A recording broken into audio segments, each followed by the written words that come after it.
more than 2 hours now. It started at around 6 in the morning and the raids are underway. Right now we are outside that house of a government official, retired government official, which is being raided by the National Investigation Agency. And I'll request Sarjeevan to keep showing you the visuals that the CRPF and the Jammu and Kashmir police, who are part of the external cordon, have coordinated the entire area now. No one is allowed to move in and move out of this very area where the raids are being going on. Officials of the NIA are inside, around 20 officials. We are being told a team of around 20 officials. They are carrying out the raid. Some are inside, while some have gone on the subsequent searches that have been are being conducted by the National Investigation Agency.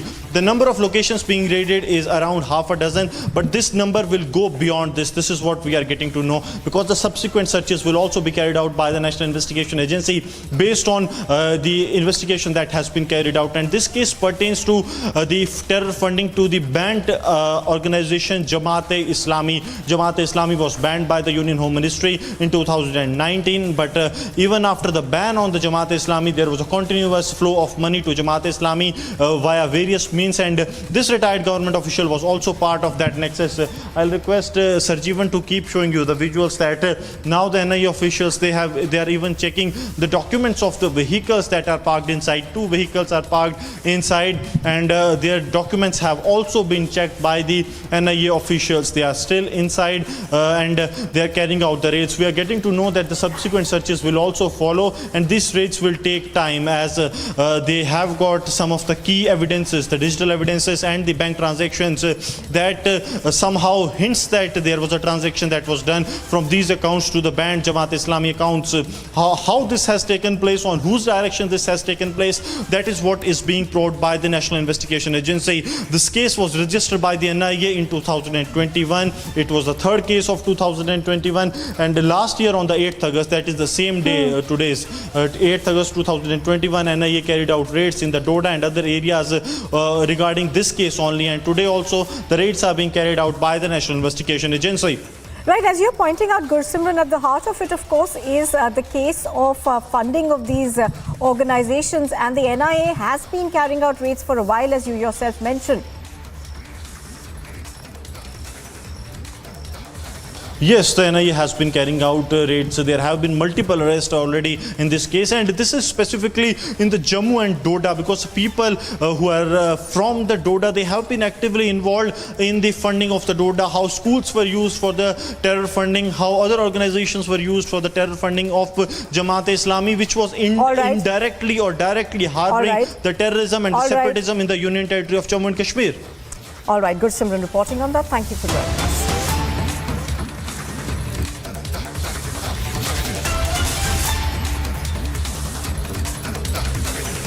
Right, pictures on your screen right now are of a tweet that is coming in. Now this, of course, is a political controversy that has erupted. The AAP MLA has now backed the ISIS-linked accused Mohsin, who has been arrested at Batla House. Now, the accused, of course, who is Mohsin Ahmed, was arrested on Saturday. The National Investigation Agency had arrested him allegedly for being involved in activities of the Islamic State module case after conducting searches at Batla House in New Delhi. Now, the accused, of course, is being probed for his links to the ISIS, and according to the police, he's believed to be an active member of the ISIS. Now, we are getting a tweet over there, which is from an Aam Aadmi Party leader who has said that this arrest is extra-constitutional.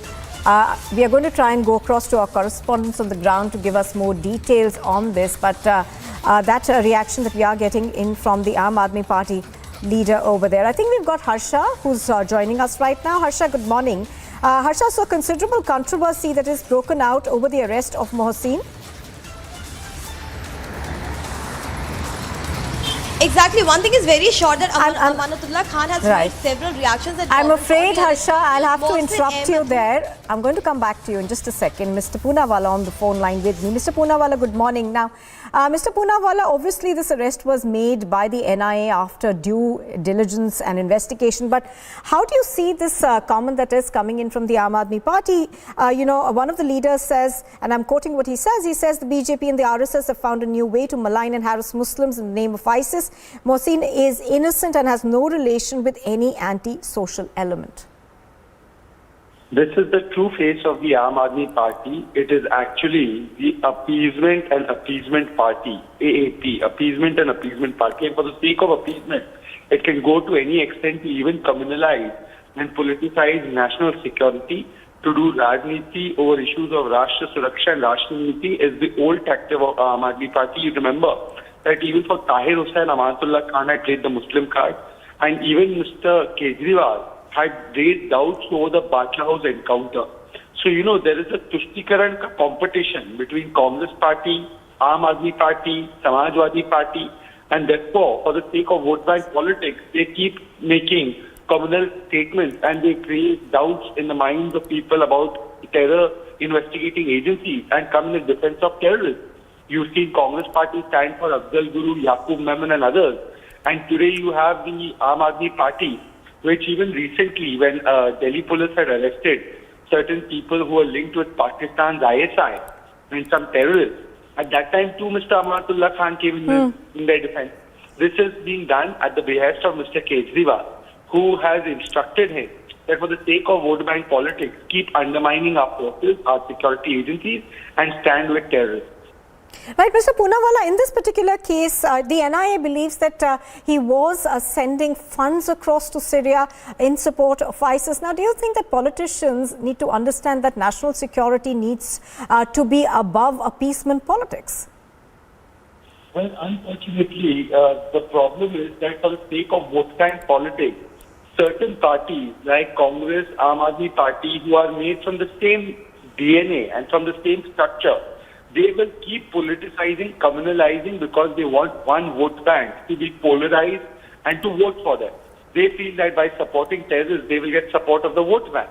But unfortunately, in the process, they undermine our security forces, our intelligence agencies, our people in uniform, and they do it deliberately. And therefore, Kejriwal had done it in Batla House. We have seen Amanatullah do it in Tahir Hussein's case. In other cases, they have also undermined Delhi police, special police, etc. And this is the common trait of Aam Aadmi Party. For the sake of vote bank in Rajniti, they will do Rashtra Niti par Rajniti. All right, Mr. Shehzad Poonawalla of the BJP, thank you very much for joining us. I'm going to go ahead back right now on the ground to Harsha, who's been tracking all the developments over here. Harsha, so that comment coming in from the Aam Aadmi Party, but as far as the NIA is concerned, they believe that this man who's been arrested is essentially someone who was sending funds across to Syria and to the ISIS, and he was constantly in touch with the ISIS. See, this is not the first arrest which is made by NIA. NIA is clearly monitoring Mohsin Ahmed's all the action since June 25, since the case was first came to the NIA, that some appeasement and the money is being sent to Syria through cryptocurrency. When this through source information came to NIA, since then agencies were conducting search operation not only in one but 13 cities: Gujarat, Surat, Bhopal, Madhya Pradesh, Karnataka, Devan in Uttar Pradesh, and Delhi. In various places search operations were conducted, and they saw that this student Mohsin Ahmed, studying in Jamia Millia Islamia second year, enrolled in electrical engineering, was linked with so many sleeper cells. He was operating through online and on-ground activities. He was collecting funds from sympathizers from all over the country, not only from Delhi but itself from UP, Devan, Muzaffarnagar, Saharanpur, Bhopal, Madhya Pradesh, Gujarat. So many places where sympathizers of this terrorist outfit are there. He was collecting funds and sending them through cryptocurrency, and all the documentation, all the online activities have been seized and clearly seen by NIA and found from his Joga by extension residence in Batla House and from his permanent residence of Patna in Bihar. Clearly now we have seen this trend in Aam Aadmi Party, as Shehzad Poonawalla was also stating that Aam Aadmi Party clearly believes in appeasement politics, and at the time of CA and NRC also we saw that at that time also Aam Aadmi Party MLA Amanatullah Khan was standing with Muslim students who were completely doing anti-national activities, who were involved in anti-national activities. activities, be it the students from JNU or Jamia Millia Islamia. So it is very clear that Aam Aadmi Party is trying to polarize, and this appeasement politics is which is leading Amanatullah Khan to say that this is unconstitutional and the student is clearly innocent. But the NIA clearly says that in investigation they have found so many things. The CCTV camera monitoring is from inside the university itself, and the computer which he was using since long, all those are the part of investigation, and several things are found. The link with the IS terrorist outfit, which is literally a very sensitive matter and very dangerous for the country. In all these things, the MLA, the party, the politics should not happen. But clearly Amanatullah Khan is coming from that Okhla region, MLA from that region, is standing with Muslim students, telling that Mohsin Ahmed is innocent, is trying to completely polarize and tell it clearly that they are on the sides of Muslims, that they have nothing to do with the safety and security of the country. They only have to do appeasement politics. As now BJP leaders are also saying, clearly now many party leaders from BJP are very angry with this statement because it's a very sensitive matter. NIA continuously conducts such type of search operation, and at the time when India is celebrating 75th anniversary of independence, such people, such a student who are linked with terrorist outfit, they could do something big against the country. They could plan something very severe. This is the only reason because of which NIA is very alert, and agency before time has caught this Mohsin Ahmed because they didn't knew whether something big or severe to the country was being planned from the side of Mohsin Ahmed. So these politicians clearly don't understand the sensitiveness and seriousness of the issue, and clearly for their benefit of politics and appeasement and polarization, they clearly stand against the agency and against the momentum of the kind of operations which are being conducted. Yes, back to the studio. All right, Harsha, just for our viewers, could you give us more details about this particular case? We're given to understand that the NIA was tracking his movements for quite some time now. Exactly. One thing is very clear that NIA got a tip in June 15 that something big is going to happen on August 15, and there are many people, many students who are studying in different universities in Delhi. They are linked with the terrorist outfit. That's the time when from June 25th NIA registered a case and started the search operation. This search operation was conducted not only in Delhi, but there are several universities in Madhya Pradesh, Uttar Pradesh, Gujarat, Karnataka, Tamil Nadu, Surat as well, trying to know that what are those students who are linked with this kind of terrorist outfit. And in the entire search operation, which was conducted till 1 month, on July 31st, NIA got to know that there are some students in Jamia Millia Islamia who are linked with terrorist outfit. And when closely the search operations were conducted, they came to know that Mohsin Ahmed was linked with terrorist outfit. Absolutely, absolutely. So that arrest was made after thorough investigation, is what the NIA says. Thank you for joining us, Harsha. Now, after politician Shrikant Tyagi allegedly assaulted a woman after a heated argument with her, the police has been deployed at the Grand Max Society in Noida. Now, 6 people have been detained by the police over there after they came to visit his family.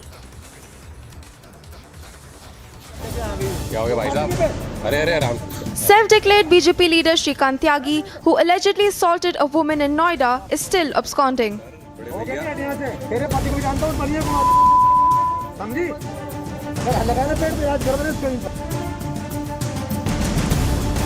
6 people were detained by the Noida police when they reportedly came to visit Tyagi's family when a heated argument broke out with the other society members. यहाँ पे ये लोग आए हैं, इन्होंने कोशिश करी कि अननेसेसरी प्रेशर बनाने के लिए, और इमीडिएटली पुलिस को इन्फॉर्म किया गया। पुलिस एक्शन में है। बाकी शर्मा जी आए हैं उनकी तरफ से तो ये कहा गया है कि हम बच्चों से मिलने के लिए आए थे। पता तो लगा किसके बच्चों से मिलने आए थे। जो उन्होंने फ्लैट नंबर दिया है वो फ्लैट नंबर उस ओनर ने मना कर दिया। हमने किसी को बुलाया नहीं है। हमने एंटर कर ही नहीं सकते आप सोसाइटी के अंदर। नाम दिए एंट्री नहीं आप सोसाइटी में एंटर कर ही नहीं सकते विदाउट। हमारा मोबाइल नंबर से पहले मिस कॉल मारी है हमने। उन्होंने फिर पूछा। आपका कहना है कि इन्होंने गलत एड्रेस दिया और गलत व्यक्ति का नाम दिया। गलत व्यक्ति का नाम दिया, उसके बाद उन्होंने सोसाइटी में एंटर किया। वो तो हमारे जो रेजिडेंट्स हैं उन्होंने अचानक से आके पूछ लिया, भाई आप कहाँ जा रहे हो। फिर सिक्योरिटी से पूछा, सिक्योरिटी ने पूछा कि हमने फ्लैट में फ़ोन किया है। उन्होंने इस फ्लैट में नहीं बुलाया किसी को भी। Noida CP assured action and also assured to provide security to the victim's family. आप लोग अपनी पूरी कार्रवाई मुस्तैदी के साथ कर रहे हैं और ये आश्वासन है पुलिस प्रशासन का और उससे हम आश्वस्त हैं कि एक नज़ीर बनेगा पूरे प्रदेश के लिए कि ऐसे गुंडे, ऐसे लोग जो महिलाओं के साथ या किसी के साथ बदतमीजी करते हैं, उनके लिए जिले में क्या पूरे प्रदेश में कोई जगह नहीं है। Bharatiya Janata Party MP Mahesh Sharma dialed Uttar Pradesh Home Secretary and assured strict action. Society के अंदर एक दहशत का माहौल है। इस वक्त कोई गुंडों मवालियों की सरकार नहीं है। हमारे प्रदेश के अंदर मोदी जी की और प्रदेश के अंदर योगी जी की सरकार है और उसके बाद भी अगर किसी के इस तरह की हिम्मत पड़ जाती है, इसका मतलब पुलिस की व्यवस्था में कहीं ना कहीं चूक है। उस पर नहीं छूटने देंगे, आप चिंता मत करिए। Meanwhile, to keep the situation under control, police force has been deployed at the Grand Omeg Society. Bureau Report, Republic TV.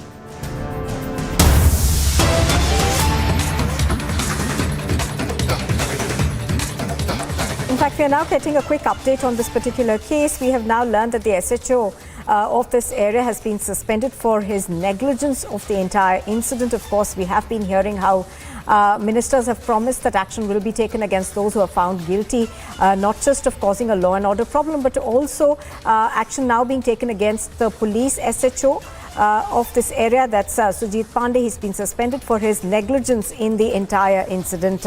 Let's cut across to Anuj, who's reporting live from Noida on this. Anuj, we are given to understand that action has also been taken against an SHO, but the question that everybody will be asking is how security of such a high-profile society was breached, and largely Noida does have a lot of these housing societies. So for residents over there, this is obviously a matter of great concern. Yeah. Well, when we are talking about this negligence, then yes, this is the latest what we have been told, that the action has been taken and the SHO has been suspended.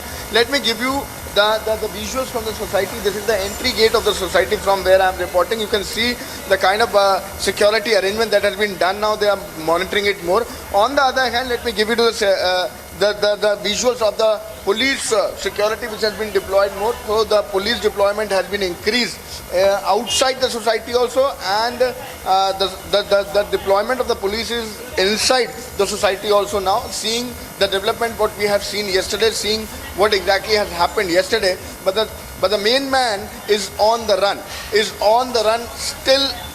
Noida police is looking where exactly Shrikant Tyagi is. At this point in time, this exactly, I'll ask my video journalist to give you the sense from this particular society once again. And at this point in time, when we are talking, the action has been taken, and let me also remind you that around 6 people has been already detained.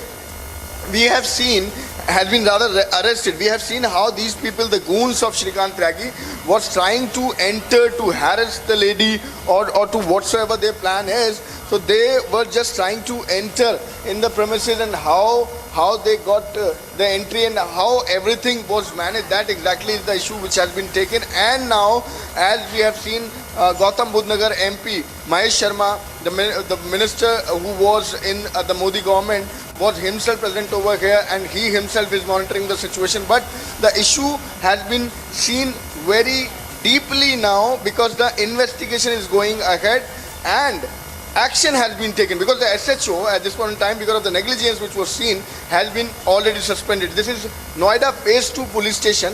When we are talking about this particular society, this comes under the vicinity of Noida Phase 2. That is the police station, and the SHO of the same has been already suspended. So we are just getting you the live images. The more alertness could be seen on this at this particular society, and at the gate I am reporting from, and there you can see the kind of arrangement that has been done now, because the police deployment has been already done. We are just waiting for any kind of update if the main man, the accused, will be nabbed, because police now is looking deep into every angle, and investigation has been taken ahead. 6 or 7 people has been already arrested in the same case, where they were trying to enter the society, where they were they are at this point in time is part of the investigation, or rather the questioning is being done from them also, what exactly their plan was.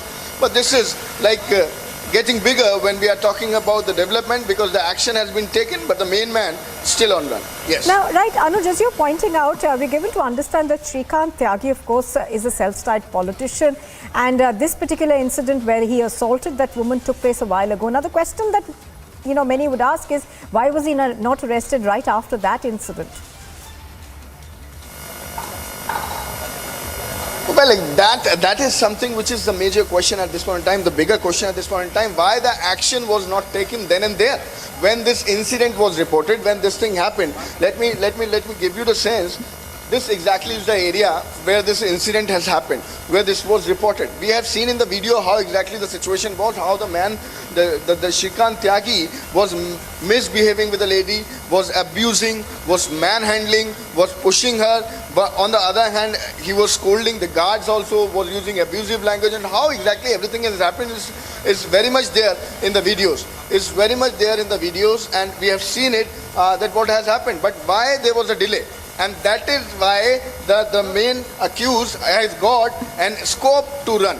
And that is why he is missing. And that is why he is running. So this is something which has happened if we are talking about this particular story. And now we are waiting for the update, what is going to be the next course of action. Yes. All right, Anuj reporting on that from Noida. Thank you for joining us. And here's a look at some news in brief now.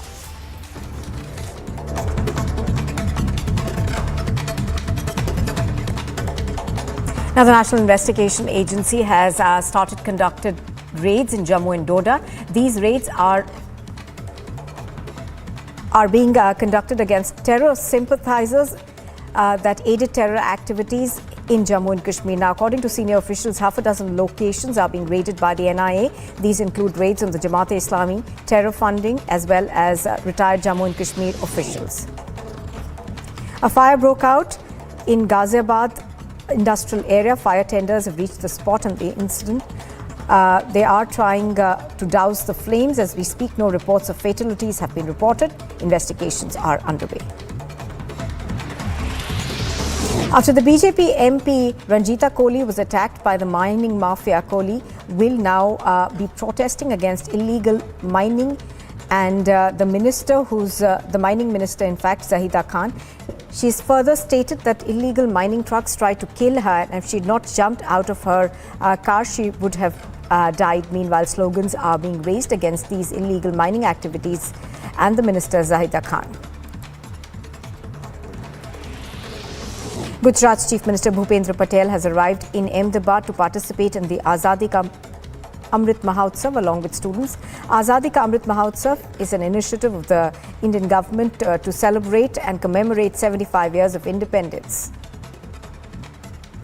According to the Met Department, Mumbai is expected to witness extremely heavy rainfall in the coming week, and Mumbai will remain on the orange alert list from the 8th of August, that is today, till the 11th of August. Ahead of the 75th Independence Day and as part of the Har Ghar Tiranga campaign, the Border Security Force Jawans in Gujarat carried the tricolour on the high seas to invoke the idea of patriotism and celebrate the country's independence. 5 people have died in a stampede that broke out in a monthly fair in Khatu Shyamji Temple around 5 a.m. this morning. Several devotees were injured. Police are investigating the case. More information is being gathered.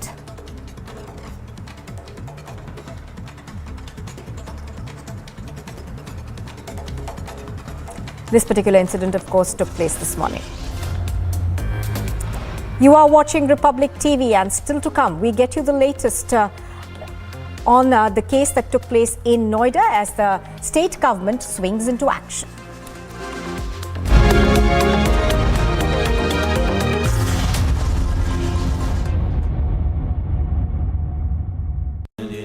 Amity has been ranked India's #1 not-for-profit private university for 9 years, with top 10 ranked institutions in management, engineering, biotech, law, masscom, telecom, hospitality, fashion and more. Yet another top ranking for Amity University. This full road has been blocked by the Congress workers, the high voltage drama. Nancy Pelosi lands in Taiwan.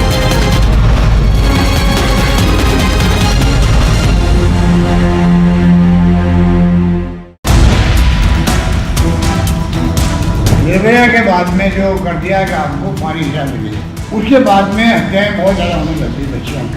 Rape करने वाला देखता है कि ये तो गवाह बन जाएगी अगर मेरे खिलाफ में, तो वो रेप भी करते हैं और हत्या भी कर देते हैं बच्चियों में। This kind of support being given to the rapists and slamming the rape laws is extremely disgusting. Will Priyanka Vadra ji, who says ladki hu lad sakti hu, will she take a stand?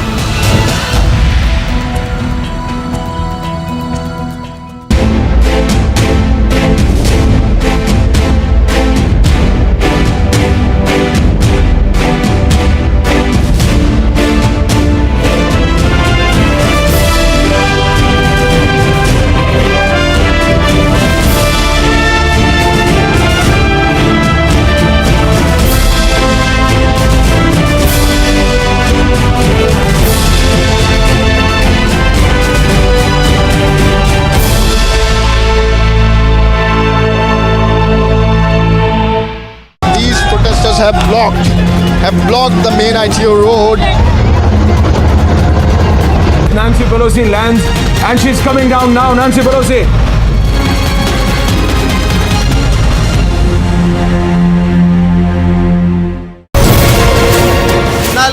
His opinion is that Partho Chatterjee has been involved in conspiracy. After that comment, he was censored for 14 days and he was barred from making any comments about political issues.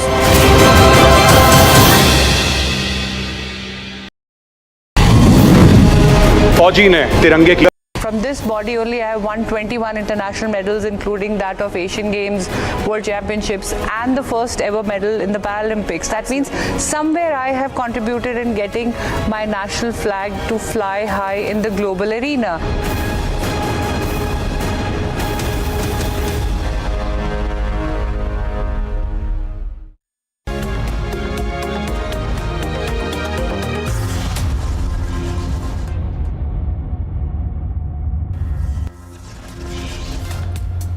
Top headlines at 8:30. NIA arrests ISI sling Mohsin, but AAP MLA backs Mohsin, is up trying to dilute terror links now.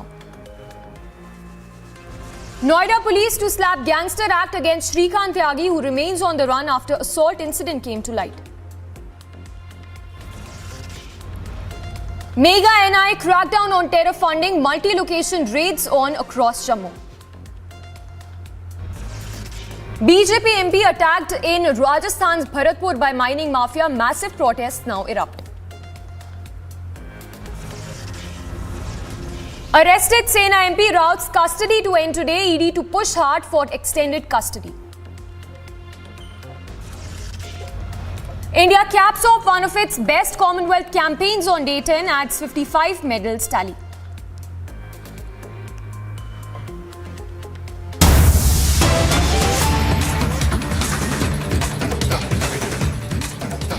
And straight away starting with breaking news coming in from Bihar, where there is a big buzz as Nitish, we are told the Bihar Chief Minister dialed Sonia Gandhi. So is there a possibility of JDU BJP breakup in Bihar is the question that we are asking, as sources now telling that Nitish Kumar, the Bihar Chief Minister, dialed the Congress interim president Sonia Gandhi.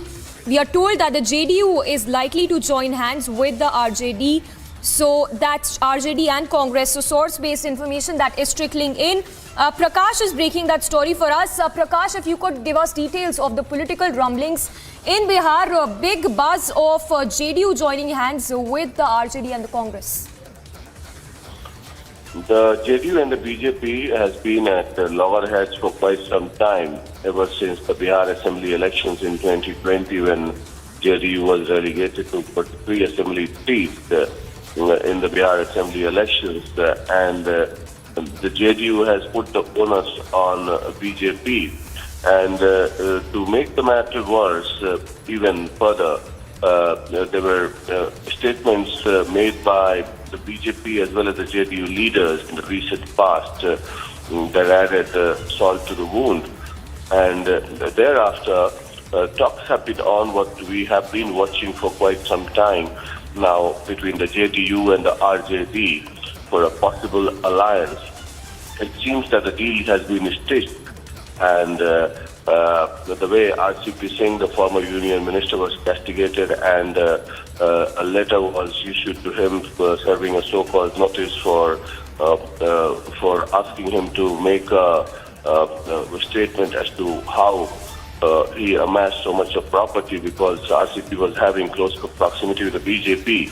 And things are moving thick and fast here in Bihar, with JDU MLAs and MPs being summoned for a meeting in the CM house on 9th of August, that is tomorrow morning at 11 a.m. And RJD MLAs have also been called for a meeting. So it seems that there is an imminent breakup that may happen very soon, and the BJP leaders are also in a huddle as to what to do. So, with Congress also in the alliance, so sources tell us that Sonia Gandhi and Nitish Kumar had a telephonic conversation. So things moving very thick and fast, and it looks like there will be a possible breakup in Bihar, and Mahagathbandhan will be stitched again. Back to you. Yes, Prakash, just stay with us. A follow-up question. If you could talk to us more about what is exactly the bone of contention between the JDU and the BJP as we speak. As far as the bone of contention is concerned, JDU feels that the BJP wants to finish the JDU and also relegate Nitish Kumar, corner Nitish Kumar. And in the recent past, whether be it the tip-off between the Bihar Assembly Speaker, who is from the BJP, there were controversies within the Vidhan Sabha, and also several BJP leaders making statements against the JDU and the alliance. And Nitish uncertain about his future after 2024 elections is like a cat and mouse game, because the JDU feels that in the run-up to the 2024 elections, the BJP needs Nitish Kumar, but after 2024 elections, in the run-up to 25 assembly elections, the BJP may corner JDU, and it may appear like a Shiv Sena situation. So the JDU preempting it, and they're trying to stitch an alliance with the RJD, and the two socialist parties may come together, because it's a question for their survival. That's what they feel. And both Nitish and Lalu, old socialist warhorse, trying to come together again, preempting a BJP attack on both the parties. And that is why the caste-based census is being done, so that the Mandal Part 2 would be revisited, and that can have an important message in both UP and Bihar. Yes, Prakash, thank you so much. We leave it at that. So that's the big story coming in this hour of the JDU-BJP alliance that seems to be in trouble, with the JDU, in fact, with Nitish Kumar now dialing Sonia Gandhi.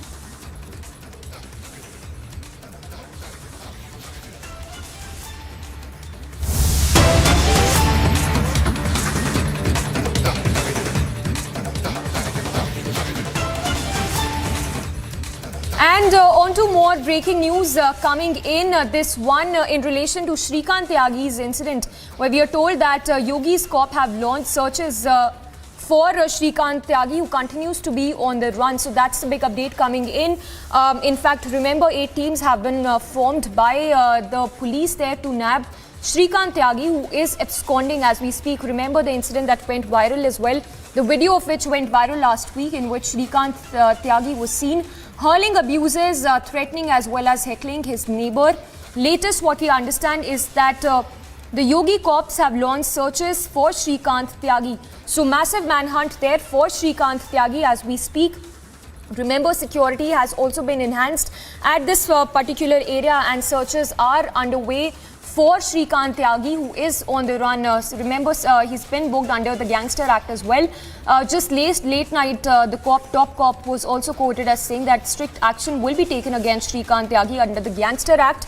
And latest, what we understand is that Gangster Act has also been invoked. We have Anuj also reporting live from that very location, from Grand Omax Society in Noida. Anuj, if you could give us latest details that you're picking up. We understand that 8 teams have been formed to nab the accused.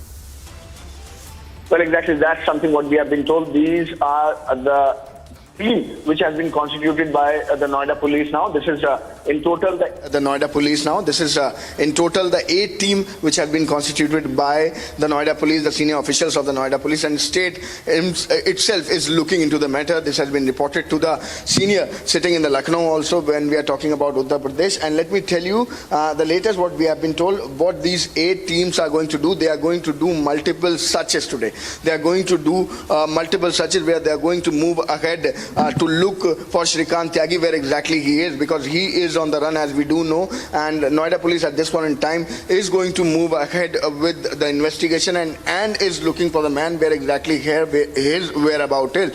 So these 8 team is going to do multiple searches, multiple raids at different location which is related to Shrikant Tyagi. This exactly is the residence of Shrikant Tyagi from where I am reporting. This exactly is the same society, and this exactly is the same spot where this incident was reported. If we are talking about this man, Shrikant Tyagi, he was so trying to influence the people by his power, what I've been told in the society. If we'll go through the kind of construction that has been done of this particular flat, then you can see this is a society which is built by a builder, and the construction of every residence could be clearly seen is in the same manner. But this particular residence of Shrikant Tyagi could be clearly seen constructed and designed in the other way. This is the open area. You are not allowed to open this particular area, but this is all using his power, what I've been told, and that's something what people also complaining over here, how Shrikant Tyagi was influencing people, was harassing people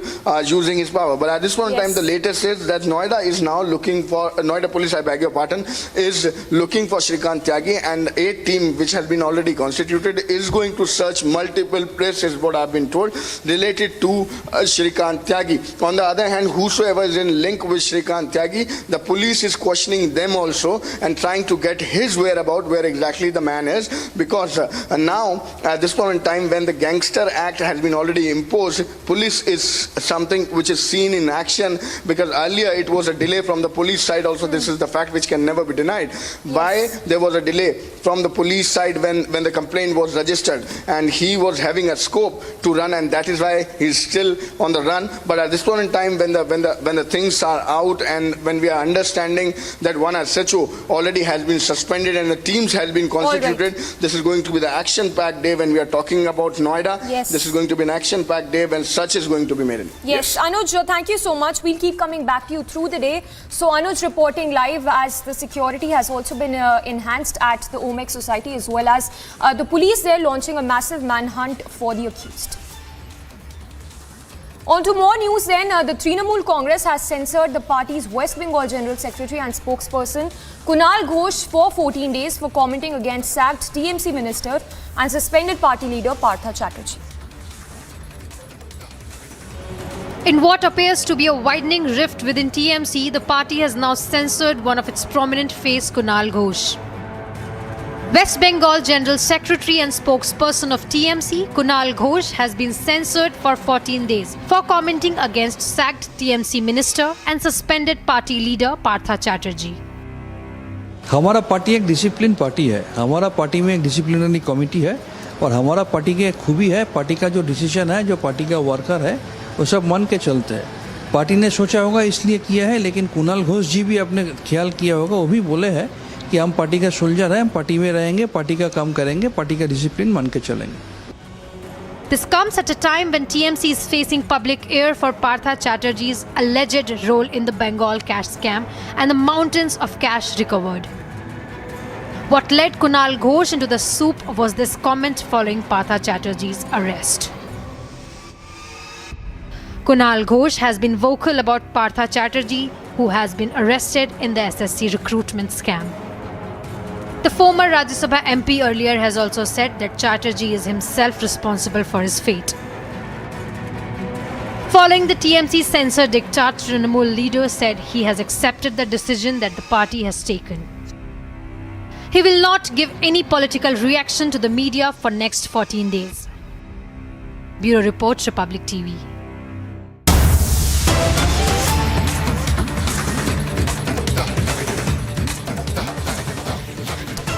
And breaking news coming in from Rajasthan Sikar, where 3 women, we are told, were killed in a stampede that broke out outside the monthly fair of Katyu Shamji temple is what we understand. We also are getting to know that many devotees are injured in this stampede that happened in this particular temple.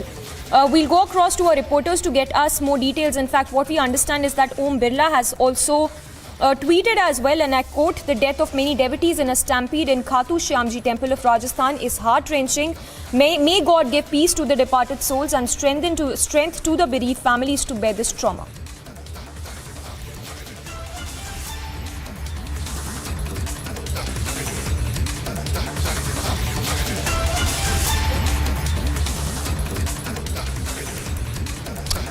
So, tracking all the latest on this news coming in from Rajasthan of the stampede that broke out, in more news meanwhile coming in, where Samajwadi Party leader Devendra Singh Yadav's car was hit by a truck that was dragged for more than 500 meters in UP's Mainpuri. Take a look at this report.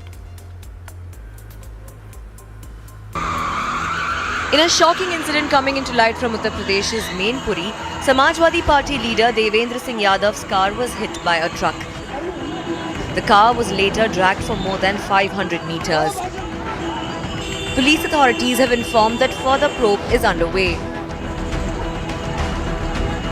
Mainpuri Samajwadi party के जिलाध्यक्ष देवेंद्र सिंह यादव जी आज अपनी Brezza गाड़ी से कहीं जा रहे थे, तो मैनपुरी में करहल चौराहे के निकट भदावर हाउस के पास उनकी ब्रेजा गाड़ी हरियाणा नंबर के एक ट्रक से दुर्घटनाग्रस्त हो गई।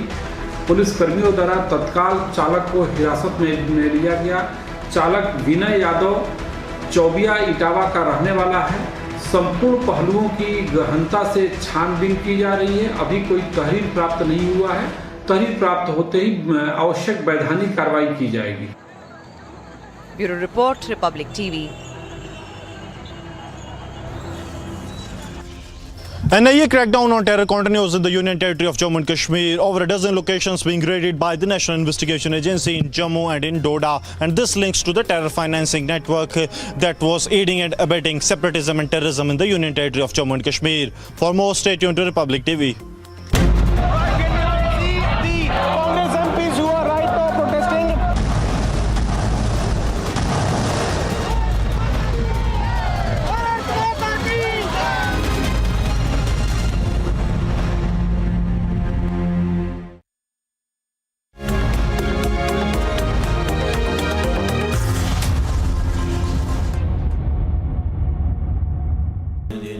Amity has been ranked India's #1 not-for-profit private university for 9 years, with top 10 ranked institutions in management, engineering, biotech, law, masscom, telecom, hospitality, fashion and more. Yet another top ranking for Amity University.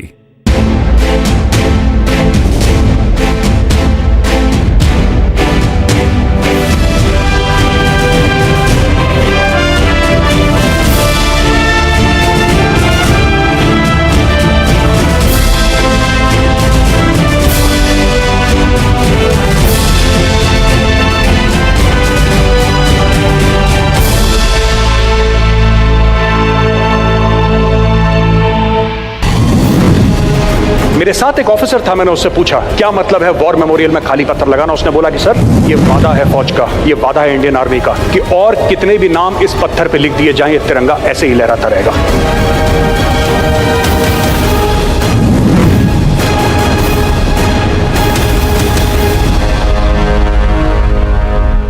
This full road has been blocked by the Congress workers, the high voltage drama.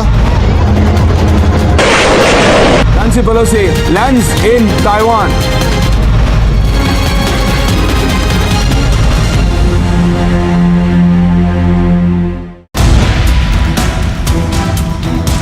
Nirbhaya के बाद में जो कर दिया कि आपको फांसी सजा मिली, उसके बाद में हत्याएं बहुत ज़्यादा होने लगती बच्चियों में।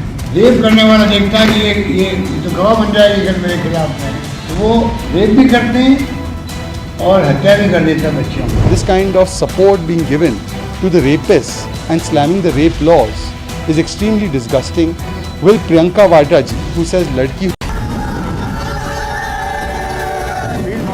Manek Shaw once famously said that if a man says he's not afraid of dying, he's either lying or he's a Gurkha.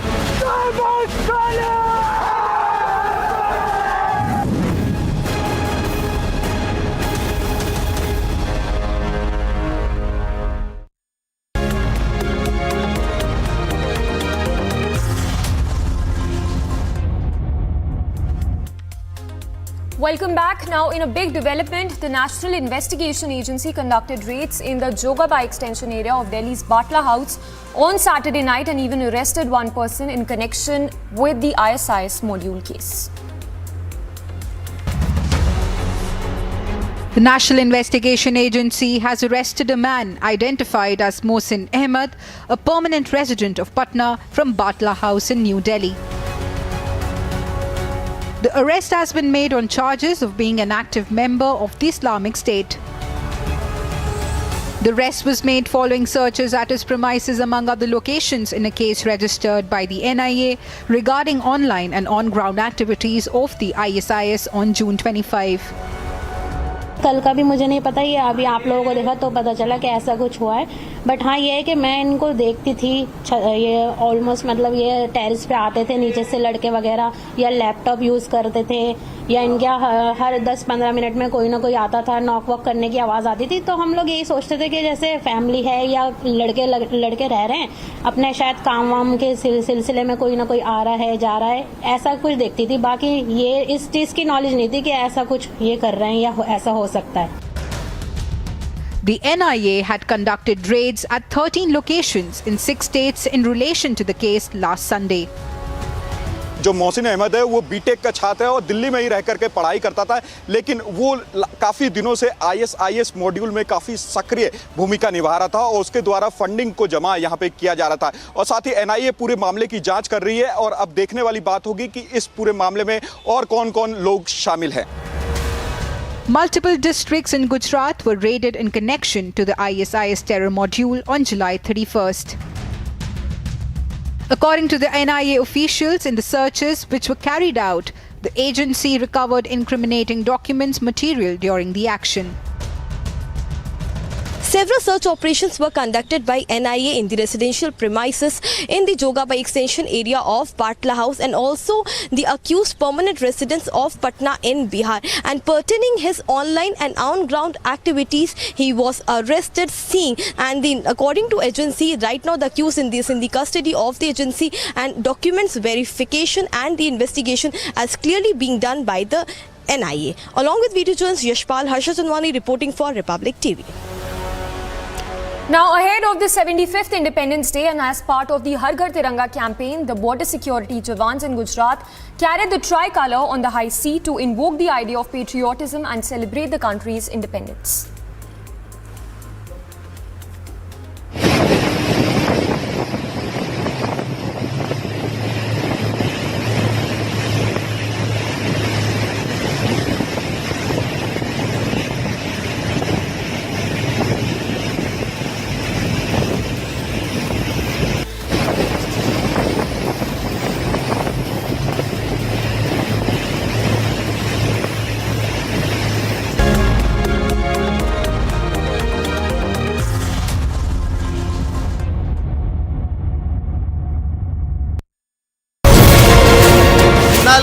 His opinion is that Partho Chatterjee has been involved in conspiracy. After that comment, he was censored for 14 days and he was barred from making any comments about political issues.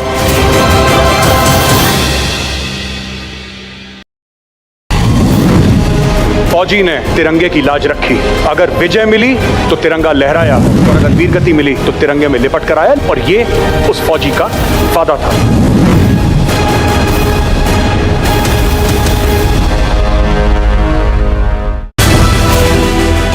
लोगों के अंदर बहुत जोश है, लेकिन सबसे बड़ी बात है कि झंडा ऊंचा रहे हमारा, विजय विश्व तिरंगा प्यारा. तो ये मैसेज यहाँ पर हर किसी ने पहुँचाने की कोशिश की है. दिल्ली के कनॉट प्लेस से ये आवाज निकली है.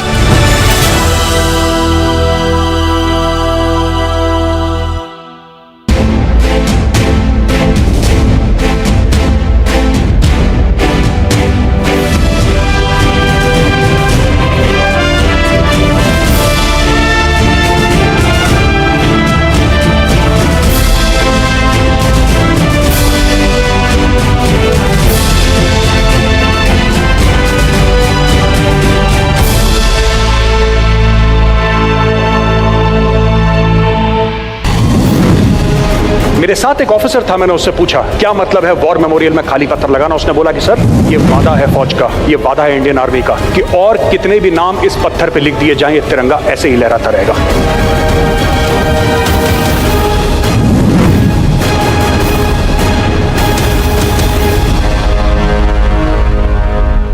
This full road has been blocked by the Congress workers.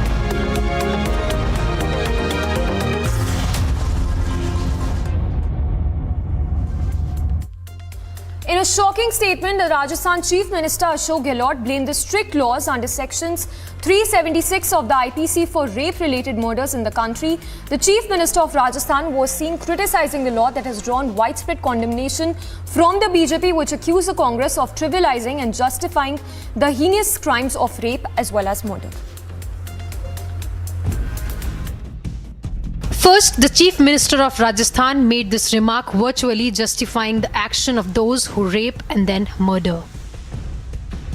Nirbhaya के बाद में जो कर दिया कि आपको फांसी की सजा मिलेगी, ठीक है। उसके बाद में हत्याएं बहुत ज़्यादा होने लग गई बच्चियों की। रेप करने वाला देखता है कि ये तो गवाह बन जाएगी कल मेरे खिलाफ में, तो वो रेप भी करते हैं और हत्या भी कर देता है बच्चियों की। ये बहुत बड़ी चलन पूरे मुल्क में मैं देख रहा हूँ, जो रिपोर्ट आ रही है बहुत खतरनाक ट्रेंड है। Then he delivered this flippant clarification. Rape करना किसे कहते हैं? कि बच्ची का रेप हो रहा है, नाबालिग बच्ची का, तो उसको मालूम है कि ये बच्ची कल गवाह देगी मेरे खिलाफ में, तो मुझे फांसी की सजा हो जाएगी। फांसी से बचने के लिए वो उसका मर्डर कर देता है। मैं तो खाली हकीकत बताई जो देश में हो रहा है। The Vadra Congress was throwing their weight behind him. Ashok Gehlot के बयान पर विचार करना चाहिए। सीनियर लीडर है, कितनी बार मुख्यमंत्री रहे। रेप की सजा मौत है और कत्ल की सजा भी मौत है। एक आदमी को आप दो मौतें नहीं दे सकते। But the BJP is demanding answers for this horrific justification of rape. Even in the last 4 months of this year, rapes in Rajasthan have gone up by 31%. And so a chief minister of a state needs to use his police force for protection of the women, protection of the citizens, and also creating an atmosphere of safety and security, rather than try and become a psychologist for rapists and give these statements. Those like Nirbhaya's mothers are aghast by the statement made by Vadra Congress. जिस तरह से उन्होंने बयान दिया है, तो कहीं ना कहीं यही लगता है कि उनको तो पछतावा है कि 4 को फांसी कैसे हो गई। उनके लिए पूरा कानूनी गलत है, फांसी हो गई वो भी गलत है। तो ये सोच दर्शाता है कि आखिर जो इतनों सालों से, 50 सालों से, 17 सालों से जो रेप बलात्कार हो रही हैं, ऐसे लोगों की सोच के वजह से हो रही है, ऐसे नेता लोगों के सोच के वजह से हो रहा है। This is not the first time such statements have come from the Congress. But Priyanka Vadra, who rushes to Hathras, holds candlelight vigils in Delhi and says "Ladki hoon, lad sakti hoon" has gone silent. ये जो महिलाएं हैं जिनके साथ इतना अत्याचार हो रहा है, इतना सह रही है, लेकिन ये कुछ कह रही हैं हमें। ये कह रही हैं कि हम अब सहना नहीं चाहते, हम अपने हकों के लिए लड़ेंगे। तो वो जो भावना है उसी से इंस्पायर्ड एक्चुअली ये हमारा स्लोगन है। Rahul Gandhi, who took 13 days to wake up to the Nirbhaya incident under his party's regime, is the Vadra Congress silence and endorsement of Gehlot's comment. Bureau Report, Republic TV.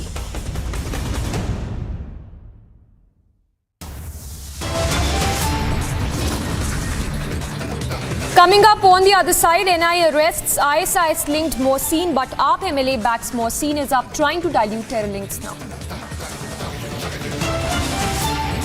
And mega NIA crackdown on terror funding, multi-location raids across Jammu.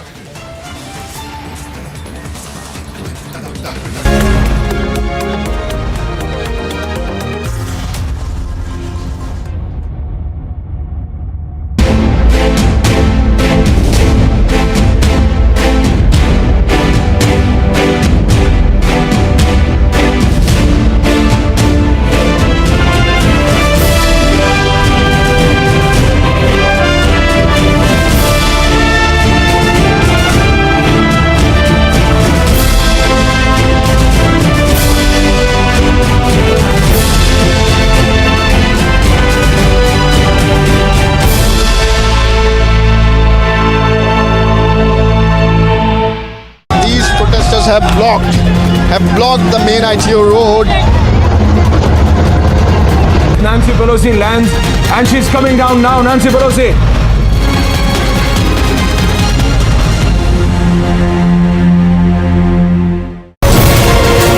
Kunal Ghosh, his opinion is that Partho Chatterjee has been involved in conspiracy. After that comment, he was censored for 14 days and he was barred from making any comments about political issues.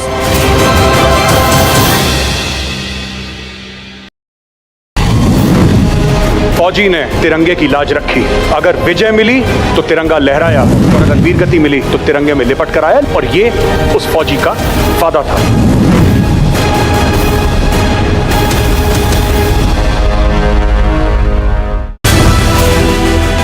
लोगों के अंदर बहुत जोश है, लेकिन सबसे बड़ी बात है कि झंडा ऊंचा रहे हमारा, विजय विश्व तिरंगा प्यारा।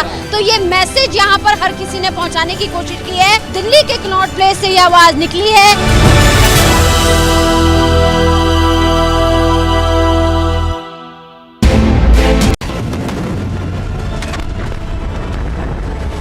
ना डरूं और सो जब जाए लरूं, निश्चय कर अपनी जीत कर। वो निश्चय करना और जीत तभी होती है अगर आपका दृढ़ निश्चय किसी काम करने के लिए हो।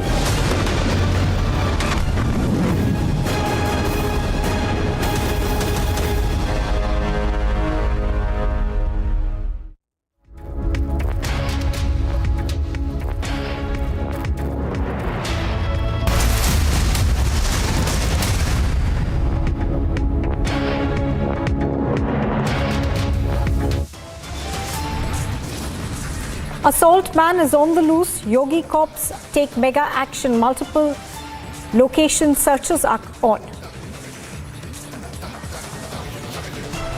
The NIA arrests ISIS-linked Mohsin, but the Aam Aadmi Party MLA backs Mohsin. Is the AAP trying to dilute terror links now? Mega NIA crackdown on terror funding. Multiple locations are raided in Jammu.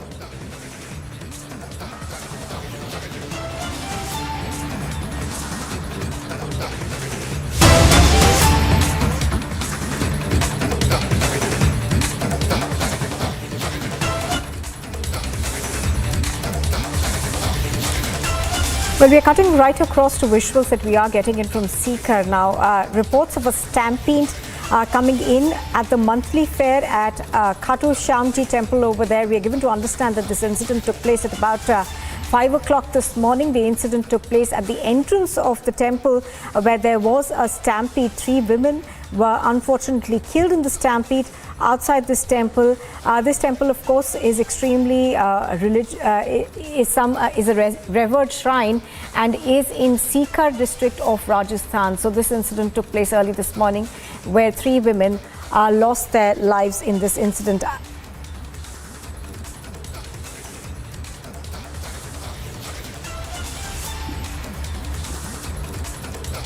So this incident, as we were talking about, took place at the monthly fair that takes place at the Khatu Shyamji temple in Sikar. Amardeep is joining us right now on the phone line. He has more details on this. Amardeep, good morning. Give us more details as to what happened.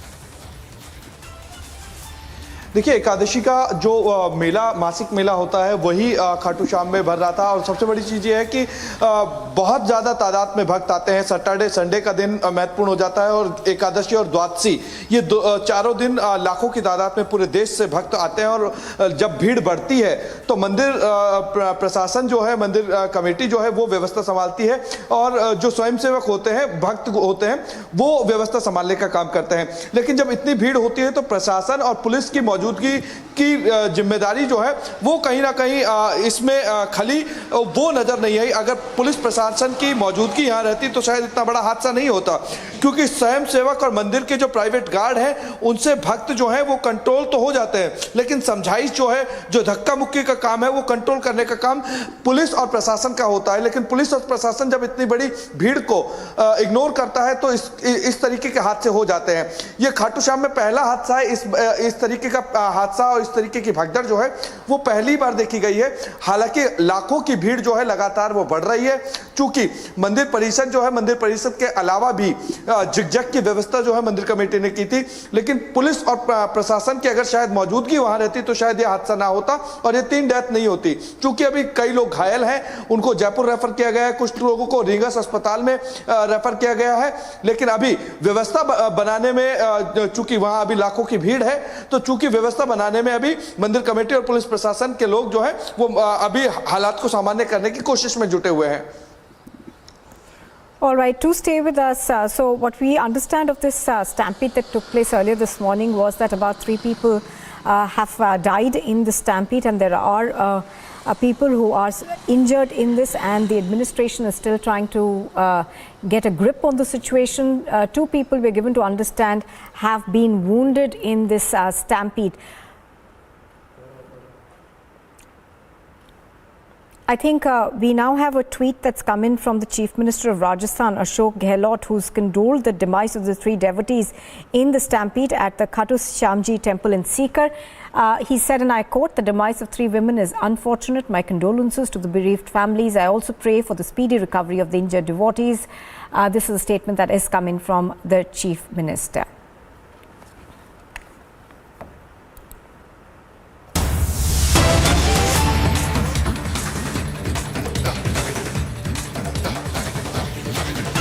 In fact, we've got more news that's coming in from Rajasthan. We are learning that Rajasthan's intelligence agency has detained about 6 suspected spies from Pakistan late on Sunday evening.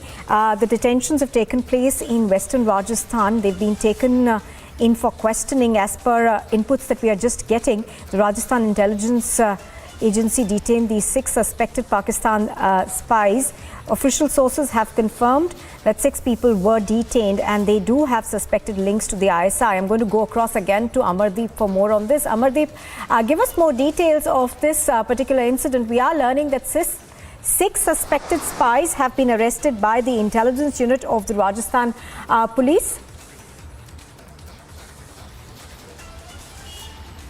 देखिए, पश्चिमी राजस्थान की घटना है। पश्चिमी राजस्थान में जिस तरीके से पुलिस इंटेलिजेंसी ने काम किया है, उसमें 6 स्पाई पकड़े गए हैं, जिसमें से जोधपुर, पाली और जैसलमेर 3 जगह कार्रवाई की थी। और देर शाम, संडे की देर शाम ये कार्रवाई की गई थी। और इन जासूसों से अब इंटेलिजेंसी की अलग अलग यूनिट्स जो हैं वो बात करने की कोशिश कर रही हैं और ये खुलासा करने में लगी हुई हैं कि आखिर किस तरीके की प्लानिंग कर रहे थे, किस तरीके का ये काम कर रहे थे। क्योंकि भारत और पाकिस्तान की सीमा जो है वो जैसलमेर से जुड़ती है, जोधपुर के इलाकों से जुड़ती हुई है। पश्चिमी राजस्थान की बात करें तो बहुत बड़ा इलाका जो है वो कहीं ना कहीं भारत और पाकिस्तान के बॉर्डर पे, इंटरनेशनल बॉर्डर से जुड़ता है।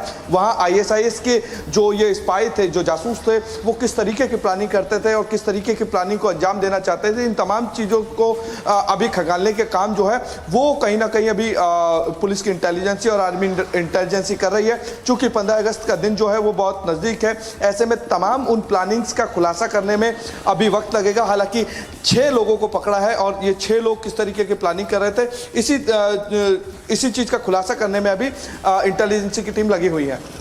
All right, so as you're pointing out, of course, we're given to understand that these people are linked to the ISI. Now, give us more details in terms of where they were actually picked up from.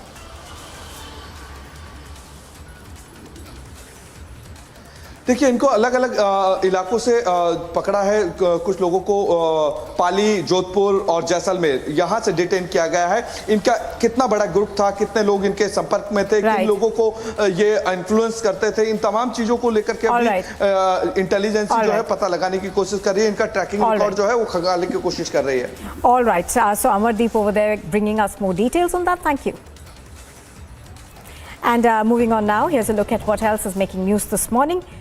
The National Investigative Agency has started conducting raids in Jammu and Doda. These raids are being carried out on terrorist sympathizers and those who have aided terrorist activities in Jammu and Kashmir. Now, according to senior officials, half a dozen locations are being raided by the NIA. Raids are also being conducted on the Jamaat-e-Islami. This is related to a terror funding case. A fire has broken out at a factory in Ghaziabad industrial area. Fire tenders have reached the spot and the flames are now being doused. As we speak, no reports of casualties have come in. However, an investigation is currently underway.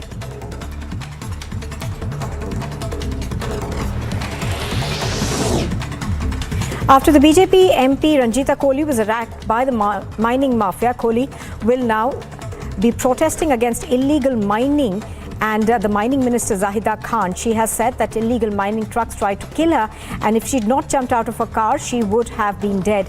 Meanwhile, slogans are also being raised at this particular protest that's taking place against the illegal mining mafia. Gujarat's Chief Minister Bhupendra Patel has arrived in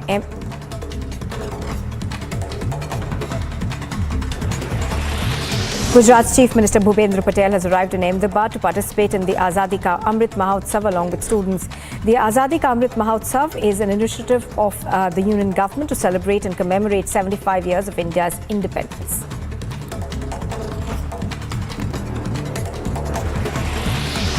According to the Met Department, Mumbai is expected to witness extremely heavy rainfall in this week and an orange alert is in place for Mumbai from the 8th of August to the 11th of August.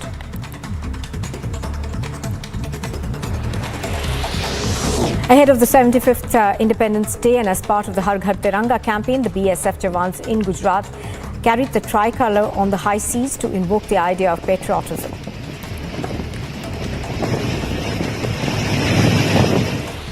And 5 people have died in a stampede that broke out in the monthly fair of Khatu Shyamji temple at around 5 this morning. Several other devotees have also been injured. The police are investigating the cause for the stampede.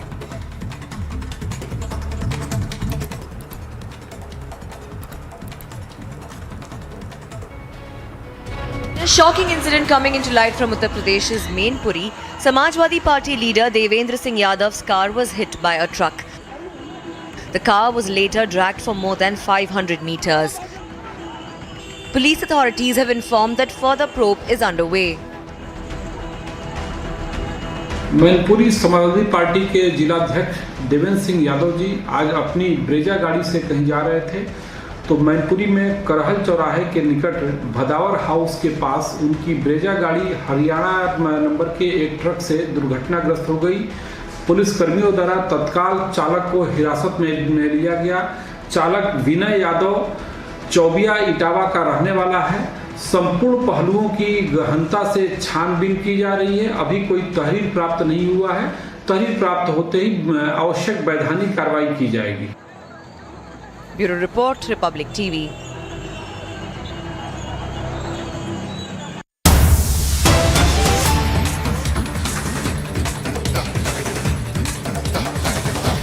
News is coming in. We are now learning that the Noida police is carrying out multiple search operations linked to Shrikant Tyagi. Now, the police is also in contact with the people who are believed to be close to Tyagi, and they're trying to ascertain his location. We are given to understand that the Noida authority had sent a notice to Shrikant Tyagi in the February of 2020. So, this incident, of course, has brought to light the assault incident that also took place earlier on at the Omex Society in Noida. Thereafter, there were certain goons who tried to enter the society, and police action is currently underway. We are given to understand that they are currently trying to nab the main accused in this case, that's Shrikant Tyagi. Anuj is joining us live now. Anuj, we are given to understand that the police is actually raiding a lot of locations near Noida to be able to ascertain his location. Well, at this point in time, what we have been told that this is like a multiple location which is related to, or which is rather linked to Shrikant Tyagi. This is in Noida itself, what I have been told. And as we do know that the 8 team has been already constituted, and these 8 teams are doing the multiple raids, multiple searches at this point in time to look about, to get whereabout of Shrikant Tyagi. Because at this point in time, when we are talking till now, Shrikant Tyagi is absconding, he is on the run, and Noida police is on the toes, working on the same. The teams had been constituted, but his whereabout is still unknown. On the other hand, we also had access, Republic TV had access at the notice of the Noida authority, which was given to Shrikant Tyagi in 2020, where it was about the illegal construction, the kind of power that has been used by Shrikant Tyagi. Let me remind you, when we are talking about this part of the story, then in 2019, these were the residentials of the society, the same society from where I am reporting, Omex Grand. Let me give it a sense, let me give it a visuals also. This exactly is the illegal construction against which the society residentials has complained the Noida authority regarding the same. We have accessed the copy of that also. And after that, in 2020, Noida authority served a notice to Shrikant Tyagi, but using his political power, using his power, Shrikant Tyagi has not removed anything. The construction remains the same. The illegal construction remains the same. What I have been told, this is expected today, that this may be demolished today. The action can be taken, and bulldozer can come here inside the society to break this illegal construction also. So this is to tell viewers that how this man, Shrikant Tyagi, being in BJP or being a political figure, was using his powers and was abusing the people, was threatening the people, as we have seen the same, that very video where he was abusing, threatening, harassing the lady when it was about the illegal plantation. So this is something what we are telling, but at this point in time, let me tell you that Noida police now is in action, and action has been taken, whereas SHO also has been suspended about the incident which was reported yesterday, where some of the goons of Shrikant Tyagi was trying to enter into society, and they were might be having some plan to harass the lady or to blackmail the lady, or to give her the instruction that she should not go legally ahead, as we are seeing at this point in time. The FIR has been already registered. But on the other hand, important part here to mention is that Shrikant Tyagi is still on run. So the teams have been constituted, multiple searches are going on, what I've been told. These are the vicinities, these are the premises which is somewhere somewhat related to Shrikant Tyagi, and the Noida police is trying to nab Shrikant Tyagi. Yes. Now, Anuj, for the benefit of our viewers, take us through, this particular incident where he was abusive towards this woman, and also we are now getting to know that there were instances in the past also that the police is going to be investigated now. So give us an overview of, who this man is and what are the charges that are laid out against him. Well, if we talk about this particular premises, and if we talk about the kind of power that has been used by the man earlier, also showing his influence to the, to the other people, let me give you the sense. If we are talking about this particular construction, how he has used his power, and what police is all looking into the deep, into the angle. So this exactly is the same area, this exactly the same place where this huddle was seen, where this in which that video we can see Shrikant Tyagi abusing the lady and misbehaving with the lady and pushing her. This exactly is the area where this illegal construction, illegal plantation was done by Shrikant Tyagi. As this exactly, and let me go inside, as this is something which has been all right. illegally. All right. So those that report coming in.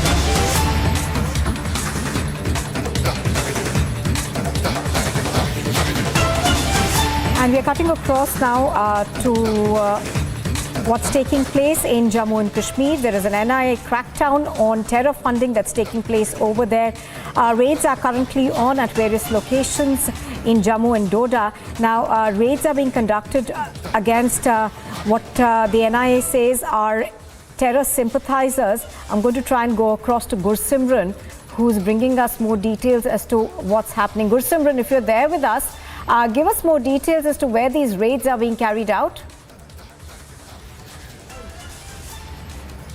Sri, right now the raids are underway in the Jammu and the Doda district of Jammu and Kashmir, and the raids are in connection with the terror funding module, the terror financing to the banned terror outfit Jamaat-e-Islami that was banned by the Ministry of Home Affairs under the Unlawful Activities Prevention Act in 2019. And since then they have been actively involved in the terror funding. And right now I'll request Sarjeevan to keep showing you the visuals that the Jammu and Kashmir police and the CRPF, they have been deployed outside the residence where the raids are going on. This is the residence of a retired governor government official, a DFO who was posted in Srinagar during his last days of the government service, and it has come into fore that during this time only he was involved in the terror funding to banned outfit Jamaat-e-Islami. Now each and every link is being explored by the National Investigation Agency. The raids are on for more than 3 hours now. Even the documents of the vehicles, they are being thoroughly checked. The vehicles were opened today morning when the NIA teams landed here.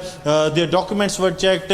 Also the digital evidences, they have been seized, and now we are told that the subsequent searches will also be carried out by the National Investigation Agency. The raids are on at several locations, around half a dozen locations in Jammu as well as in Doda. So this case was registered by the NIA in the start of 2021. This is a third case of National Investigation Agency's Delhi police station that pertains to the terror funding to Jamaat-e-Islami. And last year on the same day, that is on the 8th of August, NIA carried out raids in Doda district and in parts of Jammu and Kashmir. And today also the raids are being carried out by the investigation agency. We are being told that some arrests are likely in this case because this is part of a larger conspiracy to finance Jamaat-e-Islami in the Union Territory of Jammu and Kashmir. Even after the ban was placed by the Union Home Ministry on the Jamaat-e-Islami, they were continuously funding the Jamaat-e-Islami in Jammu and Kashmir so as to fuel separatism and terrorism in the Union Territory of Jammu and Kashmir post abrogation of Article 370 and 35 Alpha. All right, Gursimran bringing us those details. Thank you for joining us.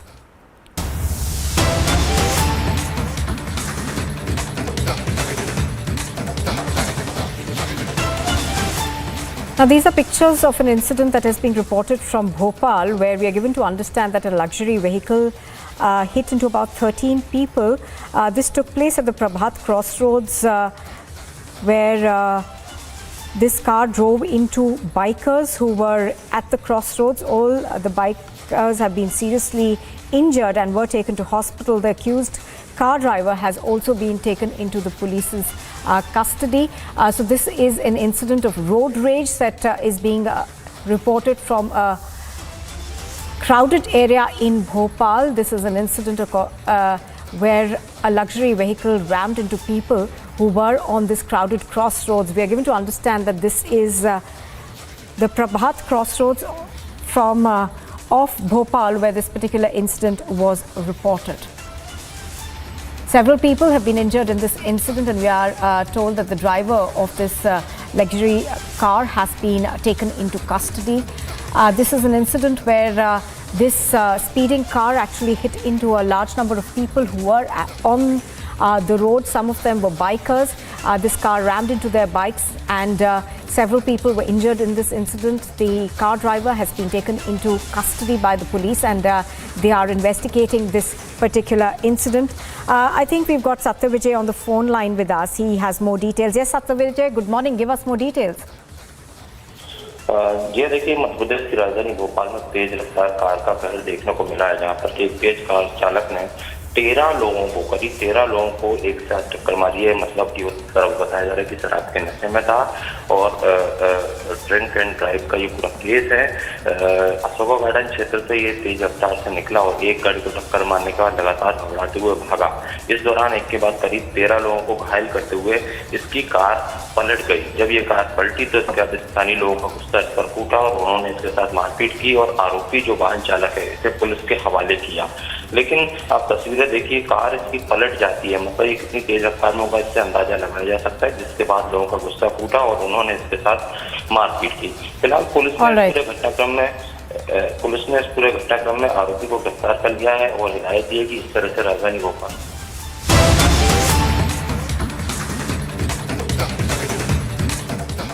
Sir, Noida Authority. These are the people from Noida Authority, the officers from Noida Authority who has just reached now here in Omax Grand. Earlier the notice was given, we have shared the notice.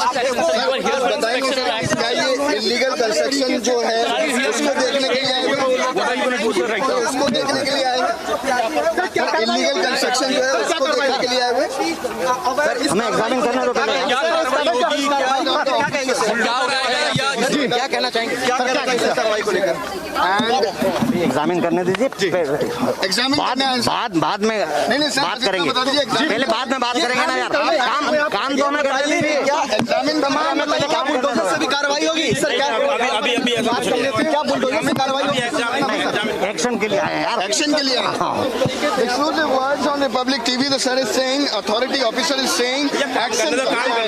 Government रुक जाओ, काम करना। अच्छा, आप भी Noida authority से? एक minute, आप अभी रुको। आप भी नोएडा अथॉरिटी से? So there the officer has stated on a camera that they are here for the action.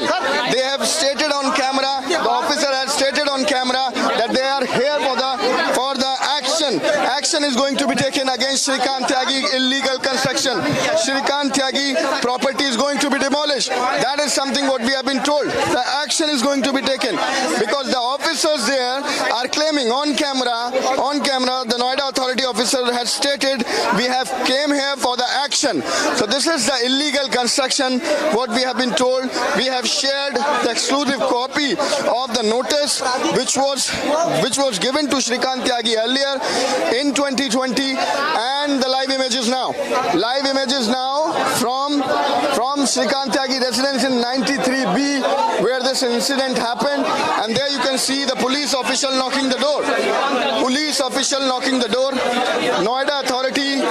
Noida authority officers have reached here on camera. Noida authority officers confirm to Republic that they are here to take the action. They are going to take the action. That is something what we have been confirmed by the Noida authority officer. And they are also accompanied by the Noida police. They are knocking at the door. They are trying to open it. Bulldozer चलाएंगे, bulldozer की जरूरत, bulldozer चलेगा sir? छोटे मोटे काम के लिए bulldozer की नहीं, हमारे मैनुअल लेबर ही काफी है। बुलडोजर आप लाए भी हैं। So there I am talking to the officers. They are saying छोटे मोटे काम के लिए बुलडोजर की जरूरत नहीं है, हमारी लेबर काफी है। ये कहना है। That is the word. These are the word of the officer. He is saying bulldozer की जरूरत नहीं है, हमारी लेबर काफी है। जो कॉमन एरिया में इंक्रोचमेंट है उसे हटाने आए और कुछ भी करने नहीं आए। अच्छा, वो इलीगल जो कंस्ट्रक्शन है उसको तोड़ने आए सर, उसको कैसे बुलडोजर से Noida again confirmed by the officer, again confirmed by the Noida authority officer. He is confirming that they are here to demolish. They are going to demolish this illegal construction. He has confirmed on the camera that they do not want bulldozer for the same. Their labor are enough to demolish the same. काम तो करने नहीं दे रहे हैं। Their labor are enough to demolish the same. Construction is going to be demolished by the Noida authority. थोड़ा सा काम करने दीजिए। आप यहाँ लेटर मिले सर, आप एक बार बता देंगे issue will be solve sir. आप सर यहाँ खड़े होकर सर एक बार एड्रेस सर एक बार अगर आप दर्शकों को बता सके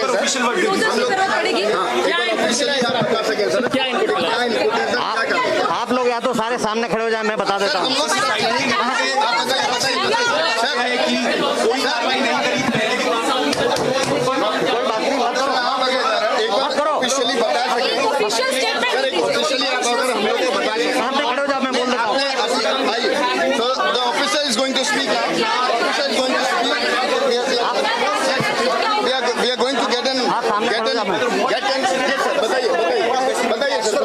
आप शांत हो जाएंगे तब तो मैं बताऊंगा।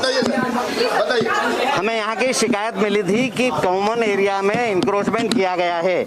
उस कॉमन एरिया में इंक्रोचमेंट को हम लोग हटाने आए हैं। अगर अब आप लोग इजाजत दें तो हम कॉमन एरिया के इंक्रोचमेंट को हटा दें।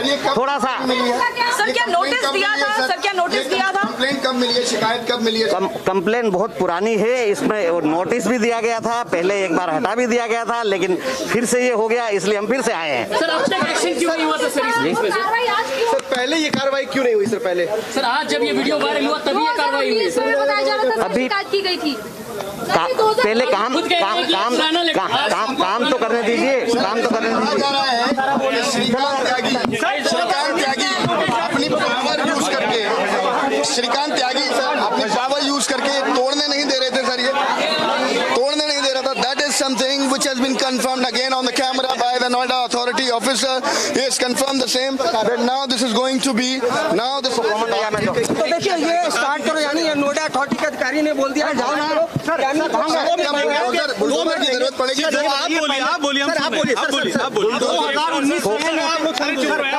ऐसा कोई कंस्ट्रक्शन नहीं है जिसमें बुलडोजर की जरूरत पड़ेगी। ये जो कंस्ट्रक्शन है मैनुअल लेबर से हो जाएगा। हम मैनुअल लेबर हाँ जी पिछली बातें मत करो, आज की बात करो। चलो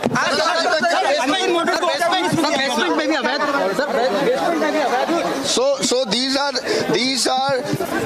this is the reaction of the Noida authority officer, where we are talking to him, we are trying and get the information, and there he has confirmed they do not want the bulldozer for this much. They do not want the bulldozer to demolish this much. This is encroachment and illegal construction which has been done, and now this is going to be demolished. This has been confirmed by the Noida authority officer. There the police is also standing. Police is accompanied. Noida police is here to help the authority officials. They are going to take the action. They are going to move ahead. They are going to take the action now.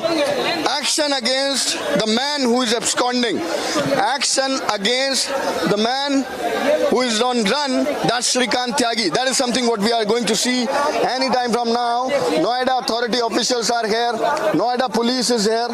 Noida police, Noida authority officials both are here, and they're going to demolish now what I've been told. And there the discussion among the authority officials how to go ahead with the things, as they have been telling that they do not want the bulldozer for this much construction, but their labors are enough to demolish this. And the discussion you can see Noida authority officer along with the police officials, there you can see that the construction is going to be demolished, and that's the action which is going to be taken against the man who is running, the man who is absconding, Shrikant Tyagi, who was using his power earlier. Republic TV has accessed the copy of the notice which was served to him back in 2020, but the action was not taken till the date. The action was not taken till the date, till he misbehaved, till he was seen again in the video when he was misbehaving with the lady, and the video goes viral. FIR has been registered. The man is on the run. Shrikant Tyagi is on the run. He's absconding. There, the live images from Omex Grand, the building, the society in which Shrikant Tyagi was residing, and on my back is the illegal construction. I'll ask my video journalist to give you the sense. I'll ask my video journalist Anoop to give you the sense of the illegal construction. This exactly is the illegal construction which has been done, and using his power, Shrikant Tyagi using his power was not demolishing the same, was not giving any answer to the notices which he was served by the Noida authority. And there the live images. I'll ask my video journalist to once give you the sense of the authority officers with the police officials, Noida police officials. Now the action is going to begin any moment from now. Time for action by the Noida authority now. And the man who is on run, the man who is absconding is still running, but the action is going to be taken, and that is something which has been confirmed by none other but the Noida authority officials, who are saying that they are going to demolish this illegal construction. And there the inspection is being done by the authority official. They are knocking the doors. Numbers of time we have seen how the police officials were also knocking the door to go ahead with the action. So these are the live images again from the same place. The official is calling. I can understand the official is calling the laborers who are going to demolish the property. The laborers who are going to demolish the property, they have been called. Now. The action is going to begin any moment from now. This has been clearly stated that no bulldozer is required. They are saying that their labor are enough to demolish this. They do not want any bulldozer, but they are going to demolish it. They are going to demolish the illegal construction. Their laborers has been called. That is something which I just heard when the Noida authority officer was discussing the same with the labor, and the instruction has been given. They have been called. Any moment from now, the action is going to be taken against the man who is on the run. Man man who is absconding, man who was seen in the video, Shrikant Tyagi, who was using his power, who was using his political power and was influencing people. And there you can see the authority officials are discussing how to demolish. The authority officials are discussing how to demolish, from where to start, what is going to be the plan of action. The laborers has been called. The laborers has been called. There I can see some of the people of Noida Authority itself, the laborers of Noida Authority. There I can see behind the officer. Hopefully नहीं पड़ेगी। Bulldozer एक बाहर खड़ा हुआ है, क्या वो authority लाई है सर? बिल्कुल लेकर आइए। आज ही एक्शन होगा सर? आज ही। कितनी देर के बाद हमको कार्रवाई देखने को मिलती है? कितनी देर बाद कार्रवाई होगी? कितनी देर के बाद? Confirmed again that there are two bulldozers which is standing right outside the society. Two bulldozers standing right outside the society has been called for the same cause. Has been called by the Noida Authority. Has been called by the Noida Authority. That has been confirmed by the Noida Authority official. Two bulldozer is on standby right outside the society. Right outside the authorities. The action is going to be begun any moment from now. Noida Authority is going to be in action. The notice was served back in 2020. We have shared the copy of the notice. The exclusive copy of the notice is with Republic TV. We have shared the notice, and that's the preparation going on. That's the preparation going on. There behind me you can see the Noida Authority officials. Behind me you can see the Noida police, the laborers which has been called by the Noida Authority, and they are going to demolish it now. But as of till now, the authority official was claiming and saying that they do not want the bulldozer, but it's on the standby. Noida Authority bulldozer is on standby, standing right outside the society. Noida Authority bulldozer is on standby, standing right outside the society, and this has been confirmed by the authority official. There the authority official at this point in time is discussing the things with the other residential. The discussion is on how it is going to happen, how much part of the illegal construction is going to be demolished by the Noida Authority. There in the visuals you can see the authority officials, the laborers has been called in. The action is going to begin any moment from now on the man who is absconding, the man who is running, the man who is still running. So this is going to be the action now. This is going to be the action now, which is going to be happen and which is going to begin any moment from now. There I'll try to speak to some other officials also. Anup, I'll ask my video journalist to come with me, and we'll try and get in word. Sir क्या कुछ होने वाला है sir? अभी planning की एक बार team हमारी आ जाए, फिर हम उस पे लेकिन basic sir I am just asking for the जो भी अवैध निर्माण है उसको तो हम लोग वो करेंगे। ये नोटिस जो है 2020 में भी मैंने देखा, हमारे पास एक कॉपी है, ये प्लानिंग विभाग बता देगा वही चीज उसी। लेकिन अभी इलीगल कंस्ट्रक्शन के खिलाफ कार्रवाई होनी है। जी देखिए बुलडोजर है सर, देखिए शुरू हो गया। That's the beginning. I'll ask my video journalist to give you a sense there. The visuals. The action begins. The action began here. These are the Noida Authority laborers who are taking the action. The illegal construction. Shrikant Tyagi property is going to be demolished now. The action has begun. Reporting live from Omax. Reporting live from the residence of the man who is absconding. The residence of the man who is on the run. The action began. The action began here. Noida Authority officials have started. To demolish the illegal construction. The action has begun. It was pre-decided as the officials of the Noida Authority informed us the same on camera that yes, this is going to be the action, the demolishing, and there you can clearly see Noida Authority officials. Now the labours have started. Over here, the illegal construction which was done. By Shrikant Tyagi, the notice which was served back in 2020, he did not respond on the same, using his political power. He did not respond on the same, using his political backing.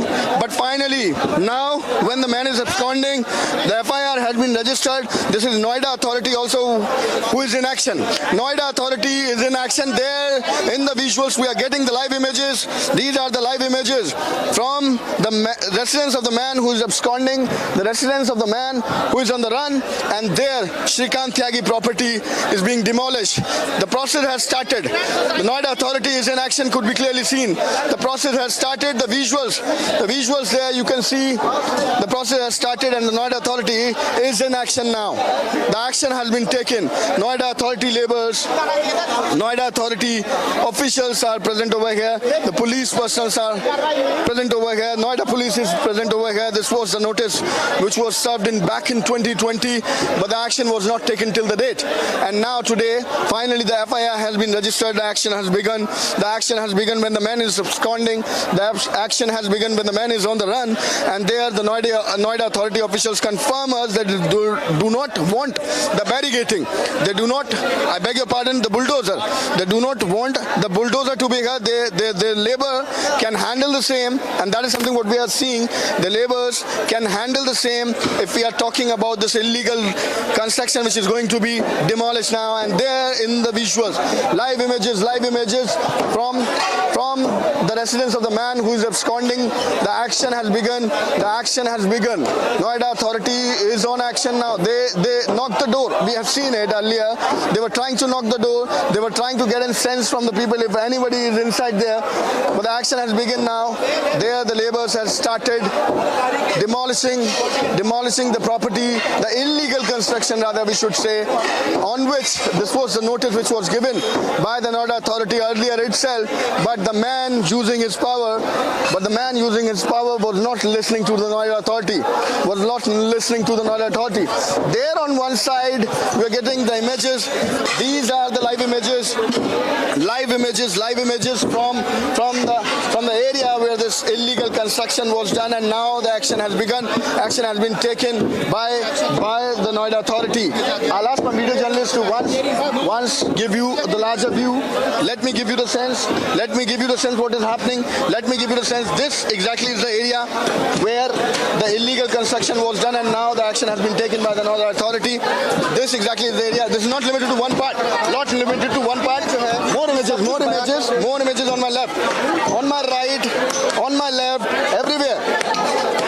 The man is on the work. The men are working. The laborers are demolishing. There the illegal construction is being demolished now. The illegal construction is being demolished now by the Noida authority, the officials. There the illegal construction is being demolished. There you can see, they are giving you the images. There you can see the officials, police officials are there trying to control the situation. The action has begun, and this was the notice which was given to Shrikant Tyagi by using his political power and backing. He was not listening. He was not responding to the notice about this illegal construction. This was a complaint which was given by the residential of the society back in 2019.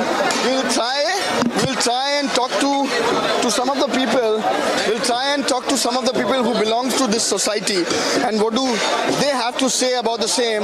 What do they have to say about the same if they are anytime willing to speak anything? Ma'am आप लोग इसी society से हैं सब? अभी ये illegal construction के लिए 2019 में भी कुछ आप लोग की तरफ से कंप्लेंट गई थी, 20 में नोटिस आता है, बट उस पर कुछ एक्शन नहीं लिया गया था. आज एक्शन? हाँ, आज एक्शन हुआ है. हम बहुत धन्यवाद देते हैं योगी जी को कि उन्होंने इसका संज्ञान लिया और एक्शन किया. लेकिन ये अभी तक ऐसे एक्शन क्यों नहीं हो पा रहा था? क्योंकि जैसे बताया जा रहा है, जो घटना अभी फिलहाल में हुई जिसके बाद FIR रजिस्टर हुई है कि political power, political banking use करके बदतमीजी करना. बट जो भी रूलिंग पार्टी होती थी वो उसी को बताता था कि मैं उसी पार्टी का हूँ. अच्छा. सिंस 2013 वो कहता था मैं बसपा का हूँ, फिर कहता था मैं सपा का हूँ, फिर हो गया वो बीजेपी का. आई डोंट नो वो किस पार्टी का था. ये तो वही बेहतर बता सकता है. But the man was using his power. हाँ, मतलब he was with every ruling party. What do you say, ma'am, about this particular action now? No, this is mandatory. This is mandatory for any society. Nobody can illegal construction. So this was most awaited, this is most awaited. These are the residential of the society. We have been talking to them and we are trying to get in word from them what exactly they have to say. They are even satisfied now. At least the action has been taken. There I'll go with the images once again. Go with the images once again where the illegal construction is being demolished now. Illegal construction is being demolished now. The people of the society are saying at least the action has begun. The action has begun on the man who is on run. The action has begun on the man who is still absconding. We have seen in the video how Shrikant Tyagi was using his power, how Shrikant Tyagi was abusing the lady, was threatening the lady, and what exactly has happened. So there the illegal construction is being demolished. The action has begun. The action has begun, and the people of the society here standing, they are appreciating the move. They are appreciating the move. They are appreciating, and they are saying that yes, at least the action has started. At least the action has begun. We'll try and get in word from more people if they are also willing to speak to us. If they will talk to us. Sir, आप लोग इसी society से हैं क्या सब लोग? Sir, ये काफी दिनों से यहाँ पे इलीगल कंस्ट्रक्शन था. आप लोगों ने 2019 में कंप्लेंट दी, 20 में नोटिस आता है, लेकिन तभी भी कुछ एक्शन अभी तक नहीं हुआ था. आज एक्शन हो रहा है. सर, क्या कहेंगे पहले तो? ये एक्शन 2 साल पहले हो जाना चाहिए बस. डेढ़ साल. ये अब तो कॉस्मेटिक वो हो रहा है. अब तो कॉस्मेटिक वो कुछ हो गया जब आदमी मीडिया आ गई यहाँ. उनको मीडिया को समझाना है. ये मैसेज मद्रास तक जाएगा. ये कोई सोसाइटी में थोड़ी रहेगा. This will go to entire India. Whole world will see it. आपका चैनल ऐसा नहीं है कि साहब हम 4 आदमियों ने देख लिया घर के अंदर बैठ करके. पूरे वर्ल्ड में ये मैसेज जाएगा कि व्हाट्स गोइंग ऑन. और इस सोसाइटी में कोई आदमी ऐसा नहीं है जो इनकम टैक्स ना देता हो. But why the action was not taken till the date? Was the man using his power? Was the man using his political connection? Nothing like that. Who is powerful? Mukhtar Ansari is powerful. There are plenty of mafias in this. But the action was not taken. Action was not taken. Just what do you say? Yes. So this is exactly the response of the people of the society. The response of the people of the society. At least the action has begun now. And I'll go with the live images. I'll go with the demolishing process which is going on.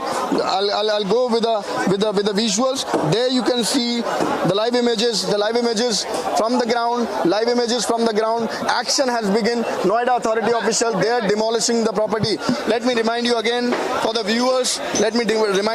This was the complaint which was given by the residentials of the society back in 2019, and after that in 2020 this was the message which was served.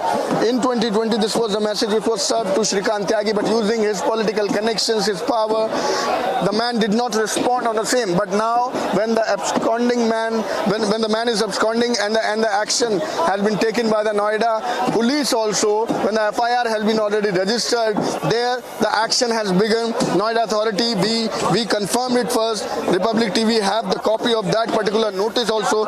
Republic has accessed the copy, exclusive copy of that notice also, which was served to Shrikant Tyagi back in 2020, and there the action has begun. There in the visuals you can clearly see where the action has begun, and the illegal construction is being demolished now, and the process is on. We'll give you a 360 view. We'll give you a long view. Basement. What I've been told, if we are talking about this particular construction, what I've been told, this particular flat is connected to the basement. He himself has made in his way, going other way, now connected to the basement.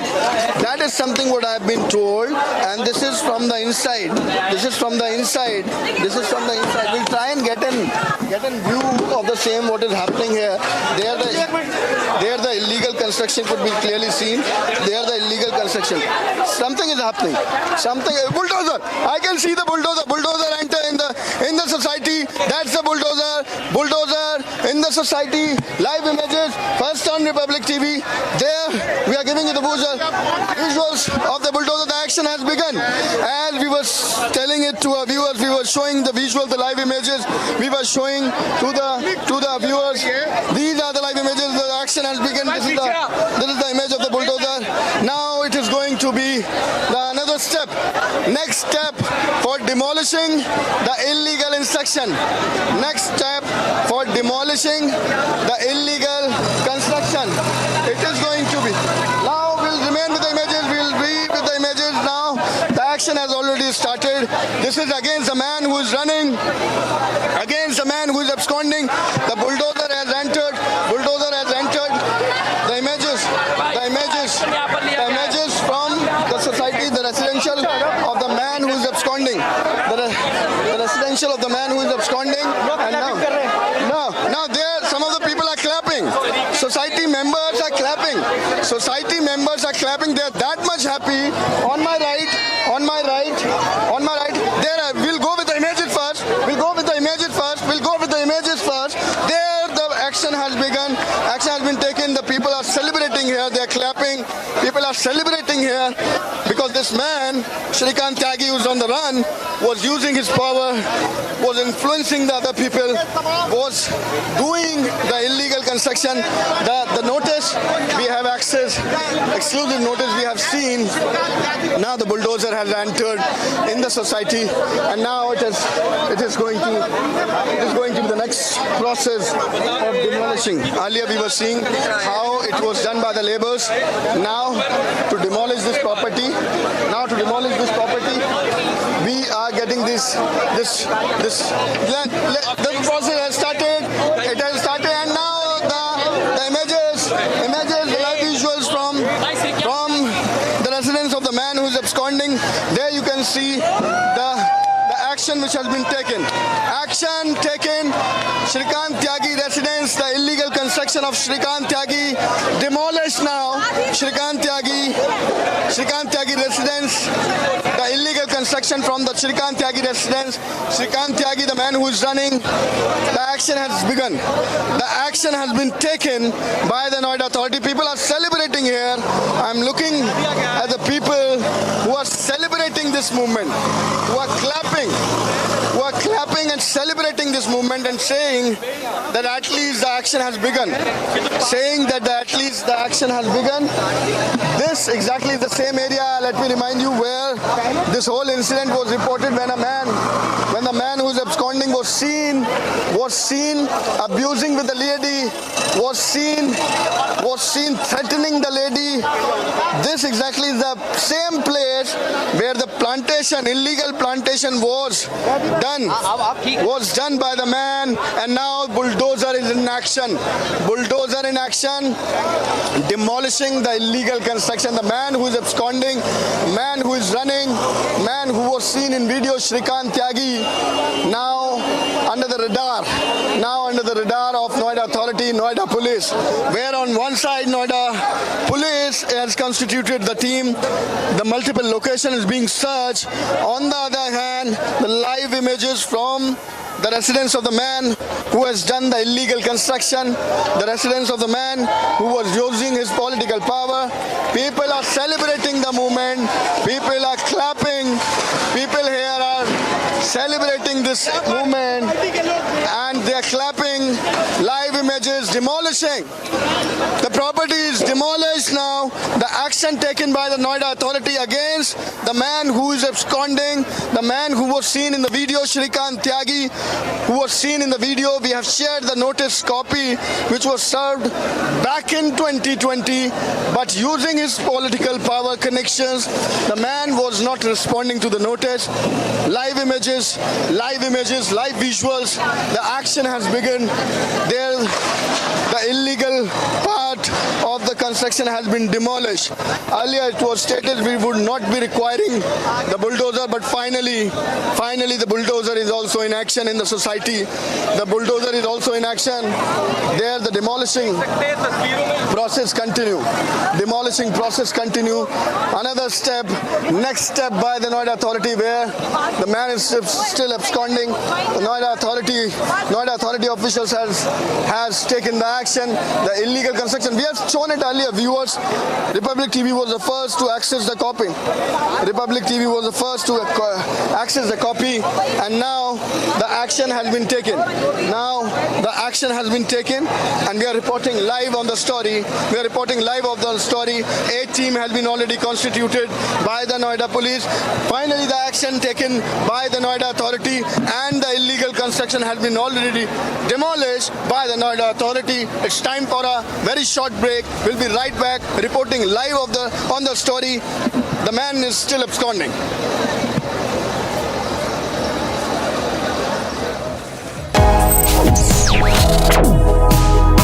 Reading allows us to become familiar with ourselves. We don't read, we won't know what is knowledge. I just find it very interesting to know people's lives, how they went through certain situations, how they dealt with things. So wherever you want to go in life, if you read books along those lines, then that would really help you in growing. Reading could mean a million different things to every individual. What does it mean to you? Visit readindia.info to find out more.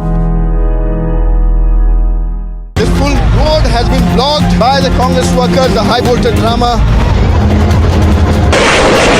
Nancy Pelosi lands in Taiwan.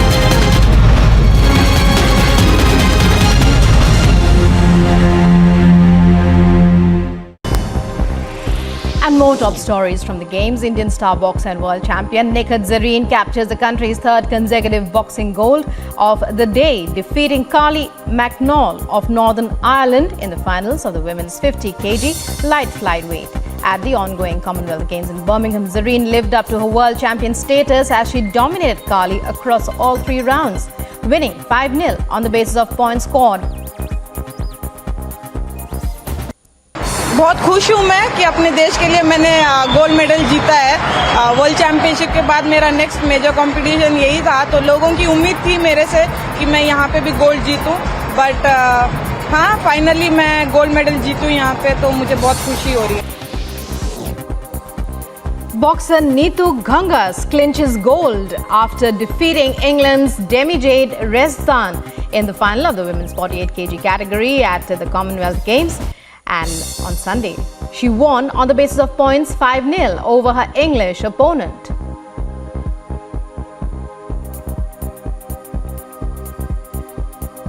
Following his gold medal win in the Commonwealth Games on Sunday, Indian boxer Amit Panghal says he will try to win gold for his country in the Olympics as well. Boxer Amit captured another boxing gold after defeating England's Kieran MacDonald in the finals of the 48 to 51 kg. These protesters have blocked the main ITO road. Nancy Pelosi lands and she's coming down now. Nancy Pelosi.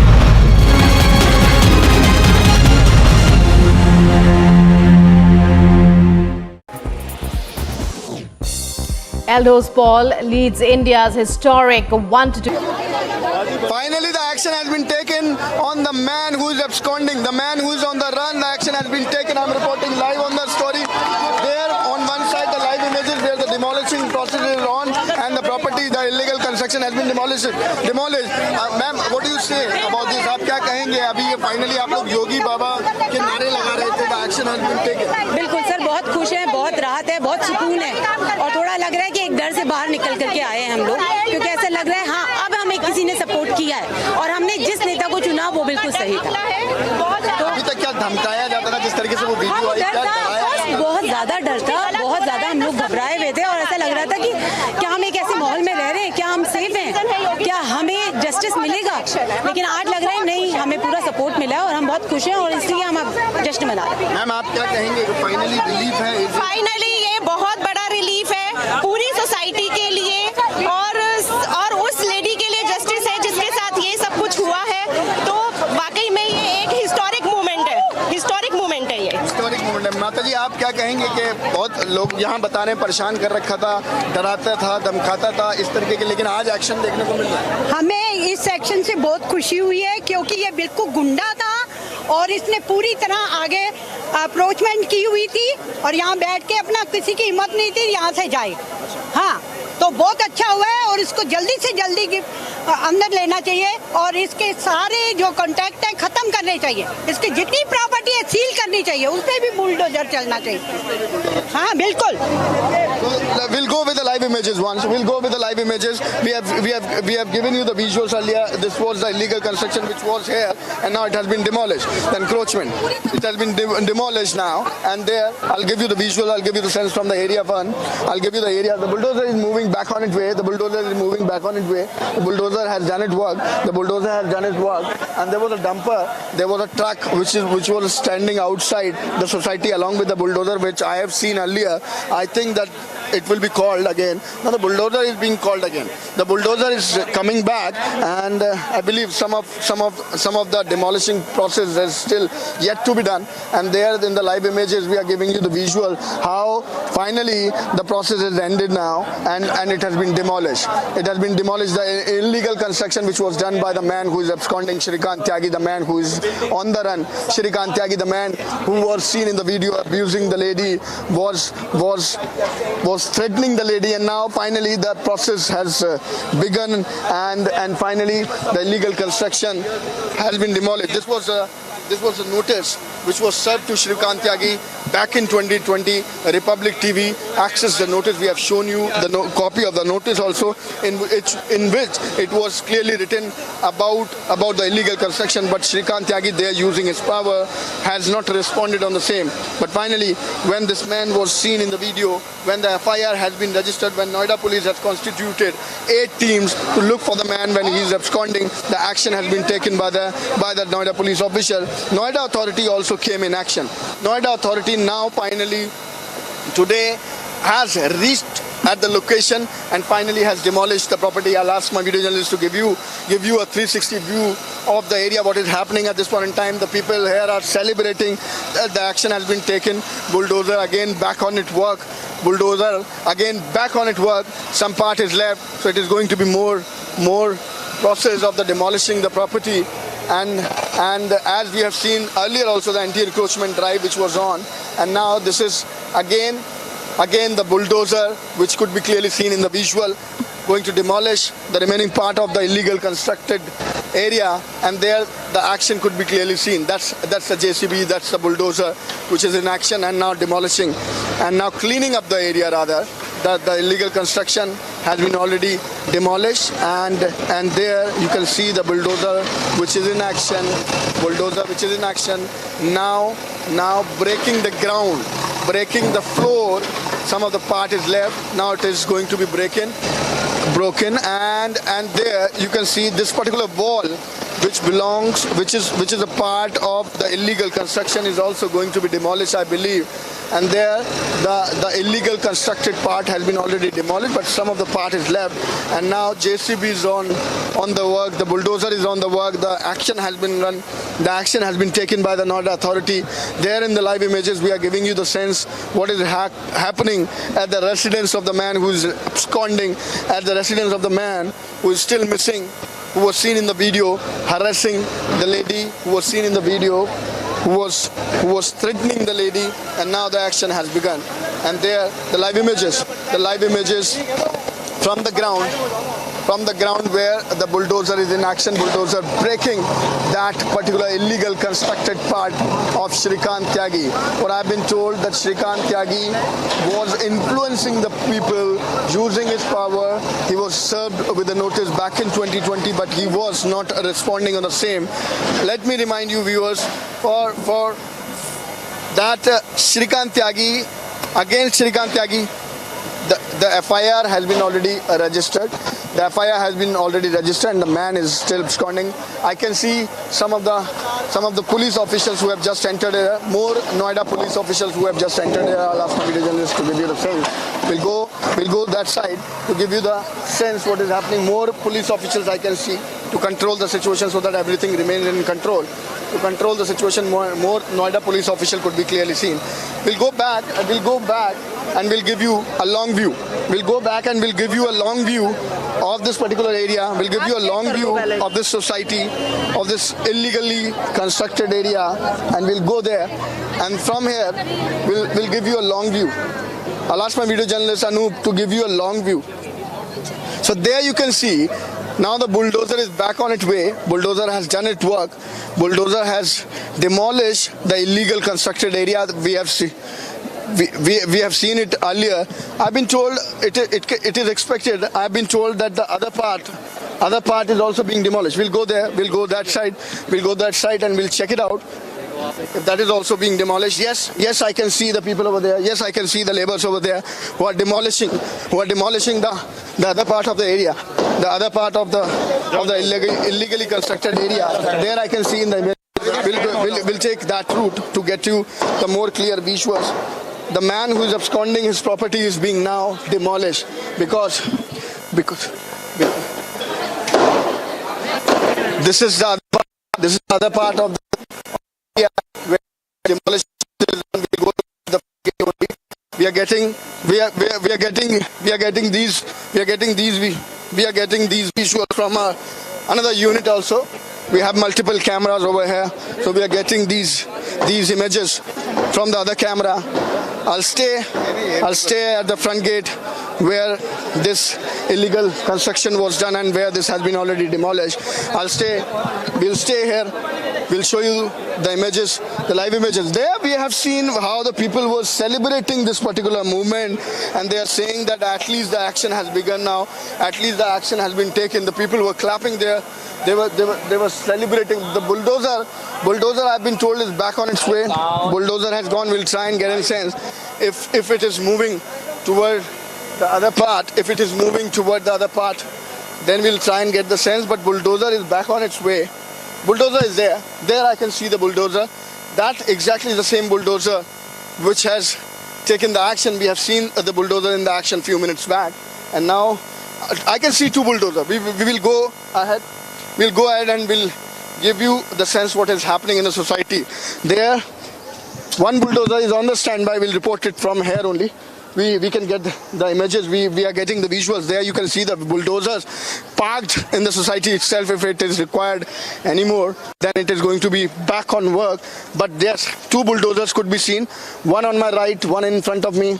Two bulldozers. This exactly is the same bulldozer which we have seen earlier in the action where the demolishing part has been done and completed by this particular bulldozer. On the other hand, the other part of the area, if we talk about the other gate of this particular residence and the illegal construction part, then there the laborers are working. So we have given you the live images of the bulldozers now moving back toward the illegal constructed area which has been demolished now.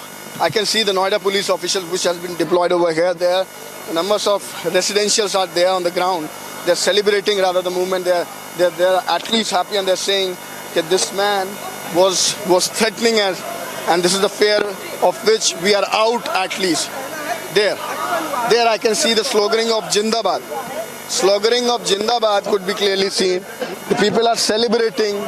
People are joining, like they are celebrating this movement that the action has been taken. This is also big because you can understand, viewers, we can understand by this movement, by this reactions of the residential of this society, what would have been the condition. What would have been the condition for these people who are living over here? And now, today, they are celebrating this movement. They are saying at least the action has been taken, and we are very much relieved by this action of UP government and the Noida police. This exactly is the situation on the ground, where the people are saying, we were talking to some of the residential of this particular society. They were seen so relaxed and relieved. They were saying that at least the action has begun, because this man was threatening us. This man who was seen in the video, Shrikant Tyagi, who is still on run, was threatening us. This exactly is the situation. And what would have been the situation at that point in time when this man was in power, when this man was influencing others, when this man was doing this illegal construction? Let me give you the sense. If you are talking about this illegal construction, these are the different towers. So from right toward my left, if we'll pan a camera a bit, then we can understand it. All the construction is done in the same manner, and that's a pattern in which it is always done in the societies. So this is in the same manner. I can see the sweets. Sweets has been brought in. People are trying to celebrate it through the sweet. There you can see the people at this point in time is celebrating this movement by celebrating this. देखो ये जो मिठाई आई है आज, ये जो मिठाई आई है, ये जो मिठाई आई है इस कार्रवाई की वजह से आई है। आज यहाँ की जनता बहुत खुश है, लेकिन किसी के नुकसान होने पर मिठाई नहीं बांटी जाती, लेकिन जो मिठाई बांटते हैं लोग वो कहीं ना कहीं दुखी होते हैं और उनको ये चीज देखने को मिलती है तभी वो मिठाई बांटते हैं। इस तरीके की वो गुंडागर्दी थी जो आज आप लोग इस मूवमेंट को तालियां बजा रहे हैं, खुश हो रहे हैं, मिठाई बांट रहे हैं कि कम से कम ये एक्शन लिया गया। नहीं, बीजेपी के नाम से धमकाता था कि मैं बीजेपी का बहुत बड़ा नेता हूँ, मैं बीजेपी का बहुत बड़ा नेता हूँ, इसलिए वो धमकाता था बीजेपी के नाम लेकर। और अपने आप को बहुत पावरफुल आदमी बताता था। ये कहता था मुझसे ज्यादा कोई पावरफुल नहीं है। उसके छोटे छोटे लड़के गोली मारने का आदेश देते थे। इसकी 7 बजे जब भी वो हमारी सोसाइटी में आता था 10 पुलिस वाले बंदूक लेके ऐसे गार्ड बन के आते थे उसके साथ। 10 पुलिस वाले भी बिल्कुल यहाँ देखा गया है। उसके साथ जो गार्ड 4-5 गाड़ियाँ उसकी हमेशा अटेंशन खड़ी रहती थी। 0001 001 001 इतने स्पेशल नंबर उसके पास कहाँ से आ जाते थे? इतना बड़ा तो वो नेता था नहीं। उसने पुरानी गाड़ियाँ खरीद रखी थी, उसके ऊपर पुलिस का एनुअल लगा हुआ था ताकि लोग उससे डरे और पुलिस वाले भी ये समझे, और MLA का वो लिखा हुआ था बोर्ड ताकि लोग पीछे रहें और उस पास से डरते रहें ताकि पहले आप मिठाई खाओ, पहले प्रेस वाले खाएंगे। प्रेस वाले आप लोगों का भी बहुत बड़ा सहारा है, ऐसी बात नहीं है। There you can see the sweets is being distributed among them. So they are enjoying this movement. We need to understand by this reaction of the residential what would have been the situation at that point in time when this man was using the power. But the people were telling us, we were just talking to the people there, and they were telling us how this man Shrikant Tyagi was using the police power. He used to enter in the society with 10 guards, when 10 police officials with bouncers with him. That is something what the people here are telling us. That is the statement of the residential and how he was using the power. And we were just seeing, talking to the ladies over there of the society only, the residentials of the society. We were talking to them, and now it has been reported the man is absconding, but the team has been constituted. We'll again go with that visual where this demolishing has been done, where this illegal construction has been demolished. There, we have seen you, we have shown you, we have shown. There are some people, I believe, who are from their family. There are some people who are from the Shrikant Tyagi family, what I've been told. I'm just trying to get information. She's trying to say something. We are just trying to get an information what is happening here. But there are some people, I believe, who are not happy with the same. But we'll go back to the images. We'll go back to that particular part where this demolishing process has ended. We have shown you the bulldozer. We have shown you early in the morning. I have reported from here. Early in the morning, I was reporting from the same location when Republic TV broke it first with a copy of the notice. Which was served back in 2020. So early in the morning, we have shown you. Early in the morning, we have shown you the visual where it was illegally constructed, and later we have seen how it began. How Noida authority officials reaches here, they confirm us on the camera. More celebration I can see. We'll go with the live images to that part also. More celebration I can see. The people are celebrating this movement because there seems like that they've got a big relief. There I can see the people are celebrating this movement because we can understand what would have been the situation if you are talking about this man. This man is absconding. This man is absconding after FIR has been already registered. But there, the live images is coming in from the ground. We are reporting from the ground. We have shown you how the illegal construction was done. Early in the morning when I was reporting from this part, we have access the copy and continuously giving you the live visuals. We'll go towards the bulldozer also. The viewers who are joining us now, we'll brief them the story. We'll go toward the bulldozer also. The live images from the ground from the 93B sector of Noida, where Shrikant Tyagi Shrikant Tyagi, more officials, senior officials I can see who is on the ground. More senior officials who is on the ground monitoring the situation. I'll ask my video journalist to come to this side. That on my left is the bulldozer. From here we can get a glimpse of that. From here only we can get a glimpse of that, and we'll pan it a bit. We'll pan our camera from bulldozer toward the illegal construction. That's the bulldozer which we have shown you. There the deployment of the police, and that's the site which has been demolished now. That's the site which has been demolished. The illegal construction was done by Shrikant Tyagi. As we are telling this to our viewers since from the morning, the copy has been accessed by Republic Media Network. That was the exclusive copy in which it was written, the notice which was given to Shrikant Tyagi, but he did not reply on the same. He did not reply on the same using his political powers. And finally, today, when the man is absconding, the FIR, when has been already registered, then Noida Authority also came in action. We spoke to the Noida Authority officials when they arrived here. We tried and get a sense from the Noida Authority official what is going to be their plan of action. And it was stated very much clearly by the Noida Authority official that they are going to take action today only, and the action has been taken, and we have seen in the visual there. We are giving you the sense from the ground. The live images are from the ground. Different areas, different groups are divided, and everybody of them I can see is celebrating the movement.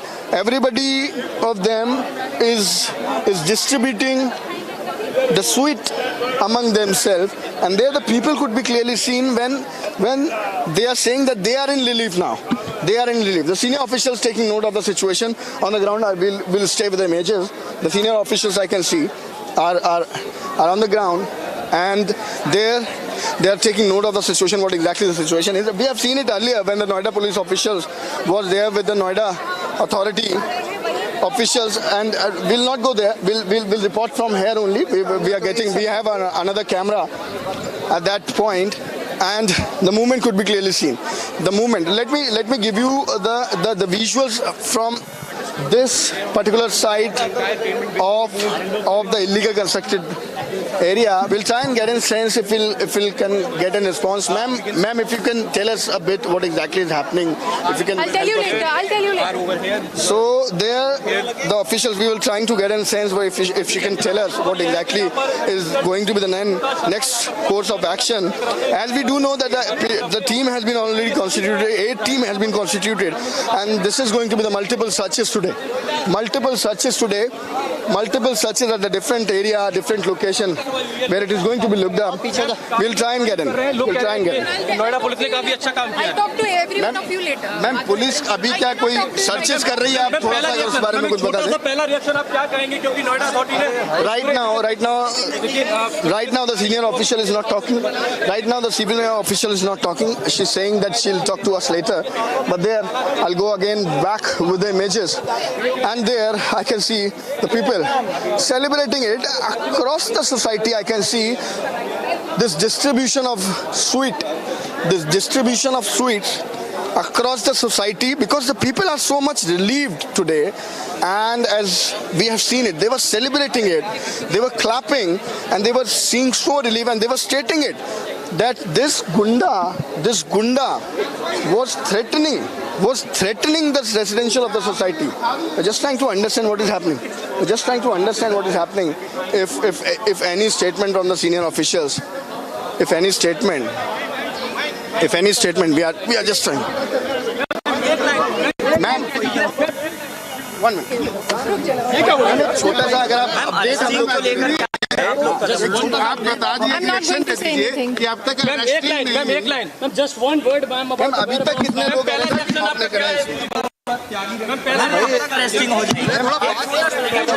Investigation ma'am कहाँ searches चल रही ma'am?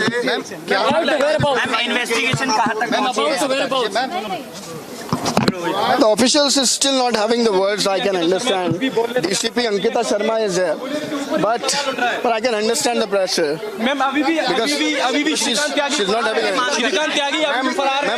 खास तौर पर live है. What is 72 घंटे से ज्यादा समय हो चुका है. 72 घंटे से ज्यादा हो गया है. श्रीकांत त्यागी कहाँ है? Shrikant Tyagi's whereabout is still unknown, as we do understand that's why DCP is not talking. We were trying and get a reaction from the DCP. What is the update on his whereabouts, what is the teams doing, what is being done by the teams which has been constituted, what exactly is going to be the area of search. The area of search, the teams has been constituted. Multiple team has been constituted, but their DCP is not ready to talk. We're trying and get a sense from the DCP. We're trying to get an answer. Ma'am, if you can tell this to viewers. I told you I'll tell you in some time. I'll tell everything in some time. What is happening? I'll tell everything in some time. How many teams have been constituted? I'll give What is going to be the area of search? Ma'am, क्या उसको लेकर कोई investigation, ma'am? That multiple location is being searched. Multiple location is going to be searched. But what is expected, ma'am? This is something what is happening on the ground. This is something what is happening on the ground. We will try and get a reaction from the DTP, but she's not responding. She's saying she'll talk later. She'll talk later. But that is because registered. We were trying to get a sense from the DCP, but there is no answer. Sir, we'll go back toward the bulldozer. That's the bulldozer which was in action. Bulldozer still parked in the society. Bulldozer still parked in the society.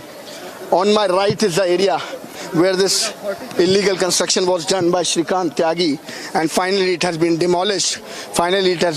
We were trying to get in reaction, an official reaction from the officials, from the senior officials.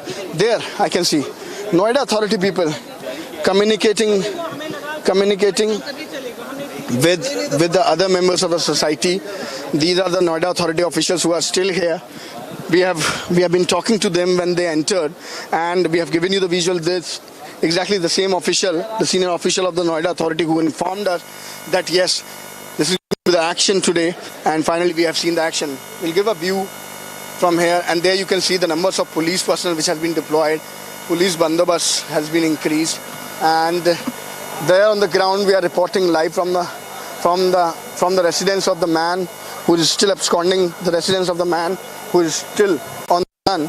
So the live images, we have shown you how the action started today. If we talk about this particular story, then we do understand a man was seen in the video.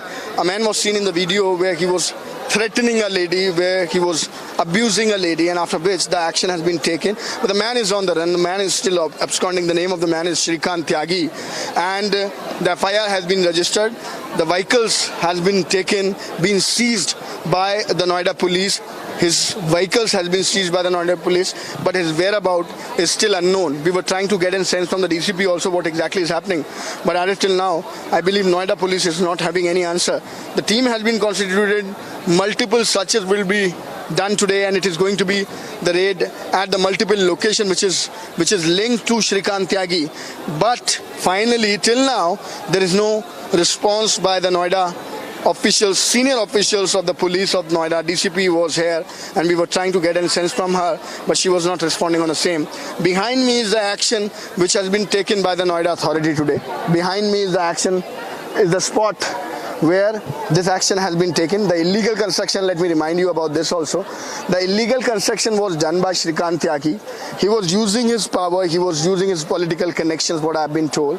And that's the response of the residential over here. And finally, it was the complaint which was back in 2019 given by the residentials of the society to Noida Authority. Back in 2020, this was the response of Noida Authority, where this have given a notice to Shrikant Tyagi to respond on the same. But Shrikant Tyagi did not respond on the same, again using his political connections and power, what I've been told. And finally, today, when this FIR has been launched, now after 2 years, Noida Authority also came in action, and we have seen the officials who entered here. We were talking to them. They confirmed that this is the illegal construction and this is going to be demolished. We have shown you in the visual. The action has been taken against Shrikant Tyagi property, and it was illegally constructed. But we need to understand the kind of power he was using. We need to understand, as we are getting the sense from the residentials also, their relief was seen as they were telling us that how much relaxed they are after this particular move of the Noida Authority. So we can understand, if I'll go through the construction part and the infrastructure of this particular society, then you can clearly see all is constructed in the same pattern, and that is how the societies are built. You are not allowed to construct anything other than it has been given to you by your builder, and if you do that, that is going to be calculated as illegal construction. So this was the area which was illegally constructed by Shrikant Tyagi. As you can see, the whole society, all is constructed in the same pattern, but the man using his power, man using his influencing power, political connections, has constructed it, was living over here and was threatening the people of the society. That is something what we have been seeing, that is something what we have been told, was threatening the people of the society, and that was the reaction of the people of the society. And finally, now today, the action has been taken. But it was a message notice which was served back in 2020, but nothing was responded by the man who is absconding, obviously Shrikant Tyagi, the man who was seen in the video. The FIR has been registered, but is still absconding. We have been told that this is going to be the multiple searches at the multiple location which is going to be done by the Noida police today. We are waiting for the update. We were trying to get in sense from the DCP also, but there is no. But where the construction has been at least now demolished, and now we are waiting for more update what is going to be the next course of action, as the cars, the vehicles which belongs to Shrikant Tyagi also has been already seized by the Noida authority, I beg your pardon, by the Noida police. Action has been taken by the Noida. We are sense from the ground there. I can see the deployment of the police has been increased. The deployment of the police could be clearly seen. That illegal part, that illegal construction of Tyagi's residence has been already demolished. Finally, now waiting for an update if the man is nabbed and when he is going to be nabbed, because till now there is no whereabout. If you talk about whereabout of the man who is absconding, whereabout of the man Shrikant Tyagi, it is still unknown. And DCP, there we were when asking question, was not having any answer on the same. We were trying to get in sense what exactly is going to be the next course of action. We do understand the team has been constituted, but nothing as of now. And the people but here are a bit relaxed, a bit relieved when this particular action has been taken by the Noida authority. We are reporting live on the story. We have shown you the visuals when Noida authority officials enters the society. We have shown you the bulldozer when it came in action. The illegal constructed part of Tyagi's residence was demolished by the bulldozer, and finally the action has been taken by the Noida authority. Yes, back to you in the studio. The pictures on your screen are of the demolition that took place a short while ago. This is a residential complex in Noida where Shrikant Tyagi had carried out illegal constructions. Now, the whole matter, of course, has come to light after the fact that he got into an argument with a resident over there, and thereafter he was seen abusing and getting physical with her. Thereafter, of course, that video made its way to the social media and was brought up by social media users. We have also seen reports of what took place thereafter, wherein people who supported Shrikant Tyagi, who says that he's from the BJP's youth wing, barged into the society.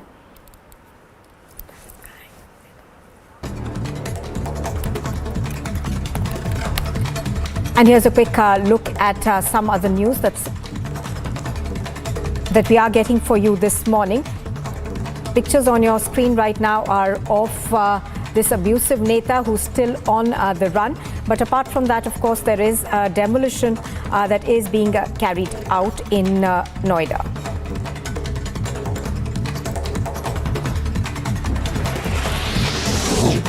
Now, following the Uttar Pradesh government's zero-tolerance policy, the Noida police have slapped the Gangsters Act on Shrikant Tyagi, and his properties are likely to be attached. Meanwhile, his supporters turned up at the housing complex and shouted slogans and asked for the address of the victim.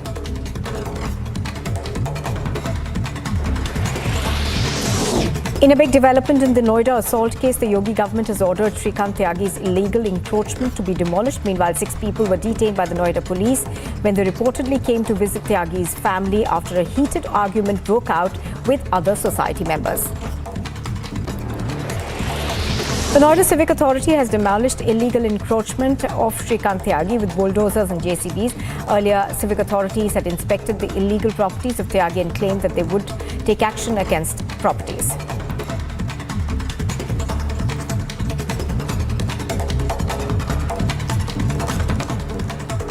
Images from the society, the residential of the man who is absconding.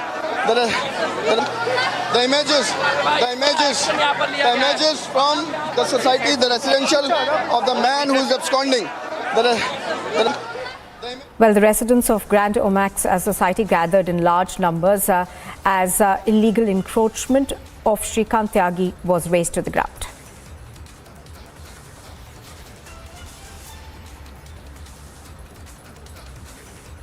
And the Union Minister Kaushal Kishore has claimed that the BJP does not have any relation to Shrikant Tyagi and said that he's not a member of the party. The minister added that Tyagi is absconding and investigations are on.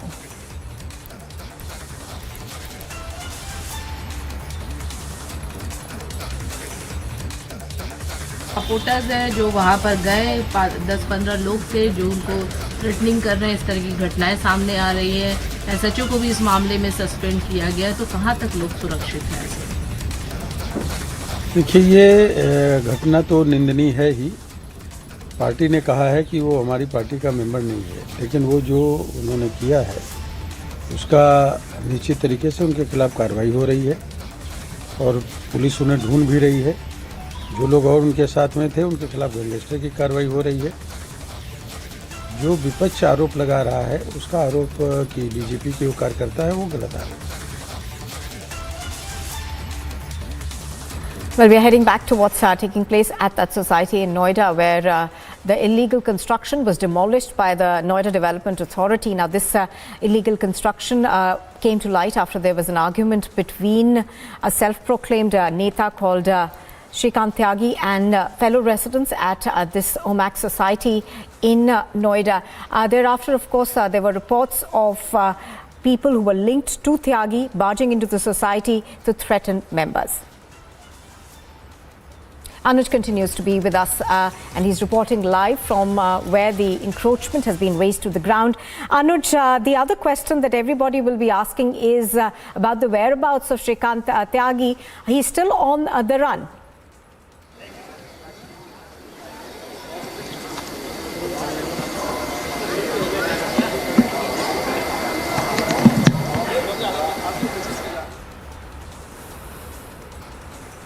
Reporting live from the ground, and we have been giving the visual.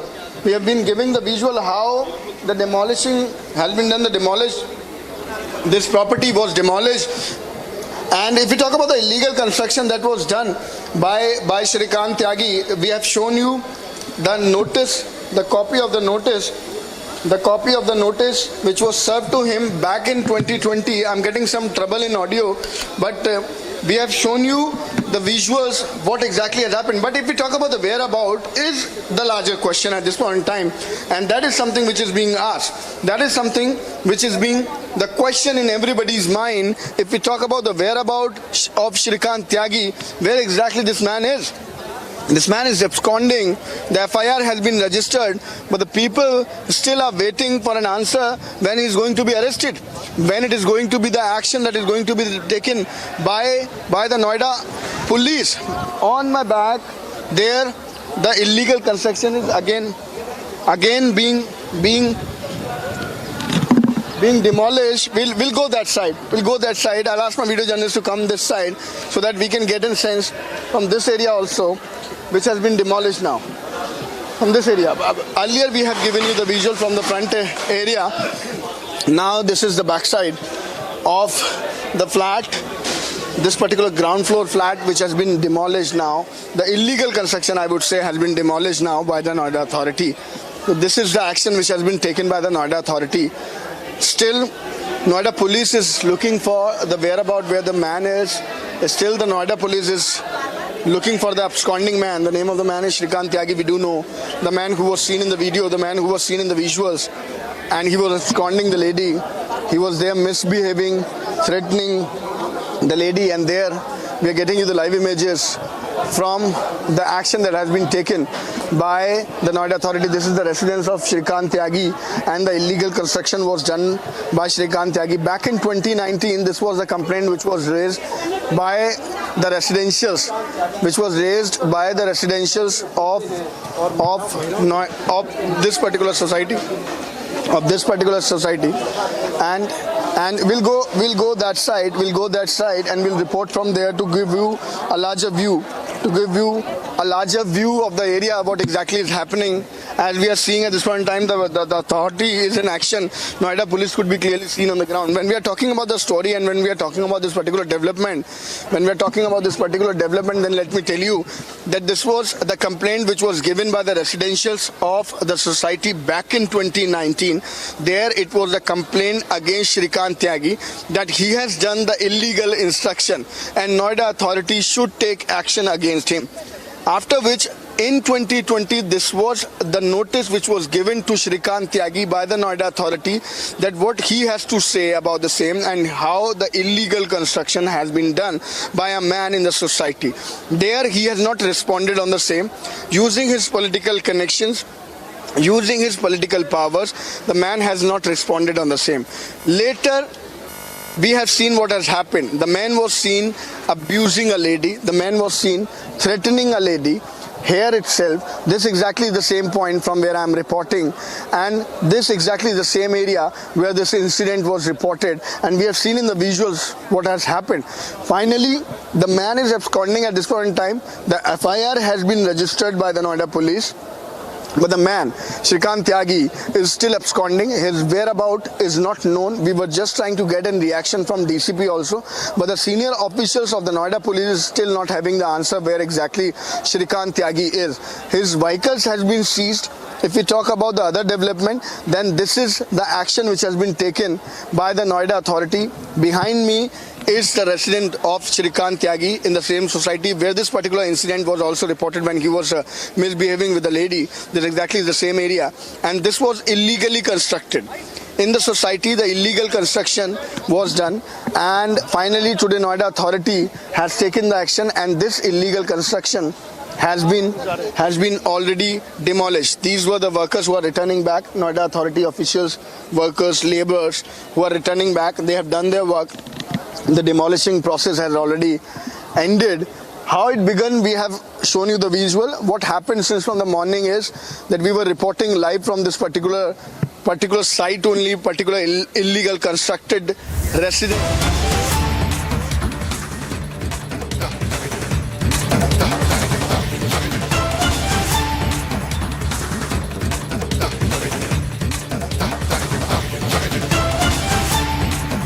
Okay, that was a story we are tracking very, very closely from Noida. In fact, through the day there are reports of him leaving Noida and going to different parts of and going perhaps to other states. And there are different teams of the Noida Police Dispatch. We're keeping a close track on that story. Moving on now to the story from Lucknow. It's a viral video from Lucknow. Viral video from Lucknow where UB Deputy Chief Minister Brijesh Pathak is taking cognizance of a viral video of a party being celebrated by the employees in the civil hospital and has constituted a joint inquiry committee of Civil and Additional Director Lucknow Board to investigate the matter. This comes after the video of a civil hospital employee went viral, and this was last evening. And in the video, the hospital staff were assuming a birthday party and were beating each other up with a belt. The video of the civil hospital employees has been talked about, a matter of big controversy. And in this video, the hospital staff seen in this bizarre sort of a celebration of beating each other. There was commotion in the OPD area of a civil hospital overnight. Patients had to face this noise, commotion, complete chaos in this hospital for some time because of this bizarre sort of a celebration. They cut a cake, they smashed cake on each other's face to this bizarre sort of a celebration where they were whipping each other with belts right outside the OPD. Right outside, and all of this happening right outside the OPD in Lucknow. And right now, the Deputy Chief Minister has taken cognizance of this. Our Deputy Chief Minister has taken cognizance of this, and we are hearing that an inquiry has now been ordered. Let's play out the reaction of the Deputy Chief Minister Brijesh Padak now.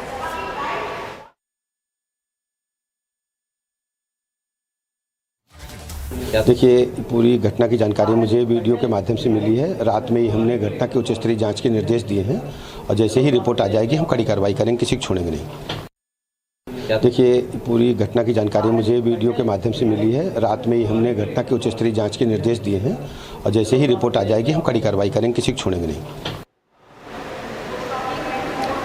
So those are the pictures. Let's go back full frame to those pictures of this bizarre celebration. They called it a celebration. There shouldn't have been one inside a hospital where employees at the hospital were seen smashing a cake on each other's face, whipping each other in what they called a celebration. And this was a video that went viral of the civil hospital. These are employees of the civil hospital, and now a joint inquiry committee has been constituted comprising Director Civil and Additional Director Lucknow Board, who will now investigate the matter. And this is after this video of a civil hospital in Lucknow, where employees were seen celebrating in this in what was called a birthday party right outside an OPD. Can you imagine? Birthday party outside an OPD, and they smashed cake on each other's faces, and they were whipping each other with belts, as seen in this video.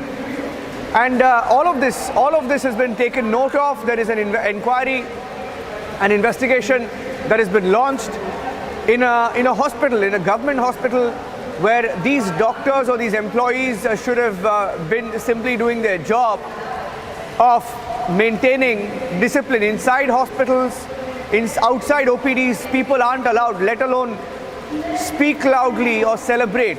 And outside this, inside this civil hospital, people were seen smashing cakes on each other's faces and whipping each other with a belt. And this video has been doing the rounds on social media since yesterday, and now an investigation has been ordered. So that's the breaking news update on the story. Handing it back to you for now. We'll keep a close track. Let's once again listen into what the Deputy Chief Minister, here's what he said earlier. घटना की जानकारी मुझे video के माध्यम से मिली है। रात में ही हमने घटना की उच्च स्तरीय जांच के निर्देश दिए हैं और जैसे ही रिपोर्ट आ जाएगी हम कड़ी कार्रवाई करेंगे, किसी को छोड़ेंगे नहीं। देखिए, पूरी घटना की जानकारी मुझे वीडियो के माध्यम से मिली है। रात में ही हमने घटना की उच्च स्तरीय जांच के निर्देश दिए हैं और जैसे ही रिपोर्ट आ जाएगी हम कड़ी कार्रवाई करेंगे, किसी को छोड़ेंगे नहीं। देखिए, पूरी घटना की जानकारी। Anila Singh joining us on the phone line. Anila Singh of the BJP. Anila, this video reportedly from Lucknow at a civil hospital where we don't know who these employees are, but right outside the OPD, shouting, screaming, smashing cakes on each other's faces, whipping each other with belts. We just heard the Deputy Chief Minister there. What is the government doing regarding this? My ram to everyone, and Deputy Chief Minister has already given his reaction on this incident, and it is very unfortunate, I will say. Apathy which has been shown by these people, few of them might be employees of this hospital, is not expected. And if they have to celebrate any sort of celebration, then they have to do at their own place, not in hospital. So UP government is not going to tolerate any such irresponsible behavior in government premises. So definitely strictest of action is going to be taken, as the Deputy CM of Uttar Pradesh has mentioned. Okay. Thank you for that. Thank you for that. Okay, that's our BJP spokesperson in Uttar Pradesh, Anila Singh, joining us on the broadcast.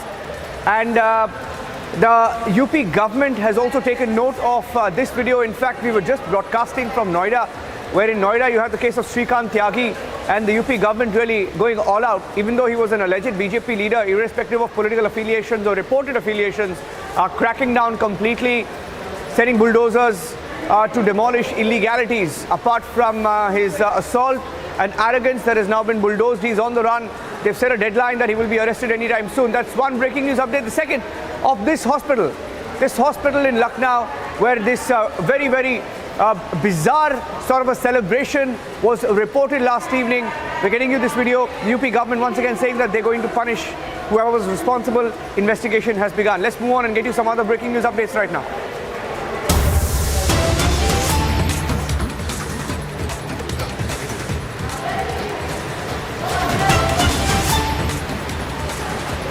And there's a big political shift happening in Bihar. And this big political shift involves the JDU, and the JDU, which is an ally of the BJP, is in alliance with the NDA in Bihar, could soon break their alliance. And that's the breaking news update coming in. For the last 2 months, we've been reporting on the tremors within the this alliance in Bihar. And the clamor now is that the Mahagathbandhan should come back. Or that's what Congress party spokespersons are saying in Bihar this morning. I'll go across to Prakash, who will be joining us live. But the breaking news update now, Nitish Kumar more or less making up his mind, deciding to break the alliance with the NDA. The writing was on the wall, given all the developments that have been taking place for the last few months, with the tension over a leader called RCP Singh, with different people being sacked for what they called anti-party activities. And then you had Nitish Kumar skipping the Niti Aayog meeting. On record, he said it was over COVID, but they will accept, even on debates, that it is actually his protest over Niti Aayog, saying Niti Aayog is of little use, even though they're in alliance with the BJP, which is ruling at the center. And the latest flashpoint being that he claims BJP is trying to break his party. That's the breaking news update. I'm going across to the reactions coming in. The Congress party saying Nitish. The breaking news update. Congress party saying Nitish should break his alliance and join hands with the RJD and Congress. Listen in. महागठबंधन की सरकार बनने से ज़्यादा ज़रूरी है कि Bharatiya Janata party और उसकी विचारधारा की सरकार हटे। कांग्रेस पार्टी इसी बात को मानती है और हम यह हमेशा कहते हुए आए हैं कि नीतीश जी को भारतीय जनता पार्टी ने असहज बनाया है। भारतीय जनता पार्टी की यह आदत भी रही है कि अपने अलायंस पार्टनर्स के साथ जिस तरह का उसका व्यवहार रहना चाहिए वो रहता नहीं है। वो चाहती है कि हर जगह सरकार हड़प ले। तो ऐसी स्थिति में जाहिर सी बात है, और नीतीश जी का जो सियासी पटल है, जो विचारधारा है, वो विचारधारा भारतीय जनता पार्टी के साथ मेल तो खाती नहीं।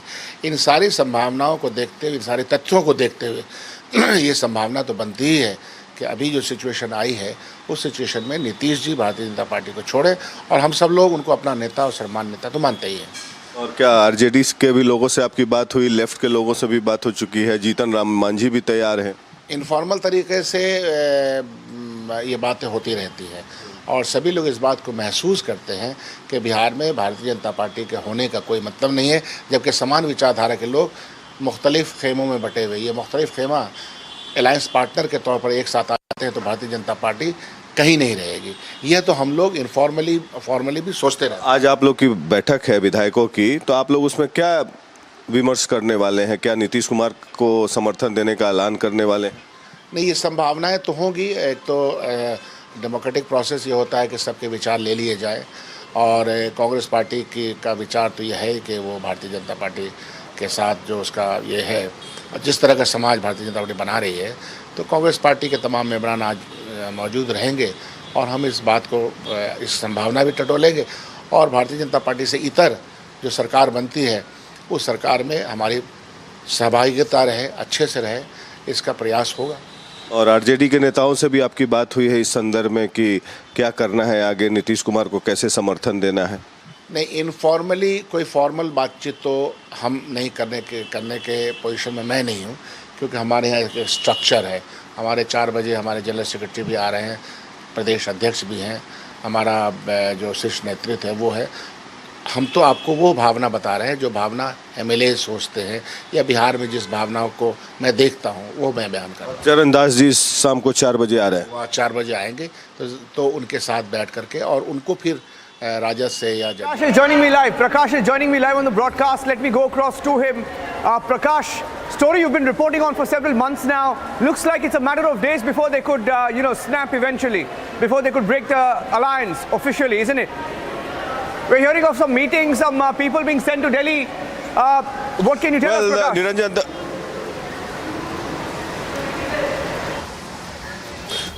Niranjan, the die is cast and the split is imminent. It looks like whatever the actions and the counter actions from the both JDU and the BJP has unfolded in the recent past.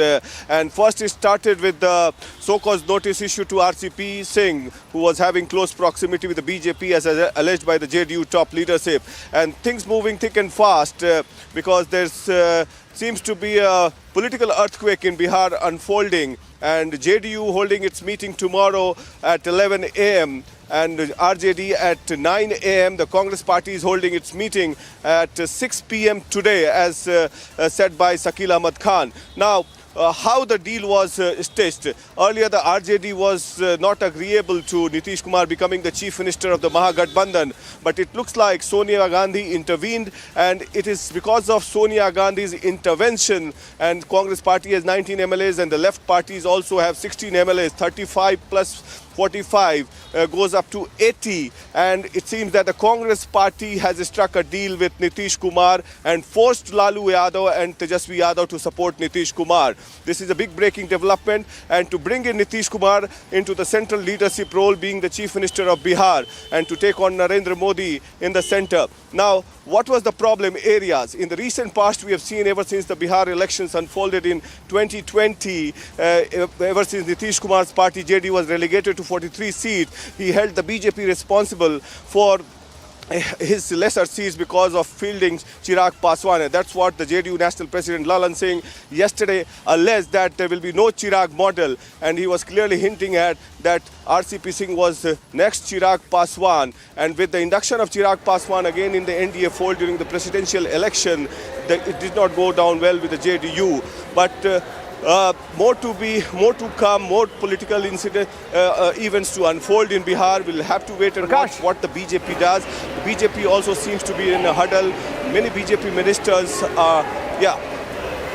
Prakash, I have to take a short break right now. Stay with me. This is going to be the big story today, the big political story this Monday morning, that there's going to be a big shift in politics nationally perhaps after this move, because Nitish Kumar was with the RJD, dumped the RJD for the BJP, dumping the BJP again, going back to the RJD perhaps, and it's all happening. Not the first time for Nitish Kumar, but he's got reasons, he claims, this time around. Taking a short break, coming back with a live coverage on Republic. Stay tuned. Coming back also to the news conference and the action around a leader called Shrikant Tyagi, who was seen on camera abusing, attacking women. His house has been bulldozed, a part of his house at least has been bulldozed for illegalities.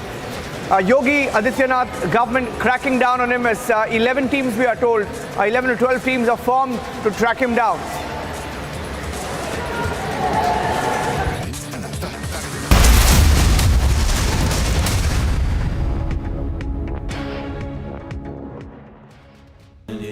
Amity has been ranked India's #1 not-for-profit private university for 9 years, with top 10 ranked institutions in management, engineering, biotech, law, masscom, telecom, hospitality, fashion and more. Yet another top ranking for Amity University. In a shocking incident coming into light from Uttar Pradesh's Mainpuri, Samajwadi Party leader Devendra Singh Yadav's car was hit by a truck. The car was later dragged for more than 500 meters. Police authorities have informed that further probe is underway. Mainpuri Samajwadi party के जिलाध्यक्ष देवेंद्र सिंह यादव जी आज अपनी Brezza गाड़ी से कहीं जा रहे थे, तो मैनपुरी में करहल चौराहे के निकट भदावर हाउस के पास उनकी ब्रेजा गाड़ी हरियाणा नंबर के एक ट्रक से दुर्घटनाग्रस्त हो गई। पुलिस कर्मियों द्वारा तत्काल चालक को हिरासत में लिया गया। चालक विनय यादव चौबिया इटावा का रहने वाला है। संपूर्ण पहलुओं की गहनता से छानबीन की जा रही है। अभी कोई तहरीर प्राप्त नहीं हुआ है। तहरीर प्राप्त होते ही आवश्यक वैधानिक कार्रवाई की जाएगी। Bureau report, Republic TV.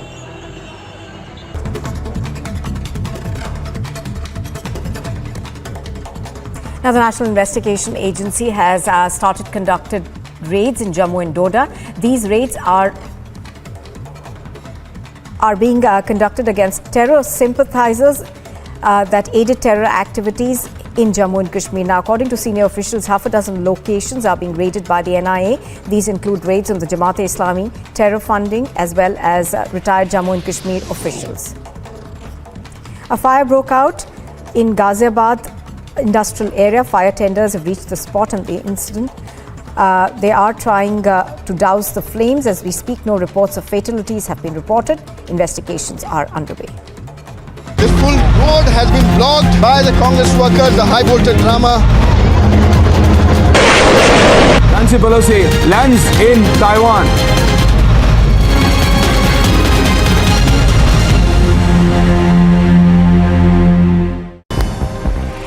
And more top stories from the Games. Indian star boxer and world champion Nikhil Zareen captures the country's third consecutive boxing gold of the day, defeating Carly McNall of Northern Ireland in the finals of the women's 50 kg light flyweight. At the ongoing Commonwealth Games in Birmingham, Zareen lived up to her world champion status as she dominated Carly across all 3 rounds, winning 5-0 on the basis of points scored. बहुत खुश हूँ मैं कि अपने देश के लिए मैंने गोल्ड मेडल।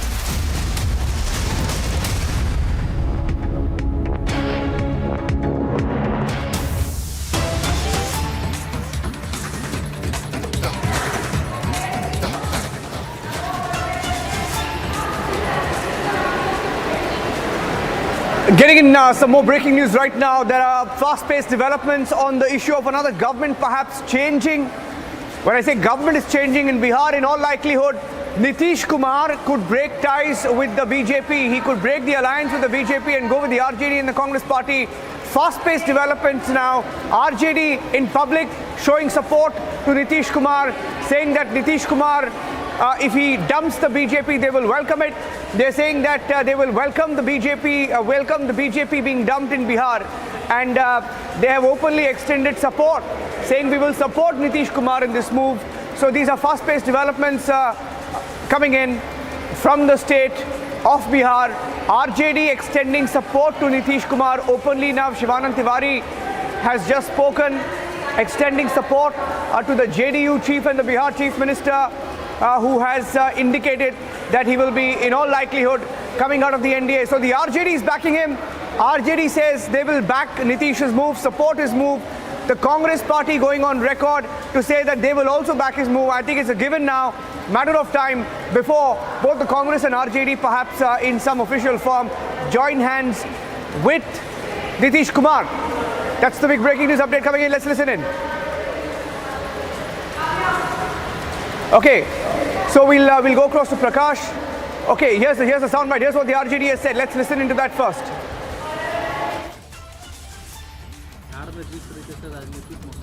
क्या बन रहा है राजनीतिक माहौल बताइए। चाचा भतीजे का भी क्या चल रहा है भाई। मान लीजिए हटना अगर वो चाहेंगे तो हम लोगों के सामने क्या रास्ता है। अगर मान लीजिए कि अलग हो गए नीतीश कुमार वहाँ से और अलग हो गए तो स्वाभाविक है कि भारतीय जनता पार्टी कहेगी कि साहब आप विश्वास मत हासिल कीजिए। उस विश्वास मत में हम क्या करेंगे, सरकार को गिरा देंगे। हमारा तो दायित्व तो बनता है कि हम भाई निकले हैं तो हम समर्थन करेंगे। तो हमारे लिए पॉलिटिकल कंपल्सन, हमारे सामने रास्ता क्या है भाई। अब अभी तो नहीं हो सकता है कि हम साहब ये भारतीय जनता पार्टी से अलग होते हैं, अलग होकर के खड़े होते हैं तो हमको साथ देना ही है। हम जो है भारतीय जनता पार्टी का जो की नीति है, आर्थिक नीति है, बेरोजगारी के सवाल पर नीति है, महंगाई के सवाल पर नीति है, जिस ढंग से सारे जो भूख, बेरोजगारी, गरीबी के सवाल को, जो देश की सुरक्षा का सवाल है, चीन से जो खतरा है, इस सब सवाल को कम्युनलिज्म के आगे हिंदू मुसलमान के पर्दा में और Another big breaking news update coming in. Political scoop in the Republic TV newsroom right now that the Maharashtra cabinet expansion likely to take place at 11 a.m. tomorrow. Tomorrow's Tuesday, and we are hearing that tomorrow at 11 a.m. is when the Maharashtra cabinet will be expanded. In fact, the criticism has been against the Eknath Shinde and the Devendra Fadnavis government that they've delayed the cabinet expansion deliberately because all's not well. But we are getting in more breaking news updates now that finally perhaps there is some formula that has been worked out and the Maharashtra cabinet expansion could take place at 11 a.m. tomorrow. 11 a.m. tomorrow, Eknath Shinde and the Fadnavis government expanding their cabinet, allotting portfolios. The new names in Maharashtra government, there is the ministers, the cabinet of ministers, the council of ministers, all of which is expected to unfold over the next 24 hours. We should be able to get more details. We will get source-based information from our sources in both the BJP and the Shiv Sena. And secondly, we should be able to get you the inside track of the formula that is worked out, the formula between both the Shiv Sena, Shinde faction and Devendra Fadnavis. That's the big breaking news update right now on Republic TV. Maharashtra cabinet under Eknath Shinde going to expand at 11 a.m. tomorrow, more or less confirmed now. Back to you now. We'll take a short break right now. We'll come back with all the breaking news updates on top of 11 a.m. 3 or 4 big stories we're tracking this morning. Cabinet expansion in all likelihood in Maharashtra. Story breaking on Republic TV. Big scoop. We have the full details. We'll take a break and come back. Stay tuned.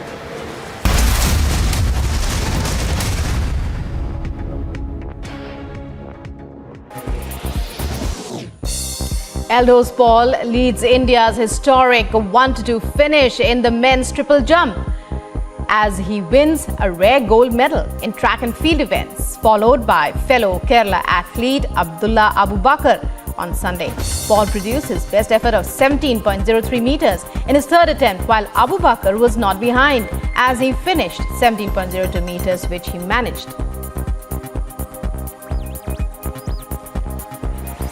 And the Indian men's doubles duo of Achanta Sharath Kamal and Sathya Gyanshekaran bagged the silver in the men's doubles final at the ongoing games in Birmingham on Saturday. The ace paddlers Kamal and Sathya were at their best during the match as they crushed their opponent 11-8 in the first games and did not really allow the English players to be in a position of advantage.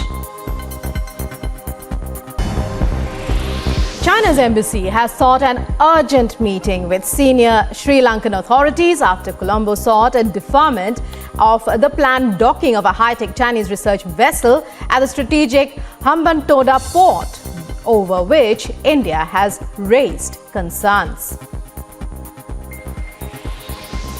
Other international news, President Volodymyr Zelensky congratulated Ukrainian military aviators, handing out awards on Air Force Day, celebrated on the first Sunday of August. During his address, he said that every task completed by the Air Force has saved the lives of citizens. The Russian military has informed that up to 200 Ukrainian servicemen were killed in the Donetsk region and over 100 in Kharkiv. The Defense Ministry informed that the Russian missiles hit an agricultural enterprise in Artemivsk, killing 130 Ukrainian servicemen and another 70 soldiers too. Israeli and Palestinian militants in the Gaza Strip were exchanging fire in the worst bout of cross-border violence since an 11-day war between Israel and Hamas last year. Israel claims it has killed a senior Islamic Jihad commander in an airstrike on an apartment building in a crowded Gaza refugee camp.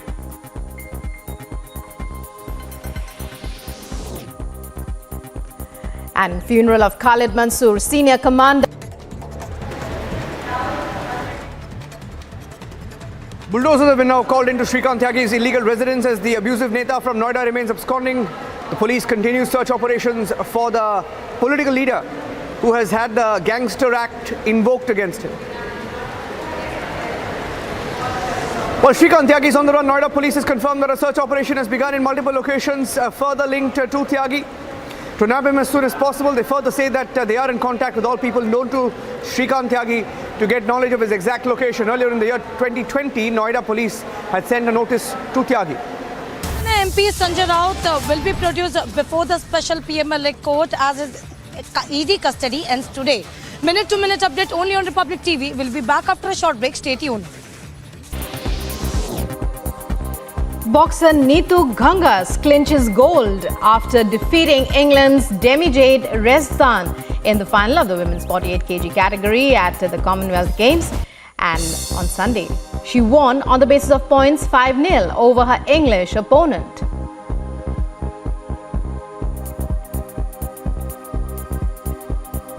Following his gold medal win in the Commonwealth Games on Sunday, Indian boxer Amit Panghal says he will try to win gold for his country in the Olympics as well.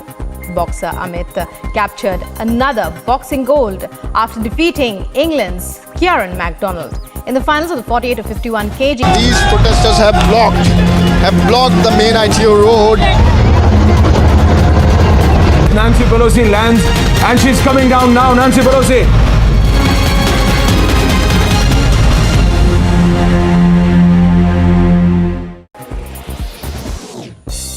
Elders Paul leads India's historic 1-2 finish in the men's triple jump as he wins a rare gold medal in track and field events, followed by fellow Kerala athlete Abdullah Abu Bakar on Sunday.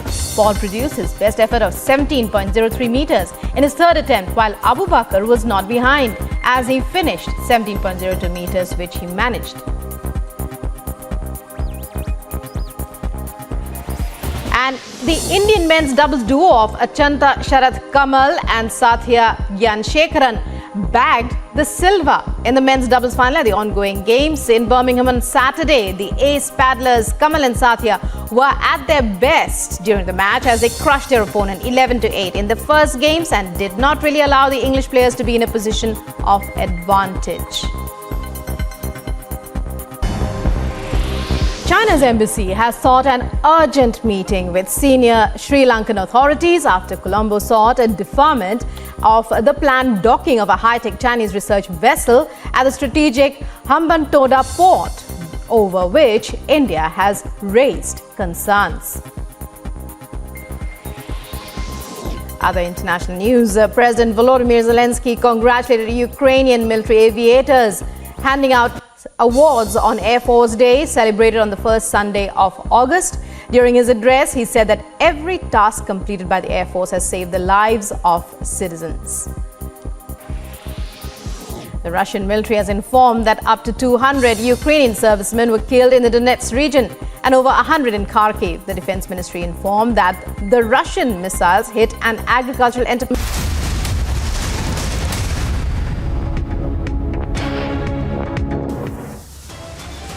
Political buzz on as Nitish Kumar speaks to Sonia Gandhi. Is the JDU-BJP breakup likely in Bihar?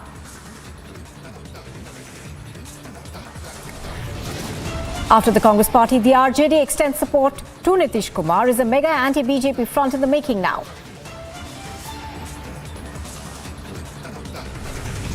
It is a Republic Super investigation. Sources suggest that Tyagi is likely to be hiding in Haridwar. Shrikant Tyagi is still on the run. Yogi cops take action. His illegal assets are razed to the ground in Noida. And a mega NIA crackdown on terror funding in Jammu and Kashmir. Multi-location raids are on in Jammu.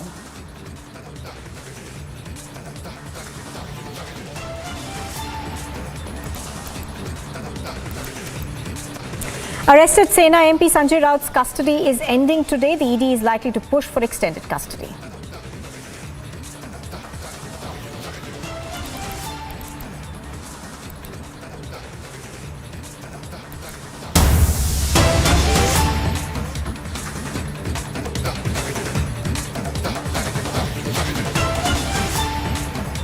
All right, we are cutting across live to visuals that we are getting from the Noida society where that illegal construction was razed to the ground. But in an associated development, 4 teams have been formed to arrest Shrikant Tyagi.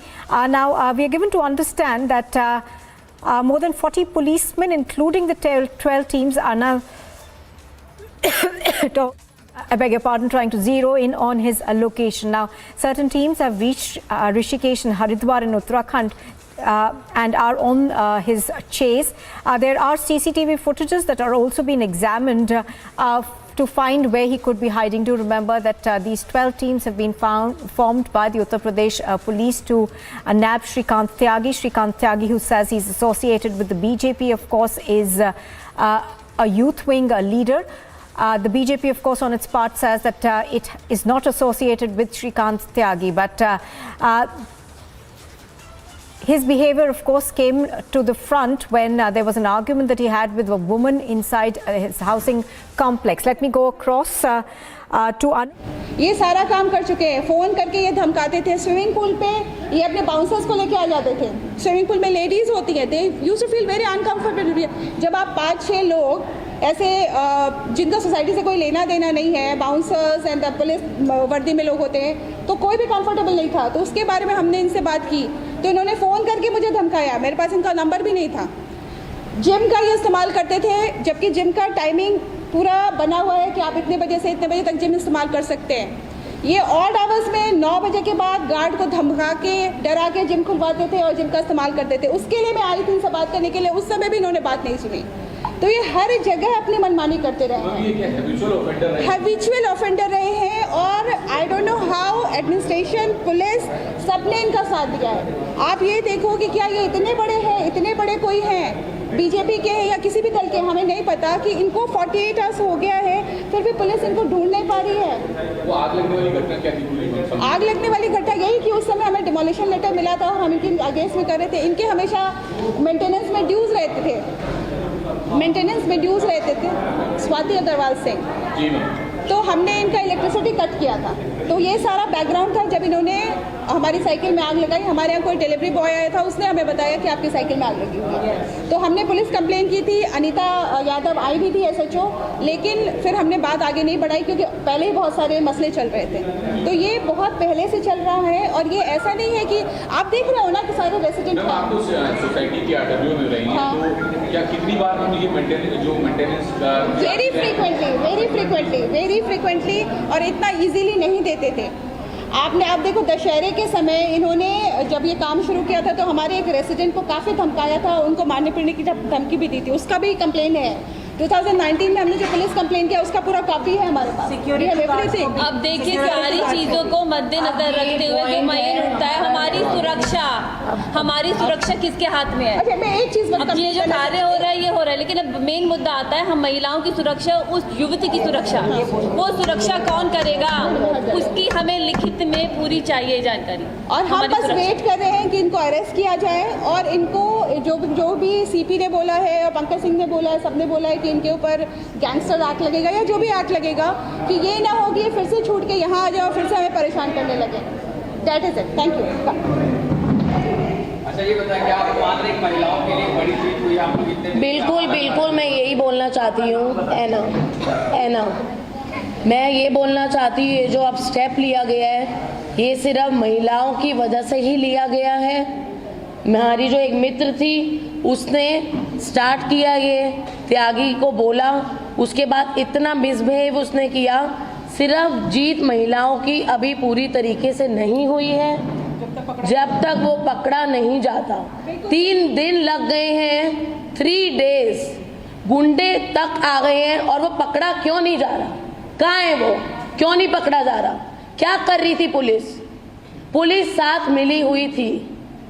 हमारी आंखों के सामने हमने बोला कि हमें basement में या उसके घर को चेक करवा दो, एक रेजिडेंस को जाने दो, पुलिस ने नहीं जाने दिया। क्यों नहीं जाने दिया? सवाल हम बोल रहे हैं, हमें जवाब भी तो चाहिए। क्यों नहीं जाने दिया? उसको क्यों भगाया गया? 4:30 बजे वो गया है, रेजिडेंस की आंखों के सामने ही गया होगा। कहाँ से गया, कैसे गया, क्यों भगाया गया? मेंटेनेंस की बात करें हम, उसकी बिल की बात करें हम, जब न्यूज़ में कल परसों मैंने न्यूज़ में बोला कि उसने पे नहीं किया, उसके बाद ही कल 2:30 बजे 1 लाख से ऊपर पैसे पे किए गए। क्यों? बंद कर देते अभी भी इलेक्ट्रिसिटी, ना बैठते अभी भी ये पता चल रहा है कि उनके बीवी बच्चे घर पे हैं। क्यों? गुंडे आ रहे हैं, ऐसे कैसे आ रहे हैं? रेजिडेंट्स के घर पे चले जाते डायरेक्ट और गन वन ली होती, शूट कर देते। कौन रिस्पॉन्सिबल होता? मीडिया। बस मीडिया आती, छापती, खबर हफ्ता चलती, खत्म, दैट्स इट। हमारी सेफ्टी नहीं है, अभी भी नहीं है। हम अभी भी ताली बजा के खुश नहीं हो सकते कि हम बुलडोजर आया, ये टूटा, खत्म। नो, अभी स्टार्ट हुआ है, अभी खत्म नहीं हुआ। हमें कल भी नहीं ये पता था, कि बिल्कुल भी ये पता नहीं था, मतलब कोई सिक्योरिटी भी इतना क्या करती कि ऐसे कुछ होगा कि डायरेक्टली गुंडे एंटर कर लेंगे सोसाइटी में।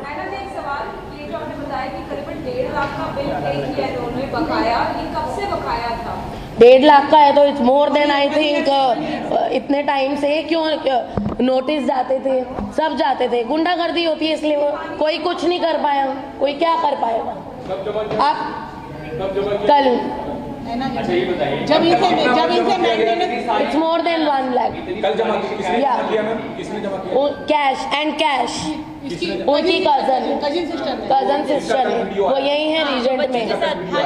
और यहाँ पर वो वीडियो और सिंपैथी लेने के लिए बच्चों को आगे कर दिया। तब सिंपैथी कहाँ कर रहे थे जब वो खुद महिला अन्नू त्यागी 1 to 1 हमसे भिड़ रही थी। 4 बार उसको मैंने बोला कि आप बड़े प्यार से छोटे पौधे ना लगाइए, छोटे पौधे ना लगाएं आप। कहती है मैं तो लगाऊंगी। मैंने बोला आप लगाएंगे, ठीक है, यही करना है आपने। कहती हाँ। मैं कहा 1 to 1 ये जिद है? She saying yes. मैंने कहा हम सब रेजिडेंट्स ने मिलके बोला अब बड़े छोटे, तू छोटे बचा रही है ना, तेरे बड़े भी नहीं रहेंगे।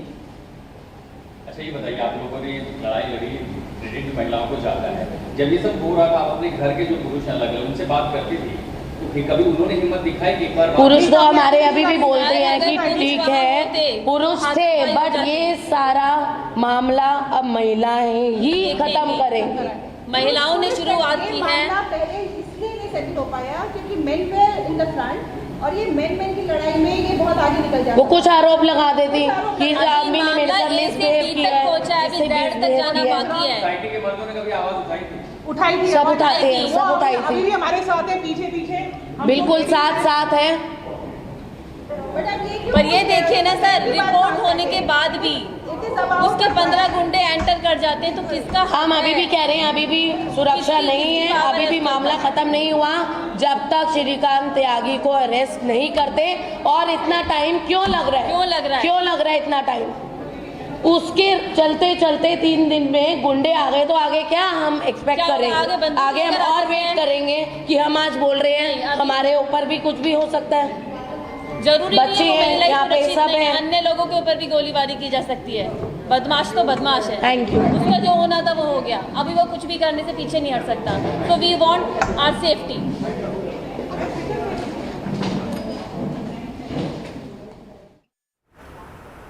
Well, those are women residents of the society over there speaking to the media, very, very categorical and demanding safety for female residents of the society. Do remember that it was an altercation that broke out between Shrikant Tyagi and a resident over there, which actually brought to fore this goon Neta. What we are also given to understand is that residents over there still questioning the police, saying that it was inaction on the part of the police that led to the sequence of events as it has unfolded now. And we are now getting the latest information as far as his whereabouts are concerned. We are learning that the teams that have been formed to try and nab Shrikant Tyagi have traced his last known location to Roorkee in Rishikesh. We are also learning that the UP DGP has spoken to the Uttarakhand DGP over this. There are multiple teams that have been formed to try and track him down, and his last known location is Roorkee in Rishikesh. Aishwarya Kapoor, our executive editor politics, joins us now. Aishwarya, this is becoming something that essentially is bringing a bad name to the Uttar Pradesh police. All right, I don't think we've got Aishwarya on the phone line with us, but this is a very high-profile case now, and we are given to understand that several teams have been formed to try and track Shrikant Tyagi. His last known location is believed to be Roorkee in Rishikesh, and the police is telling Republic TV that he's constantly on the move, changing his location, so the police cannot track him down. He has, of course, been reportedly been in Uttarakhand for at least the past 24 hours. Now, the Uttar Pradesh DGP has also spoken to the Uttarakhand DGP to try and gather more information and to make sure that the Uttarakhand police is also assisting the Uttar Pradesh police. Pictures on your screen are from the society where this incident took place. On the left-hand side is the assault that took place on a woman, resident of the society. This, of course, is a goon Neta who has been bulldozing his way in this Omax society that is in Noida. We are also given to understand that earlier this morning, the Noida Development Authority, of course, took action against some illegal construction that was done by Shrikant Tyagi. And there are allegations that have come to fore from the Housing Society and its members, where they say that there were bodyguards who were entering various areas in the society. Niranjan also on the phone line with me. Niranjan, the latest that we are getting is that he is believed to be in Uttarakhand, and the UP police is coordinating with the Uttarakhand police now to try and nab him. That's correct. In fact, we have confirmed information that he's changing his location constantly. He was last tracked to Roorkee and then Rishikesh, and then his phone and signal is reported to have gone silent. And the fact that he's been tracked down to Uttarakhand last evening, we are told. Last evening his location was Roorkee and then Rishikesh in Uttarakhand. And the DGP of Uttar Pradesh has just dialed. DGP of Uttar Pradesh has just dialed the DGP of Uttarakhand. And they're also watching out for any possible entry into Punjab. So multi-level sort of action that is on. And 12 teams have been formed, as we discussed, and I think today, they're hoping that sometime today he will be arrested. That's the breaking news update. All right, so Niranjan, of course, is bringing us those details in terms.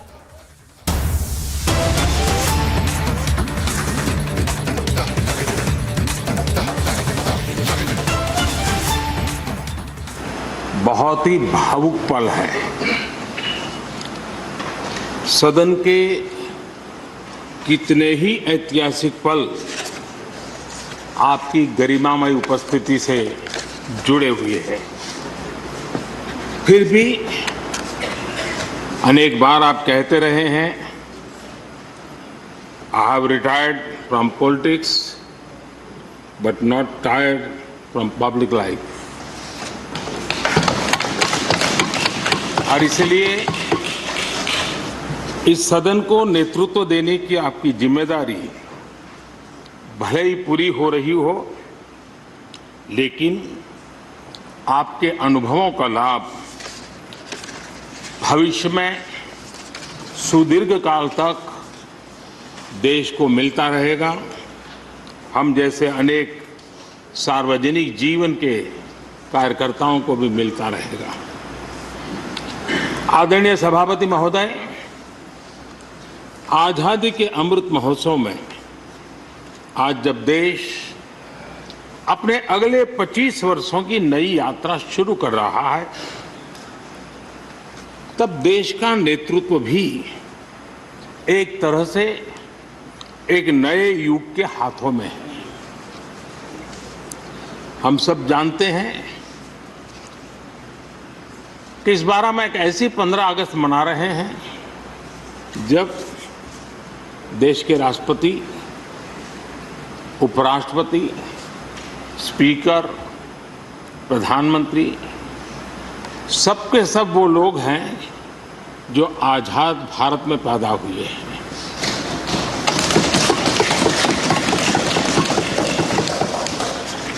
और सबके सब बहुत ही साधारण पृष्ठभूमि से आते हैं। मैं समझता हूं उसका अपना एक सांकेतिक महत्व है, साथ में देश के नए युग का एक प्रतीक भी है। आदरणीय सभापति महोदय, आप तो देश के एक ऐसे उपराष्ट्रपति हैं जिसने अपनी सभी भूमिकाओं में हमेशा युवाओं के लिए काम किया है। आपने सदन में भी हमेशा युवा सांसदों को आगे बढ़ाया, उन्हें प्रोत्साहन दिया। आप लगातार युवाओं के संवाद के लिए यूनिवर्सिटीज और इंस्टीट्यूशंस लगातार जाते रहे हैं। नई पीढ़ी के साथ आपका एक निरंतर कनेक्ट बना हुआ है और युवाओं को आपका मार्गदर्शन भी मिला है और युवा भी आपको मिलने के लिए हमेशा उत्सुक रहे हैं। इन सभी संस्थानों में आपकी लोकप्रियता भी बहुत रही है। मुझे बताया गया कि वाइस प्रेसिडेंट के रूप में आपने सदन के बाहर जो भाषण दिए उनमें करीब 25% युवाओं के बीच में रहे हैं। ये भी अपने आप में एक बहुत बड़ी बात है। आदरणीय सभापति महोदय, व्यक्तिगत रूप से मेरा ये सौभाग्य रहा है कि मैंने बड़े निकट से आपको अलग अलग भूमिकाओं में देखा है। बहुत सारी आपकी भूमिका ऐसी भी रही जिसमें आपके साथ कंधे से कंधा मिलाकर कार्य करने का भी मुझे सौभाग्य मिला है। पार्टी कार्यकर्ता के रूप में आपकी वैचारिक प्रतिबद्धता रही हो, एक विधायक के रूप में आपका कामकाज हो, सांसद के रूप में सदन में आपकी सक्रियता हो, भारतीय जनता पार्टी के अध्यक्ष के रूप में आपका सांगठनिक कौशल्य और लीडरशिप की बात हो, कैबिनेट मंत्री के रूप में आपकी मेहनत, नवाचार का आपका प्रयास और उससे प्राप्त सफलताएं देश के लिए बहुत उपकारक रही है, या फिर उपराष्ट्रपति और सदन में के सभापति के रूप में आपकी गरिमा और आपकी निष्ठा। मैंने आपको अलग अलग जिम्मेदारियों में बड़े लगन से काम करते हुए देखा है। आपने कभी भी किसी भी काम को बोझ नहीं माना। आपने हर काम में नए प्राण फूंकने का प्रयास किया है। आपका जज्बा, आपकी लगन हम लोगों ने निरंतर देखी है। मैं इस सदन के जरिए प्रत्येक माननीय सांसद और देश के हर युवा से कहना चाहूंगा कि वो समाज, देश और लोकतंत्र के बारे में आपसे बहुत कुछ सीख सकते हैं।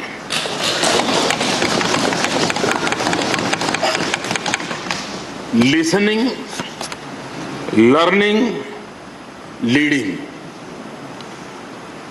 कनेक्टिंग, कम्युनिकेटिंग, चेंजिंग और रिफ्लेक्टिंग, रिकनेक्टिंग जैसी किताबें आपके बारे में बहुत कुछ बताती हैं। आपके ये अनुभव हमारे युवाओं को गाइड करेंगे और लोकतंत्र को मजबूत करेंगे। आदरणीय राष्ट्रपति महोदय, आपकी किताबों का जिक्र मैंने इसलिए किया क्योंकि उनके टाइटल में आपकी वो शब्द प्रतिभा झलकती है जिसके लिए आप जाने जाते हैं। आपके वन लाइनर्स, वीक लाइनर्स होते हैं और विन लाइनर्स भी होते हैं।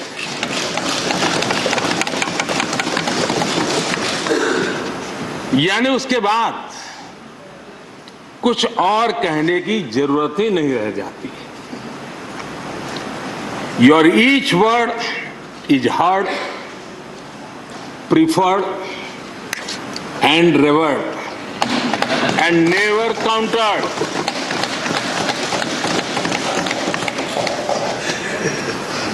कैसे कोई अपनी भाषा की ताकत के रूप में और सहजता से इस सामर्थ्य के लिए जाना जाए और उस कौशल से स्थितियों को दिशा मोड़ने का सामर्थ्य रखे, सचमुच में आपके इस सामर्थ्य को मैं बधाई देता हूं।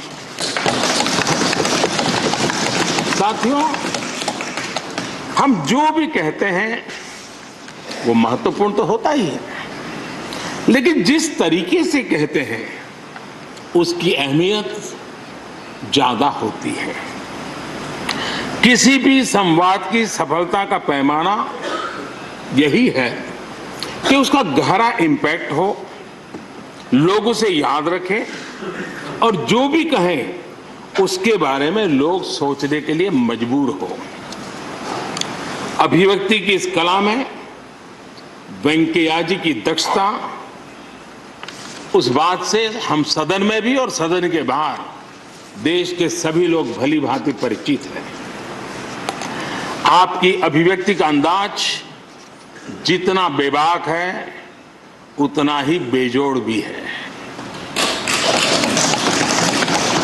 आपकी बातों में गहराई भी होती है, गंभीरता भी होती है, वाणी में बीट भी होता है और वेट भी होता है, वांथ भी होता है और विजडम भी होता है। संवाद का आपका तरीका ऐसे ही किसी बात के मर्म को छू जाता है और सुनने में मधुर भी लगता है। आदरणीय सभापति महोदय, अपने दक्षिण में छात्र राजनीति करते हुए अपना राजनीतिक सफर शुरू किया था। तब लोग कहते थे कि जिस विचारधारा से आप जुड़े थे उसका और उस पार्टी का निकट भविष्य में तो दक्षिण में कोई सामर्थ्य नजर नहीं आता है, लेकिन आप एक सामान्य विद्यार्थी कार्यकर्ता से यात्रा शुरू करके और दक्षिण भारत से आते हुए उस पार्टी के राष्ट्रीय अध्यक्ष के शीर्ष पद तक पहुंचे।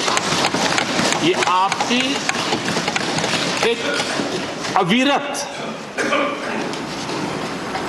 विचार निष्ठा, कर्तव्य निष्ठा और कर्म के प्रति समर्पण भाव का प्रतीक है। अगर हमारे पास देश के लिए भावनाएं हो, बात कहने की कला हो, भाषाई विविधता में आस्था हो, तो भाषा क्षेत्र हमारे लिए कभी भी दीवार नहीं बनती हैं। ये आपने सिद्ध किया है। आदरणीय सभापति महोदय, आपकी कही एक बात बहुत लोगों को याद होगी, मुझे तो विशेष रूप से याद है। मैंने हमेशा सुना है आप मातृभाषा को लेकर के बहुत ही टची रहे हैं, बड़े आग्रही रहे हैं, लेकिन उस बात को कहने का आपका अंदाज भी बड़ा खूबसूरत है। जब आप कहते हैं कि मातृभाषा आंखों की रोशनी की तरह होती है, मातृभाषा आंखों की रोशनी की तरह होती है, और आप आगे कहते हैं और दूसरी भाषा चश्मे की तरह होती है।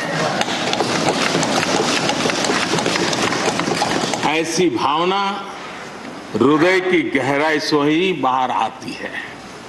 वेंकैया जी की मौजूदगी में सदन की कार्रवाई के दौरान हर भारतीय भाषा को विशिष्ट अहमियत दी गई है। आपने सदन में सभी भारतीय भाषाओं को आगे बढ़ाने के लिए काम किया।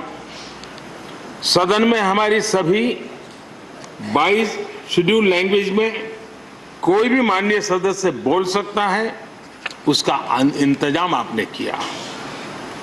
आपकी ये प्रतिभा, आपकी निष्ठा आगे भी सदन के लिए एक गाइड के रूप में हमेशा हमेशा काम करेगी। कैसे संसदीय और शिष्ट तरीके से भाषा की मर्यादा में कोई भी अपनी बात प्रभावी ढंग से कह सकता है, इसके लिए आप प्रेरणा पुंज बने रहेंगे।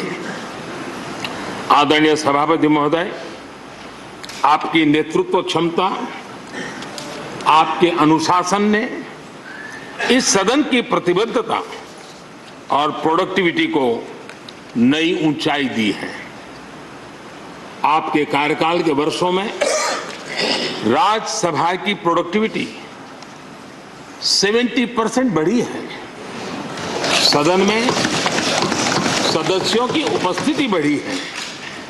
इस दौरान करीब करीब 177 बिल पास हुए या उन पर चर्चा हुई, जो अपने आप में कीर्तिमान है। आपके मार्गदर्शन में ऐसे कितने ही कानून बने हैं जो आधुनिक भारत की संकल्पना को साकार कर रहे हैं।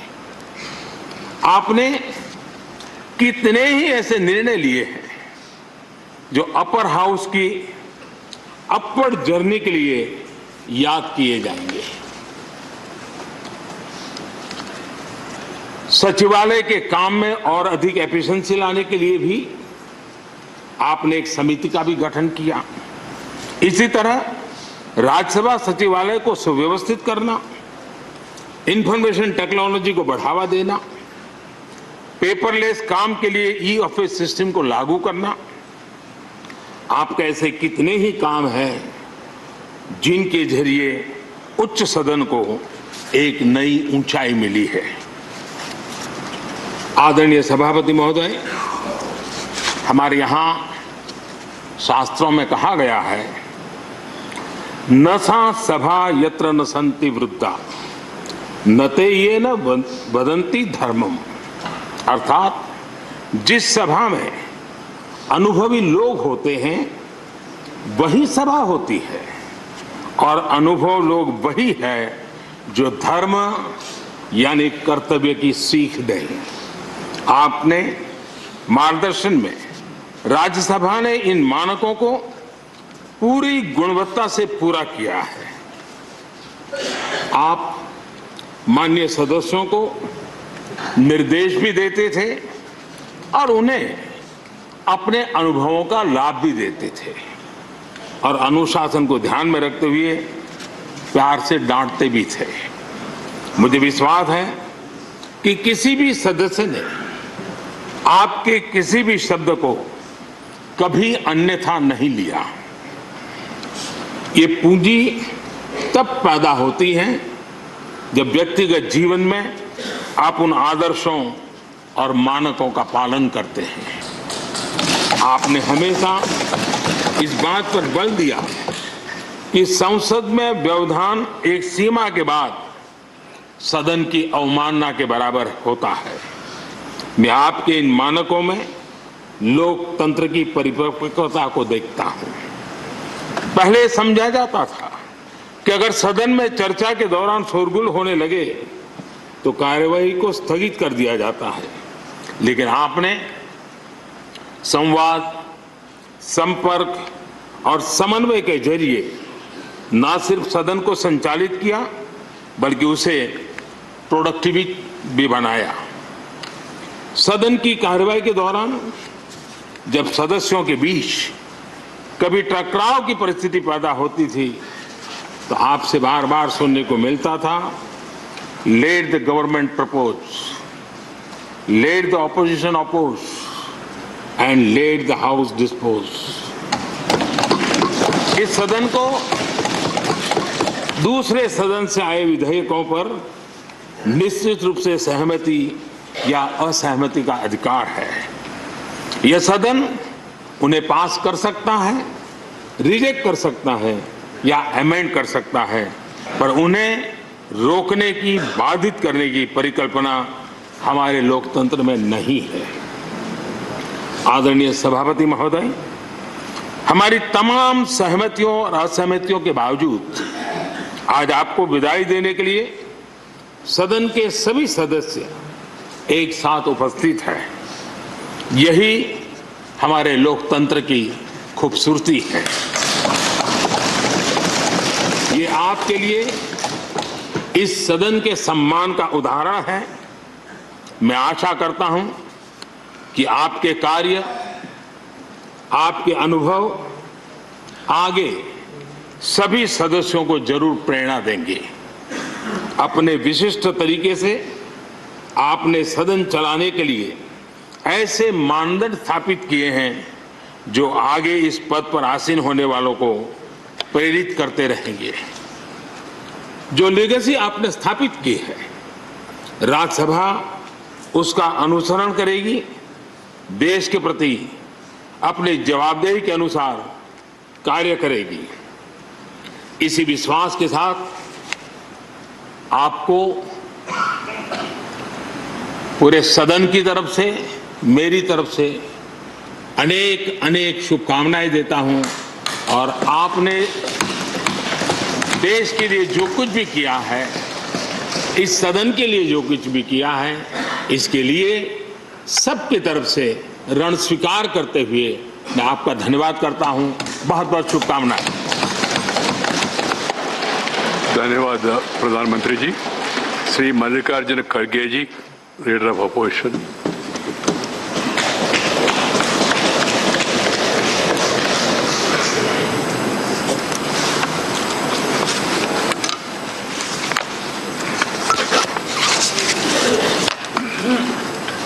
माननीय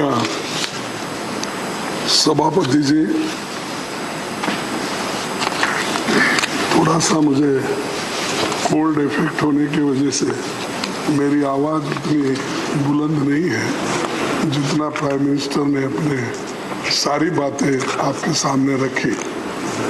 और ये ऐसा भी होता है, जो पहला वक्ता बात करते हैं, ये बफे सिस्टम टाइप, जो पहले जाते हैं पंक्ति में उनको ज़्यादा खाना मिलता है, जो बाद में वहाँ पर जाएंगे थोड़ा फिर उधर इधर की बातें बोलते हैं।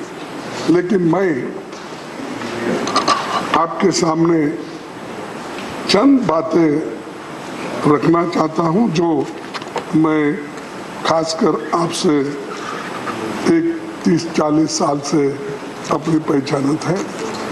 आप जनरल सेक्रेटरी इंचार्ज कर्नाटका थे, फिर बीजेपी के प्रेसिडेंट भी थे, फिर ये हमारा सौभाग्य है कि आप 3 बार कर्नाटक से राज्यसभा मेंबर चुन के आए।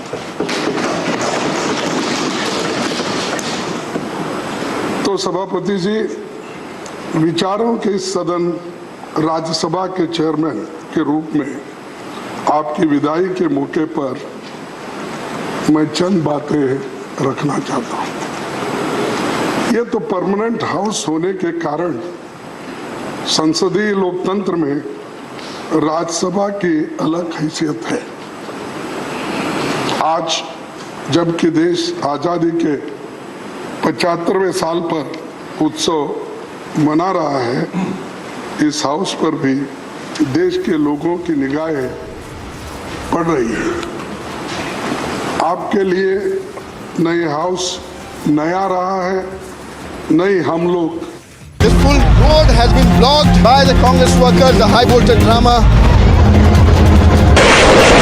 Nancy Pelosi lands in Taiwan.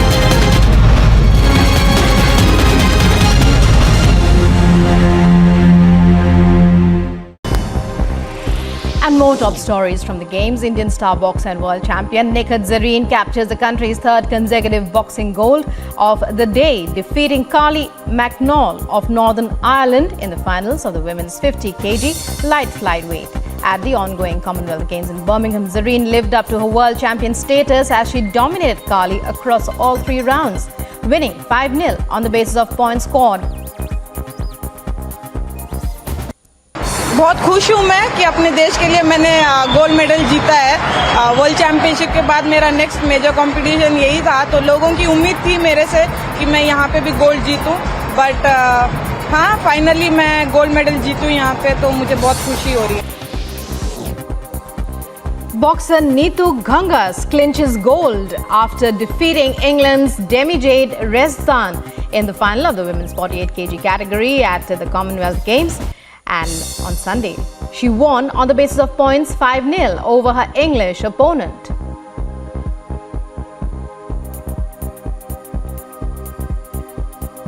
Following his gold medal win in the Commonwealth Games on Sunday, Indian boxer Amit Panghal says he will try to win gold for his country in the Olympics as well. Boxer Amit captured another boxing gold after defeating England's Kieran MacDonald in the finals of the 48 to 51 kg. These protesters have blocked the main ITO road. Nancy Pelosi lands and she's coming down now. Nancy Pelosi.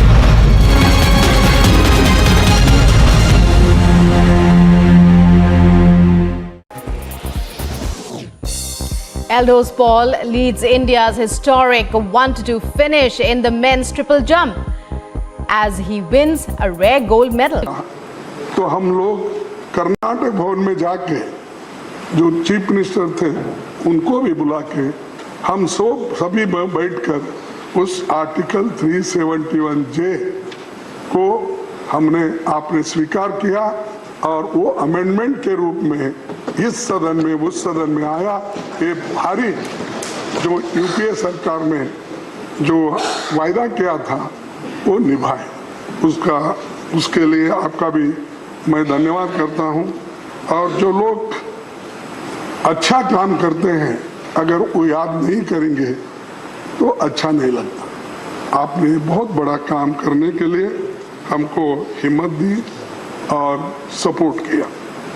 Rajya Sabha में आपने 11 अगस्त 2017 को सभापति के रूप में अपने प्रथम भाषण में कहा था कि मुझे सभा के दोनों पक्षों की संवेदनाओं, नियमों, मेंबर्स के अधिकारों, विशेष अधिकारों और भावनाओं और कुछ अवसरों पर उनकी हताशा की जानकारी है।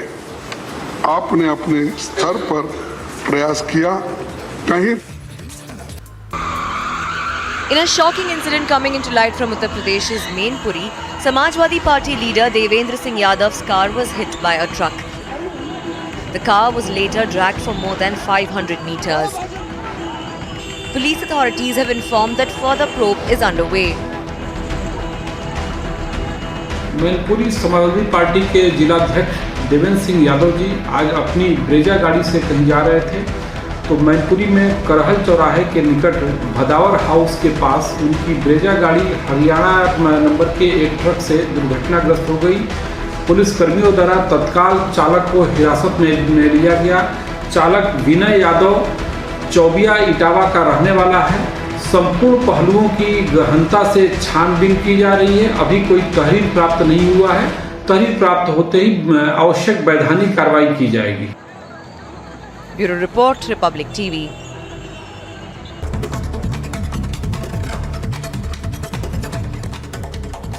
Now, the National Investigation Agency has started conducted raids in Jammu and Doda. These raids are being conducted against terror sympathizers that aided terror activities in Jammu and Kashmir. Now, according to senior officials, half a dozen locations are being raided by the NIA. These include raids on the Jamaat-e-Islami, terror funding, as well as retired Jammu and Kashmir officials. A fire broke out in Ghaziabad industrial area. Fire tenders have reached the spot on the incident. They are trying to douse the flames. As we speak, no reports of fatalities have been reported. Investigations are underway. This full road has been blocked by the Congress workers, the high voltage drama. Nancy Pelosi lands in Taiwan.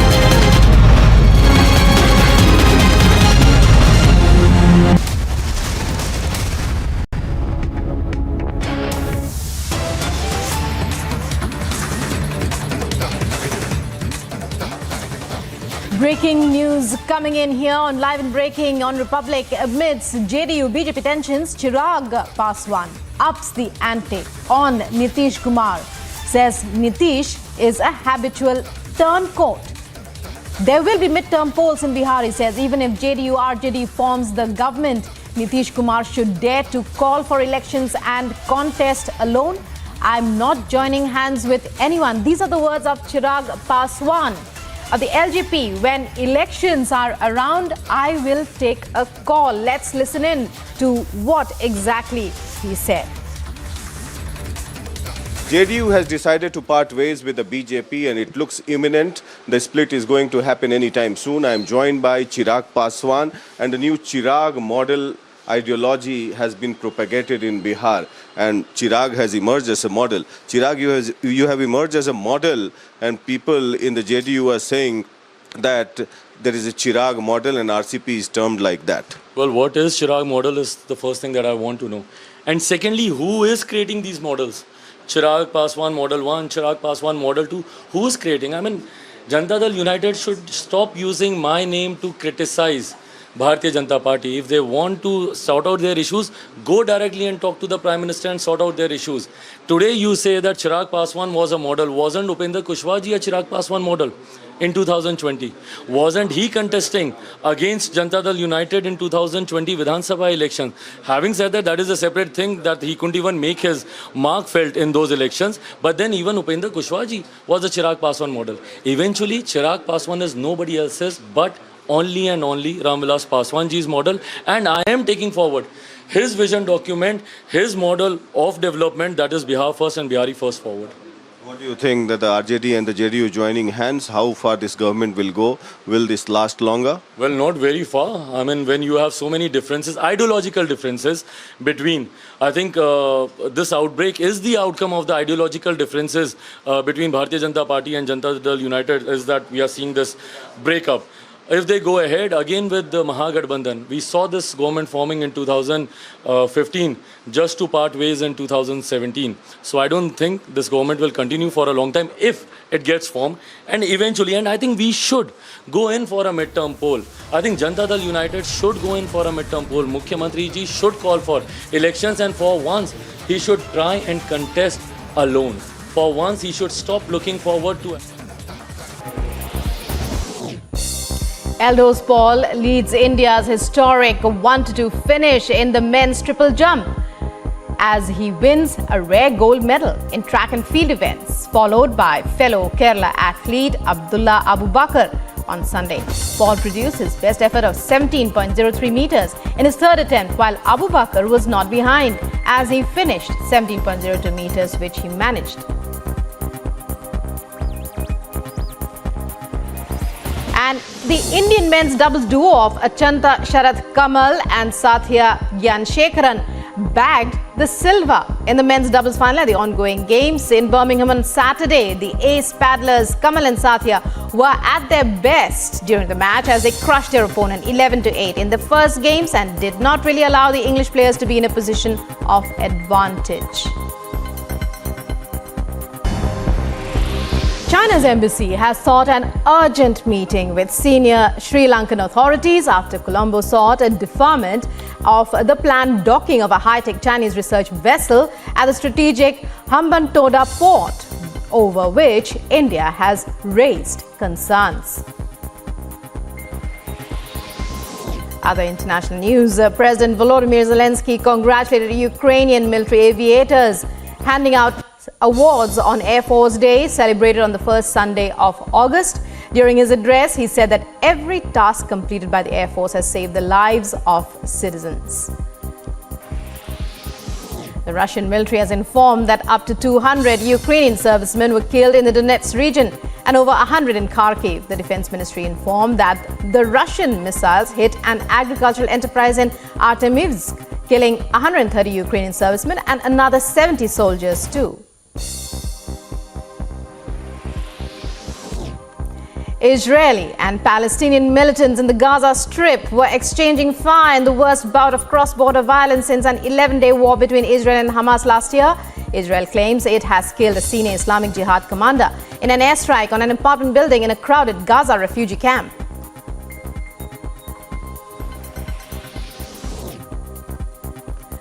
And funeral of Khalid Mansour, senior commander in the Palestinian militant group, and 6 other people were killed in the airstrikes on Rafah.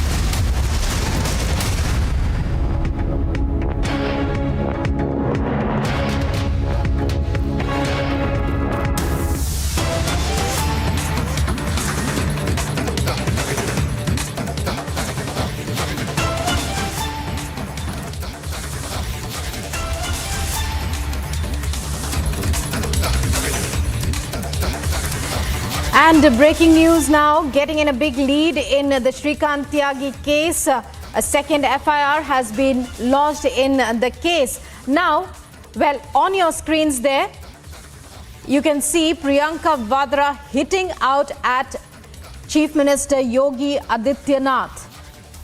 That's a tweet by Priyanka Vadra. Let's find out what she's written. Did the BJP government not know for so many years that the construction of the Noida BJP leader is illegal? Bulldozer action is ostentatious. The government is avoiding answers to these questions, says Priyanka Vadra, hitting out at Yogi Adityanath after the Noida administration takes mega action against illegal encroacher Shrikant Tyagi, who incidentally is still on the run, who is giving a woman the courage to threaten women by openly indecent and sending 10 to 15 goons. Who is it that kept saving him? So Priyanka Vadra there hitting out at the Yogi government over the Shrikant Tyagi issue, which has been dominating the headlines since this morning.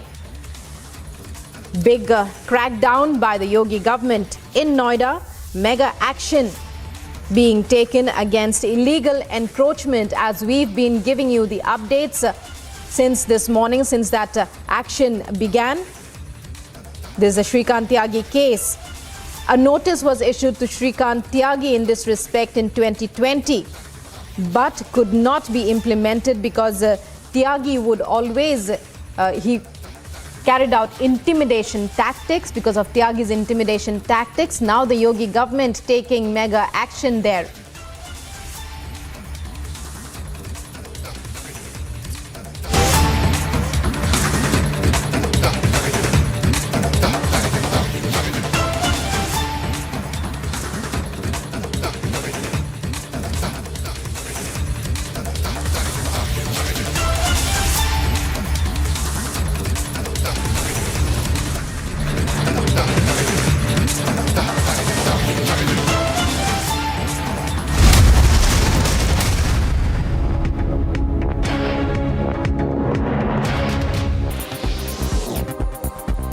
Boxer Neetu Gangas clinches gold after defeating England's Demi-Jade Rezdan in the final of the women's 48 kg category at the Commonwealth Games.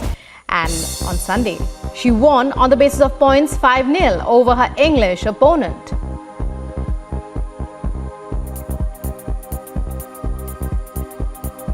Following his gold medal win in the Commonwealth Games on Sunday, Indian boxer Amit Panghal says he will try to win gold for his country in the Olympics as well. Boxer Amit captured another boxing gold after defeating England's Kieran MacDonald in the finals of the 48 to 51 kg. These protesters have blocked the main ITO road.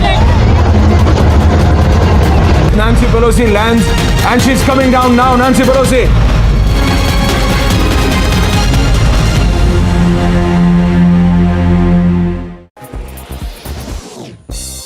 Eldos Paul leads India's historic 1-2 finish in the men's triple jump as he wins a rare gold medal in track and field events, followed by fellow Kerala athlete Abdullah Abu Bakr on Sunday. Paul produced his best effort of 17.03 meters in his third attempt, while Abu Bakr was not behind as he finished 17.02 meters, which he managed.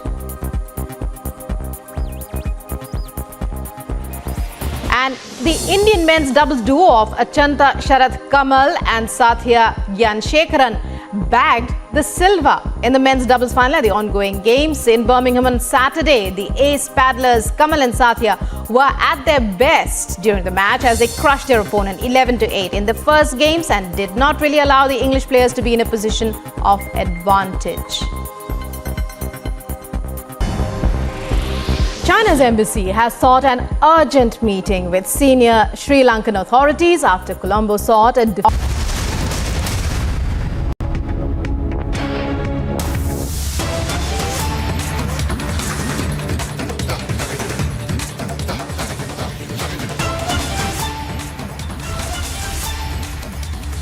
and breaking development there in the Shrikant Tyagi case. Uttar Pradesh policemen have now arrested Shrikant Tyagi's aides, 6 in number already. Well, there was information that the police was in hot pursuit, not just of Yogi, not just in pursuit of Shrikant Tyagi, but of his aides as well. Let's go across to our executive editor, senior executive editor Niranjan, to find out more about this breaking development. Niranjan, it's over to you to tell us about what's happening in the latest as the Yogi government takes mega action against Shrikant Tyagi. Yes.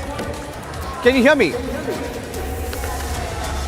So we have the details coming in of the latest arrests that are being made. In fact, these are the aides of Tyagi. 6 of them, we are told, have just been arrested. In fact, details are coming into our newsroom right now. There is a 3 to 4 hunt, multi-state manhunt for him. That's the big breaking news update coming in. And 6 more aides of Shrikant Tyagi. I'm reading out the names of these aides. Let me tell you, as of now, Nitin Tyagi, Lokendra Tyagi, Rahul Tyagi, Churchill Rana, and Prince Tyagi, Ravi Pandit. 6 more aides arrested. 6 more aides arrested. In fact, the numbers are also here, so let's avoid that. We won't show you the names because there are also phone numbers mentioned. But we can tell you that 6 of them have been arrested, and among them are aides of Tyagi. An FIR, a second FIR has now been lodged as well. Some more breaking news updates now coming in.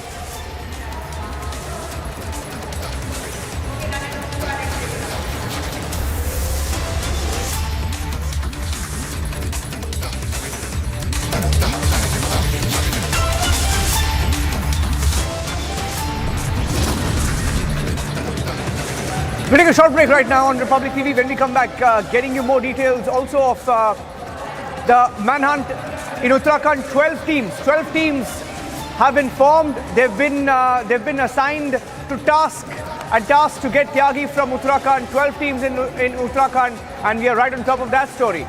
Coming back with all the details of the abusive Neta.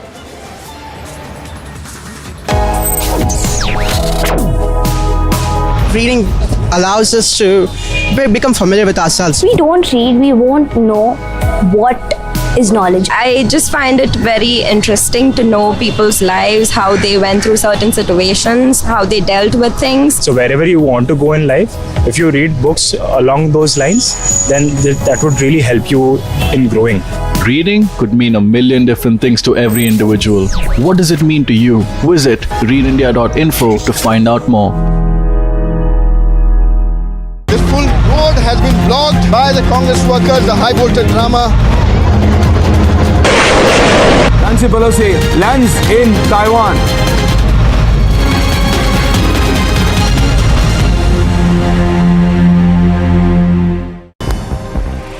And more top stories from the Games. Indian star boxer and world champion Nikhil Zareen captures the country's 3rd consecutive boxing gold of the day, defeating Carly McNall of Northern Ireland in the finals of the women's 50 kg light flyweight. At the ongoing Commonwealth Games in Birmingham, Zareen lived up to her world champion status as she dominated Carly across all 3 rounds, winning 5-0 on the basis of points scored. बहुत खुश हूँ मैं कि अपने देश के लिए मैंने गोल्ड मेडल जीता है। वर्ल्ड चैंपियनशिप के बाद मेरा नेक्स्ट मेजर कंपटीशन यही था, तो लोगों की उम्मीद थी मेरे से कि मैं यहाँ पे भी गोल्ड जीतूँ, बट हाँ फाइनली मैं गोल्ड मेडल जीतूँ यहाँ पे, तो मुझे बहुत खुशी हो रही है। Boxer Neetu Gangas clinches gold after defeating England's Demi Jade Rezdan in the final of the women's 48 kg category at the Commonwealth Games. And on Sunday, she won on the basis of points 5-0 over her English opponent.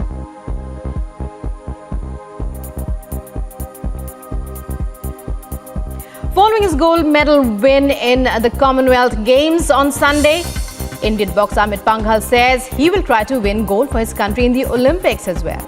Boxer Amit captured another boxing gold after defeating England's Kieran MacDonald in the finals of the 48 to 51 kg. These protesters have blocked the main ITO road. Nancy Pelosi lands and she's coming down now. Nancy Pelosi.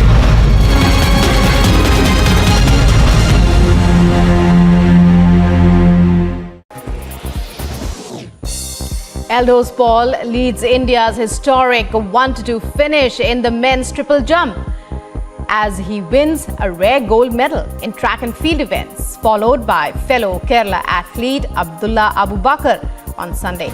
Paul produced his best effort of 17.03 meters in his third attempt, while Abu Bakar was not behind as he finished 17.02 meters, which he managed. And the Indian men's doubles duo of Achanta Sharath Kamal and Sathya Gyanshekaran bagged the silver in the men's doubles final at the ongoing games in Birmingham on Saturday. The ace paddlers Kamal and Sathya were at their best during the match as they crushed their opponent 11-8 in the first games and did not really allow the English players to be in a position of advantage. China's embassy has sought an urgent meeting with senior Sri Lankan authorities after Colombo sought a deferment of the planned docking of a high-tech Chinese research vessel at the strategic Hambantota port, over which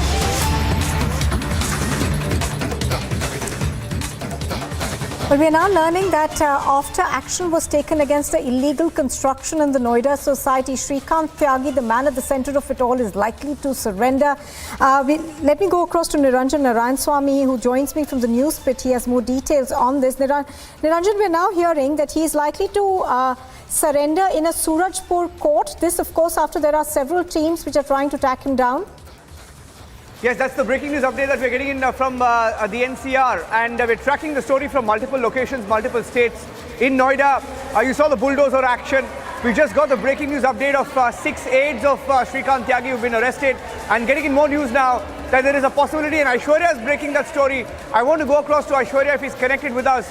But Aishwarya is breaking the story that this Shrikant Tyagi, the alleged leader of the BJP, claimed to be a BJP leader, on the run. Last known location was either Roorkee or Rishikesh, and he's been constantly changing his locations. We are now told that he could be surrendering in Noida's neighboring Surajpur court. So from Uttarakhand to Punjab, so back to Noida, we are hearing that there is a possibility of him surrendering in a court near Noida. This is the information as well, and this is a big lead on Republic TV. Because, as there is a manhunt across Uttar Pradesh, across Uttarakhand and possibly Punjab, this twist that he could actually be surrendering somewhere very close to Noida is coming in now. This also comes at a time when we were told of possible raids in Lucknow, searches in Lucknow as well. And in fact, if Anuj is there, we'll go across to Anuj, because we were told that the family of this leader called Shrikant Tyagi also resides in Noida. Somewhere in Noida, there was a second residence. We were told that there is a possibility of him hiding at the second residence. Don't know whether the attempt to sort of have his signals being picked up from Roorkee and Rishikesh was just a diversionary tactic. But this is a breaking news update. Let me see who's live with us. Anuj is live. Anuj is live. Let me go across to Anuj. Anuj, possibility of him surrendering in a court near Noida is what we are hearing. What more are you picking up? Is he going to surrender near Noida?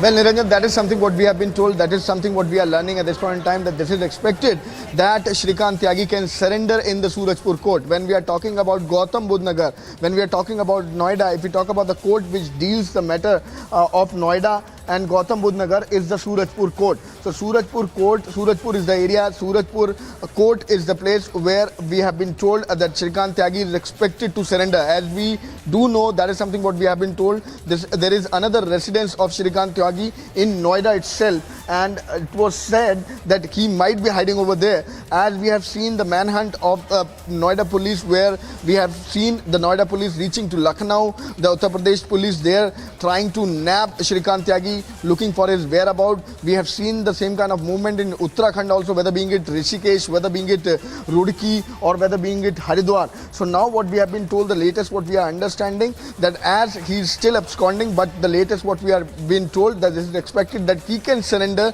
at Surajpur court. Surajpur court is the same court where the court which used to deal with the matter of Noida, with the matters of Noida, So that is something what we have been told, that Surajpur court is going to be the place where this is expected that Shrikant Tyagi can surrender over there. On the other hand, let me also tell you the security I have been told has been beefed up there at the Surajpur court. So these are the signs which we are getting. So this is hinting toward the same, as we are getting the update that this is expected. All right, so that's the update that Anuj is getting us at the moment, that there is a likelihood of the man in the center of this controversy surrendering soon. Niranjan as well as Anuj, thank you for joining us.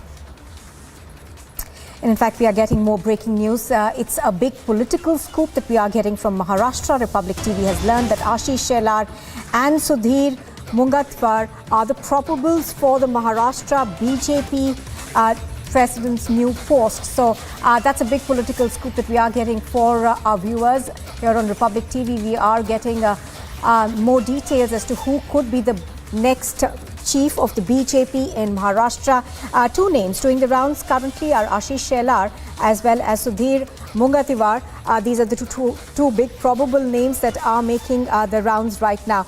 We're going to try and go across to our correspondents to get more details. I think Sandeep is live with us and he's bringing us, breaking down the story for us. Sandeep, good afternoon. Give us more details, please. So yes, in regards of BJP President, Maharashtra President Chandrakant Patil term is over now, and the two big names that is coming ahead is Ashish Shelar and Sudhir Mungatwar. That's what we've been informed. But yes, it will be important to see who will be, selected or in fact appointed by the central leadership of BJP, in regards of being a Maharashtra president. When we talk about Ashish Shelar was in fact Mumbai president for BJP in the past, and Sudhir Mungatwar has been a minister for long term in for BJP in fact, and a senior leader in Maharashtra BJP also. So it will be very much crucial to see whether Ashish Shelar will be given the president post for Maharashtra BJP, or it will be Sudhir Mungatwar. And definitely the suggestions will be in fact taken by the other leaders of BJP in the state of Maharashtra, and it will be the central leadership to decide whether it will be Mungatwar or Ashish Shelar to head Maharashtra for BJP. All right, now what we are given to understand is that as Chandrakant Patil's term comes to an end, there is a lot of speculation that perhaps he would like to join the government in Maharashtra, and that is one of the reasons that the BJP is looking to appoint a new BJP chief. Can you give us more details on that aspect as well? See, as far as Chandrakant Patil is concerned, what we have been informed is that yes, there are chances that he can be given some portfolios in a state of Maharashtra, and in fact in cabinet as well. But yes, so far there is no confirmation whether that is the only reason of this, because his term is over as of now. So definitely we'll have to wait and watch out for how that really pans out. Sandeep reporting from Mumbai. Thank you for the moment. And we are now going on to another big story that we are breaking for you amidst the JDU-BJP tensions that are mounting in Bihar now. We are given to understand that Chirag Paswan in fact has released a statement. He's in fact upped his ante. He says that Nitish Kumar is a habitual turncoat. There will be midterm polls in Bihar even if the JDU-RJD forms a government. In fact, we are also bringing an exclusive out to you. This is an exclusive interview that we've had. We're going to just play that out to you very, very shortly.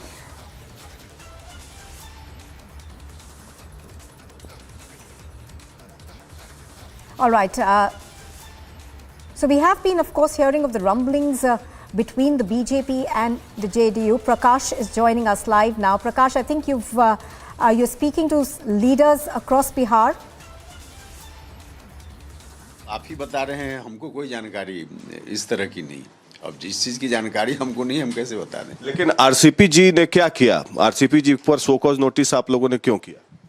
नहीं, उस पर तो बातें आ ही चुकी हैं कि किस तरह से कहीं से पार्टी को जानकारी मिली कि उन्होंने संपत्ति अर्जित की है, आय का जो स्रोत जितना ज्ञात है सामान्य लोगों को, तो उसके आधार पे उतनी संपत्ति कहाँ से आ गई, कैसे आ गई, तो इसके बारे में कहीं से किसी ने शिकायत की, पार्टी ने उनसे जानने का प्रयास किया। तो क्या मतलब आपके विधायक इंटैक्ट हैं, सारे 45 विधायक इंटैक्ट हैं, कहीं इधर उधर नहीं जा रहे हैं? इसमें कहाँ कोई मामला है, विधायक तो इंटैक्ट ऑलवेज हैं, यह तो कोई विषय नहीं, विधायक तो हैं ही, पार्टी तो एकजुटता से। आपके विधायक तेजस्वी के साथ जाने के लिए तैयार हैं? हमारे विधायक कहीं क्यों जाएंगे भाई, हमारे विधायक जेडीयू के साथ है, गठबंधन करने के लिए तैयार है। किस बात का गठबंधन, अभी गठबंधन का कहाँ कोई मामला बनता है, अभी गठबंधन का तो कोई मामला बनता ही नहीं, कोई एजेंडा ही नहीं जिस पर आप। नाराजगी क्या है बीजेपी से? भैया कहाँ नाराजगी की बात कहाँ से आ गई? तो ये तो उपेंद्र कुशवाहा कुछ बोल नहीं रहे हैं, लेकिन साफ दिख रहा है कि बिहार में महागठबंधन की सरकार बनने जा रही है। JDU, RJD, Congress, CPI-ML, CPI सबके बीच तालमेल हो चुका है और जेडीयू और बीजेपी कितनी जल्दी अलग होते हैं अब ये तो 1-2 दिन में पता चल ही जाएगा। Back to you. There have of course been rumblings, and even though the JDU at the moment continues to deny those murmurs, there is little doubt that perhaps trouble's brewing. All right, I don't think we've got Prakash over there with us, but just to tell our viewers that there have been murmurs of dissent that are coming in as far as this alliance is concerned. And of course, it was essentially perpetuated by the Niti Aayog meeting that was chaired by the Prime Minister, which Nitish Kumar chose to skip. After that, of course, there has been a lot of talk about the fact that he's spoken to Sonia Gandhi already, and he's also in talks with the RJD perhaps to look at a new formation of government in Bihar. Niranjan Narayan Swamy joins me from the news desk. He has the latest developments as well. Niranjan, Upendra Kushwaha, of course, over there, trying not to talk too much or read too much into this. But the fact of the matter is that Nitish Kumar has been speaking not just to Sonia Gandhi, but also to other leaders to try and have a new formation in place. That's correct. And I think our colleague Prakash is live on Republic Bharat. We'll try and get him live right now. The thing is, I think different leaders are speaking in different language. They're speaking different languages right now within this alliance in Bihar. You have RJD and Congress leaders saying something else. Let me go across to Prakash joining us live. Prakash, if you can hear me, Congress and RJD excited about this prospect, but what's the reality? JDU trying to sort of play it down, but what is the truth? Prakash, has Nitish Kumar made up his mind?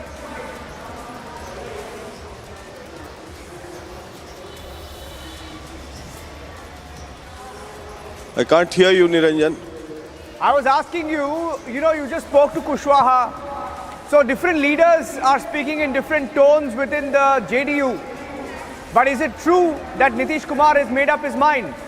When is this meeting happening with Sonia Gandhi that is being talked about? Well, whatever the political events have been unfolding in Bihar, it looks imminent that JDU and the BJP are all set for a split here in Bihar. Upendra Kushwaha, though not speaking much, and the die was cast when the JDU sent a so-called notice day before yesterday to RCP Singh for his close proximity with the BJP, and the allegation is that the BJP was hobnobbing with RCP Singh to make a split into the JDU legislature party like they did with the Shiv Sena. Now, this plan has been going on for quite a few months, 2-3 months in fact, and it looked imminent because Nitish Kumar was uncomfortable with the BJP, and the turn of events what unfolded after the assembly elections in Bihar in 2020 when Nitish Kumar was relegated to 43 assembly seats, and thereafter actions and counter actions from both the BJP and the JDU, war of words escalating the tension even further between the JDU and the BJP. Now, Talks were on between the RJD and the JDU for quite some time, with Tejasvi Yadav insisting on becoming the chief minister. But it looks like both the BJP and the JDU and the RJD are wary of the BJP making a split into the legislature party. So Tejasvi seems to have agreed on the deputy chief ministership under the leadership of Nitish Kumar. And Congress AICC in charge, Bhakt Charan Das, arriving here in Patna today at 4 p.m. and the meeting would be held. Congress MLA, senior MLA Sakil Ahmed told me in the interview that they accept Nitish Kumar as the leader of the Mahagathbandhan and they should form the government of the Mahagathbandhan. So although leaders are speaking different languages, but as far as the political language is concerned, we understand all those. And it looks imminent that the JDU and the BJP is headed for a split, and the formation of Mahagathbandhan government looks imminent in Bihar. Back to you. Yes, stay with me. I think, back-to-back developments, and you heard the Congress party a few minutes back saying they will welcome if Nitish Kumar breaks the alliance with the BJP and joins the Mahagathbandhan. RJD saying something similar, that they're very excited about the prospect. They're even going to the extent of saying that we support Nitish Kumar and we will extend our complete support to him. The writing has been on the wall, the die has been cast, as Prakash says. Back to you for now, Nupur, tracking the story closely. Right, absolutely. Prakash, if I could come back to you now. Prakash, there was this parliamentary party meeting that takes place tomorrow where we are given to understand that the JDU has called all its MLAs and MLCs and MPs for that particular meeting. Now, have the events of the day overtaken what happens tomorrow now? Well, I don't. All right, I don't think we've got Prakash with us. Prakash, can you hear us? Maybe we just lost the line with him there. Okay, we seem to have lost that audio connection with Prakash. We'll re-establish that link in just a bit, but here's what we know so far. There has been talk, of course, of a split in the Bihar alliance between the JDU and the BJP for quite some time now. The things seem to have come to a head today with news coming in that Nitish Kumar has spoken to Sonia Gandhi. Also news coming in that Nitish Kumar is in active talks with the RJD. The question, of course, was around who will become the chief minister. Do remember that in this coalition, if it were to take place, the RJD has the highest number. So in that sense, it would have been obvious that they would have wanted the chief minister's post. Now, Niranjan continues to be with me. Niranjan, even as these developments are taking place, do you think that the JDU was very concerned about perhaps, some of their legislators going to the BJP, because there was a meeting that was called for tomorrow, but obviously events of today seem to have overtaken things?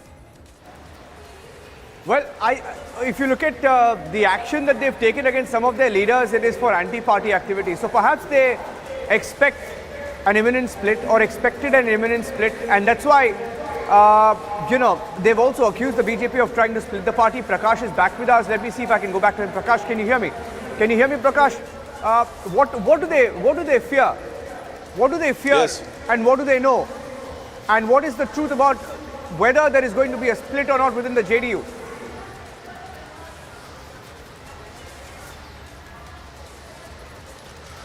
Well, it's too early to say that there will be a split in the JDU or not. But yes, because there are many MLAs who are uncomfortable with RJD and JDU joining hands. But that is why Nitish Kumar has called for a meeting of the JDU legislature party as well as the parliamentary party tomorrow at 11 a.m. to explain the whole situation as to what unfolded to sever the ties with the BJP. And that explanation would be done tomorrow morning. I've been speaking to many MLAs. Most of there are few who are uncomfortable, but they will not have any option but to go with the party lines until and unless some major incident happen or major event takes place, because there is an anti-defection law as well. Because to make a split into the party, you require 2/3 majority in the JDU, and if the JDU is around 45 seats, that makes to around 30 MLAs to make an effective split in the party. So that looks a little too early to say.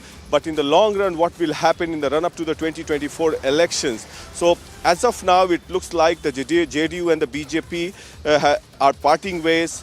until and unless some intervention is done by the top leadership of both the parties and to avoid the split.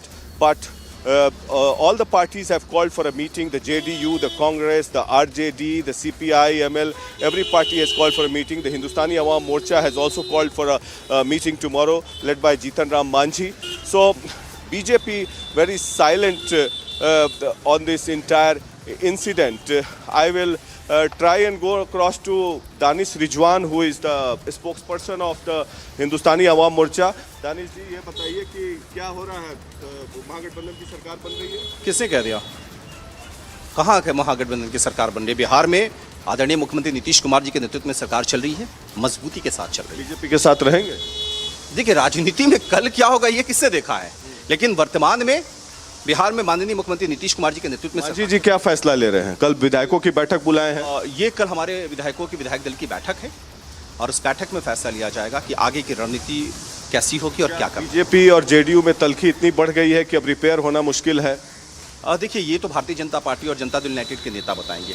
आप लोग किसके तरफ है, नीतीश कुमार की तरफ या BJP? ये हमारा विधायक दल तय करेगा। विधायक दल की बैठक में तय होगा कि हम कहाँ रहेंगे। ये मामला तो साफ लग रहा है कि टूट के कगार पे है जेडीयू, बीजेपी और एनडीए। देखिए, राजनीति में 2020 का जब हम चुनाव जीतकर सरकार में आए थे, तब से लेकर के आज तक रोजाना लगता है कि मामला टूट गया है, सरकार महागठबंधन की बन जाएगी, लेकिन अभी तक तो बनता नहीं दिखाई दिया है। आगे क्या होता है ये तो वक्त बताएगा, लेकिन अभी बिहार में माननीय मुख्यमंत्री नीतीश कुमार जी के नेतृत्व में सरकार चल रही है। So there we have Hindustani Awam Morcha, one of the important constituent of the NDA, clearly saying that although none of the leaders are saying that JDU and the BJP is headed for a split, but what have they called the meeting for? All the parties except for the BJP have called their MLAs and meeting for. So we understand and assume that they are all headed for a split, and already the die has been cast and the deal has been signed between the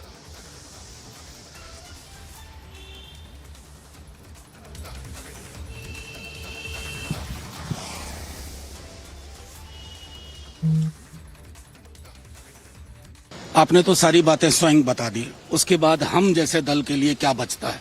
हम single largest party हैं और single largest pre poll alliance हैं।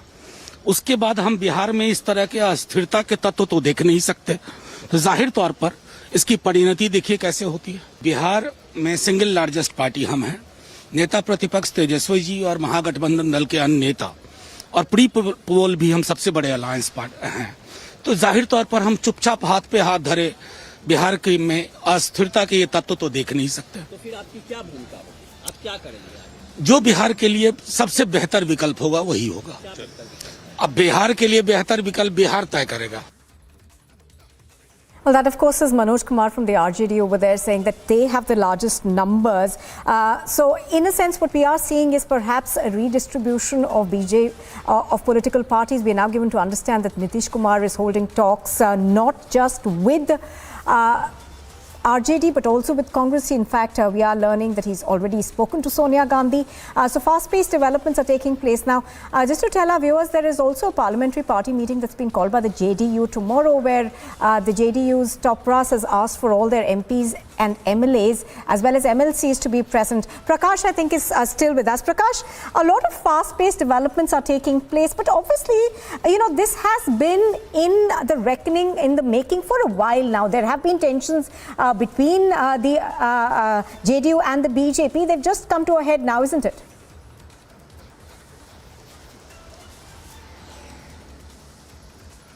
Well, it has come to a point. This has been a flashpoint, and there is a certain degree, a large degree, in fact, of mistrust between the BJP and the JDU ever since they joined hands in 2017 after they parted ways with the Mahagathbandhan. And in 2018 as well, at the behest of Prashant Kishore, a similar attempt was made in Bihar to form the Mahagathbandhan again, but that failed. And somehow Narendra Modi managed to salvage the deal with the NDA and he spoke to Nitish Kumar. But in the run-up to the 2019 elections and thereafter in the 20 assembly elections, the mistrust started between the BJP and the JDU, and the exact fallout was when the JDU was relegated to 43 seats, and they held BJP responsible that at the behest of the BJP, Chirag Paswan fielded candidates against the JDU and not against the BJP. And he became the Hanuman of the BJP. That is the bone of contention. And ever since then, to make even situation worse, to add salt to the wound, both the parties, BJP leaders and the JDU, were engaged in a war of words with each other as if there is no alliance working in Bihar. And recently, the assembly speaker also was at loggerheads and he had a word of word in the assembly with the Bihar Chief Minister Nitish Kumar, and thereafter situations unfolded in Bihar with RCP Singh being served a so-called notice and the JDU saying that they have enough evidence that RCP Singh was hobnobbing with the BJP. Absolutely. But, so as you're pointing out, Prakash, that's what's brought this alliance on the brink of a breakdown. Thank you for the moment, Prakash. In fact, we are heading straight across right now to visuals that we are getting from Odisha. The Home Minister, Amit Shah, is currently in Odisha. So pictures on your screen are of his visit over there.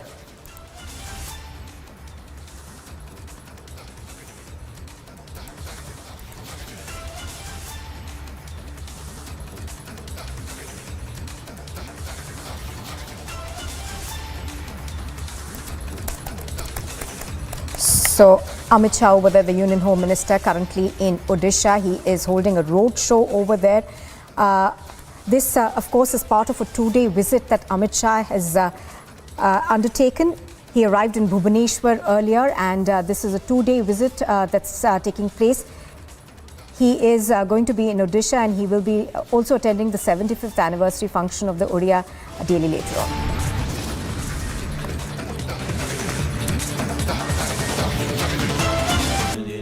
Amity has been ranked India's #1 not-for-profit private university for 9 years, with top 10 ranked institutions in management, engineering, biotech, law, masscom, telecom, hospitality, fashion and more. Yet another top ranking for Amity University. This full road has been blocked by the Congress workers, the high voltage drama. Nancy Pelosi lands in Taiwan.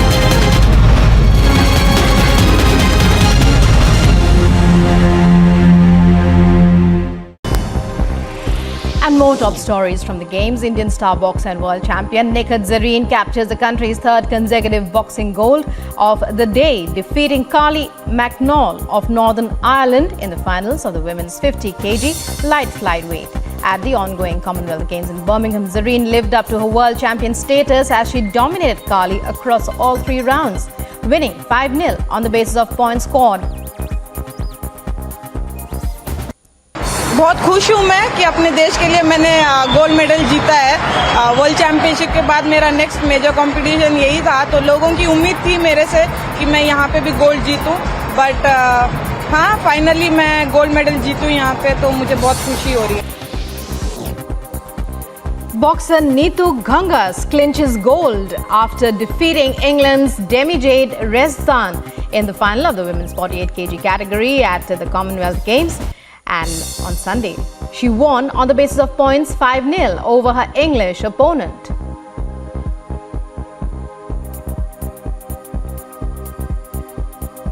Following his gold medal win in the Commonwealth Games on Sunday, Indian boxer Amit Panghal says he will try to win gold for his country in the Olympics as well. Boxer Amit captured another boxing gold after defeating England's Kieran MacDonald in the finals of the 48 to 51 kg. These protesters have blocked the main ITO road. Only I have won 21 international medals, including that of Asian Games, World Championships, and the first ever medal in the Paralympics. That means somewhere I have contributed in getting my national flag to fly high in the global arena.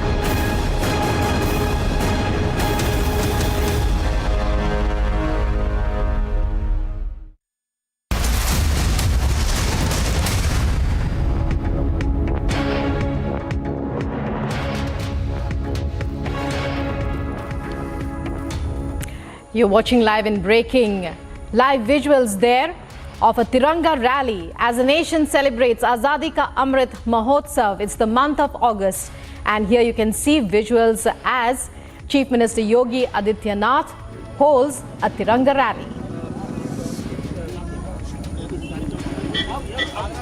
These are visuals from Agra that we are getting you. It's a bike rally that's part of this particular mega celebration. Chief Minister Yogi Adityanath present at the venue himself to flag off that rally. Bikes with the riders carrying the tricolour. And many such events have been organized across the country. In response, the Prime Minister's call for Har Ghar Tiranga and a celebration of Azadi Ka Amrit Mahotsav. These are visuals from Agra. Chief Minister Yogi Adityanath flagging off a bike rally in celebration of Azadi Ka Amrit Mahotsav. As you can see, the riders have a Tiranga that they are holding aloft. In response, the Prime Minister's call for Har Ghar Tiranga and a celebration of our national flag on the occasion of Azadi Ka Amrit Mahotsav.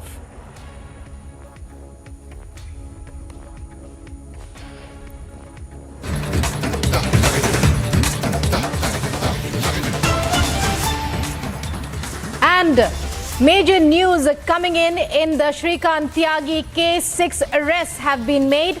A big lead in the case of the absconding Shrikant Tyagi. More properties of Tyagi in Noida under the radar of Noida authority. Tyagi has his market apparently in Noida. The authority now looking into that. These properties could also be demolished if they are, of course, found to be illegal. Anuj, to take us through this major development. Anuj, well, the searches that are being conducted by the authorities there, by the Noida authorities who have been pressed into action by the call of the people, as we saw in the past few days, how there was such a public outcry against Shrikant Tyagi and his antics. Take us through what's happening now. We believe that he has other properties too that could be illegal, that could be demolished. Well, exactly. That's something what we have been told now. Once we have seen in the morning, the one property which has been already demolished by the Noida authority. The complaint was given regarding the same earlier in 2019. Back in 2019, the notice was given in 2020, but no action was taken till the date. But today, the action has been taken by the Noida authority. We have reported from the spot, and we have given the live visuals there and then when this demolition happened. But what we have been told, the latest what we have been told is there are more properties which is related to or which is of Shrikant Tyagi, and these properties are in Noida itself. Some properties are in Bhangera, I've been told. Some properties are in Siani. There is one place in Noida. So these are the location where these properties are, and these properties are of Shrikant Tyagi only. So this is under the radar of Noida authority, something what I have been told. And Noida authority now looking deep into the angle, and they are investigating, and they are checking if any illegal property is there, because this is full market in Bhangel, what I have been told. Bhangel is the area in Noida itself. So there is a full market of Shrikant Tyagi, and something that is under the radar is that particular market also. Noida authority can demolish these properties, these markets also. We do understand that since from the morning we are breaking the story that there are multiple searches, multiple locations being searched, whichsoever is related to Shrikant Tyagi. What I have been told, there is another residence of Shrikant Tyagi in Noida itself. We are waiting for the same. Is he there or is anyone over there? What exactly is the update? But the 12 teams have been constituted already. We have seen the action in Lucknow itself. We do know that there were 3 teams in Uttarakhand itself, whether being in Tapovan, whether being in Roorkee or Haridwar. So that is something what we have been told. On the other hand, we are also seeing alertness at the Surajpur court. When we are talking about the update in the same, Surajpur court is the court which deals in the matter of Noida. So there it is expected, this is something what we are expecting, or rather the sources are telling us, there is also expected that Shrikant Tyagi can surrender in Surajpur court. So there the alertness could be seen on the ground at Surajpur court also. The security has been beefed up there also, but this is to wait and watch when he is going to be nabbed, because the teams have been constituted. The top brasses of the Uttar Pradesh law and order, if we are talking about senior officials of Uttar Pradesh, is monitoring the situation. We were trying to get a reaction from DCP also, but the whereabout is still unknown. If we talk about this man, Shrikant Tyagi is still absconding. So that is something which is being looked up by the Noida police and the Uttar Pradesh police. They are trying to nab the man, but he's still absconding. So we are waiting for the update if he is going to surrender there in Surajpur court. But the latest what we are breaking is more properties can Anuj, be you will have to leave it at can be demolished. Yes. that for now. Shrikant Tyagi still on the run, but 6 of his aides have been arrested. Meanwhile, alert issued for the Surajkund court, where he is most likely to appear. And well, Anuj, you stay on that story. We'll be back with you throughout the day for more. Meanwhile, moving on, 3 devotees lost their lives and several were injured in a temple fair in Khatu, in Shyamji temple in Rajasthan's Sikar town. 3 female devotees lost their lives in the stampede and several were injured. Here's more. A shocking incident of stampede from Rajasthan's Sikar district. A stampede broke out in the monthly fair of Khatu Shyamji temple. The stampede broke out at 5 a.m. in the morning. The stampede took place due to heavy influx of devotees at the entrance of the main gate of the temple. The police reached the spot and started the relief work. All the injured have been admitted to a nearby hospital. According to the reports, the CCTV camera of the entire Khatu Sham temple in and outside is also being intervened and also being investigated in this entire incident of 3 killings of women and the injured people as well. The injured are receiving proper treatment at Jaipur Hospital. Rajasthan government is also looking into the matter. In the Khatu Sham temple incident, the investigation has started and is being carried out by Rajasthan administration. Along with video journalist Manish Harshatanwani reporting for Republic TV.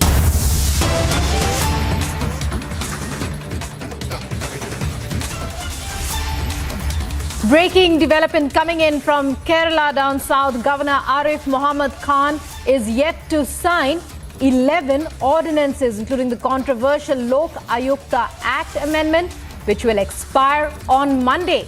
The ordinance will become legally void if the governor fails to sign them on time. The stand taken by the governor had already placed the state government in a tough spot. Ashwin, to take us through this major breaking development. Ashwin, tell us more about the ordinances. What is the governor's stand? 11 ordinances about to expire, some of which are about to expire on Monday.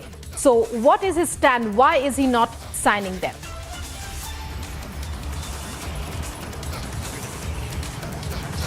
The tiff between the Kerala Governor Arif Muhammad Khan and the state government continues, as today Arif Muhammad Khan has spoken, stating that the ordinance which has been sent to him was sent only in the last moment, and he has also stated that he was not even got the time to read because it had reached the last moment, just moments before he was heading to Delhi to take part in the discussion of the Azadi Ka Amrit Mahotsav program.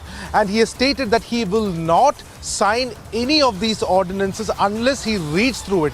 He also stated that ordinance is not a way to go ahead in a democracy, and as a person who upholds the democratic system, he said he will not sign these documents without reading them. Now, so clearly the governor has come out in the open to slay the state government at a time when the state government and the chief secretary in the state was also expecting that he may even sign a digital signature from Delhi when on these 11 ordinances. Now, what is this ordinances? It includes, one of the key ordinances includes the dilution of the powers of the Lokayukta that is one key ordinance which, if not signed, it will be diluted. And there is already a case which will be registered against Chief Minister Pinarayi Vijayan, in which he has been alleged to divert some funds which was meant for flood relief. So that particular ordinance was brought in to ensure that the Chief Minister is not, be taken as one of the accused in this case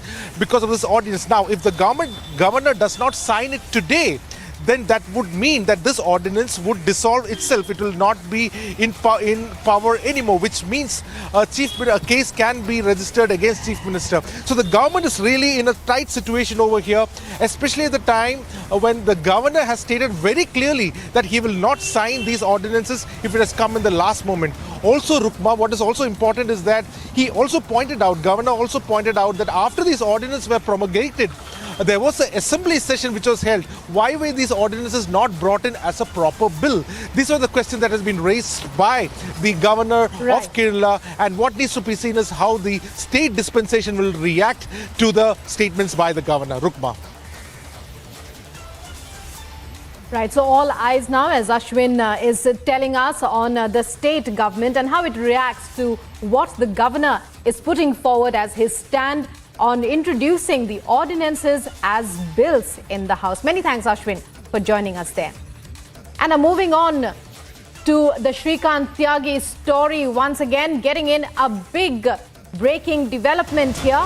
A reward of 25,000 rupees has been announced by the Commissionerate of Gautam Budh Nagar Police for the arrest of accused Shrikant Tyagi at Police Station Phase 2 of the Commissionerate, Gautam Budh Nagar. So a reward of 25,000 now announced as a reward for the capture of Shrikant Tyagi. The manhunt continues, and our correspondent Anuj to tell us more about this breaking development. Anuj, well, the Commissionerate there in Noida Phase 2 clearly springing into action today.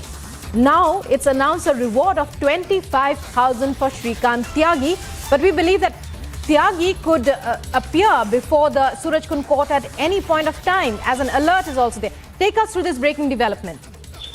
Well, alert could be seen there on the ground when we are talking about the Surajpur court. But the latest what we are breaking at this point in time is that 25,000 rupees reward has been announced by the Noida police. Has been announced officially that if he will be arrested, if anyone will tell about his whereabouts, it is going to be the reward of 25,000 rupees, what has been told by the Noida police. So this is official now. Officially, the reward has been announced by the Noida police. Whereas we will have to wait and watch whether he is going to surrender in the Surajpur court, because there on the ground we are getting an update that the alert could be seen on the ground. And this was told to us that this is expected that Shrikant Tyagi can surrender in the Surajpur court. Surajpur court, let me remind you, is the court which deals with the matter of Noida, Gautam Budh Nagar. So that's the court. If we talk about the matters of Noida or Surajpur or I beg your pardon, Gautam Budh Nagar, because the case has been registered at Noida Phase 2 police station. So this comes under the vicinity of Surajpur. That is why we have been told that the Surajpur can be the court where Shrikant Tyagi is expected to surrender. Whereas if we talk about the development in the same, since from the morning we are breaking the story that 12 teams has been already constituted. Teams who are there in Uttarakhand, 3 teams who are there in Tapovan, in Roorkee, in Rishikesh and Haridwar. And on top of that, we have seen the action of the Uttar Pradesh police in Lucknow itself, where Shrikant Tyagi was residing on the rent. That was the rental property in which Shrikant Tyagi was residing. So every premises, every property is being looked up by the Noida officials there on the ground. On the other hand, if we talk about the latest update, then we have seen how early in the morning Noida authority has demolished the property of Shrikant Tyagi, because that was illegally constructed. Right, Anuj, we will be coming back to you. Stay with us. Meanwhile, let's listen in to what... Well, there are lots of reactions coming in to this entire case as Shrikant Tyagi continues to be on the run and the Noida police in hot pursuit, the UP police in hot pursuit, the mega action by the Yogi government. Let's listen in to some more reactions to understand how this entire situation is panning out.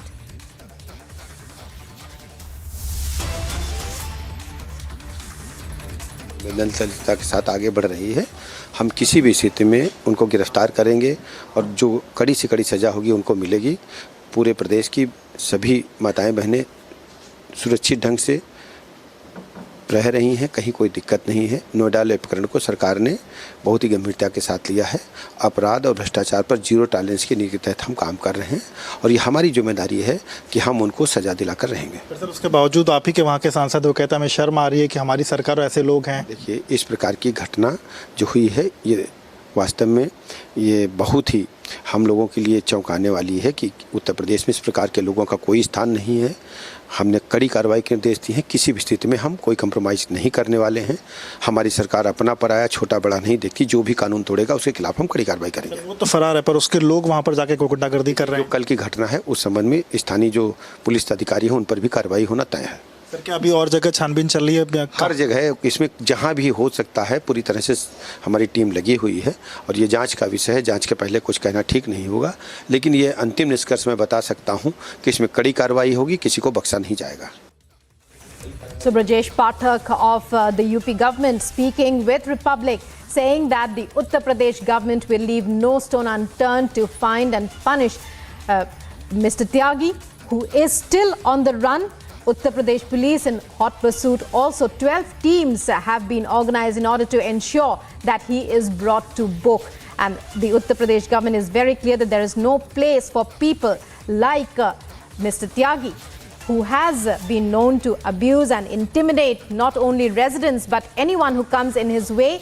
Now searches are being carried out as far as his properties are concerned, and word is that the government is determined to deal with this issue and bring it to the proper conclusion as soon as possible. And Noida police in the latest development has declared a reward of 25,000 for anybody who helps them in capturing Brajesh Tyagi.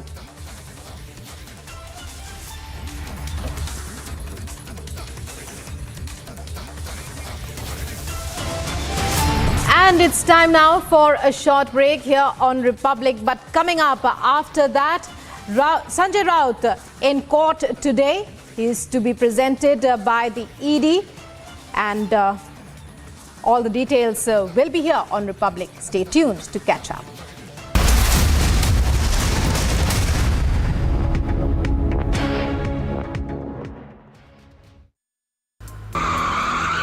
In a shocking incident coming into light from Uttar Pradesh's Mainpuri, Samajwadi Party leader Devendra Singh Yadav's car was hit by a truck. The car was later dragged for more than 500 meters. Police authorities have informed that further probe is underway.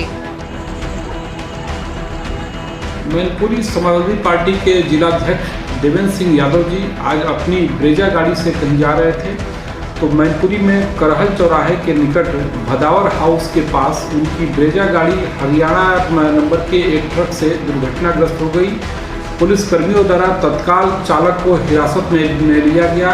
चालक विनय यादव चौबिया इटावा का रहने वाला है। संपूर्ण पहलुओं की गहनता से छानबीन की जा रही है। अभी कोई तहरीर प्राप्त नहीं हुआ है।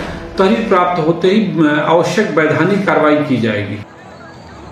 Bureau Report, Republic TV.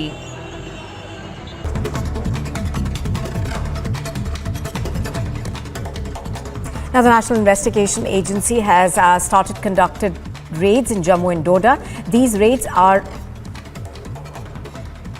being conducted against terror sympathizers that aided terror activities in Jammu and Kashmir. Now, according to senior officials, half a dozen locations are being raided by the NIA. These include raids on the Jamaat-e-Islami, terror funding, as well as retired Jammu and Kashmir officials.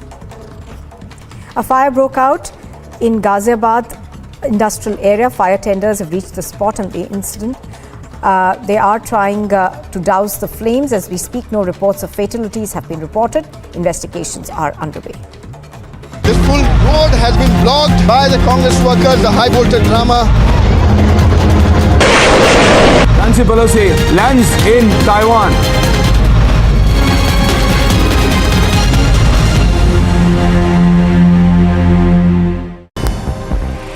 And And more top stories from the Games. Indian star boxer and world champion Nikhil Zareen captures the country's third consecutive boxing gold of the day, defeating Carly McNall of Northern Ireland in the finals of the women's 50 kg light flyweight. At the ongoing Commonwealth Games in Birmingham, Zareen lived up to her world champion status as she dominated Carly across all 3 rounds, winning 5-0 on the basis of points scored. बहुत खुश हूँ मैं कि अपने देश के लिए मैंने गोल्ड मेडल जीता है। वर्ल्ड चैंपियनशिप के बाद मेरा नेक्स्ट मेजर कंपटीशन यही था।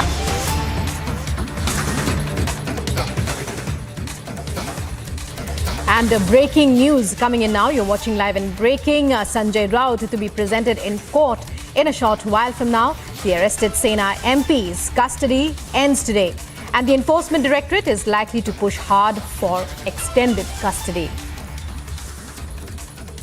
So those are visuals there from outside the ED office, and our correspondent Ankit there joining us from outside the, well, sorry about that, our correspondent Sandeep outside the ED office in Mumbai. Sandeep, is there any movement there outside the ED office? We are expecting Sanjay Raut there shortly to be brought in by the Enforcement Directorate to be presented. His custody ends today.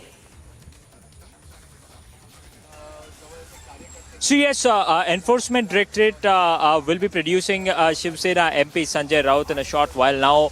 Enforcement Directorate officials have in fact, in the past also in the remand copy had mentioned about the money trail that took place between Praveen Raut and Sanjay Raut and Raut family. In fact, the money trail of 2.25 crore, wherein Enforcement Directorate is suspecting that the money that was received from HDIL, that is from Vadhavans to Praveen Raut's account, and then later some of the amount was transferred to Sanjay Raut and Varsha Raut account. Now in the same sequence, Enforcement Directorate got his custody in fact, and Varsha Raut, Sanjay Raut's wife was in fact questioned after Enforcement Directorate summoned Varsha Raut, and in fact confrontation happened between both husband and wife, Sanjay Raut and Varsha Raut, a few days ago. So definitely Enforcement Directorate is gonna produce Sanjay Raut in the session court, that is the special PMLA court today, wherein his custody is finishing today, and in fact it will be very much crucial to see whether Sanjay Raut will be able to get judicial custody or whether the Enforcement Directorate will be demanding his custody again. Now, if in case Sanjay Raut gets judicial custody, then it will be a huge relief for Shiv Sena MP. He can apply for immediate bail from the court. But it will be important to see what all facts will be presented before the courts by Enforcement Directorate, whether ED will be demanding Raut's custody, because so far only Varsha Raut's statement has been recorded after Sanjay Raut has been arrested by Enforcement Directorate, and few of the people associated to the land owned by Sanjay Raut and in fact Swapna Patkar and Varsha Raut in Alibag. So definitely it will be very much crucial to see whether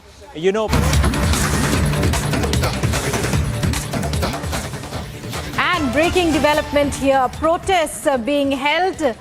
Those are visuals of the protests that are being carried out. We'll try to find out and tell you more details, not available as yet, but these are visuals from Chandigarh. And the young adults, as you can see there, they are protesting there apparently against inflation. It's not yet known whether they are they are members of the Youth Congress. And it's a protest against inflation, they say. You can hear the slogans that are being shouted. Visuals are from Chandigarh.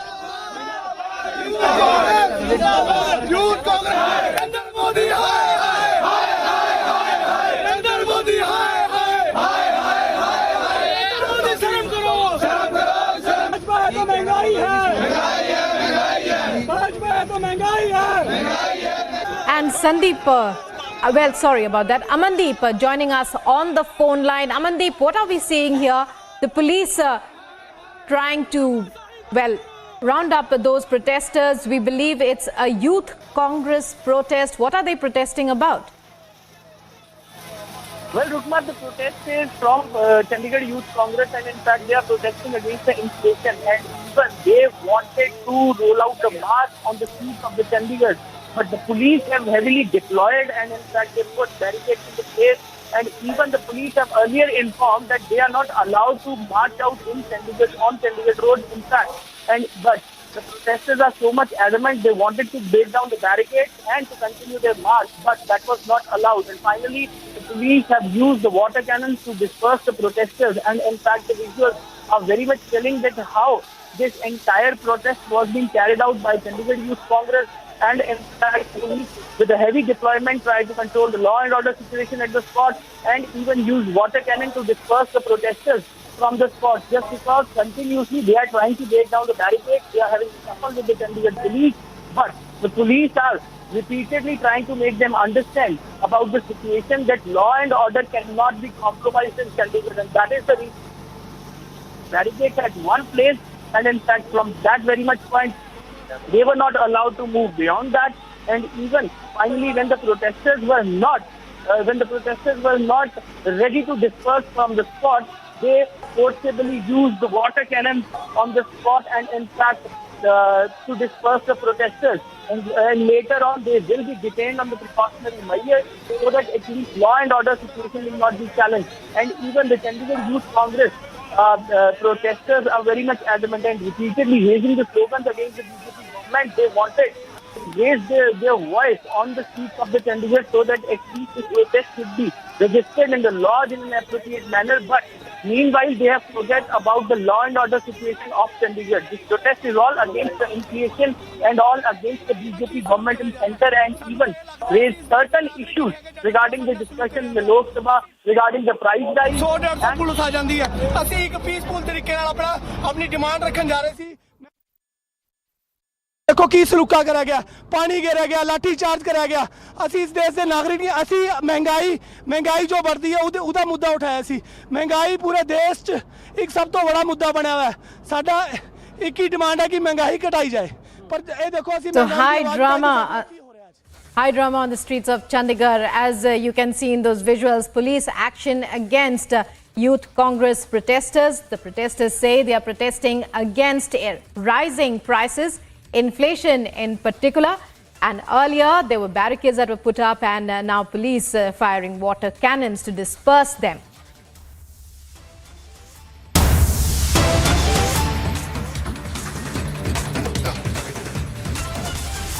News coming in now about Mamata Banerjee, West Bengal Chief Minister. Cops may quiz ED officer. A twist in the Jharkhand lawyer arrest case. Kolkata police may question an enforcement directorate officer now. Kolkata police are en route to Odisha and may question the officer anytime now. That's the lead that we are getting. That's the breaking news. And Kishle joining us live from our Republic Bangla newsroom to tell us about this breaking development. Well, Kishle, we are hearing news that Kolkata police could question an ED officer. It's about the Jharkhand lawyer case. Tell us more. What are the details, and what are your sources basically telling you? What is behind the Chief Minister's decision? Well, exactly. We saw that how previously there were Congress MLAs who were arrested in Kolkata from Jharkhand with a lot of money, and this lawyer was also arrested because he was allegedly extorting money from these MLAs and some other people. But however, this case gets a twist when we see that Kolkata police now serves a notice to a senior ED official, and in that notice it is mentioned that this person would be interrogated by Kolkata police, and there is a team of Kolkata police who are en route to Jharkhand, to Odisha right now. The ED official, that particular official is right now posted in Odisha. We are getting to know from our sources that this particular officer, ED officer, Kolkata police understands, used to have a contact with the lawyer who was arrested previously who used to extort money allegedly. So this person, ED official, probably a deputy director right now who is posted in Orissa, will be questioned by Kolkata police. A team is going to Orissa right now. So he's going to Orissa right now, and then after that Kolkata police will be interrogating this ED official, and after that we will get to know what are the details. We'll be coming back after a short break with more.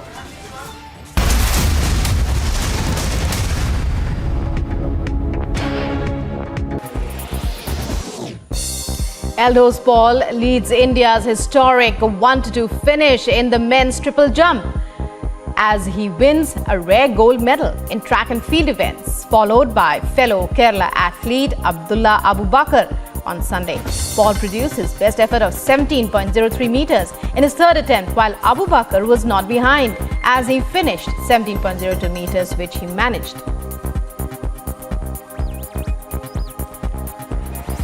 And the Indian men's doubles duo of Achanta Sharath Kamal and Sathya Gyanshekaran bagged the silver in the men's doubles final at the ongoing games in Birmingham on Saturday. The ace paddlers Kamal and Sathya were at their best during the match as they crushed their opponent 11-8 in the first games and did not really allow the English players to be in a position of advantage.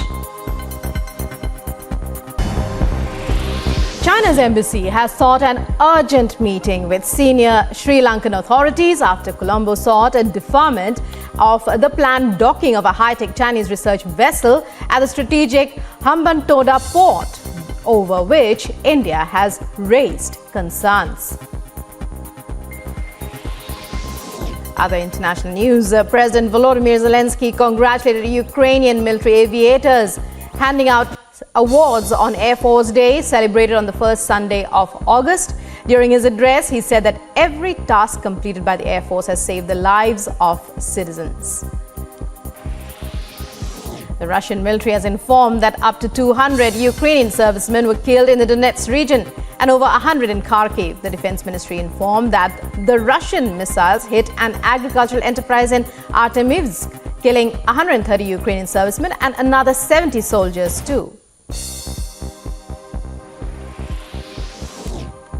Israeli and Palestinian militants in the Gaza Strip were exchanging fire in the...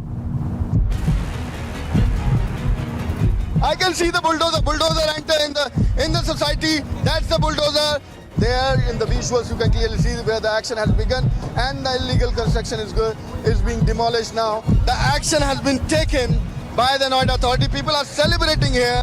The senior officials I can see are on the ground, and they are taking note of the situation, what exactly the situation is.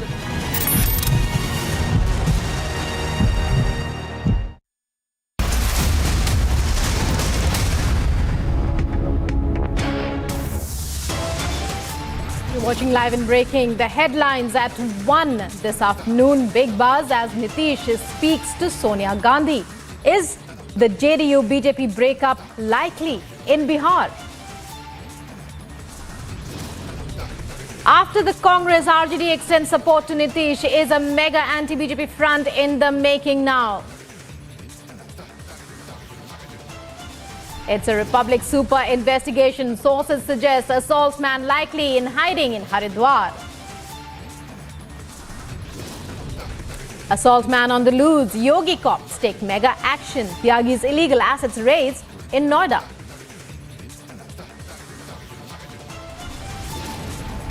Maharashtra cabinet expansion likely tomorrow at 11 in the morning. Sena fate finally to be sealed. Arrested Sena MP Raut's custody to end today. ED to push hard for extended custody.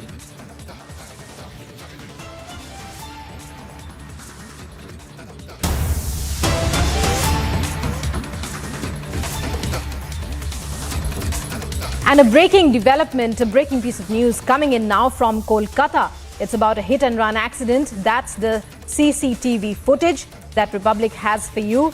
It's about a 19-year-old youth at the wheel of a red Jaguar ramming into a cab, a woman crossing the road, and a stationary BMW on Baliganj Circular Road on Sunday afternoon. The woman was killed on the spot. there was heavy damage to both the vehicles, and police say Suyash Paras Rampuria, who got his driving license just last year, was driving the car owned by his father's real estate firm at breakneck speed when the accident happened in front of Tivoli Court at 3:50 p.m. And we have Kishle with us live to take us through these ghastly visuals that we are seeing. Kishle, we are seeing scenes of massive damage, crowds there at the scene. We also believe that one life has been tragically lost due to rash driving at breakneck speed. Take us through the latest updates in this case.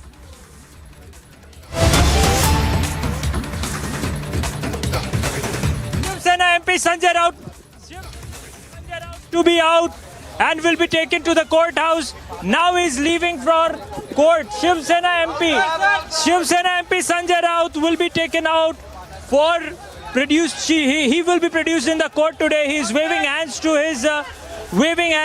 his supporters. You can see in the visual Shiv Sena MP Sanjay Raut. Shiv Sena MP Sanjay Raut is out. What we have been informed that he will be taken to the court and he will be produced in the court today. Look, my cameraman Sunil Gupta is giving you exclusive visuals from Enforcement Directorate office. He will be taken out. Remember, he is under the custody of Enforcement Directorate. He is under the custody of Enforcement Directorate in the Patra Chaul Landscape case. Sanjay Raut, Shiv Sena MP Sanjay Raut is out now.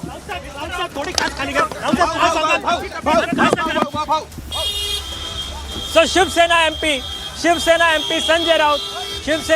Sanjay Raut has left for Enforcement Directorate. He will be taken to a special PMLA court. He will be produced out there, and as his custody is going to end today, so definitely it will be very much crucial to see how long his custody will be extended, whether the Enforcement Directorate will demand his custody or extension of his custody, or Raut will be sent to judicial custody. Remember, in the Patra Chaul Landscape case, Praveen Raut is already under the arrest and in fact under the judicial custody. His another trial is, another case has been registered at Enforcement Directorate, and Praveen Raut is under the investigation of Enforcement Directorate. Now, in the same sequence, Sanjay Raut was arrested because one of the witnesses and Varsha Raut have land at Alibag's Kihim.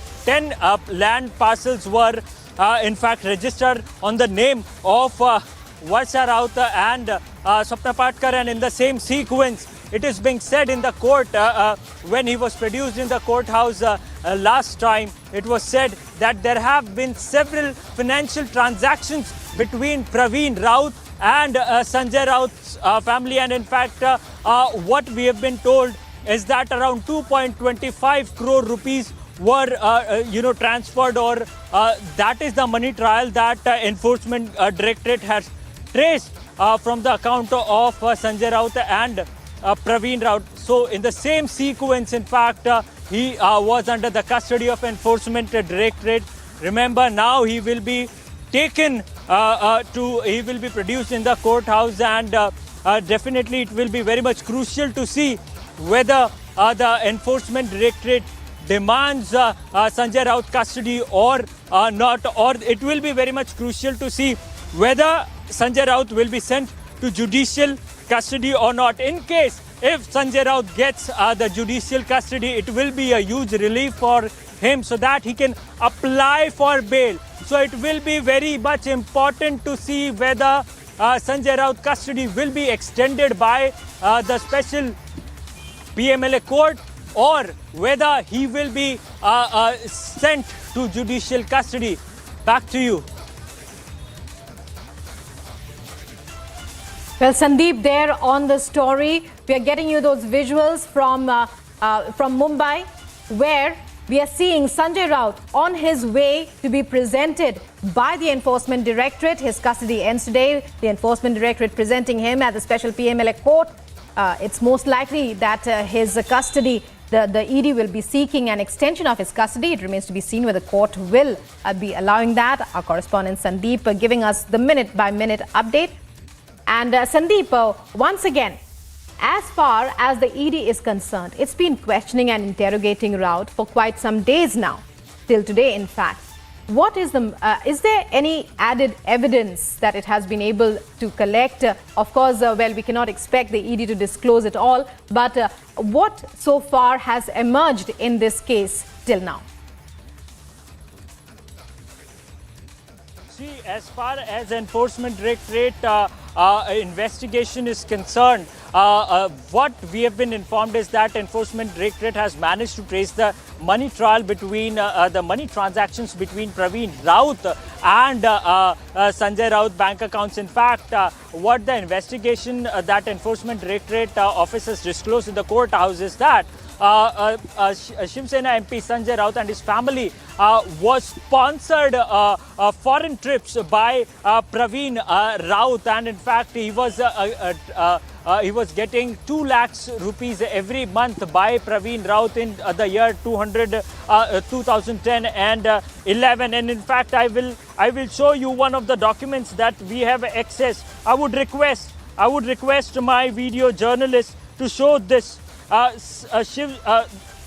Varsha Raut had got money from Madhuri Praveen Raut. You can see here, Madhuri Praveen Raut had transferred 55 lakhs rupees to Varsha Raut account. Now this has come into this was disclosed in Sanjay Raut's affidavit that he filed in 2016 for Rajya Sabha election, and it is very much clear. You can see these are the documents that we are showing to our viewers. 55 lakhs rupees. That's what Enforcement Directorate is in fact had cited in the courthouse also, that several transactions happened between Praveen Raut and Sanjay Raut, and in fact foreign trips were sponsored. The only source of income for Sanjay Raut was Praveen Raut. So definitely it will be very much crucial what all facts does Enforcement Directorate will be giving in the courthouse today, and whether Enforcement Directorate will seek his extension of the custody or not. So a very big development are expected in this case. It will be crucial whether Raut will be sent to judicial custody or Enforcement Directorate demands the extension of his custody. Right. Sandeep, there were also allegations that that Sanjay Raut continues to be defiant.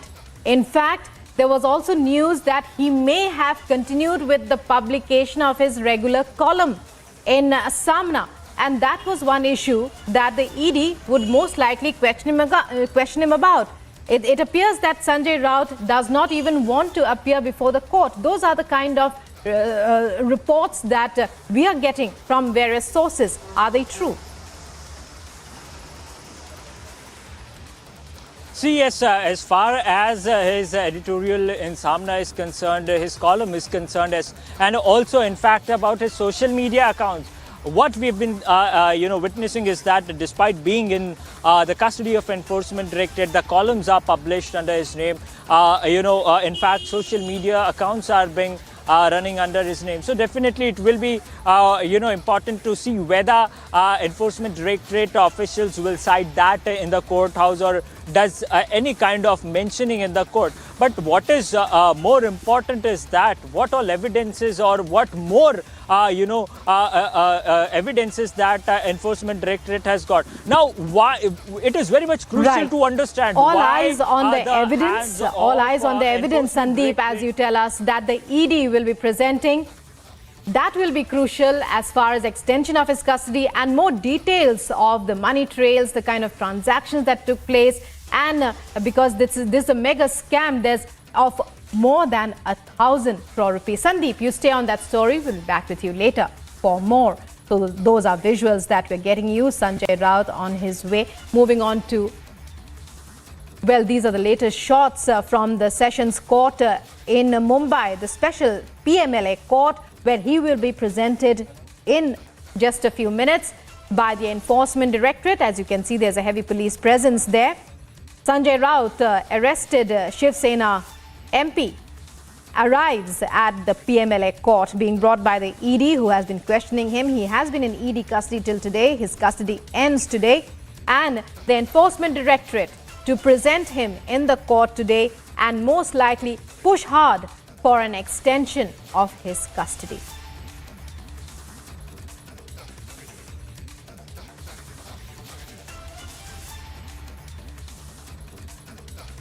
And moving on to another major breaking news. A 19-year-old youth at the wheel of a red Jaguar rammed into a cab, a woman crossing the road, and a stationary BMW on Baliganj Circular Road. We have the visuals for you.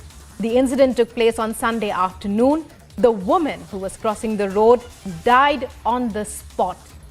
And the vehicles that you see in the picture, that you see in those visuals, were heavily damaged. And the person who was at the wheel was Suyash Paras Rampuria. Kishle joining us from Republic Bangla newsroom to tell us about the incident. Kishle, we are getting the visuals there, and we know that heavy damage was caused by the rash driving of one youth who just got his license last year. He was driving a Jaguar at breakneck speed. Tell us more about what happened. Well, exactly. Yesterday around 4 p.m. this tragic incident happened at Baliganj, which is one of the most posh areas in this city of Kolkata. In that area there is a petrol pump, and just nearby the petrol pump is quite a busy road, Baliganj Circular Road. In that area what happened was this person, 19-year-old Suyash, he was driving a red Jaguar which was going at a breakneck speed, as you mentioned correctly, and what happened was he rammed into a BMW vehicle which was stationed just outside that petrol pump, and into this woman Shoshti Das, who died on spot.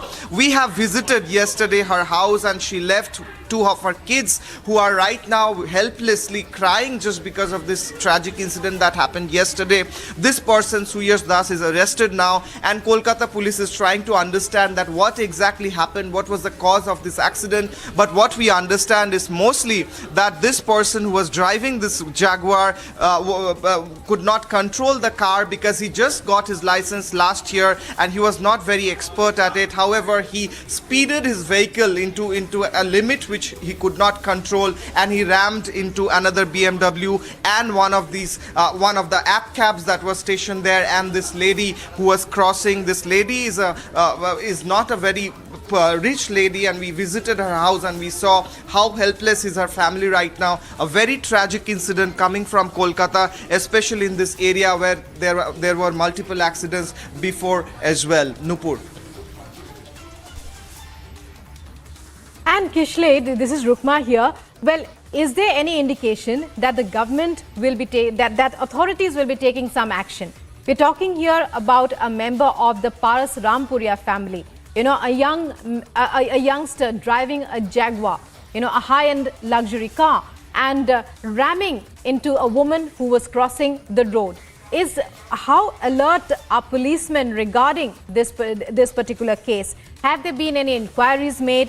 Has Suyash Paras Rampuria, has he been questioned? What details are you hearing? Well, exactly, Rukma. I will remind you of a case that happened a few years back in Kolkata itself.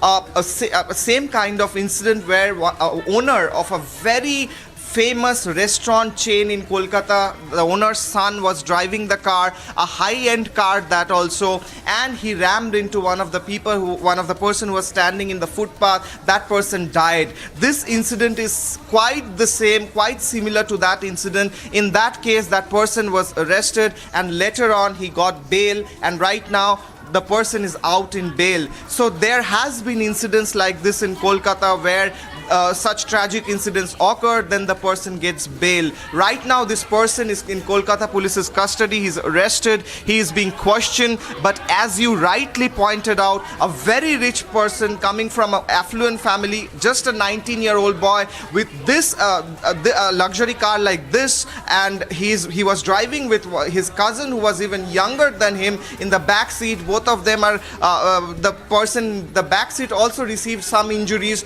But right now this person is questioned by Kolkata police.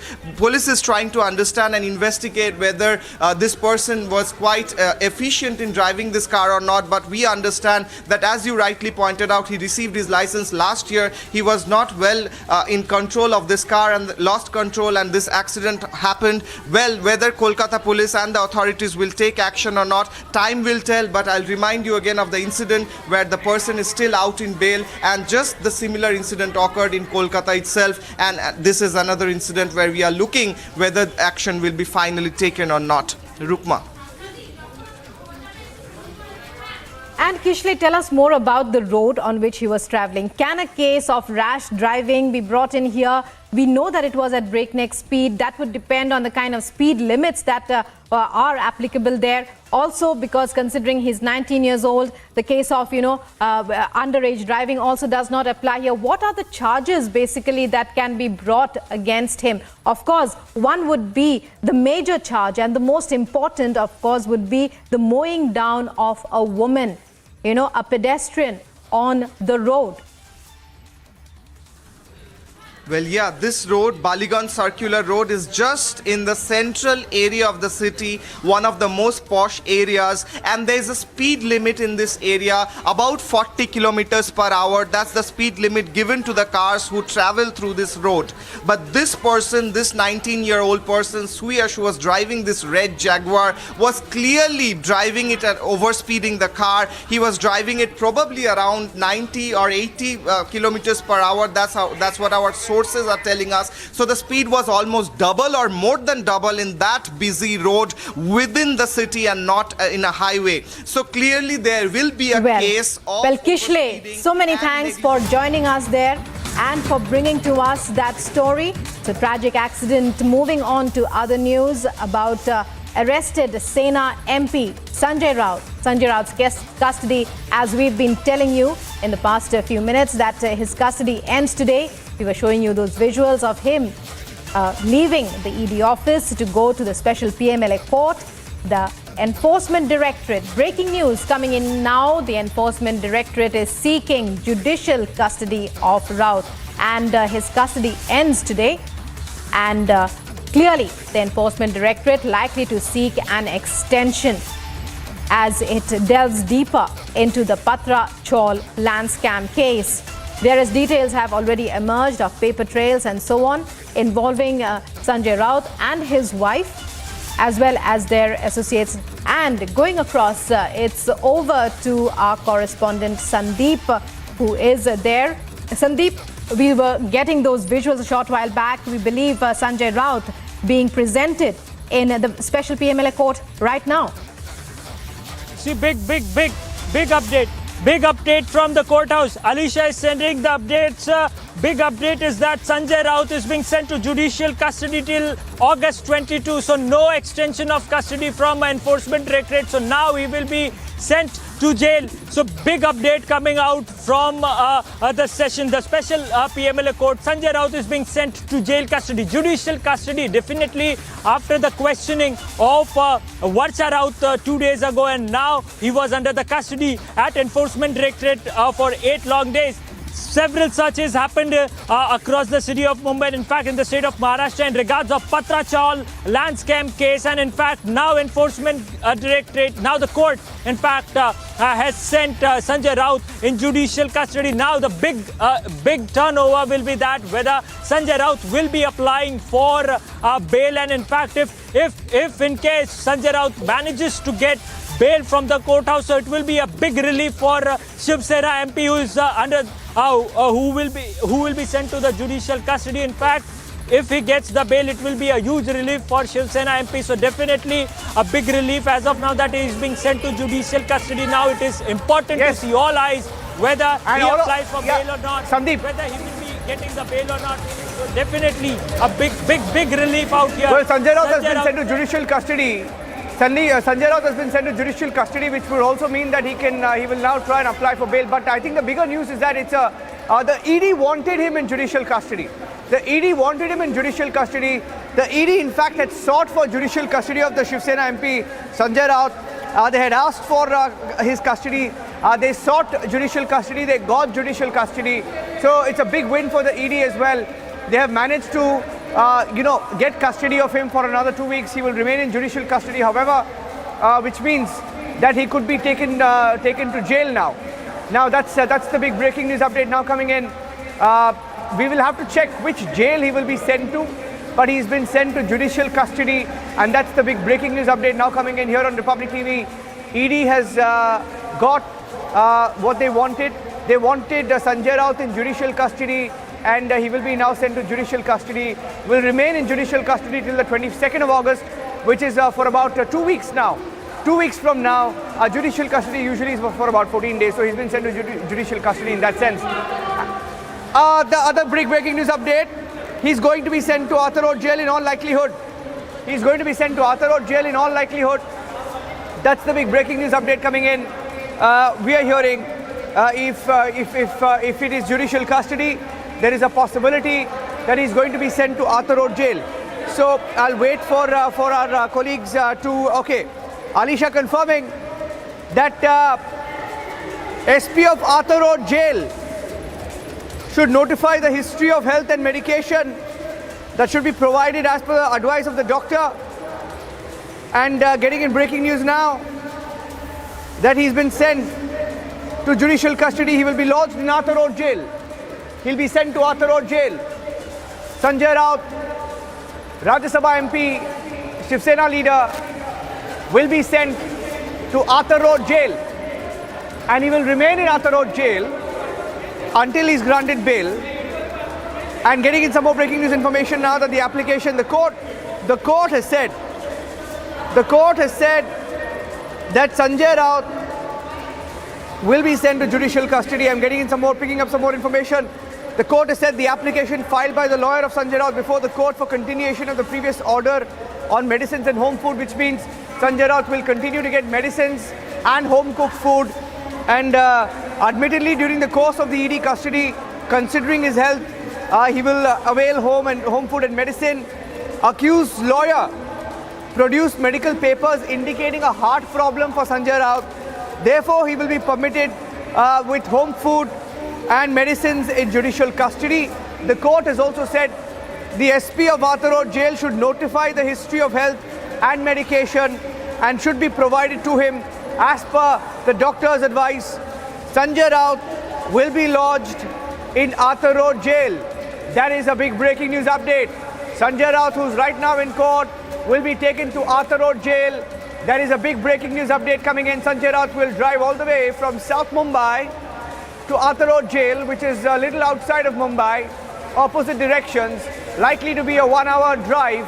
Even if all roads are clear for Sanjay Raut, he should be reaching there in about 1 hour and 1 to 1.5 hours. So this is a big breaking news update.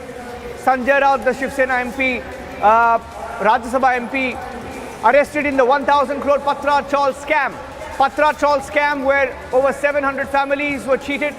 1,000 crore rupees was taken from them, of which the ED says 100 crore was transferred. Over 100 crores was transferred to a man called Praveen Raut, believed to be the aide of Sanjay Raut. They've drawn direct links with from that 100 crore, saying that he got cash and he was getting money from a man called Praveen Raut for several years together, who funded trips, who transferred cash, who paid for land, who paid for his apartment, etc. And the big breaking news update right now, Sanjay Raut will be taken to Mumbai's Arthur Road Jail. Okay, Mumbai's Arthur Road Jail is in South Mumbai itself. So a small correction there. He will be in Arthur Road Jail. So he got confused with Taloja. So it's the Arthur Road Jail, which means it's likely to be a half-an-hour journey from court for him. He will be brought there in Baikura. And I think Shavan is also joining us on the broadcast. I'll try and go across to him. Shavan is joining me on the phone line right now. I'm going across to Shavan, joining us with the details. Shavan, he's been sent to judicial custody. He will be in Arthur Road Jail. What do we know about the strategy, the legal strategy? And legally, the ED has said that he's being defiant, wants to go to hospital first, wants to get a medical first, and then come to court, etc. They've said that in court. What next for Sanjay Raut? Well, in fact, I'm coming in with some more breaking news right now. Niranjan, perhaps you can put this out, that I'm given to understand that with more witnesses' statements that have been recorded and one arrest that has basically been made in the Pearl scam, it means more trouble for Sanjay Raut, because in all likelihood, I'm being told by my sources that he is now going to be brought in for questioning in the Pearl scam. Whether that's going to happen immediately, one will have to wait and watch, because in all likelihood, the process would be that the Enforcement Directorate would soon move an application before the special PMLA court seeking permission to question Sanjay Raut in the Pearl scam. That is also going to happen because two developments have taken place. One, a broker has been arrested just about a few days ago in the Pearl scam. And secondly, there is also a statement of a witness that has been recorded in which Sanjay Raut's name has basically figured. So two important developments. I'll quickly recap this for you, Niranjan, so that we can put this out. This breaking news that there is more trouble in stock for Sanjay Raut. Following two arrests, one arrest and recording of statement of one witness in the Pearl scam, in all likelihood, ED is going to question Sanjay Raut in the Pearl scam. That's the big breaking news now coming in. So just to think that he's now been sent to judicial custody does not essentially mean that his troubles come to an end and he would perhaps be in a position to move a bail application. What is essentially going to happen right now, Niranjan, is the fact that you would have Sanjay Raut being probed not just in the Patrachal scam, but also in the Pearl scam. What exactly is the Pearl scam? It's a chit fund scam that is being probed by the Enforcement Directorate's Delhi unit, in which once again Kingpin Praveen Raut is under the scanner. And apart from that, remember, there is the question of Benami properties that have basically come under the scanner. I'm being given to understand that the large part of the Benami properties that have been in the name of Praveen Raut is something that the Enforcement Directorate suspects is, after all, properties belonging to Sanjay Raut himself. So there are multiple breaking news now essentially coming in right now, Niranjan, with regards to these developments that are taking place in the Patrachal scam and the Pearl scam. Shravan Sen breaking the details of the Pearl scam. Alisha, you were inside the courtroom. The ED says Sanjay Raut has been sort of non-cooperative, wants to be defined, wants to call the shots, wants to go get a medical first and then, then go inside the courtroom. But it appears that he's finally brought to the court. He's been sent to judicial custody. ED wanted judicial custody. They've got judicial custody. What next for him? Because Shravan is also breaking details of the Pearl scam, where we are hearing he's likely to be questioned in a second scam, where again this common link and the alleged frontman, as claimed by the ED, Praveen Raut, is involved. Alisha.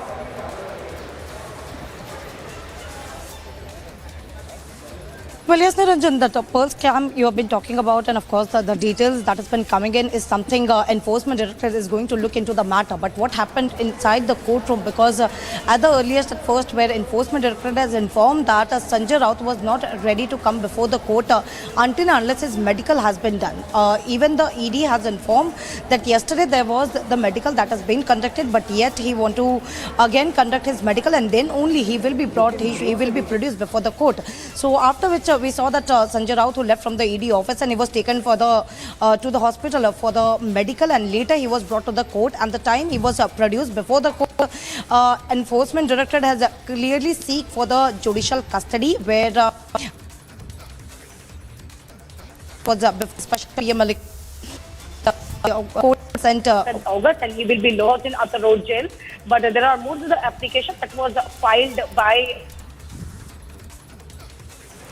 for the home food and also for the medical, because it is stated that there are reports, medical reports that has also been submitted before the court, which is why they were seeking for the home food and also medicines as he is going through the heart problem. So that is. Okay, we just have a poor audio line with Alisha there. We'll just fix that line.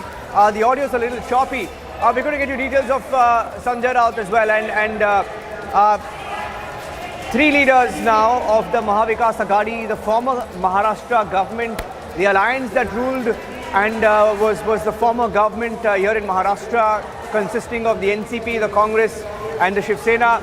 Nawab Malik already in jail in the Dawood case and several other cases that he's under scanner for. Anil Deshmukh in the extortion case, and then Sanjay Raut, third leader of the Mahavikas Aghadi government, erstwhile Mahavikas Aghadi government, the third leader to go to Arthur Road jail, who will be lodged there, and he's being investigated in two cases right now. He's been sent to judicial custody in the case of the Patra land chawl scam, where people's hard-earned money, the poorest of the poor, were cheated. Their monies were taken and then siphoned off to different people, including a man called Praveen Raut, believed to be the heir of Sanjay Raut, as alleged by the Enforcement Directorate. And the other big story, as of this minute, Shravan Sen breaking the details of the Pearl scam, saying there is another second scam called the Pearl scam, which is being investigated.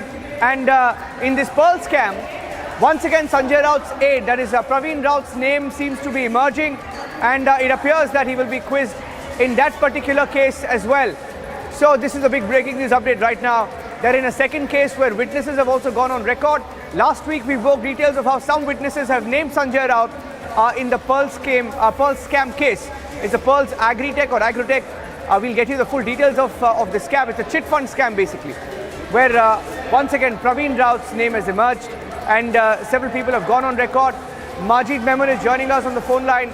Majid Memon, hearing that even as Sanjay Raut is being sent to judicial custody, we are hearing he's going to be sent to Arthur Road jail. And also a second scam, details of a second scam, this Pearl scam is emerging, where once again Praveen Raut link is emerging. We are hearing through our sources in ED that some witnesses have named Sanjay Raut. Mr. Memon, can I get your response, please? Well, that is the procedure in law. You see, once a citizen who is arrested and is being interrogated, and for the purposes of custodial interrogation, he is granted custody by the agencies which arrest him for a reasonable time. And in his case, initially the court deemed it fit to grant 4 days to ED, and after 4 days the court felt that it was necessary to extend his ED custody, and then accordingly the court gave them 4 days more. And today, 8th day has ended, and in the interest of justice and according to the facts and circumstances of the case, the court felt that no further ED custody is required, and therefore he is transferred to judicial custody, which is the normal procedure. And I don't find anything worthwhile that this has in any way affected for or against Sanjay Raut. This is the procedure which has been followed. You're right, because even the ED had asked for judicial custody. So in that sense, yes, they followed the procedure. But can I get your response to the second case, Mr. Memon? We are hearing of this Pearl scam, where a second case, it appears that Mr. Sanjay Raut's name is emerging according to the Enforcement Directorate. We are hearing he could also be quizzed in that case.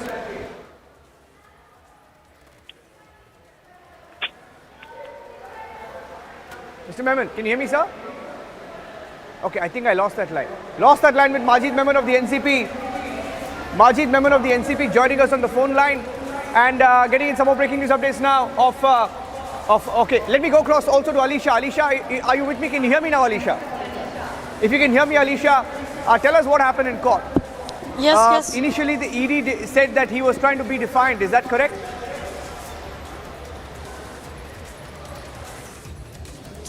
Well, yes, Niranjan, we all were waiting for Sanjay Raut to be produced before the court. But what we have been told, because yesterday itself his medical has been conducted, it's just as per the procedure before producing any accused before the court. It's a procedure of 48 hours. There should be a 48 hours of an accused, the medical that should be conducted. And that is the procedure that has already been conducted by Enforcement Directorate yesterday itself. We saw that ED has taken Sanjay Raut to the hospital, and medical has been done. But what we have been told that, and this is something ED on record before the court has informed that Sanjay Raut was not ready to come before the court until and unless his medical will be done. So he insisted the ED officials that the medical should be done, and then only after he will be produced before the court is what ED has informed before the court, and which is why Enforcement Directorate, while taking him out from the ED office in Balad Pier in Mumbai, they directly took him to the hospital. The medical was conducted and then only he was produced before the court. But most importantly, what ED, while starting with the procedure, while starting with the hearing, where the Enforcement Directorate had clearly seek for the judicial custody for Sanjay Raut, and which is why like a court has given a direct order of sending Sanjay Raut to the judicial custody till 22nd of August. Moreover, there are application that was filed before the court asking to continue for the medical, for the home food and also for the medicines, because he's a heart patient, is what the application says. And that was a request made by the Sanjay Raut lawyer, stating that the previous order, in the last previous order where he was allowed, Sanjay Raut was allowed with the home food when he was under Enforcement Directorate custody. But now when he's been sent to the judicial custody, the same application has been asked to continue, the same permission has been asked to continue, and of course is this time the medical reports has also been submitted before the court, after which seeing all the reports where special PMLA court has given a verdict, has given a permission for Sanjay Raut, and also the directions has been given to the SP of Athar Road Jail, clearly mentioning that the medicines and the home food should be permitted, and also the medicine should be on the doctor advice. It what been court has given in these directions. Yes, Alisha, stay with us. If you could give us more details of this Pearl scam as well, for which Sanjay Raut will be grilled along with the Patra Chaul scam case.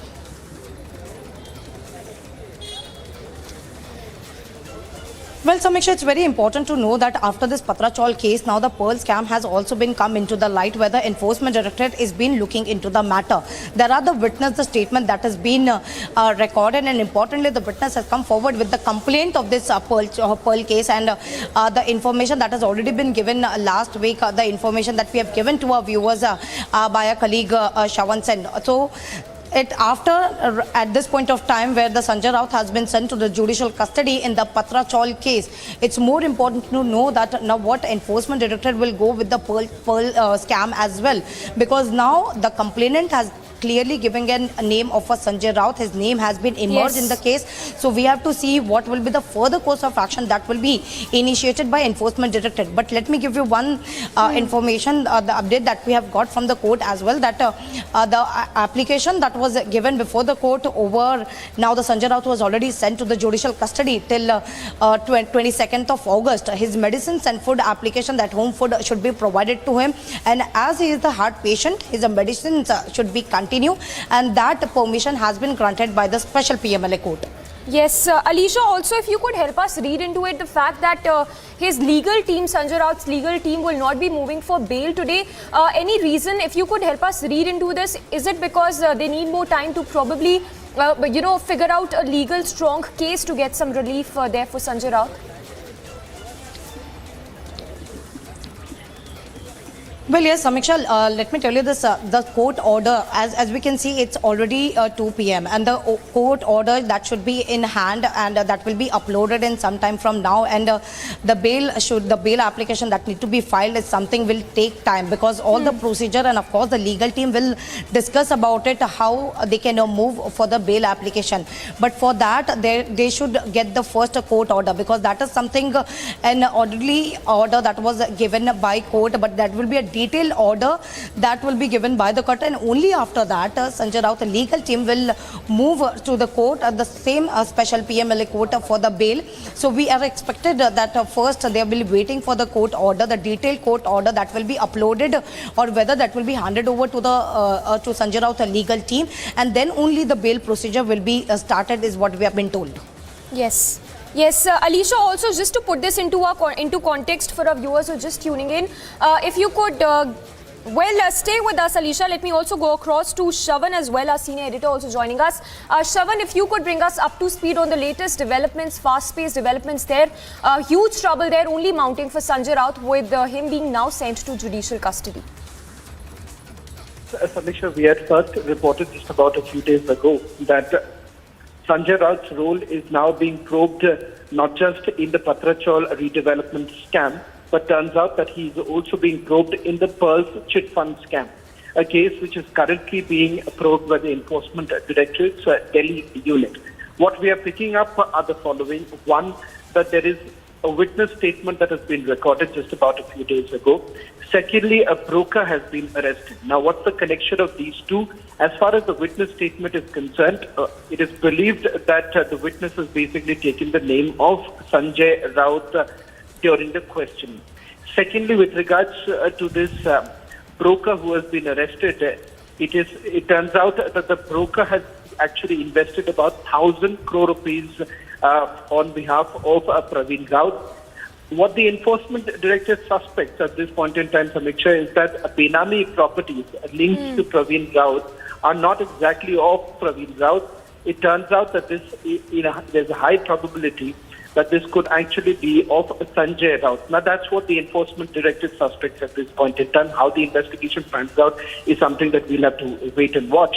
What happens next are the following. One, that there is a high possibility that the enforcement directorate would be moving in an application before a special PMLA court. The reason being is the fact that he's now already been sent into a judicial custody. They need to take permission if at all they want to question Sanjay Raut in another case in which an FIR has already been registered.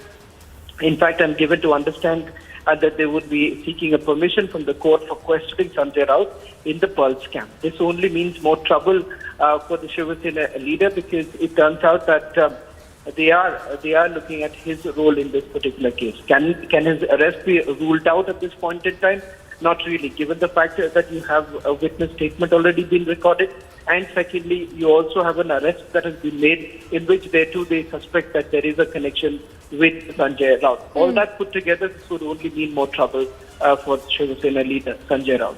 Well, absolutely, Shravan. And if you could give us once again details of one of the arrests that's been made in Pearl scam case also, and also quickly take us through the details with regard to the questioning that was done by the Enforcement Directorate of Sanjay Raut's wife as well. Well, let me first begin with the arrest that has been made. The arrest has been made in the Pearl scam. It is a broker who is basically believed to have invested about 1,000 crore rupees on behalf of Praveen Raut. As of now, that's the details that we are getting right now. We'll have to wait for some more time before information comes in with regards to what is the role of the broker, the exact details. But there are also Benami properties that have been linked to Praveen Raut, which is currently being probed. Now, answering the second question of yours with regards to Sanjay Raut's wife, Varsha Raut, we are given to understand that she was basically called in for questioning to basically explain a transaction of 2.25 crore that the enforcement directorate has come across. And this they are also saying with regards to certain properties that are in the name of Varsha Raut. For instance, there is a property in Alibag in which the enforcement directorate has come across a witness who's now essentially said that about 36 lakh rupees was given to him by Sanjay Raut, and Sanjay Raut had also given this specific instruction that the property should be in the name of Sanjay Raut's wife, Varsha Raut. So that is exactly why she was actually called in for questioning. This was not the first time that she was called in for questioning. Her statement has been recorded in the past also. Well, that's right, Shravan, and with the Pearl scam details also tumbling out with each passing day, it only goes on to point how deep this scam actually ran, because it's not just the Patra Chaul scam, which amounts to over 1,000 crore rupees. It is the Pearl scam as well, if I'm not wrong, that also amounts to over crores of rupees. Well, it's a 45,000 crore rupees chit fund scam that we are looking at this stage. That is the Pearl scam. Which basically involves duping again several of the investors in this particular case, and thereafter using the proceeds of crime to buy properties and stash cash. Now, this is exactly the allegation that has been leveled. All this while, the name of Sanjay Raut did not really appear. It turns out that in the last few days, when the investigation has basically gained momentum, arrests have been made. They are basically looking at the connection that is developing. With regards to the Patra Chaul redevelopment scam, remember, in the last remand that was made by the enforcement director, they have essentially made a sensational allegation. That being that Sanjay Raut had basically received about monthly payments from Praveen Raut, and they suspect that a large part of the money that Praveen Raut had got from HDIL was effectively being used. Yes, Shravan, we'll have to leave it at that. We have more breaking news coming in. This with regard to the Maharashtra cabinet expansion, we are told that Shinde-Fadnavis meet was held over the cabinet expansion which will take place today as per sources. In fact, remember Republic told you first about the cabinet expansion in Maharashtra which will take place tomorrow at 11 a.m. to be precise. We have Alicia breaking that story for us. Alicia, if you could give us more details of the cabinet expansion that will take place tomorrow, as well as this meet that was chaired by Shinde as well as Fadnavis. Getting in that the highly possibility of cabinet expansion is going to be held tomorrow at 11 a.m. is what we have been told by our sources. But there will be an official statement, the official announcement that will be made by the some of the either whether from the chief minister or whether from the deputy chief minister is what we have been told, because at this point of time, where deputy chief minister Devendra Fadnavis has already visited Chief Minister Eknath Shinde resident in Malabar Hill, that is the Nandavan bungalow, that is an official bungalow of Eknath Shinde. So this is the discussion that is over the cabinet expansion, and what we know from our sources that the cabinet expansion is going to happen tomorrow at 11 a.m. is what we have been told. But yes, there will be an official announcement that is going to be made, whether from the CM office or whether from the Chief Minister or Deputy Chief Minister. Yes, Alicia, just a follow-up question. If you could talk to us more about anything you're learning from your sources with regard to the cabinet portfolios that will be distributed among the leaders.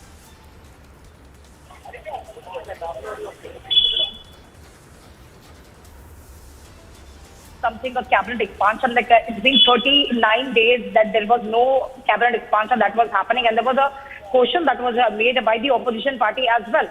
Even we saw there were several meetings that was ongoing, and we even saw Eknath Shinde going to the Delhi meeting BJP leadership and discussing over the cabinet expansion and the portfolios as well. But now finally, even yesterday while speaking to the reporters in Delhi, where Deputy Chief Minister Devendra Fadnavis has clearly informed that in this week or sooner or later, it will soon an unexpected cabinet expansion that is going to happen. So he has clearly given an indication before the 15th of August. But what we have been told by our sources that cabinet expansion is most likely tomorrow. That is going to take place in Raj Bhavan, where the ministers, where the MLAs from Shinde camp and also from the Bharatiya Janata Party is going to take oath as the ministers. And thereafter, there will be the distribution of the portfolios that has also been going to be announced by the chief minister or from the chief minister office.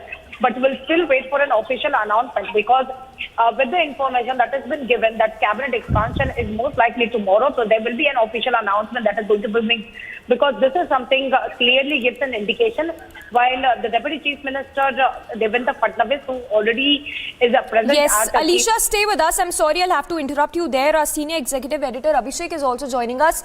Abhishek, if we can get your quick insights on the Maharashtra cabinet expansion, which is all set to take place tomorrow.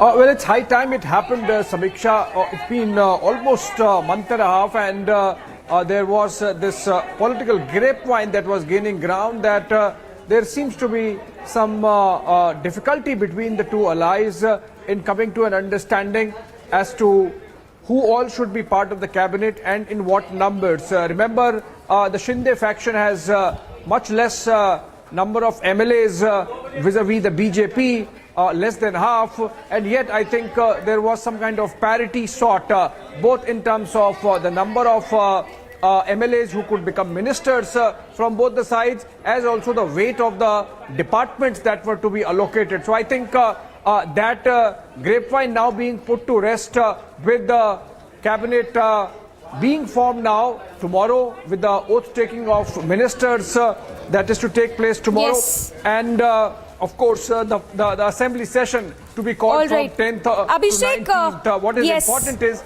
that given the fact... Yes, Abhishek, we'll come back to you in just a bit. We have more breaking news, I understand, I'm told. Well, we'll go to that in just a bit. Abhishek, I'm sorry to have interrupted you. If you could please continue your point. So basically, Samiksha, just a couple of days back, last week in fact, Chief Minister Eknath Shinde had made some amends empowering the bureaucrats more to carry out the day-to-day governance. I think that was leading to some level of discomfort among the people, also among those observers, among media and other close watchers of governance space in Maharashtra as to how the government is running. Just between the Chief Minister and the Deputy Chief Minister, is an understanding so difficult to be reached on the cabinet formation, on the government formation, that Eknath Shinde is delegating more powers to bureaucrats?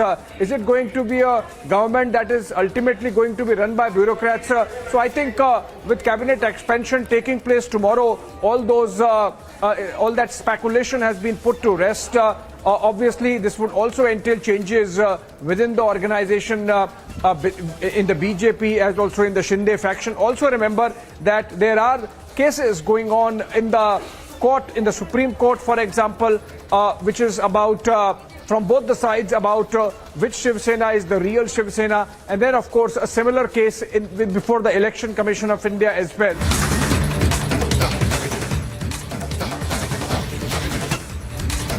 Well, on to more breaking news coming in. This one with regard to Kapil Sibal, who has now hit out at the judiciary, openly running down the Supreme Court, is what we understand from the shocking remarks that have been made by Kapil Sibal, saying that there is no hope from the Supreme Court. So Kapil Sibal there, stoking a fresh controversy, hitting out at the judiciary, saying that there is no hope from the apex court. These are the shocking remarks that have been made by Kapil Sibal, saying that there is no hope from the apex court, openly running down the Supreme Court of the country. Very shocking indeed. We'll go across to our executive editor Rhythm as well to read into this big shocking statement that has been made by Kapil Sibal, saying that there is no hope from the apex court, from the top court. So Kapil Sibal there, openly running down the Supreme Court. Well, we'll go across to our reporters and we'll go across to Rhythm as well to help us read into these absolutely shocking remarks that have been made by Kapil Sibal, running down the Supreme Court of the country, saying that there is no hope from the apex court. So trying to run down the Supreme Court of the country there, Kapil Sibal there, stoking a fresh controversy, making a very shocking remark on the Supreme Court, on the Indian judiciary, saying that there is no hope from the Supreme Court of the country.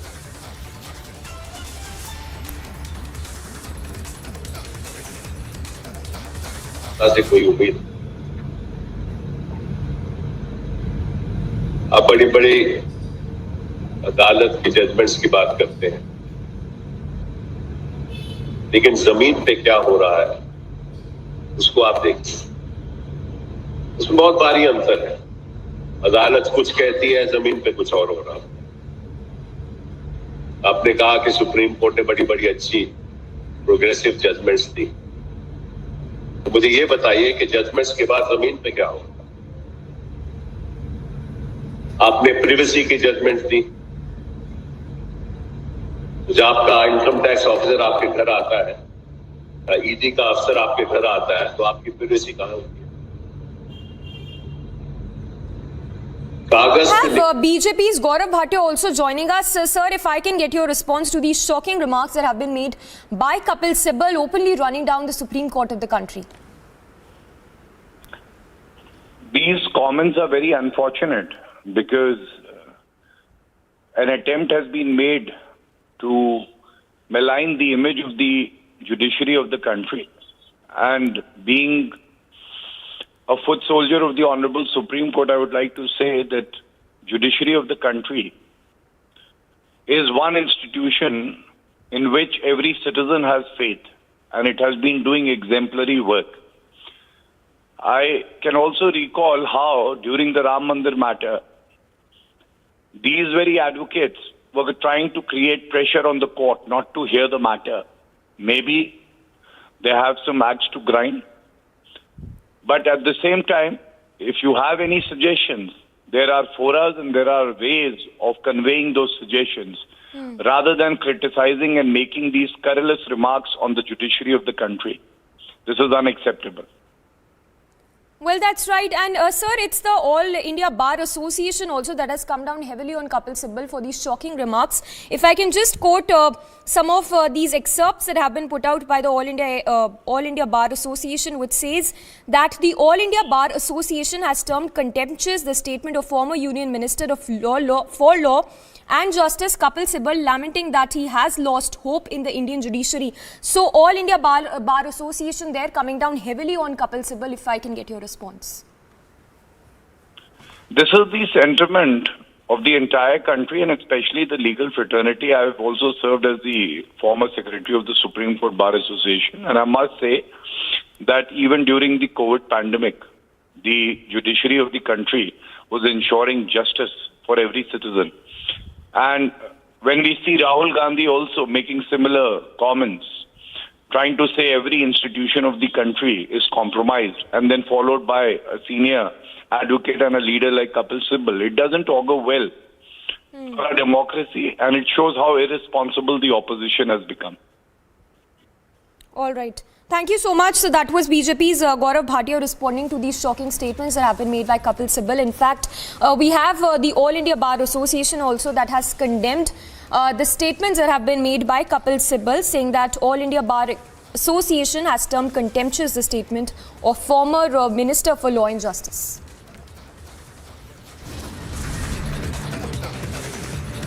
Slipping into a very short break, we'll get you more as outrage grows over the Kapil Sibal's shocking remarks on the Apex Court.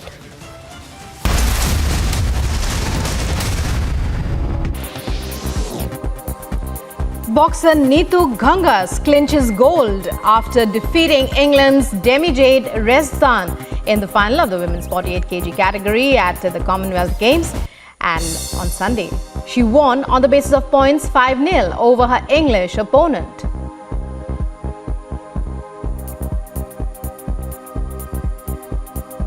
Following his gold medal win in the Commonwealth Games on Sunday, Indian boxer Amit Panghal says he will try to win gold for his country in the Olympics as well. Boxer Amit captured another boxing gold after defeating England's Kieran MacDonald in the finals of the 48 to 51 kg. These protesters have blocked the main ITO road. Nancy Pelosi lands and she's coming down now. Nancy Pelosi.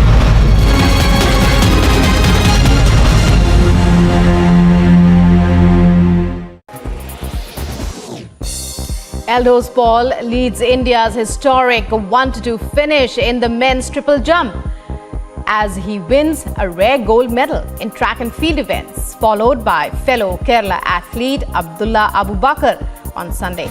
Paul produced his best effort of 17.03 meters in his third attempt, while Abu Bakr was not behind as he finished 17.02 meters, which he managed.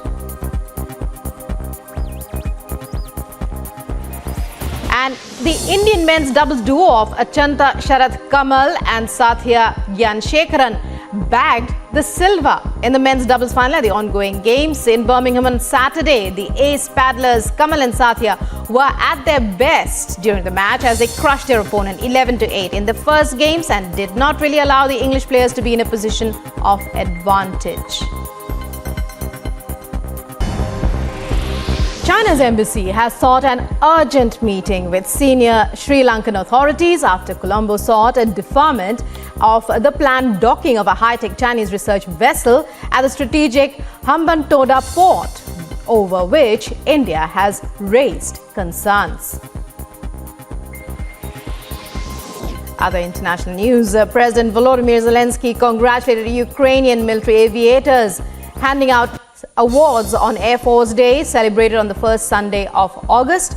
During his address, he said that every task completed by the Air Force has saved the lives of citizens.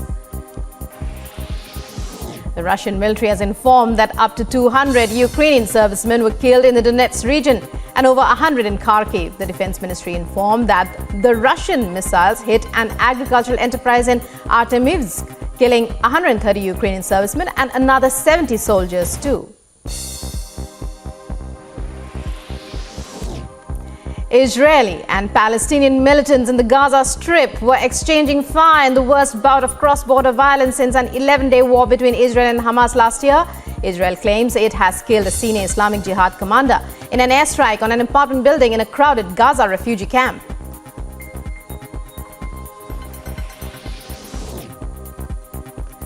And funeral of Khalid Mansour, senior commander in the Palestinian militant group, and 6 other people were killed in the airstrikes on Rafah city as thousands mourn the Islamic commander. In a shocking incident coming into light from Uttar Pradesh's Mainpuri, Samajwadi Party leader Devendra Singh Yadav's car was hit by a truck. The car was later dragged for more than 500 meters.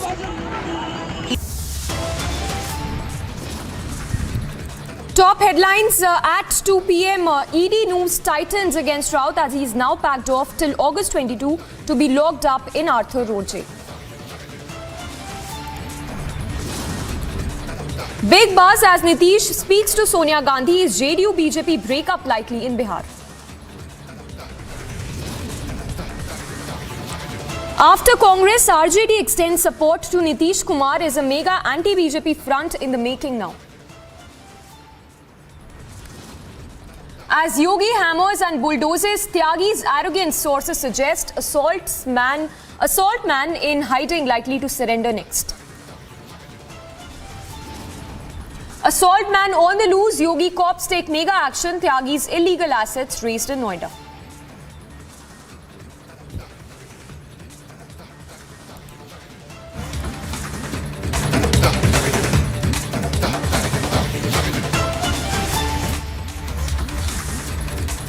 And tracking the big story this hour after Kapil Sibal hit out at the judiciary openly, running down the Supreme Court.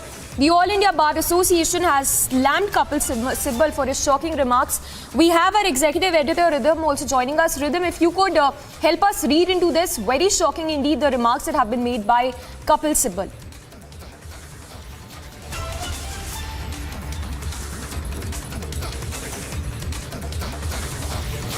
All right, we'll try and connect with Rhythm again, but a lot of outrage over Kapil Sibal's remarks that he had made running down the Supreme Court of the country, saying that after 50 years, I feel I have no hope in institution. That's a remark by Kapil Sibal, who is a senior advocate himself. Remember, even the All India Bar Association has come down heavily on Kapil Sibal for his shocking remark. Let's listen into that soundbite as well of Kapil Sibal running down the topmost judiciary of the country.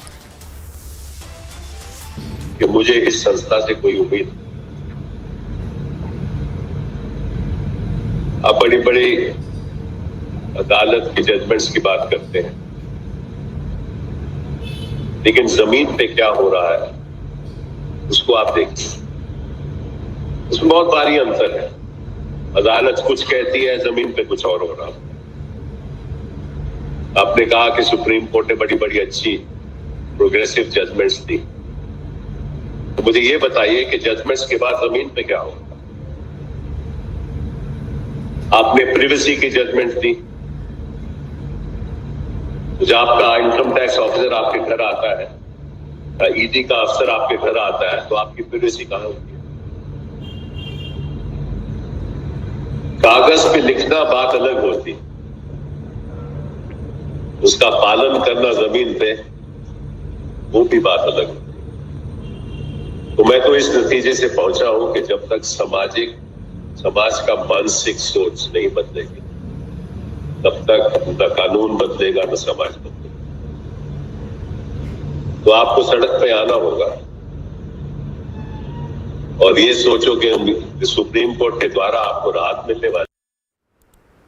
So the All India Bar Association also that has condemned the remarks that have been made by Kapil Sibal running down the apex court of the country. In fact, not just the All India Bar Association, we have political reactions as well coming in. BJP's Amit Malviya has also slammed Kapil Sibal over his shocking remarks that he's made. We have a reaction as well coming in. Let's listen into that. The statement of former Union Minister for Law and Justice, Mr. Kapil Sibal, lamenting that he has lost hope in the Indian judiciary is contemptuous. The courts decide cases by applying law to the facts presented by cases before them. They owe allegiance to the Constitution of India and none else. Criminal cases which were instituted by the then governments as a political witch hunt, where detailed investigations have been carried out but failed to disclose any evidence, had to be given a burial.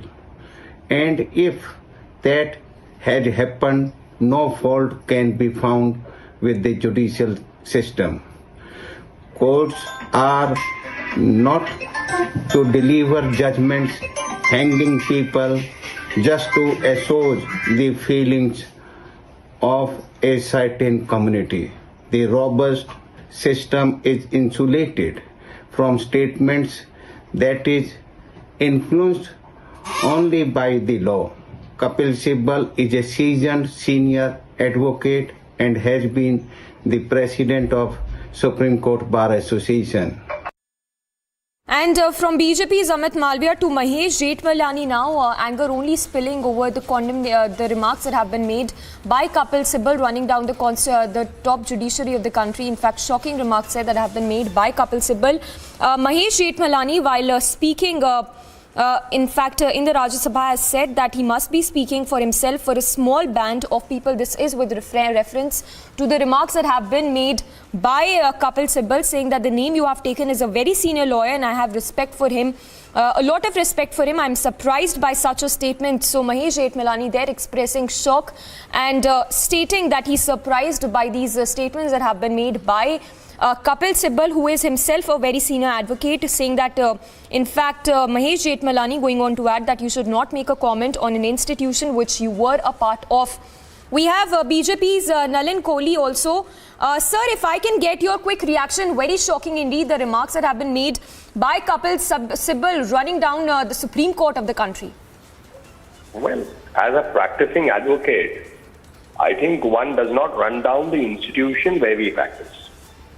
We must bear in mind that Mr. Sibal is a senior advocate. He's a former law minister. He's been there for a long time.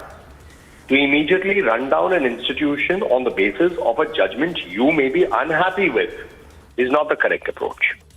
Every day, this country and millions of people look up to the Supreme Court with hope. The judges can't speak except through their judgments. There is no way they can respond to these kind of allegations. They don't do press conferences. They don't do these kind of things. Now, the minute Mr. Sibal makes a comment like this, it means all the judgments that came in his favor when he appeared for clients, those were wonderful judgments or bad judgments. One must understand that a judgment can go one way or another way. After all, in every case, there will be one side which will benefit from the judgment and one side which will lose from the judgment. Now, Mr. Sibal suddenly running down the institution means every day, every judgment is bad in law. That's so sad. He may have a point of view on a certain judgment. He's entitled to as anybody else under the Constitution. Under Article 19, we can express our views. But we certainly can't run down the very institution on the basis of which all of us are serving the profession of law and ensuring that justice is done to hundreds of people on a daily basis. Second, this trend over the last few years by a set of people to constantly criticize the Supreme Court, judges, because they desire to see a judgment in the manner in which they perceive it to be the right way, cannot work. Everyone has an opportunity in a case to put out forward their point of view. But finally, we have to leave it for the judges to decide what they wish to finally write in their judgment. They are also people with experience. It takes a long process for them to come. The Honorable Chief Justice of India is the master of the roster for a very long time. He has been the master of the roster, as in different Chief Justices. When the Congress was in power, now the BJP is there, in other governments too.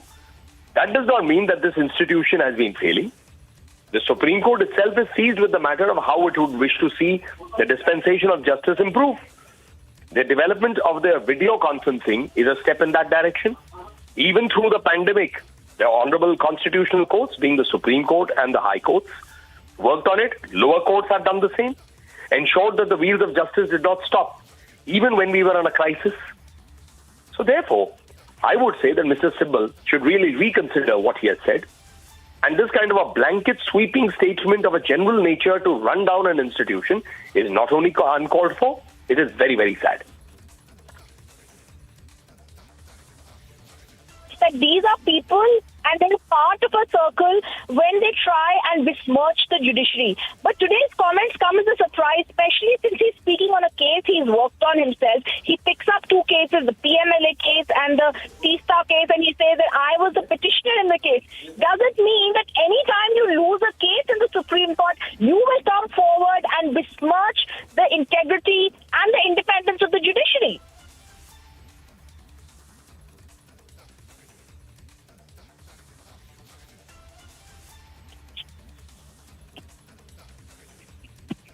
Like as we've been hearing today, what's been happening in the courts, and today, like senior advocate Kapil Sibal has spoken out against the judiciary in this manner is completely shocking. If you don't win cases and then you say that it's the judges who are wrong and there is no hope in the Supreme Court, you are setting a wrong precedent, because what you're doing is completely contemptuous of the top court of the country. It is a magnanimity of the court that there is no action being taken. But like we heard, viewers, a short while ago, the chairman of the All India Bar Association has also said that the statements that have been made by someone who was once the law minister are contemptuous. He also said courts decide cases by applying law to the facts, and to actually go into what Kapil Sibal, as someone who's been practicing in the Supreme Court, has said today is contemptuous. He was also someone who was also present at the SCBA. It's unfortunate he makes such remarks. In fact, I think the best line that Dr. Agarwal, when he spoke, has said is that, if he feels there's a loss of hope in the institution, then he's free not to appear before the courts. Viewers, this is just a short update I'm giving you on what's been happening. This is a developing story that will continue today.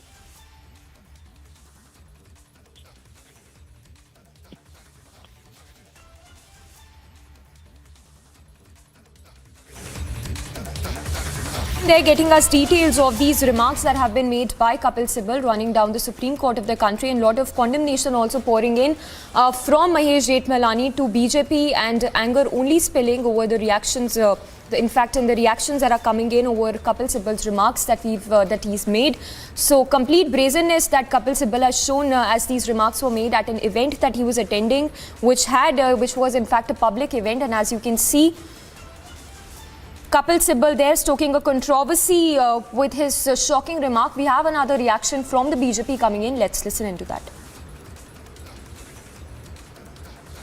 कि वो वरिष्ठ हमारे आगेवान भी है, उनको समझना चाहिए कि न्यायालय का सम्मान करना चाहिए, और जिस तरह वो टीका टिप्पणी कर रहे उनको शोभा नहीं देती, और ऐसी टीका टिप्पणी उनके लिए भी अच्छी नहीं है, क्योंकि आप जिस तरह बातें करते हैं वो हमारी पीढ़ी को आप क्या मैसेज देना चाहते हो, और इस तरह का आप जो बिहेव है वो कतई माफ करेगी नहीं भारतीय जनता पार्टी, और सभी जनता कभी माफ नहीं करेगी उनको।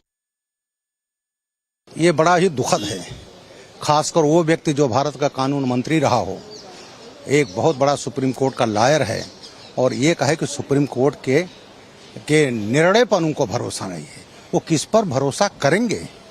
आखिरकार सुप्रीम कोर्ट ही ऐसा है जिसको पूरा देश भरोसा करता है, और उनको इस तरह की बात नहीं कहनी चाहिए और उनको दोबारा बयान देना चाहिए, क्योंकि इससे एक गलत मैसेज जाता है, और सुप्रीम कोर्ट का जो निर्णय है वो पूरे देश के लोगों को मानना होता है।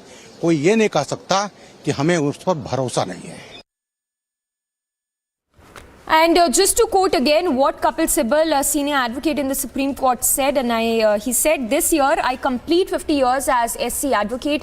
After 50 years, I feel I have no hope in the institution." That's the remark that's been made by Sibal. A lot of reactions pouring in as we speak from the All India Bar Association to the BJP condemning the remarks that have been made by Kapil Sibal. In fact, Mahesh Jethmalani there also coming down heavily for his remark that have been made by Kapil Sibal, saying that Kapil Sibal must be speaking for himself, for a small band of people. On that note, let's once again listen into that soundbite of Mahesh Jethmalani.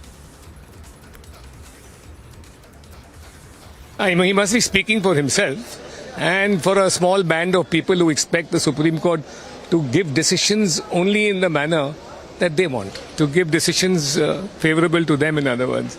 So this is, grapes are sour and then you abuse the institution. And the name you've taken is a very senior lawyer. I have a lot of respect for him, so I'm very surprised he should come out and say this.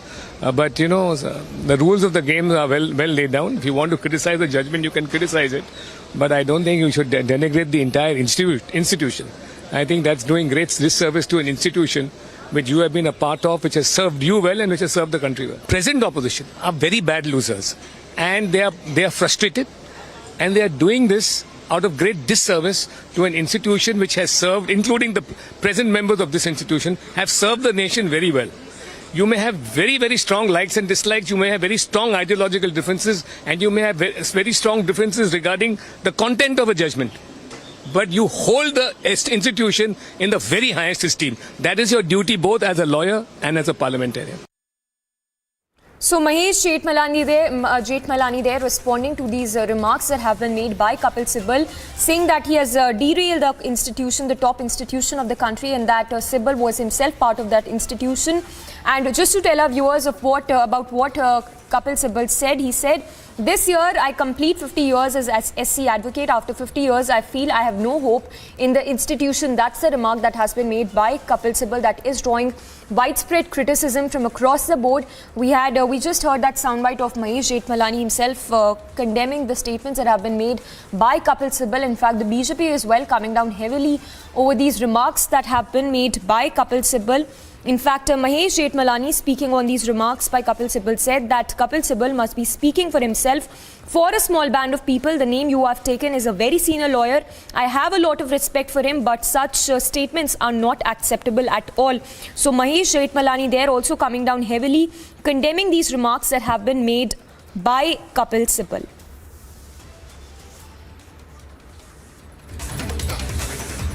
So a lot of reactions coming in. In fact, the All India Bar Association has also come down heavily on these remarks that have been made by Kapil Sibal. It's the brazenness with which Kapil Sibal has indeed, what's appalling is that the brazenness with which Kapil Sibal has made these remarks, and also going on to add that this year, as I complete 50 years as SC advocate, I have no faith in this institution. That's the remark that has been made by Kapil Sibal.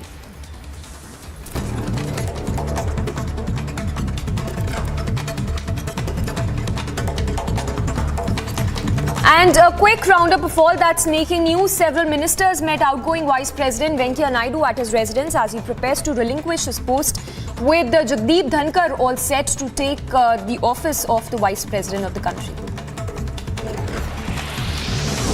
Meanwhile, Maharashtra Chief Minister Eknath Shinde is scheduled to visit Maharashtra's Nanded district. The visit comes after Shiv Sena President Uddhav Thackeray sacked Munde and others were expelled after other leaders for indulging in anti-party activities. Shinde was in the national capital to participate in the Niti Aayog meeting that was chaired by Prime Minister on Sunday. BJP leader Rajyavardhan Rathod hit out at the Rajasthan Chief Minister Ashok Gehlot, stating that his government was the reason for the rising activity of the PFI in the state. In more news coming in, the National Investigation Agency to produce Mohsin Ahmed, an alleged active member of ISIS, before the NIA court. In fact, more news that is coming in with respect to Mohsin Ahmed, who's now been remanded to custody till August 16th.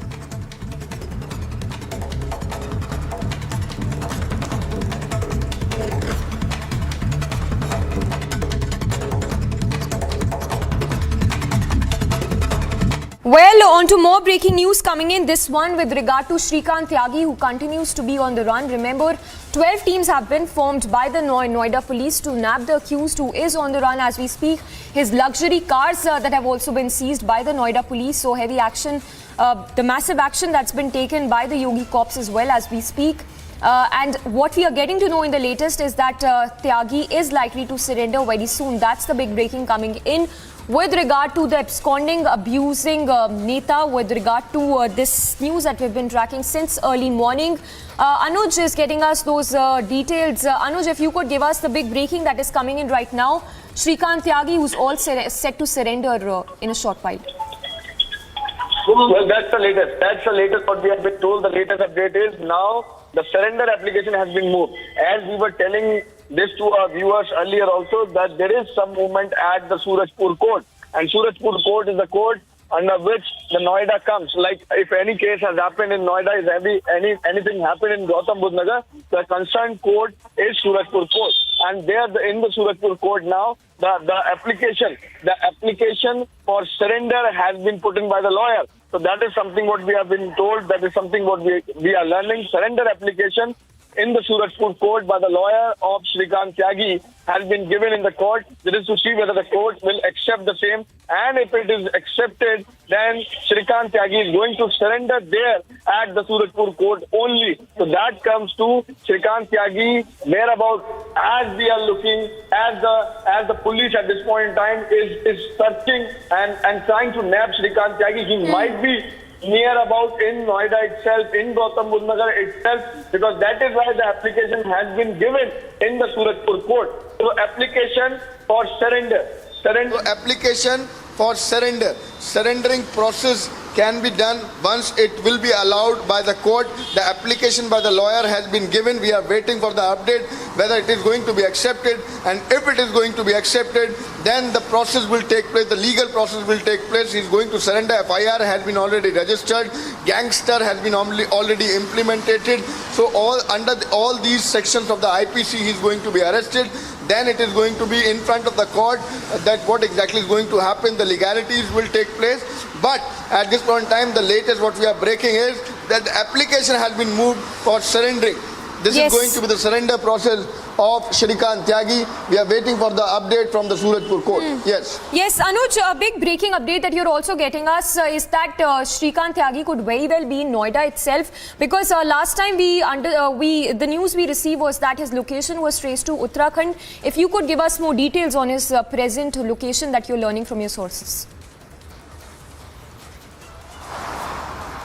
Well, at this point in time, this is something which is where we are getting the hint, because the things has been moved to Surajpur court. And if this process will take place, then this is itself hinting toward the same, that Shrikant is expected to be here in the vicinity of Gautam Budh Nagar or itself in the Noida. As we were telling this to the viewers, that there is one more residence of Shrikant Tyagi which is in Noida, what I came to know, and he may be there or he may be reaching over there, but the location if we talk about, it is hinting toward the same. If we talk about this particular application which has been moved now in the Surajpur court, that his whereabout may be in the vicinity of Gautam Budh Nagar, because Noida, as we were telling this to our viewers earlier also, if anything happen in Noida, if we talk about the court or the legal, then one has to go to the Surajpur court. So in Surajpur court, the legal process has been taken by the lawyer of Shrikant Tyagi. There the application has been moved for surrendering, and this is going to be very, very important. If court allow for surrender, then they will have to submit the time, they will have to tell the details to the court that what is going to be the next course of action, as the court will be directing the same, that at this point in time the one has to surrender. So then it is going to be all in open that what exactly is going to be the next course of action. So we are waiting for the update from the Surajpur court now, that how the legalities is going to take place in this particular matter, how the judge is going to decide about the same, that what exactly is the next course of action.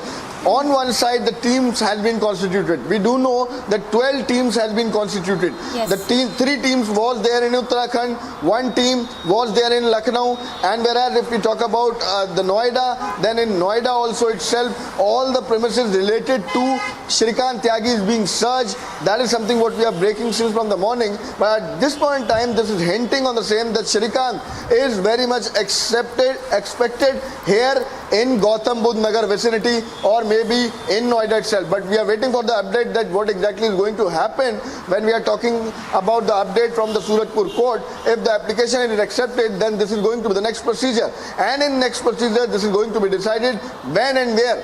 When and where it is going to be decided, and it is going to be clear rather when Shrikant Tyagi is going to surrender in the Surajpur court. Yes. Yes, Anuj, so like you're telling us, while the surrender is expected to take place soon, we understand that there was a lot of action as well that happened at this Noida residential complex. If you could take us through the details as to how the Yogi cops have really cracked down, be it the illegal encroachment. कि police उसे हिरासत में लेगी, हिरासत में लेने के बाद पूछताछ करेगी और पूछताछ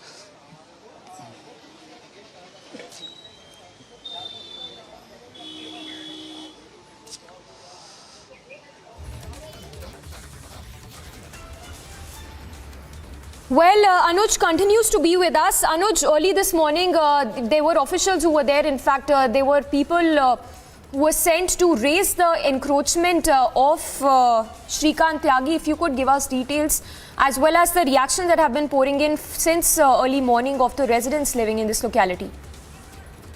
जो है कोर्ट एप्लीकेशन जो है वो मूव कर दी गई है। साउंड आ रहा है।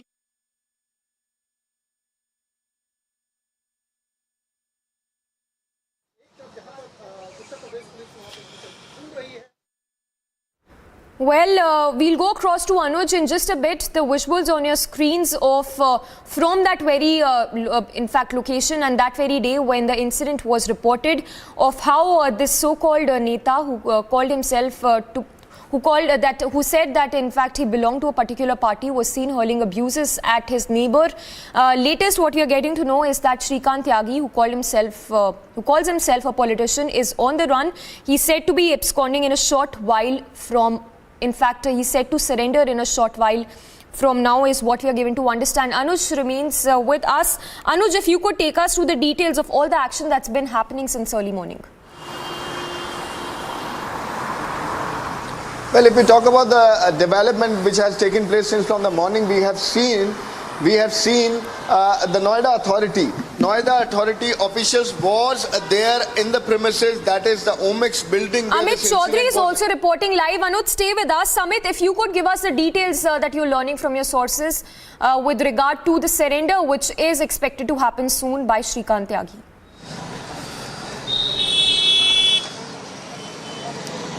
देखिए, सबसे पहले हमने बताया था कि श्रीकांत त्यागी जो है वो आज कोर्ट में सरेंडर कर सकता है नोएडा पुलिस से नजरें बचाते हुए। उसके बाद नोएडा पुलिस जो है हरकत में आई। नोएडा पुलिस यहां पर आने वाली जितनी भी गाड़ियां हैं बाकायदा उनकी चेकिंग कर रही है, उनको झांक रही है। और अब हमें यह ब्रेकिंग न्यूज मिली है कि श्रीकांत त्यागी के वकील ने यहां पर जो है वो सरेंडर एप्लीकेशन जो है वो दर्ज कर दी है, सरेंडर एप्लीकेशन फाइल कर दिया है। इसका मतलब साफ है कि श्रीकांत त्यागी किसी भी समय यहां पर आकर के जो है वो सरेंडर कर सकता है। लेकिन मैं आपको बताना चाहता हूं कि नोएडा पुलिस की जो एक कोशिश है लगातार, क्योंकि देखिए 12 टीमें जो है अलग अलग जगह पर छापेमारी कर रही है, उसकी कोशिश है कि उसको पहले ही जो है हिरासत में ले लिया जाए, पहले ही उसे गिरफ्तार कर लिया जाए। हो सकता है कोर्ट पहुंचने से पहले कर ले या फिर रास्ते में, क्योंकि मुझे जानकारी मिली है कि 12 टीमें जो है वो बाकायदा लगी हुई है और अलग अलग जगह पर छापेमारी हो रही है। और सिर्फ इतना ही नहीं बल्कि यूपी एसटीएफ को भी इस मामले से जोड़ दिया गया है और वो भी जो है श्रीकांत त्यागी कहां पर मौजूद है उसकी पूरी की पूरी जो है उसकी जांच कर रही है। और सिर्फ इतना ही नहीं, देखिए चौतरफा दबाव जो है वो लगातार बनाने की कोशिश की जा रही है।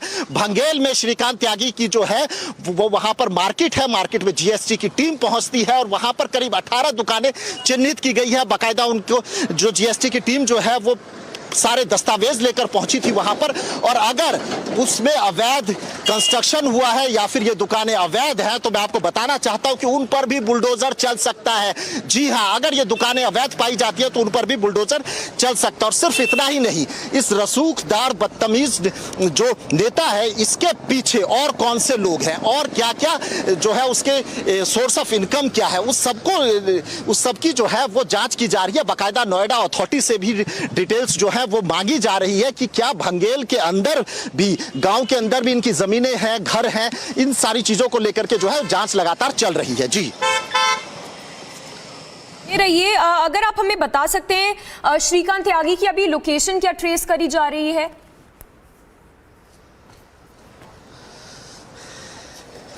देखिए, फिलहाल मैं आपको बताना चाहता हूं जितनी भी जो पुलिस की टीमें लगी हुई है, एसटीएफ लगी है, वो लगातार इस कोशिश में है कि उसकी जो लोकेशन है वो ट्रैक किया जा सके। लेकिन लोकेशन ट्रैक इसलिए नहीं हो पा रही क्योंकि देखिए उसे मोबाइल जो है स्विच ऑफ कर दिया। लेकिन देखिए इस तरीके की जानकारी जरूर मिली थी कि जो हरिद्वार है, हरिद्वार के रास्ते पर उसका फोन जो है वो कई बार ओपन हुआ था, कई बार खुला था, फिर उसे स्विच ऑफ कर दिया। यही वजह है कि कल जो है नोएडा पुलिस की जो टीम है वो हरिद्वार पहुंची थी और वहां पर जो है उसने छापेमारी की, लेकिन श्रीकांत त्यागी जो है उसको नहीं मिला वहां पर। उसके बाद ही आज जो है 25,000 रुपए का जो इनाम है वो उसके पर घोषित किया गया है। तो कहीं ना कहीं श्रीकांत त्यागी की अब मुश्किलें बढ़ सकती है। चौतरफा जो है वो दबाव श्रीकांत त्यागी पर बनाया जा रहा है, एक प्रेशर जो है वो लगातार बिल्डअप किया जा रहा है। जी और अमित, अगर आप हमें और कुछ बता सकते हैं, अभी जो हमने सुबह से एक्शन दिया है, देखा है, जो इलीगल जो श्रीकांत त्यागी की एंक्रोचमेंट थी वो भी रेज हुई है, पुलिस का क्या कहना है? अभी कोई लेटेस्ट स्टेटमेंट्स आ रहा है पुलिस की तरफ से? देखिए, पुलिस लगातार कोशिश में है कि श्रीकांत त्यागी को हिरासत में ले, हिरासत में लेकर पूछताछ करे, क्योंकि देखिए उसके पीछे कई जो है धाराओं में मामला दर्ज हुआ है, गैंगस्टर एक्ट के तहत मामला दर्ज हुआ है, तो उसकी गिरफ्तारी बनती है और पुलिस की कोशिश रहेगी कि वो गिरफ्तार करे, हिरासत में ले, उससे पूछताछ करे, गिरफ्तार करे, उसके बाद फिर उसकी कोर्ट में पेशी करे। लेकिन वही श्रीकांत त्यागी जो है उसको पता है कि नोएडा पुलिस का सामना करना उसके लिए बहुत मुश्किल हो सकता है। यही वजह कि वो सीधे कोर्ट के अंदर आकर के अपने आप को सरेंडर करना चाह रहा है। और मैं आपको कोर्ट परिसर के अंदर पुलिस जो है वो और ज्यादा बढ़ा दी गई है और अंदर वो तमाम लोग जिनका कोई काम नहीं है, बाकायदा पूछताछ जो है वो पुलिस कर रही है कि अंदर जो लोग मौजूद हैं वो किस लिए आए हैं। मतलब साफ है कि पुलिस को यह शक है कि हो सकता है कि श्रीकांत त्यागी के और ज्यादा जो समर्थक हैं वो कोर्ट रूम के अंदर या कोर्ट परिसर में ना आ जाए। यही वजह है कि एक एक शख्स से पूछताछ की जा रही है कि आखिर वो किस वजह से आई है। मीडिया को भी जो है कोर्ट से बाहर कर दिया गया है। मतलब साफ है कि यहां पर जब पुलिस अलर्ट है तो उनके पास इंफॉर्मेशन है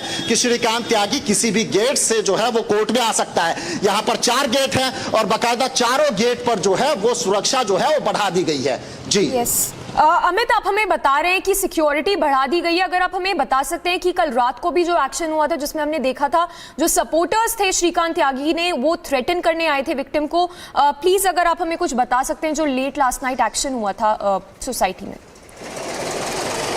बिल्कुल, देखिए मैं आपको बताना चाहता हूं कि 15 दबंग जो है, 15 बाउंसर जो है वो सोसाइटी के अंदर पहुंच गए और वहां पर हंगामा करने लगे। उसके बाद जो सोसाइटी के जो और लोग हैं उन्होंने भी उनका विरोध किया और वहां पर जो है काफी देर तक जो है सरकार के खिलाफ, नोएडा पुलिस के खिलाफ जो है वहां पर प्रदर्शन भी हुआ। महेश शर्मा वहां पर जो सांसद है वो वहां पर पहुंचते हैं और किसी तरीके से माहौल को ठंडा करने की कोशिश करते हैं, लेकिन लोगों में गुस्सा बहुत ज्यादा था। क्योंकि देखिए कहीं ना कहीं जिस तरीके से महेश शर्मा ने बोला था कि 24 घंटे के अंदर अंदर जो है उनको पकड़ लिया जाएगा, लेकिन देखिए 3 दिन से लगातार जो है पुलिस इधर उधर घूम रही है। पहले 4 पुलिस की टीमें बनी थी लेकिन अब 12 टीमें हैं, लेकिन उसके बावजूद भी जो है श्रीकांत त्यागी तक पुलिस नहीं पहुंच पाई है। तो इन सब को लेकर के कहीं ना कहीं जो वहां के रेजिडेंट हैं उनके अंदर नाराजगी थी और उनको लग रहा था कि मामला पुलिस के अंदर है और इस दबंगई नेता की दबंगई कहीं से कम होती हुई नहीं दिख रही है। और 15 के 15 बाउंसर्स जो है वो घुस जाते हैं अपार्टमेंट के अंदर और वो जो है जो वहां पर जो विक्टिम है उनको धमकाने की कोशिश करते हैं। जी और अमित, जैसे कि हमें ये भी पता चला था कि वहाँ के जो रेजिडेंट्स है सोसाइटी के, उन्होंने बोला था कि ये पहला इंसिडेंट नहीं है जो सामने आया है। 2 साल पहले भी ऐसा ही एक इंसिडेंट हुआ था। अगर आप हमें कुछ बता सकते हैं उस 2 साल पहले के इंसिडेंट के बारे में।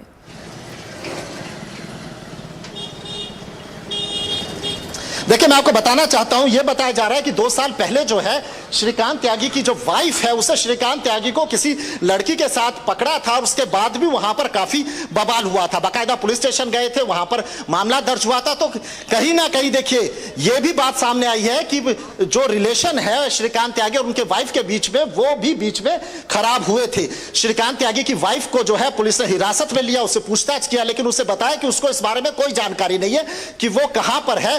क्योंकि देखिए उसके बाद उसका मैनेजर जो है, मैनेजर और उसकी वाइफ समेत 4 लोगों को पुलिस ने हिरासत में लिया था, उनसे पूछताछ की, लेकिन उसके बाद भी श्रीकांत त्यागी कहां पर है इसकी कोई जानकारी नहीं मिली। हमें यह भी पता लगा था कि देखिए जो उसका जो गांव है भंगेल बताया जा रहा कि भंगेल में उसकी पुश्तैनी प्रॉपर्टी थी। अभी मैं आपको दिखाता हूं, देखिए गाड़ी आ रही है और इस गाड़ी को बाकायदा पूछा जा रहा है किसकी गाड़ी है, कहां जाना है, तो यही है। और इससे पहले मैं आपको बताना चाहूंगा कि दूर जो है वो बैरिकेटिंग भी लगी हुई है, बैरिकेटिंग उस तरफ लगी हुई है और वहां से भी जो गाड़ियां आ रही है बाकायदा उसकी जांच की जा रही है, छानबीन की जा रही है कि अंदर कौन लोग बैठे हैं। क्योंकि देखिए पुलिस को शक है कि वो सीधे कोर्ट के अंदर आ सकता है और आकर के कोर्ट के अंदर सरेंडर कर सकता है। और नोएडा पुलिस की कोशिश है कि श्रीकांत त्यागी को वो हिरासत में लेकर पूछताछ करे और उसके बाद गिरफ्तार करके उसे वो अपने हिसाब से कोर्ट में पेश करे। जी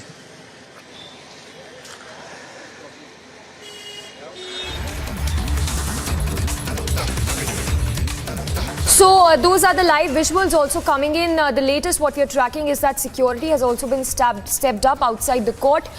It's being said that Shrikant Tyagi is all set to surrender. In fact, this is a source-based information that is coming in, that a surrender application that has been filed in the court. That's the latest what we are learning. So what we understand as of now is that Shrikant Tyagi, the so-called politician, is set to surrender in a short while from now. Remember, 12 teams have been formed by the police there to nab Shrikant Tyagi, who continues to be on the run for over 72 hours now. So it's been more than 3 days that Shrikant Tyagi has been absconding. Latest what we understand is that 12 teams of Noida police, in fact, that have been formed. It's a multi-state police team that have been formed to nab the accused Shrikant Tyagi. We have Amit who continues to be with us reporting live from the court where Shrikant Tyagi is all set to surrender. Amit, if you could give us once again the details of this bail application that has been filed in the court as we speak.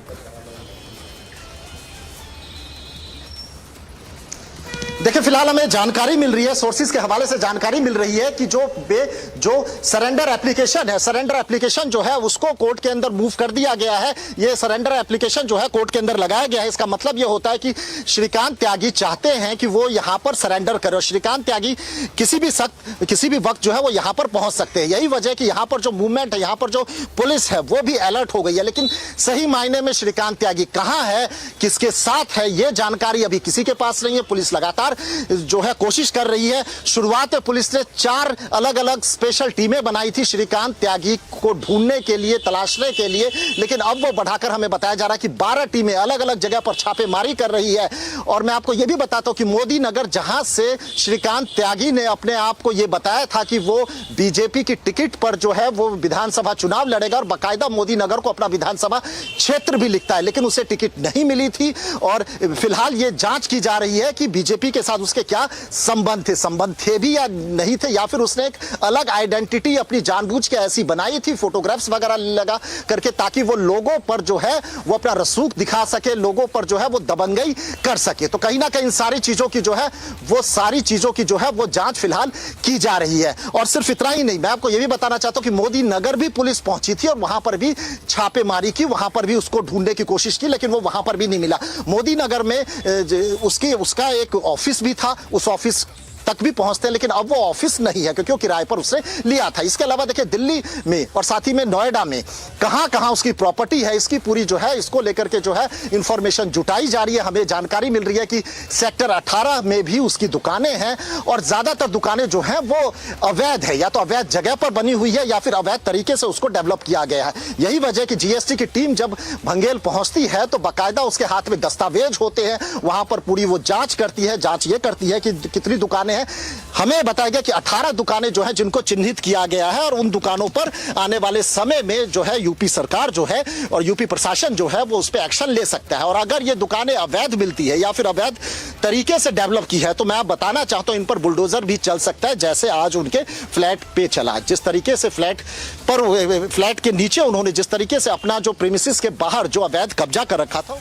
Uttar Pradesh शासन और DGP UP की तरफ से ये स्पष्ट किया जा चुका है कि इस तरह की घटनाएं कतई बर्दाश्त नहीं की जाएंगी।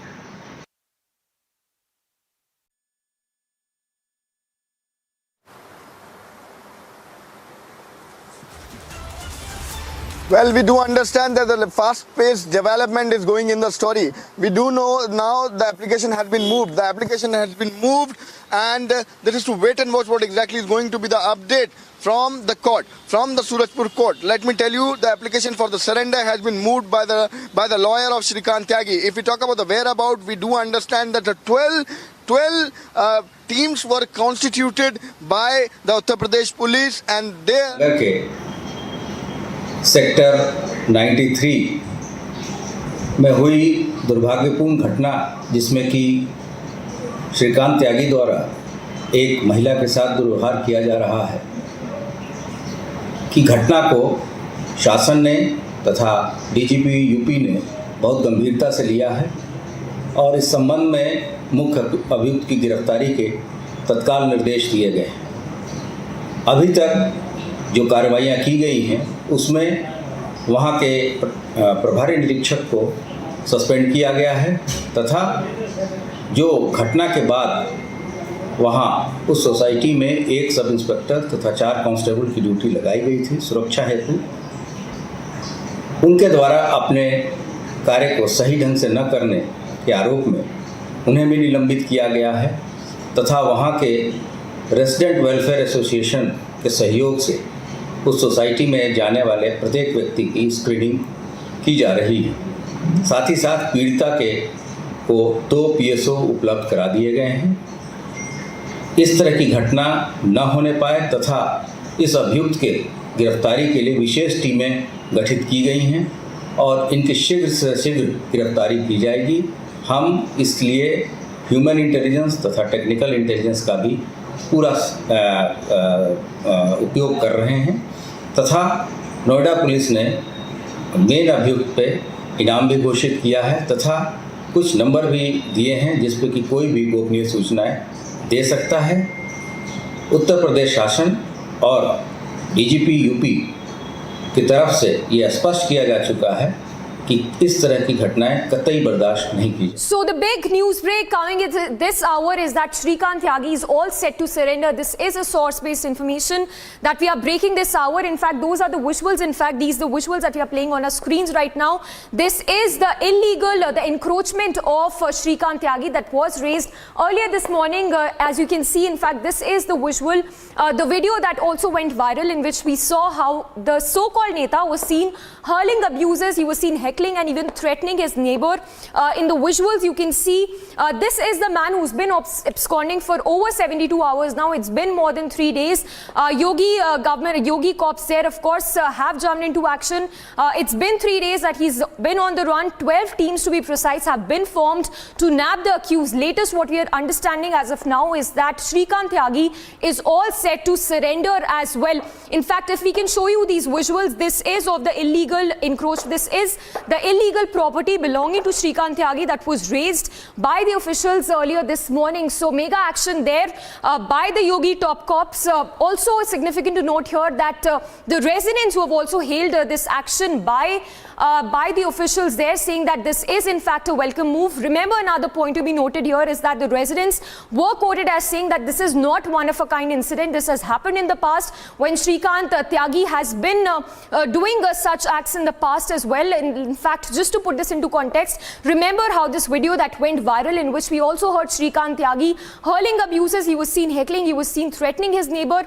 A lot of face-off political reactions as well that also came in following in fact, the Twitter bio of Shrikant Tyagi, in which he called himself that he belonged to a particular party, whereas the party BJP there, making it very clear that he does not belong to the party. So a lot of swift action there taking place as we speak. In fact, this is the visual in which you can see the dramatic visuals that came in earlier this morning, in which we saw how the bulldozers were roped in to pull down, to take down the illegal property belonging to Shrikant Tyagi. So the big news break this hour is of the surrender of Shrikant Tyagi, which we can expect in a short while from now. This is with after the bail application that was also moved in the court. Republic there live from that particular court where Shrikant Tyagi is all set to surrender as per sources. Remember, security has also been enhanced. This of course comes in the backdrop of the late night action as well, where we saw how the supporters of Shrikant Tyagi were seen protesting at that very complex where the whole incident unraveled. So a lot of swift action as we speak. We'll go across to our reporters as well to get us the latest that they are learning. But the big news break this hour is that after a multi-state action by the police officials. In fact, what we understand as of now is that Shrikant Tyagi is all set to surrender as we speak. These are the live, in fact, these are the visuals of the bulldozer action. The bulldozer rolling into the property belonging to Shrikant Tyagi, which is an illegal property that was raised earlier today by the officials in Noida itself. So a lot of updates coming in as we speak. What we are getting to know in the latest is that Shrikant Tyagi, who's all set to surrender because it seems from what it appears as of now is that Shrikant Tyagi really does not have a lot of options in his hand, and that is primarily because a lot of searches that are being conducted, not just in UP, not just in Lucknow, not just in Noida. Searches were conducted earlier this morning in Uttarakhand, in other states as well, in fact in Punjab for that matter. Also important to note here that the location of Shrikant Tyagi was earlier traced to be in Haridwar. However, in the latest what you're getting to know, reporters telling us that he could very well, Shrikant Tyagi could be very well in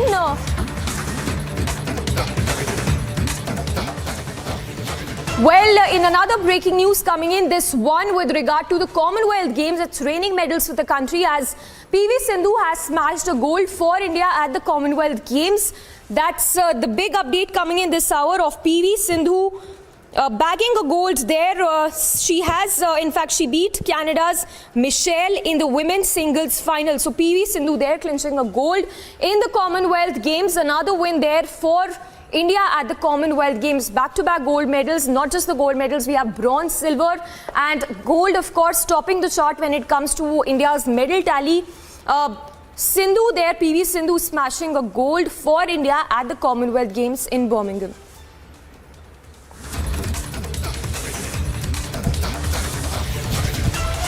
Well, that's the latest big news break of this hour. PV Sindhu bringing laurels to the country, winning a gold there at the Commonwealth Games, and this after she beat Canada's Michelle in the women's singles final that were held in a short while back.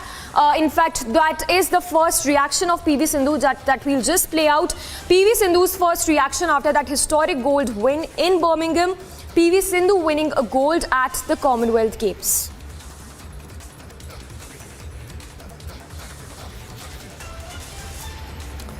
So PV Sindhu there, who's now won a gold for the country at the Commonwealth Games. She beat Canada's Michelle in the women's singles final is what we understand. So with this, India's medal tally further rising. Remember, India has already jumped to number 4 in the Commonwealth Games. So India's ranking only rising with each passing day at the Commonwealth Games as more and more athletes bringing laurels for the country. This time it's PV Sindhu who has clinched a gold at the Commonwealth Games.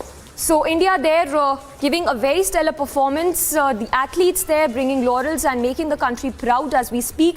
That's a smiling face of PV Sindhu, who has clinched a gold at the Commonwealth Games for the country.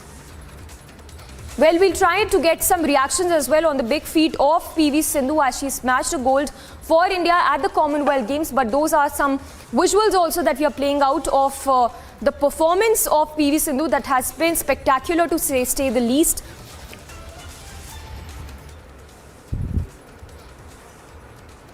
Well, we have Yogeshwar Dutt also joining us on the phone line. A very stellar victory indeed for PV Sindhu. If I can get your first reaction to the another gold that India has clinched. This time it's PV Sindhu for that matter.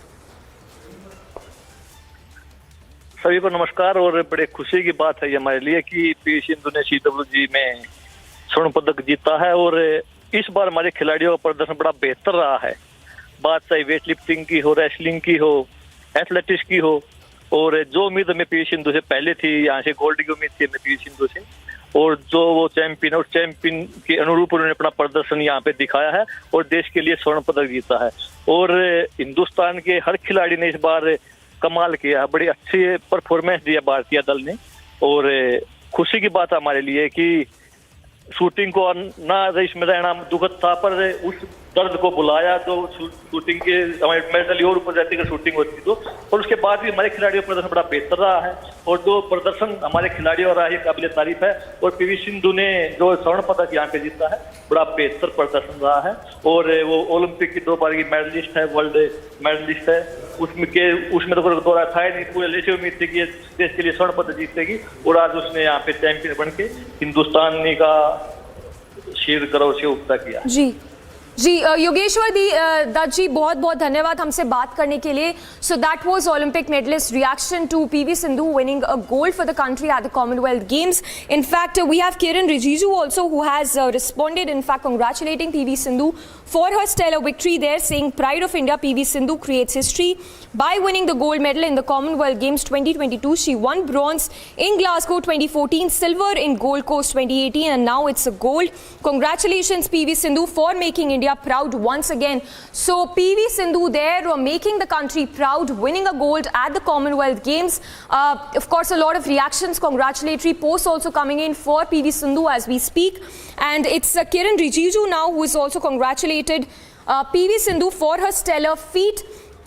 Well, in fact, just to tell our viewers, she has beat Canada's Michelle in the women's single final. So that is the latest coming in. India making it big at the Commonwealth Games. Yet another gold for India at the Commonwealth Games. This time it's PV Sindhu who has clinched a gold for India. India's medal tally only rising with each passing day.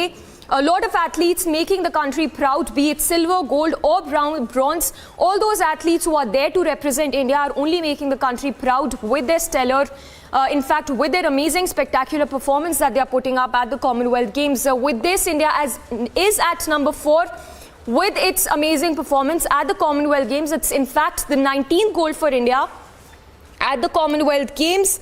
So that is the big news break coming in this hour. It's the 19th gold medal for the country at the Commonwealth Games. It's PV Sindhu now who has smashed a gold for the country at the Commonwealth Games.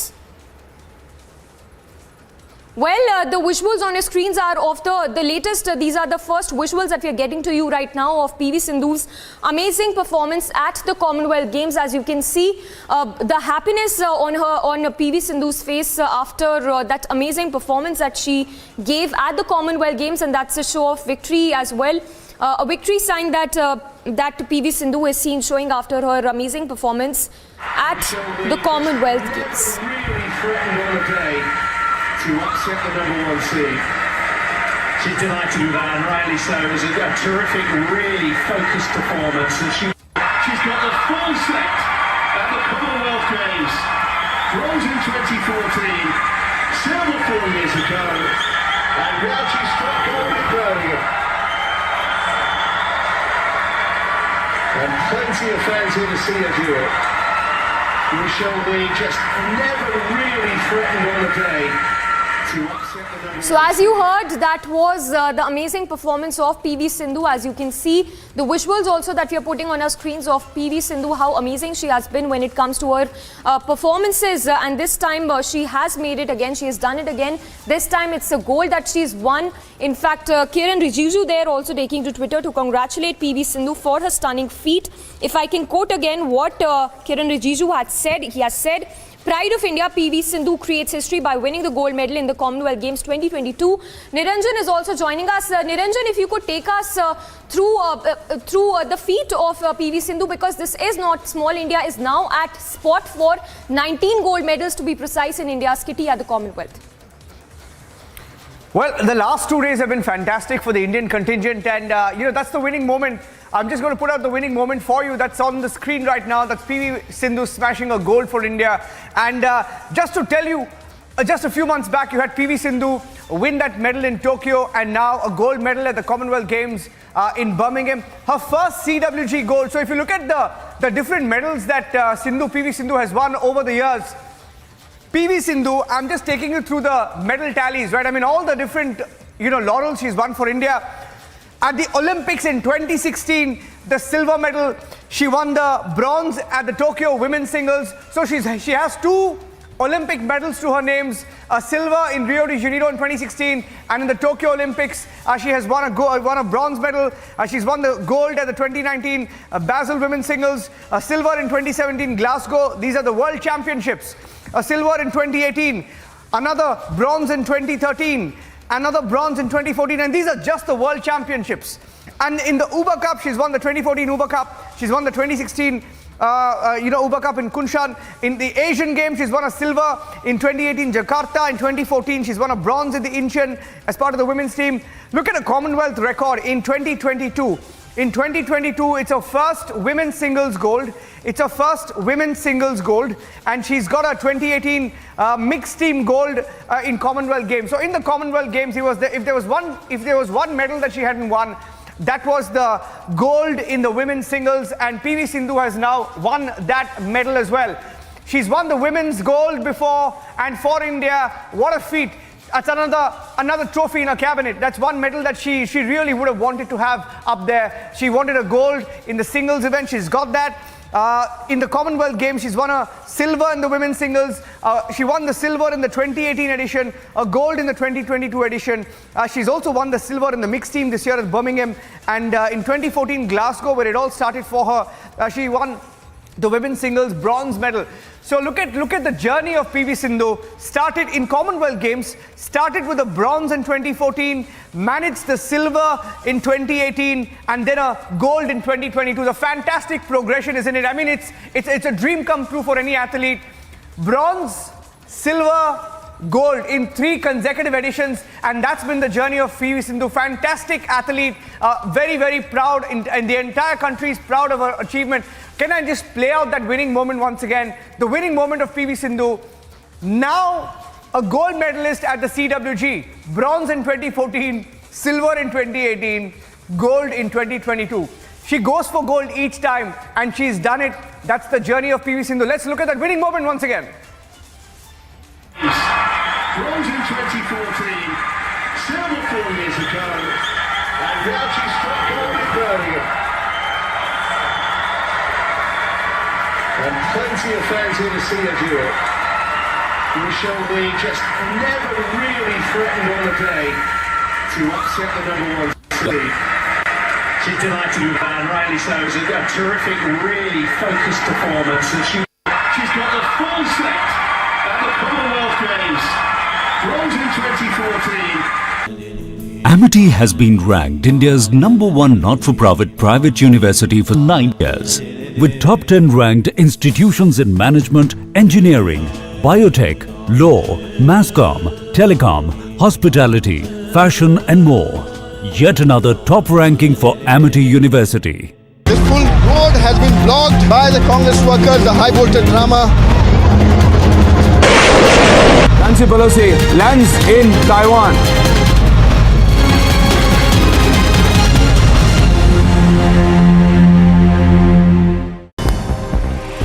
And more top stories from the Games. Indian star boxer and world champion Nikhil Zareen captures the country's 3rd consecutive boxing gold of the day, defeating Carly McNall of Northern Ireland in the finals of the women's 50 kg light flyweight. At the ongoing Commonwealth Games in Birmingham, Zareen lived up to her world champion status as she dominated Carly across all 3 rounds, winning 5-0 on the basis of points scored. बहुत खुश हूँ मैं कि अपने देश के लिए मैंने गोल्ड मेडल जीता है। वर्ल्ड चैंपियनशिप के बाद मेरा नेक्स्ट मेजर कंपटीशन यही था, तो लोगों की उम्मीद थी मेरे से कि मैं यहाँ पे भी गोल्ड जीतूँ, बट हाँ फाइनली मैं गोल्ड मेडल जीतूँ यहाँ पे, तो मुझे बहुत खुशी हो रही है।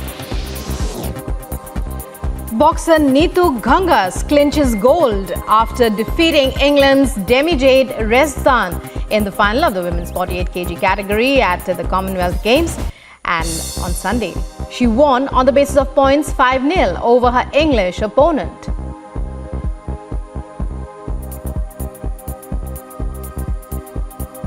Following his gold medal win in the Commonwealth Games on Sunday, Indian boxer Amit Panghal says he will try to win gold for his country in the Olympics as well. Boxer Amit captured another boxing gold after defeating England's Kieran MacDonald in the finals of the 48 to 51 kg. These protesters have blocked the main ITO road. Nancy Pelosi lands and she's coming down now. Nancy Pelosi.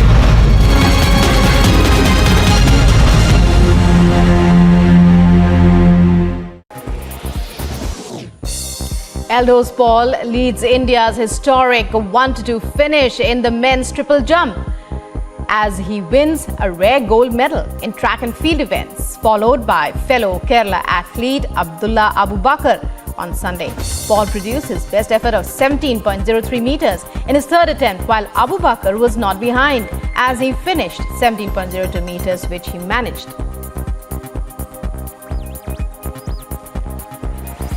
And the Indian men's doubles duo of Achanta Sharath Kamal and Sathya Gyanshekaran bagged the silver in the men's doubles final at the ongoing games in Birmingham on Saturday. The ace paddlers Kamal and Sathya were at their best during the match as they crushed their opponent 11-8 in the first games and did not really allow the English players to be in a position of advantage. China's embassy has sought an urgent meeting with senior Sri Lankan authorities after Colombo sought a deferment of the planned docking of a high-tech Chinese research vessel at the strategic Hambantota port, over which India has raised concerns. Other international news, President Volodymyr Zelensky congratulated Ukrainian military aviators, handing out awards on Air Force Day, celebrated on the first Sunday of August. During his address, he said that every task completed by the Air Force has saved the lives of citizens. The Russian military has informed that up to 200 Ukrainian servicemen were killed in the Donetsk region and over 100 in Kharkiv. The Defense Ministry informed that the Russian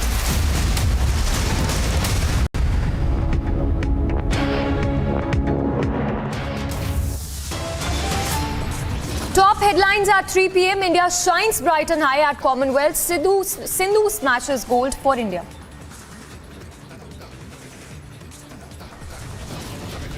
ED news tightens against Raut as he is now packed off till August 22 to be locked up in Arthur Jail in Mumbai.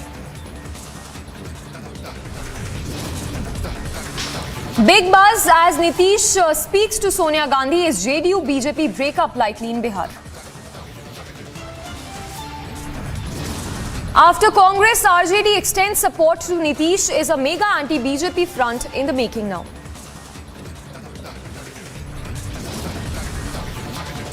As Yogi hammers and bulldozes Tyagi's arrogance, sources suggest assault man in hiding likely to surrender next. Assault man on the loose, Yogi cops take mega action, Tyagi's illegal assets raised in Noida.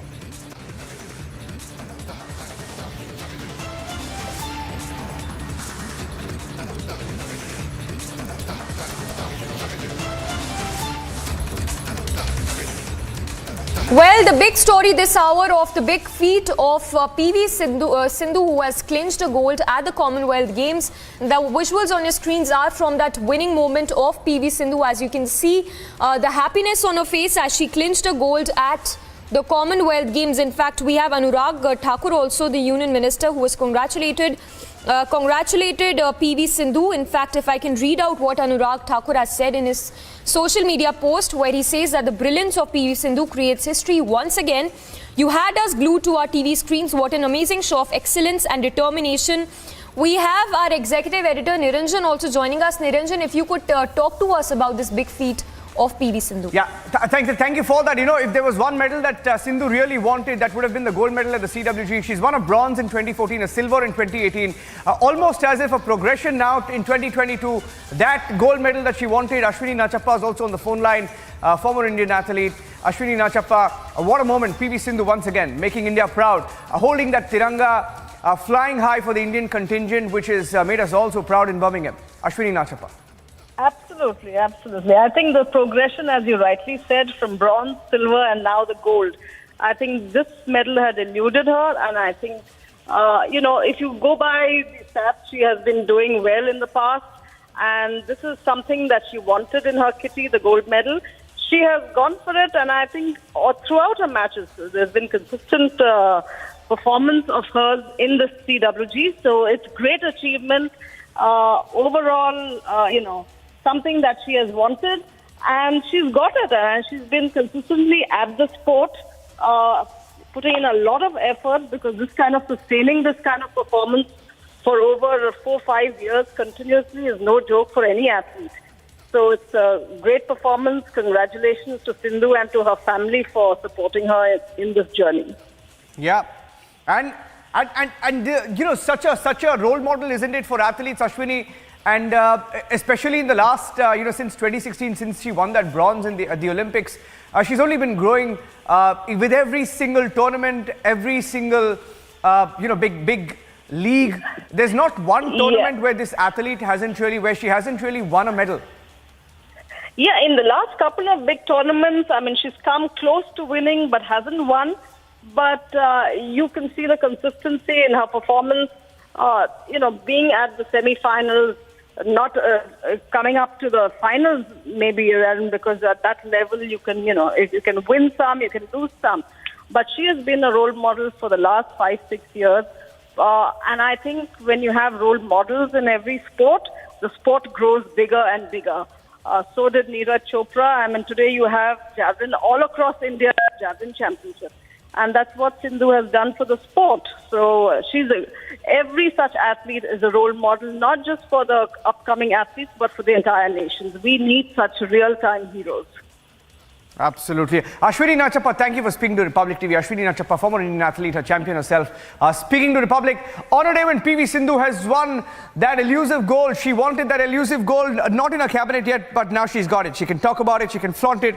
What a moment for PV Sindhu, India's champion badminton player there. That's the winning moment, as tweeted by Kiran Rijiju, Union Minister. She's won her game against Michelle Lee in the badminton gold medal game. In the women's singles, if there was one medal that she hadn't won so far in her career, it was the gold, and she's won that as well right now. As far as PV Sindhu's record is concerned, she's won an Olympic silver, Olympic bronze. She's won the gold at the World Championship. She's won a bronze in the Upa Cup. She's won a silver in the Asian Games and at the Commonwealth Games. She's got 3 gold medals so far. One in the women's singles, which is she's just won now, and in 2018 as well in Gold Coast, she won the gold for the mixed team event, and a silver for the women's singles in 2018, and a silver for the mixed team this year. And in 2014 in Glasgow, she won a bronze in the women's singles. In the Asian Championship, Sindhu has also been able to win 2 bronze medals. And Sindhu's father joining us, Mr. P.V. Ramana. Sir, good afternoon. What a fantastic moment for you and your family. And we're all very proud of P.V. Sindhu, sir. Very, very proud moment, sir. Yeah, thank you, sir. Thank you so much. That winning the gold is not that easy in any of the tournaments. So I'm glad that she has come. She's now coming back with the gold medal. So we are so happy, and we are just waiting for her arrival. Did you talk to her before this game? Because if there was one medal that she hadn't won, Mr. Ramana, if there was one medal she hadn't won, that was this Commonwealth gold, you know? Yeah, you are correct that she has bronze, she has silver, and this was the one medal which she doesn't have in her victory parade. So, you know, it's a great moment, and she has now all the 3 colors, and hope we are just eagerly waiting for her, you know, returning back to home. Yeah, did you manage to speak to her, Mr. Ramana, after this victory, or you haven't spoken yet? No, sir. After the match, no. Only before the match I could speak to her, because, you know, she had some sort of, you know, pain in her ankle. I think you might have seen while playing, she has taped only for semi-finals and finals. Yeah. You know, so, yeah. But now, you know, I'm so glad that, you know, the physios have taken good care of her, and the fitness trainer and the coach, everybody has motivated her, and I'm glad that she's coming back with the gold. Sir, tell me one thing. Now, see, we've been tracking her career, right? I mean, there's not a single medal that she hasn't won. I mean, from the Olympics in 2016, and then last year in Tokyo, and she's won everything that there is, right? And I'm sure she's really hungry to win many more golds. I'm sure she will want to, if she really trains hard, she will want to go for that gold in the Olympics. That's the only medal that she hasn't won so far. But you know, tell us a little bit about what was going on in her head, in her mind when she went into Birmingham. Sir, hello. Yeah, go ahead, sir. No, I couldn't get, because I was just you know, going down. People have come.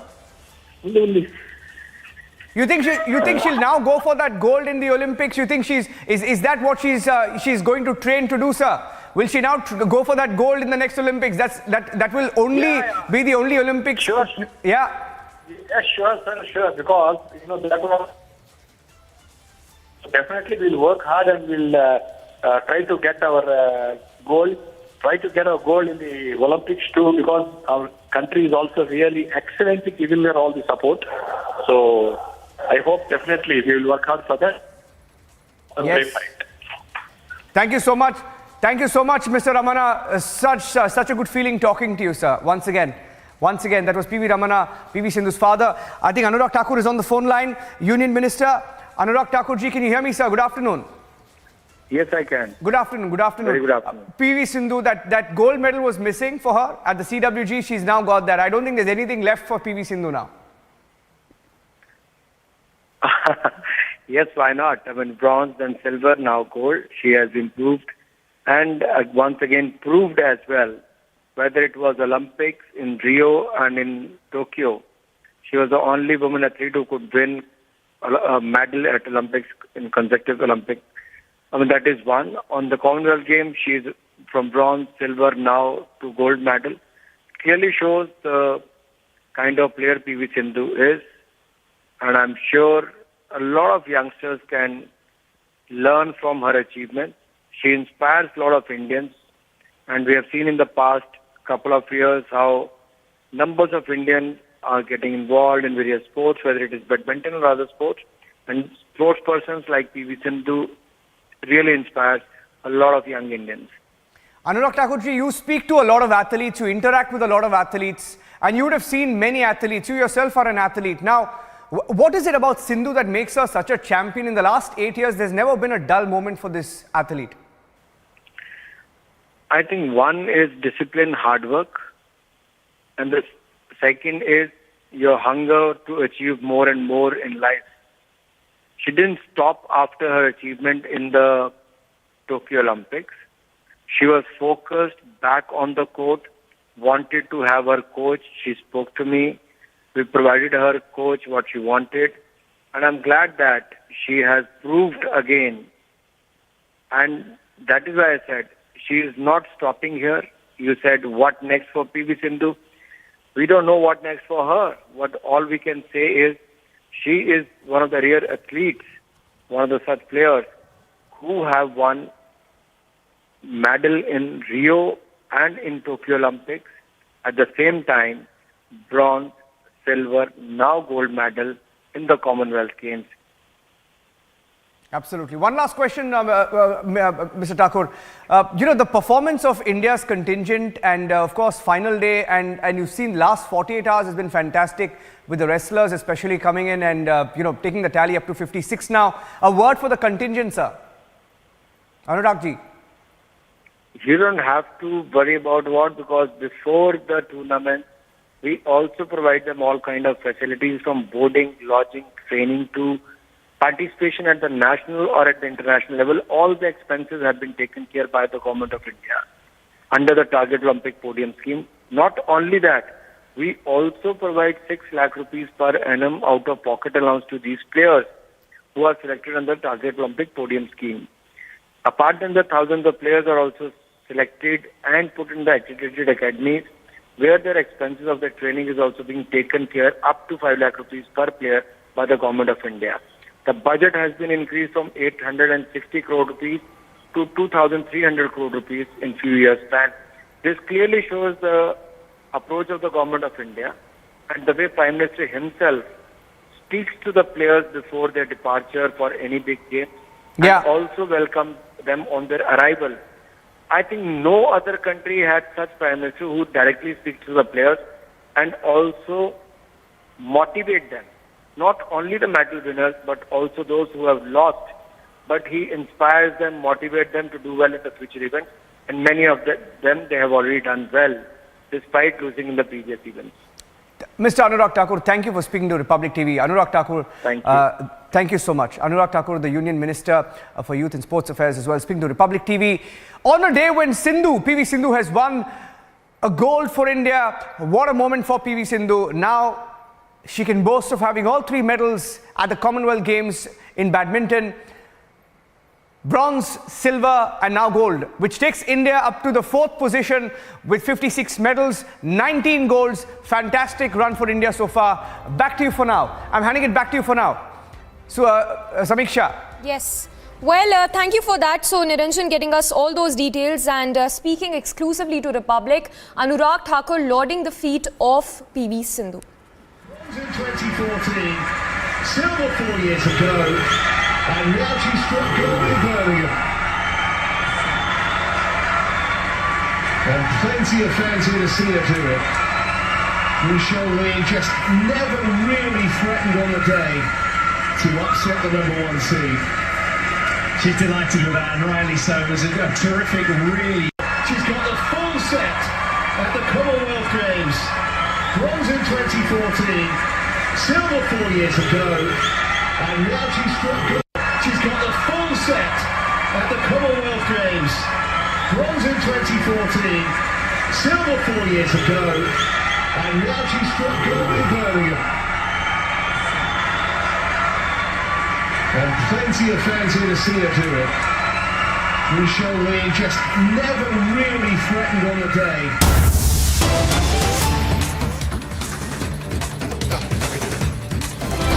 Well, on to more breaking news coming in. This one with regard to a VVIP racism that has come to light from Chennai, which has also been captured on cameras, a mobile footage from the scene that has went viral, where an ambulance was made to wait until a group of cars that came along with a minister passed through the road. So an ambulance that was made to wait only because the minister's convoy had to pass through that particular road. In fact, the visuals on your screens as well, where the ambulance with a patient inside had to wait because there was a minister's convoy that had to pass through that very same locations. So VVIP racism coming to light from Chennai. We'll go across to our reporters to get us more details on this. But that is the latest coming in. In fact, we are told that the incident happened on 5th of August when the school education minister Anbil Mahesh was on inspecting flood prevention works on the banks of Kolidam River in Tanjavur district. So it is alleged that since the minister's car and the accompanying vehicles started on the other end, the ambulance was made to wait. Varshini is also joining us. Varshini, that's a clear case of VVIP racism that's coming to light from Chennai. Give us more details.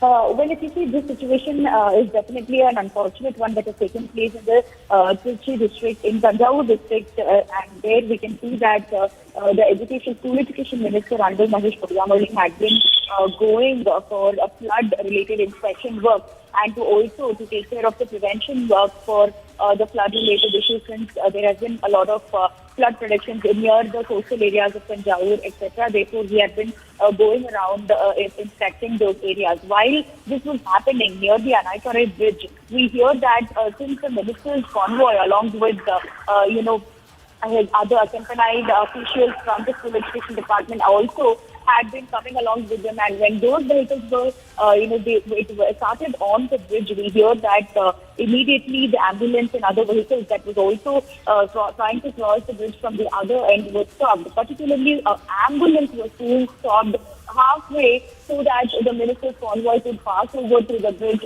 and move on to their next destination. This has definitely come as a shock, as a mobile phone video that has recorded the whole scenario happening over there has been recorded, and now it is going viral on social media. This has definitely shocked the people of Tamil Nadu. This is an unacceptable thing. It's what the people have started to say about halting an ambulance and letting a minister pass by is definitely not getting much good reactions from the people, and this is definitely a condemnable thing, is what the people of Tamil Nadu feel so far.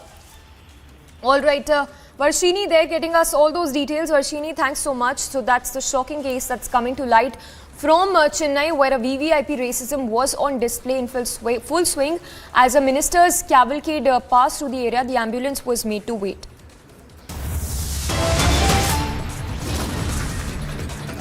Slipping into a very short break. On the other side, we'll get you more on this story as VVIP racism that was captured on tape from Chennai.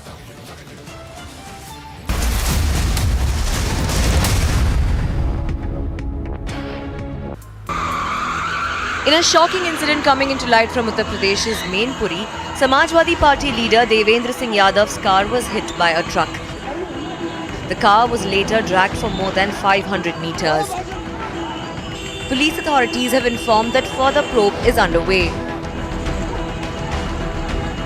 Mainpuri Samajwadi party के जिलाध्यक्ष देवेंद्र सिंह यादव जी आज अपनी Brezza गाड़ी से कहीं जा रहे थे तो मैनपुरी में करहल चौराहे के निकट भदावर हाउस के पास उनकी ब्रेजा गाड़ी हरियाणा नंबर के एक ट्रक से दुर्घटनाग्रस्त हो गई। पुलिसकर्मियों द्वारा तत्काल चालक को हिरासत में लिया गया। चालक विनय यादव चौबिया इटावा का रहने वाला है। संपूर्ण पहलुओं की गहनता से छानबीन की जा रही है। अभी कोई तहरीर प्राप्त नहीं हुआ है। तहरीर प्राप्त होते ही आवश्यक वैधानिक कार्रवाई की जाएगी। Bureau report, Republic TV.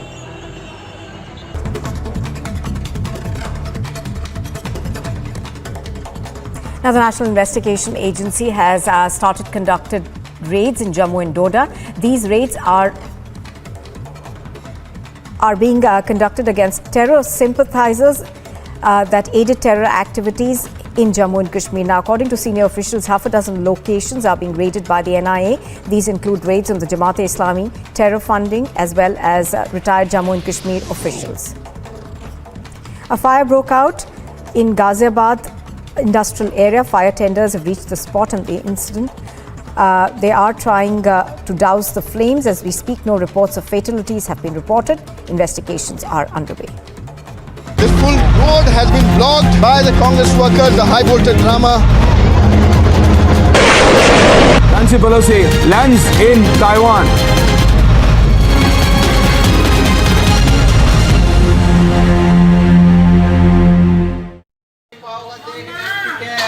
A shocking incident of stampede from Rajasthan's Sikar district. A stampede broke out in the monthly fair of Khatu Shyamji temple. The stampede broke out at 5 a.m. in the morning. The stampede took place due to heavy influx of devotees at the entrance of the main gate of the temple. The police reached the spot and started the relief work. All the injured have been admitted to a nearby hospital. According to the reports, the CCTV camera of the entire Khatu Shyam temple in and outside is also being intervened and also being investigated in this entire incident of 3 killings of women and the injured people as well. The injured are receiving proper treatment at Jaipur Hospital. Rajasthan government is also looking into the matter. In the Khatu Shyam temple incident, the investigation has started and is being carried out by Now, following the demolition of politician Shrikant Tyagi's illegal house, the leader remains on the run. Sources telling Republic that Shrikant Tyagi to surrender soon.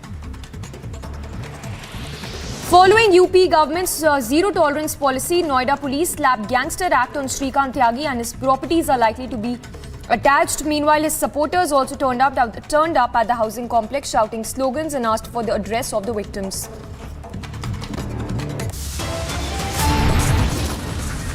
Slipping into a very short break, lots lined up for you on the other side. ED news tightens against Raut as he is now packed off till August 22 to be locked up in Arthur Road jail.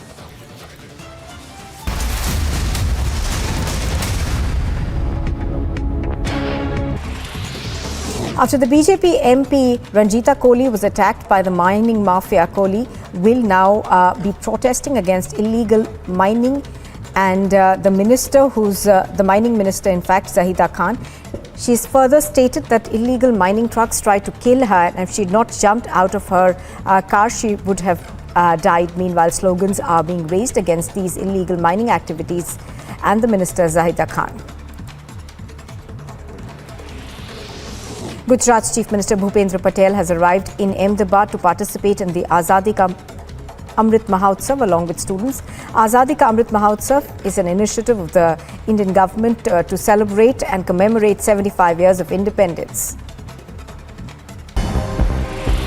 China's embassy has sought an urgent meeting with senior Sri Lankan authorities after Colombo sought a deferment of the planned docking of a high-tech Chinese research vessel at the strategic Hambantota port, over which India has raised concerns.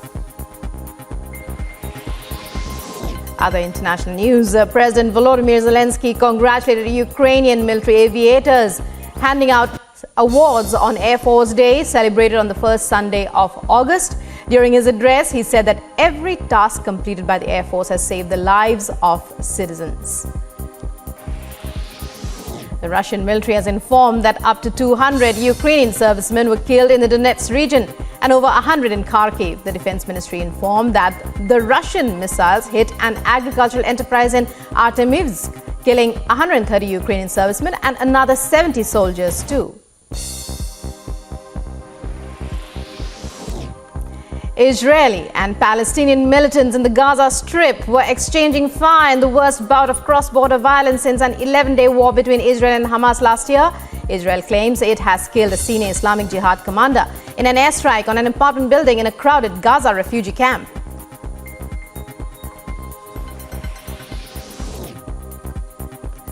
And funeral of Khalid Mansour, senior commander in the Palestinian militant group, and 6 other people were killed in the airstrikes on Rafah city as thousands mourn the Islamic commander. In a shocking incident coming into light from Uttar Pradesh's Mainpuri, Samajwadi Party leader Devendra Singh Yadav's car was hit by a truck. The car was later dragged for more than 500 meters. Police authorities have informed that further probe is underway.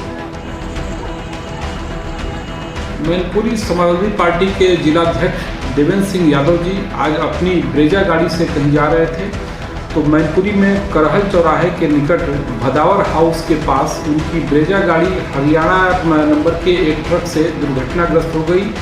Police कर्मियों द्वारा तत्काल चालक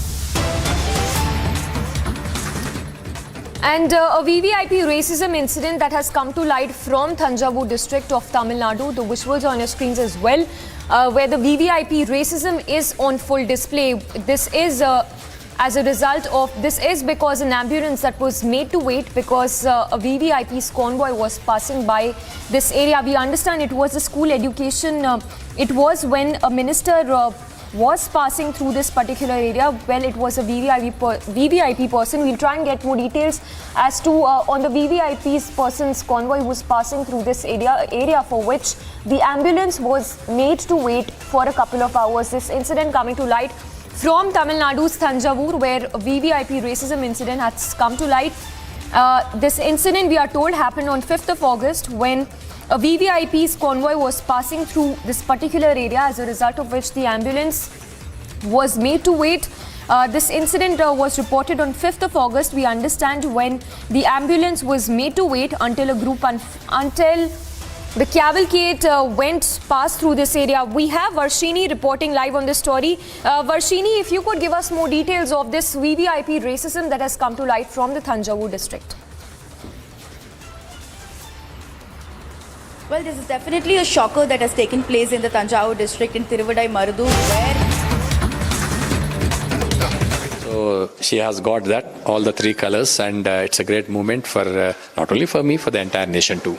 Definitely a tough match. We have been seeing quarterfinals, semi-finals also. How do you see, because a lot of training, a lot of coaching has gone through in all of this? Yeah, of course, I was also talking to her, and no player we can take it easy. Gojinvi, she was a junior world champion. Yojamin also has a couple of victories in her credit. And the way she has played with Gojinvi, I think you have seen the quarterfinal match. Yes.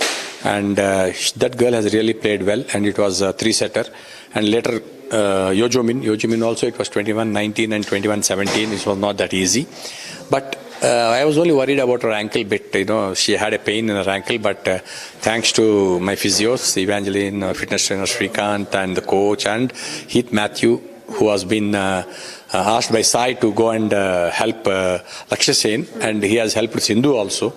So that way, and thanks to all of these people and Sports Authority of India, my Badminton Association of India, and one and all, especially to the press who are, giving her all the encouragement right from the childhood, A player only wants to see when they are very small, like, under 10 or under 13, their photographs in paper. And even now, if your photograph is there on the paper, really you'll enjoy it, and that is one motivation. So with all these things, Sindhu is slowly going forward and forward. And I wish that in the Asian Games and next coming Olympics also, God will bless her with some medals. You spoke to her, sir, after she won the medal. Did you speak to her? No, I am just speaking to all of you right now. I didn't speak to her because when, immediately the medal ceremony was there. Right. So most probably once I complete this, then I'll speak to her. Thank you so Thank you. So that was PV Sindhu's father speaking to us on Republic TV and says a lot of happiness, and also earlier as PV Sindhu had won bronze, silver, and now this is gold for PV Sindhu at the Commonwealth Games, where she has clinched the gold in badminton women's singles. This is So Aneri there reporting as PV Sindhu bags a gold at the Commonwealth Games. In 2021, she won a bronze at the Tokyo Olympics. In 2019, she won a gold at the World Championship. Well, so a lot of reactions, congratulatory posts also pouring in for PV Sindhu. In 2018, as I was mentioning, she won a silver at the Asian Games. In 2018, she also won a silver at the Commonwealth Games. And now, from a silver, she has now, in 2018 to now, it's to a gold now at the Commonwealth Games.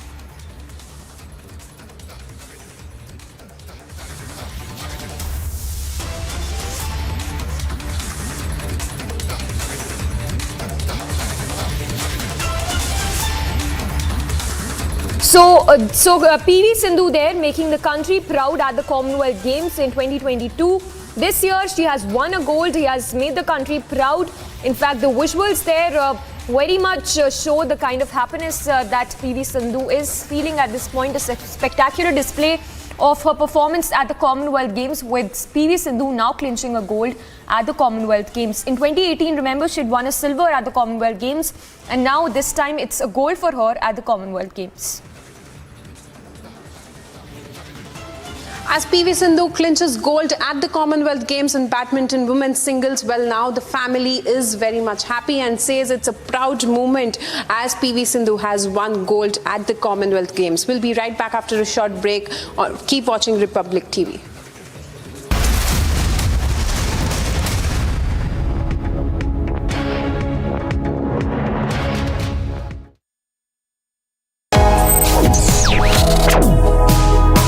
Reading allows us to become familiar with ourselves. We don't read, we won't know what is knowledge. I just find it very interesting to know people's lives, how they went through certain situations, how they dealt with things. So wherever you want to go in life, if you read books along those lines, then that would really help you in growing.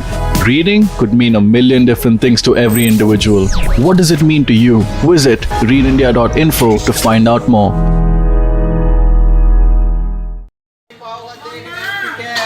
A shocking incident of stampede from Rajasthan's Sikar district. A stampede broke out in the monthly fair of Khatu Shyamji temple. The stampede broke out at 5 a.m. in the morning. The stampede took place due to heavy influx of devotees at the entrance of the main gate of the temple.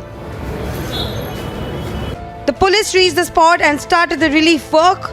All the injured have been admitted to a nearby hospital. According to the reports, the CCTV camera of the entire Khatu Shyam temple in and outside is also being intervened and also being investigated in this entire incident of 3 killings of women and the injured people as well. The injured are receiving proper treatment at Jaipur Hospital. Rajasthan government is also looking into the matter. In the Khatu Shyam temple incident, the investigation has started and is being carried out by Rajasthan administration. Along with video journalist Manish Harshatanwani reporting for Republic TV. These protesters have blocked the main ITO road. Nancy Pelosi lands and she's coming down now. Nancy Pelosi.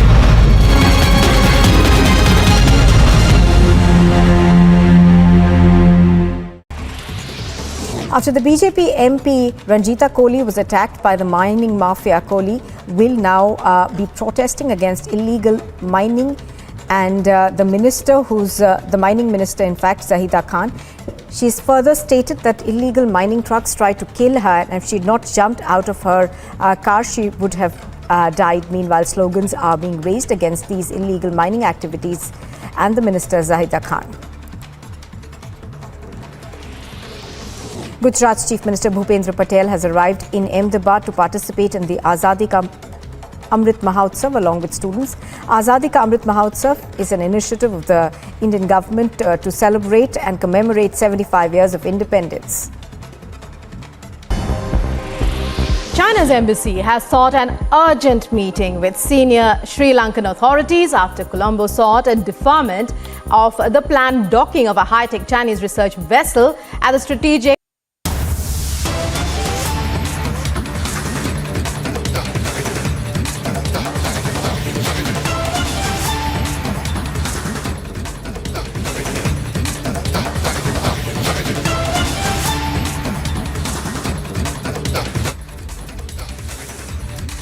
All right, let's also now get in a word from some of the top legal luminaries in the country to get a sense of how, like, certain people have been speaking up. Kapil Sibbal's statements were contemptuous. I want to go across to senior advocate in the Supreme Court, former additional Solicitor General, Mr. Atmaram Nadkarni. Sir, I thank you for being with us on the show today, because today it's extremely serious when anyone and everyone starts to state things about the judiciary, and this time it's shocking that it's a senior advocate who's been practicing in the Supreme Court. Kapil Sibal says he's lost all hope in the Supreme Court. First, how do you look at these contemptuous words, sir? Well, Ridham, at the outset, I must tell you that everybody has a right to criticize the judgment of the Supreme Court or any other court for that matter. But then when you use certain words, like lost complete faith in Supreme Court, or I have to hang my head in shame because of the Supreme Court judgments, those are really strong words and they are uncalled for, because with that you paint the whole institution. See, don't forget, the country as such has tremendous faith in the judiciary, and especially in the High Court and Supreme Courts, which are constitutional courts. And look at the mounting areas in the court. There are lakhs and lakhs of cases pending. That's because the people have faith in the Supreme Court. And in Supreme Court, people get relief day in and day out. It may be that the Supreme Court has dismissed certain matters. It may be that the judgment is a wrong judgment. Doesn't matter. You have it as an individual, you have a right to criticize the judgment. But you cannot paint the whole institution with one brush, saying that I've lost the hope in Supreme Court, etc. And especially Mr. Kapil Sibal is a very well-respected lawyer. He's a senior advocate. He has been the additional Solicitor General. He has been the law minister of the country. So someone like him of his stature says it is something which is a matter of great concern. But at the same time, what he has said is not about one judgment as such, but then he speaks about the institution as such. To that, personally speaking, I feel it is completely out of context and it's uncalled for. And it's a statement which requires to be approbated in the strongest terms, because you can't paint the whole institution. Yes.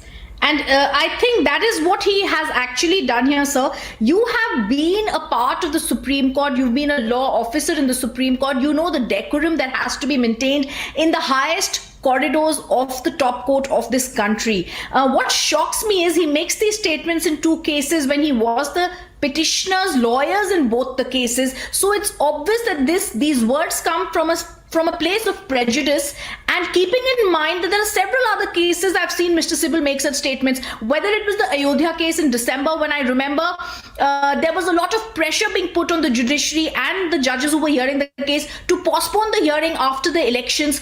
This has now become a trend, and I want to go across to the larger picture here, a trend where we see several advocates coming across with certain so-called eminent retired people and coming out and making such statements. First, sir, why this trend? Second, how do we get a hold of such people? It's unfortunate. If you go to the social media, the way they make comments on judges or whatever oral observations have been made in certain cases, etc., it's most unfortunate. And it's like, people having they feel they have a license to paint the whole, the institution as such. This is very unfortunate, because, this institution, Supreme Court of India, has been having the last word insofar as, and it's the guardian of fundamental rights and the civil liberties of the citizenry of this country. So one should not make such statements. Now, I do not know in what way the media can be controlled, etc. Basically, if you ask me, it's by dictate of your own conscience. There can't be a law. It can't be. The contempt is a matter which is not. The Supreme Court has firmer rootings, actually, because the Supreme Court has a great credibility. And the Supreme Court, it may be that you have something to say about one judgment or two judgments. You criticize those judgments, criticize on a point of law, say that they are wrong judgments, file a review, file a curative petition. All that is open to you. But you can't paint it all over the country. That statement has gone viral. And especially coming from a person with the stature, because Mr. Sibal holds a good stature in this institution. Mr. Nadkarni, my last question to you. You said it's someone who's been practicing in the Supreme Court. He's also been a Congress legal, and now he's jumped to another political party. While I don't want to stoop to any levels of passing any statements, don't you think there is a way forward for such contemptuous words, especially when they're only trying to either intimidate the judiciary or besmirch the reputation of the judiciary? See, Rhythm, in the first place, when someone appears in a matter, then it's not very appropriate to speak about the matter in the public media. Maybe that you are a person from the public realm, that you are a political person, etc. But that does not give a license to anybody to paint the whole institution as such. And I think the Bar Association, Bar Council, Supreme Court and all must come together and to set down certain limits where it can, to what extent this Lakshman Rekha can be transgressed. But all said and done, I mean, with great respect to my friend Mr. Kapil Sibal, his statement is completely uncalled for. Absolutely. I thank you, Mr. Nadkarni, for being a part of an understanding to tell our viewers what really he said and how it needs to be looked on. I completely agree. There needs to be limits and a Lakshman Rekha that needs to be set, and this is something we shall go to. Viewers, Mr. Nadkarni has spoken out about it. We've also seen senior advocate in the Supreme Court, Mr. Mahesh Jethmalani, an MP in the Rajya Sabha, speak about it. Let's take a look at those reactions coming in. I know he must be speaking for himself and for a small band of people who expect the Supreme Court to give decisions only in the manner that they want, to give decisions favorable to them, in other words. So this is, grapes are sour and then you abuse the institution. And the name you've taken is a very senior lawyer. I have a lot of respect for him, so I'm very surprised he should come out and say this. But, the rules of the game are well laid down. If you want to criticize the judgment, you can criticize it. But I don't think you should denigrate the entire institution. I think that's doing great disservice to an institution which you have been a part of, which has served you well and which has served the country well. Present opposition are very bad losers. And they are frustrated. And they are doing this out of great disservice to an institution which has served, including the present members of this institution, have served the nation very well. You may have very, very strong likes and dislikes. You may have very strong ideological differences, and you may have very strong differences regarding the content of a judgment. But you hold the institution in the very highest esteem. That is your duty both as a lawyer and as a parliamentarian. The statement of former Union Minister for Law and Justice, Mr. Kapil Sibal, lamenting that he has lost hope in the Indian judiciary is contemptuous. The courts decide cases by applying law to the facts presented by cases before them. They owe allegiance to the Constitution of India and none else. Criminal cases which were instituted by the then governments as a political witch hunt, where detailed investigations have been carried out but failed to disclose any evidence, had to be given a burial. And if that had happened, no fault can be found with the judicial system. Courts are not to deliver judgments hanging people just to assuage the feelings of a certain community.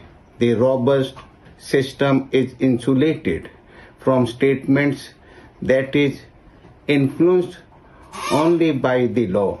Kapil Sibal is a seasoned senior advocate and has been the president of Supreme Court Bar Association. वो वरिष्ठ हमारे आगेवान भी है, उनको समझना चाहिए कि न्यायालय का सम्मान करना चाहिए और जिस तरह वो टीका टिप्पणी कर रहे उनको शोभा नहीं देती और ऐसी टीका टिप्पणी उनके लिए भी अच्छी नहीं है, क्योंकि आप जिस तरह बातें करते हैं वो हमारी पीढ़ी को आप क्या मैसेज देना चाहते हो, और इस तरह का आप जो बिहेव है वो कतई माफ करेगी नहीं भारतीय जनता पार्टी, और सभी जनता कभी माफ नहीं करेगी उनको। ये बड़ा ही दुखद है, खासकर वो व्यक्ति जो भारत का कानून मंत्री रहा हो, एक बहुत बड़ा सुप्रीम कोर्ट का लॉयर है, और ये कहे कि सुप्रीम कोर्ट के निर्णय पर उनको भरोसा नहीं है। वो किस पर भरोसा करेंगे? आखिरकार सुप्रीम कोर्ट ही ऐसा है जिसको पूरा देश भरोसा करता है, और उनको इस तरह की बात नहीं कहनी चाहिए और उनको दोबारा बयान देना चाहिए, क्योंकि इससे एक गलत मैसेज जाता है। और सुप्रीम कोर्ट का जो निर्णय है वो पूरे देश के लोगों को मानना होता है। कोई ये नहीं कह सकता कि हमें उस पर भरोसा नहीं है।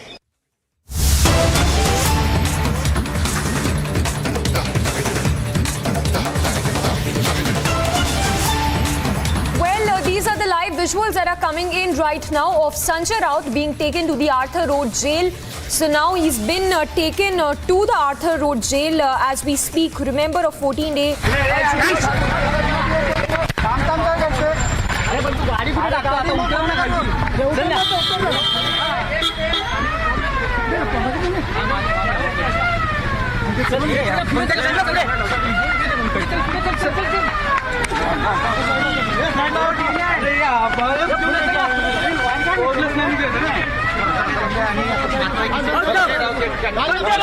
आणि थेट त्यांच्याकडे जाणार आहोत आणि बातचीत करण्याचा प्रयत्न करणार आहोत. सर, काय नेमकं वाटतं तुम्हाला हा लढा सुरू आहे? राऊत साहब क्या कहेंगे? लढा सुरू आहे. राऊत साहब उचलून देना साहेबांना. पहली प्रतिक्रिया आपकी. राऊत साहब पहली प्रतिक्रिया आप लोगों की. राऊत साहब शिवसैनिक है यहाँ पर आए हुए. राऊत साहब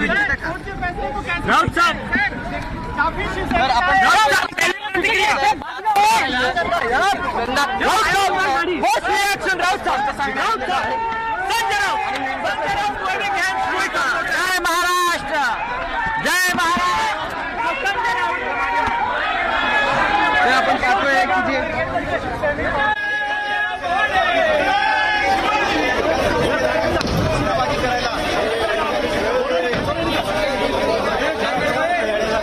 judicial custody in the court today. Now he has arrived here at Arthur Road jail. Remember, he is facing charges of money laundering. Money laundering charges is being faced by Sanjay Raut, and now he is behind the bars. In fact, today his 8 days custody. Remember, he was produced twice in the court today. So Shiv Sena leaders out there. Sanjay Dina Patil, Sanjay Raut's brother, Mr. Sandeep Raut is out here. We'll try to speak to him. Miss Raut साहब, आज judicial कुछ नहीं बाबा, कुछ नहीं. So Sanjay Raut has asked his brother to come inside this Arthur Road jail. So you just saw in the visuals. Remember the case in the money laundering case faced by Sanjay Raut. He bought 10 land parcels in Alibag area. 10 land parcels in Alibag area, which is owned by Swapna Patkar and his wife Varsha Raut. Now, apart from that, what is the case all about? HDIL is the company which transferred 112 crores in the account of Praveen Raut, post which several financial transactions were done in the account of Varsha Raut and Sanjay Raut. All these things were mentioned in the court, and now he's been sent to judicial custody. So next 14 days he will be in jail. He will be there in jail, and you can see the crowd outside the Arthur Road jail. Shiv Sena party workers have arrived out here. Shiv Sena party workers, Shiv Sena workers, slogans being raised in support of Sanjay Raut out there. slogans being raised in support of Sanjay Raut. So definitely you can see in the visuals, my video journalist, Mr. Kanti Parmar. Mr. Kanti Parmar is showing you the exclusive visuals out there from Mumbai's Arthur Road jail. So Sanjay Raut, Shiv Sena MP Sanjay Raut is being brought out here in Arthur Road, and now 14 days and 14 nights, 14 days and 14 nights, Sanjay Raut will be there. Sanjay Raut will be there behind the bars. We will be giving you each and every update from Mumbai's Arthur Road jail. Keep in touch. We'll be right back after the break.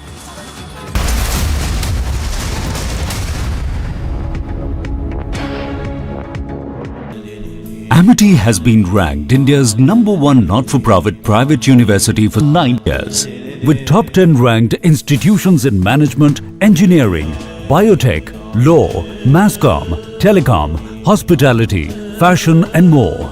Yet another top ranking for Amity University. This full road has been blocked by the Congress workers, the high voltage drama. Nancy Pelosi lands in Taiwan.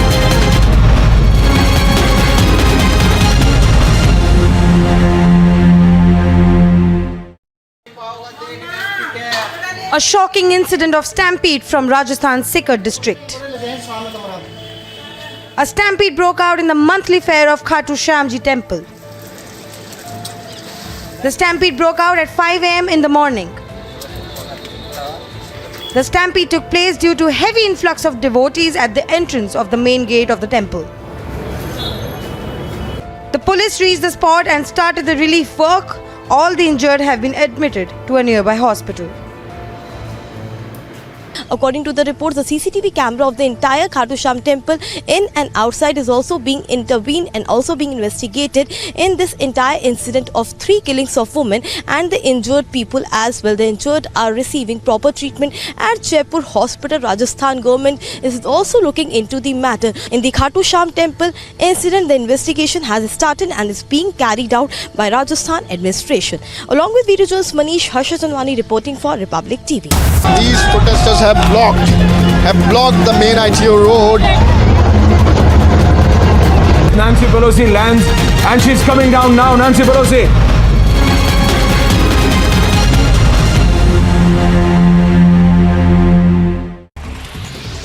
After the BJP MP Ranjita Kohli was attacked by the mining mafia, Kohli will now be protesting against illegal mining. And the minister, who's the mining minister, in fact, Zahida Khan, she's further stated that illegal mining trucks tried to kill her, and if she'd not jumped out of her car, she would have died. Meanwhile, slogans are being raised against these illegal mining activities and the minister, Zahida Khan. Gujarat's Chief Minister Bhupendra Patel has arrived in Ahmedabad to participate in the Azadi Ka Amrit Mahotsav along with students. Azadi Ka Amrit Mahotsav is an initiative of the Indian government to celebrate and commemorate 75 years of independence. China's embassy has sought an urgent meeting with senior Sri Lankan authorities after Colombo sought a deferment of the planned docking of a high-tech Chinese research vessel at the strategic Hambantota port, over which India has raised concerns. Other international news, President Volodymyr Zelensky congratulated Ukrainian military aviators, handing out awards on Air Force Day, celebrated on the first Sunday of August. During his address, he said that every task completed by the Air Force has saved the lives of citizens. The Russian military has informed that up to 200 Ukrainian servicemen were killed in the Donetsk region and over 100 in Kharkiv. The Defense Ministry informed that the Russian missiles hit an agricultural enterprise in Artemivsk, killing 130 Ukrainian servicemen and another 70 soldiers too. Israeli and Palestinian militants in the Gaza Strip were exchanging fire in the worst bout of cross-border violence since an 11-day war between Israel and Hamas last year. Israel claims it has killed a senior Islamic Jihad commander in an airstrike on an apartment building in a crowded Gaza refugee camp.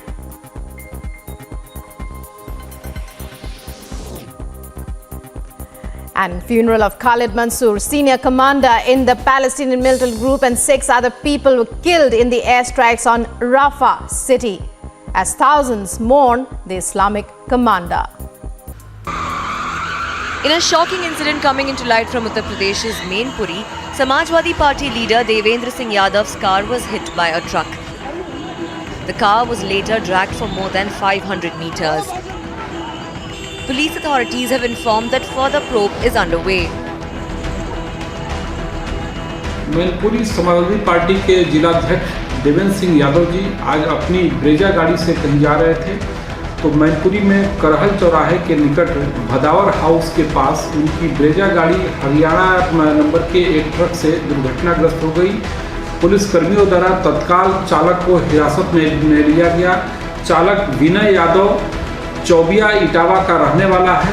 संपूर्ण पहलुओं की गहनता से छानबीन की जा रही है। अभी कोई तहरीर प्राप्त नहीं हुआ है। तहरीर प्राप्त होते ही आवश्यक वैधानिक कार्रवाई की जाएगी। Bureau report, Republic TV.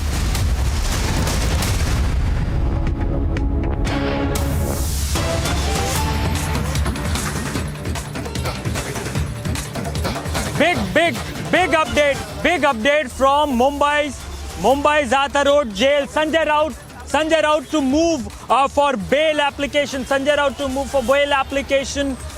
Raut will be going to apply bail on Monday. That's what Sanjay Raut himself have confirmed. We will be giving you minute-to-minute update from Mumbai's Zata Road jail, where Sanjay Raut is under the jail custody. We will be right back after the break.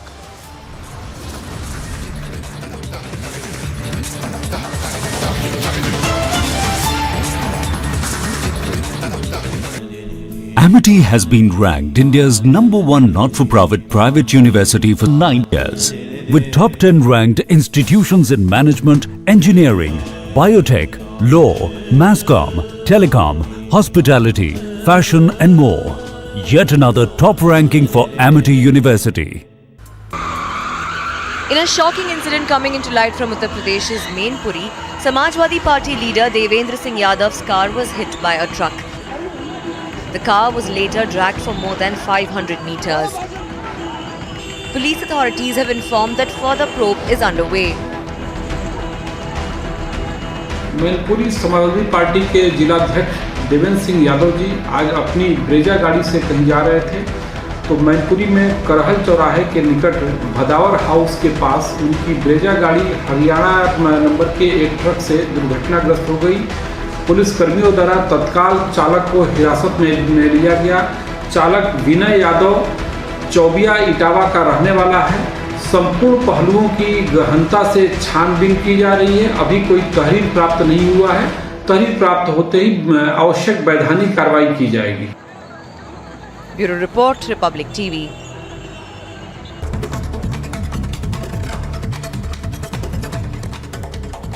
Now, the National Investigation Agency has started conducted raids in Jammu and Doda. These raids are being conducted against terror sympathizers that aided terror activities in Jammu and Kashmir. Now, according to senior officials, half a dozen locations are being raided by the NIA. These include raids on the Jamaat-e-Islami, terror funding, as well as retired Jammu and Kashmir officials. A fire broke out in Ghaziabad industrial area. Fire tenders have reached the spot on the incident. They are trying to douse the flames. As we speak, no reports of fatalities have been reported. Investigations are underway. This full road has been blocked by the Congress workers, the high voltage drama. Nancy Pelosi lands in Taiwan.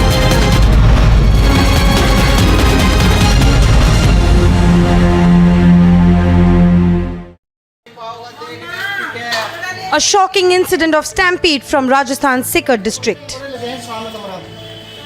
A stampede broke out in the monthly fair of Khatu Shyamji temple. The stampede broke out at 5 a.m. in the morning. The stampede took place due to heavy influx of devotees at the entrance of the main gate of the temple. The police reached the spot and started the relief work. All the injured have been admitted to a nearby hospital. According to the reports, the CCTV camera of the entire Khatu Sham temple in and outside is also being intervened and also being investigated in this entire incident.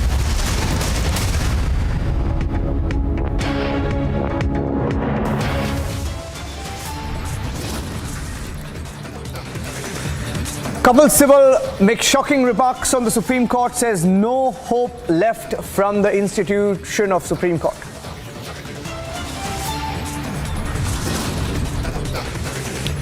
Top legal luminaries hit out at Kapil Sibal over his remark criticizing the Supreme Court.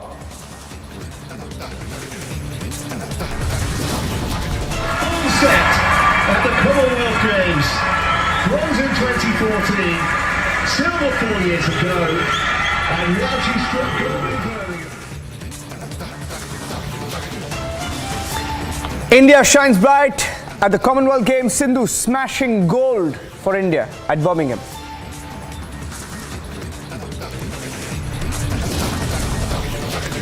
India's medal tally rises to 56. India is now at number 4 at the Commonwealth Games tally with 19 golds, 15 silver, 22 bronze medals.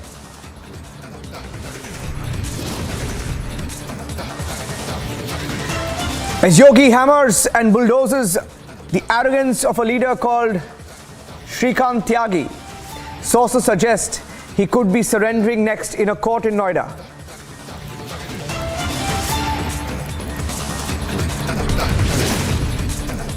After Congress RJD extends support to Nitish Kumar, is a mega anti-BJP front in the making now in Bihar.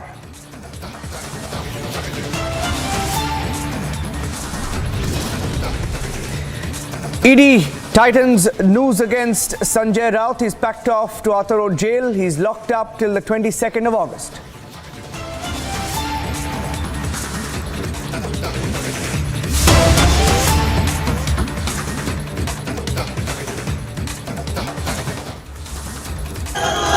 And these are pictures coming in from Ludhiana.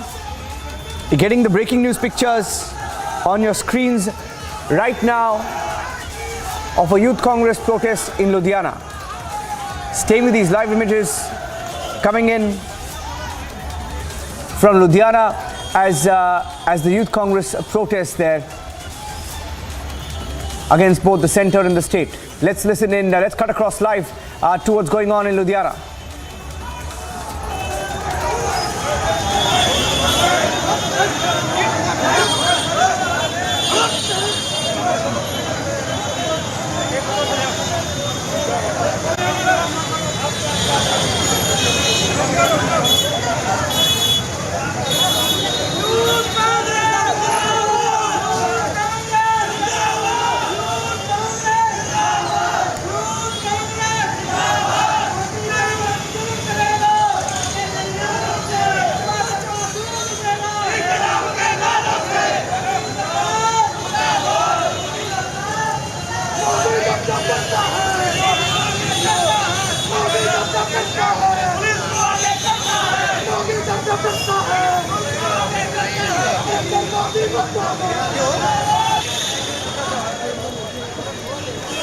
Okay, the youth congress protesting in Ludhiana against inflation, protesting against the centre. Live pictures that are coming in. We'll keep a close track on the developments. So let's move on and get you the other big story this Monday evening.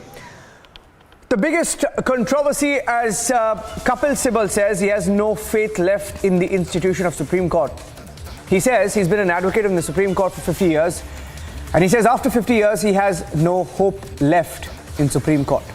That's Kapil Sibal. And as he runs down India's judiciary and the highest court, many angry reactions coming in. Union Law Minister Kiran Rijiju also responding to the statement made by Kapil Sibal. Let's listen in.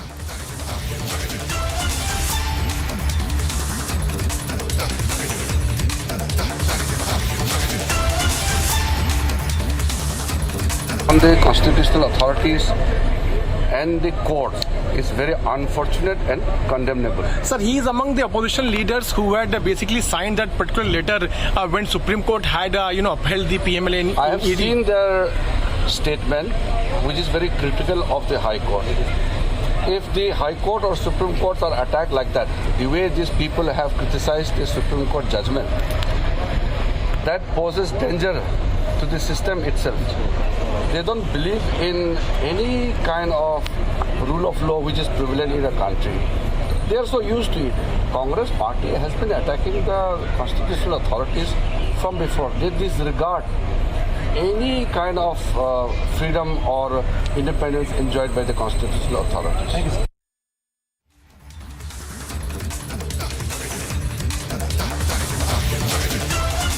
It's coming in there saying it's a deliberate attempt to target the judiciary, target the courts again and again.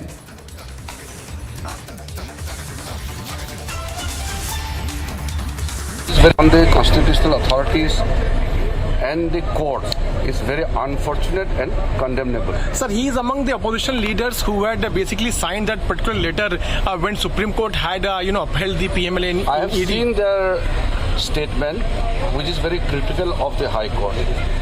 If the High Court or Supreme Courts are attacked like that, the way these people have criticized the Supreme Court judgment, that poses danger to the system itself. They don't believe in any kind of rule of law which is prevalent in the country. They are so used to it.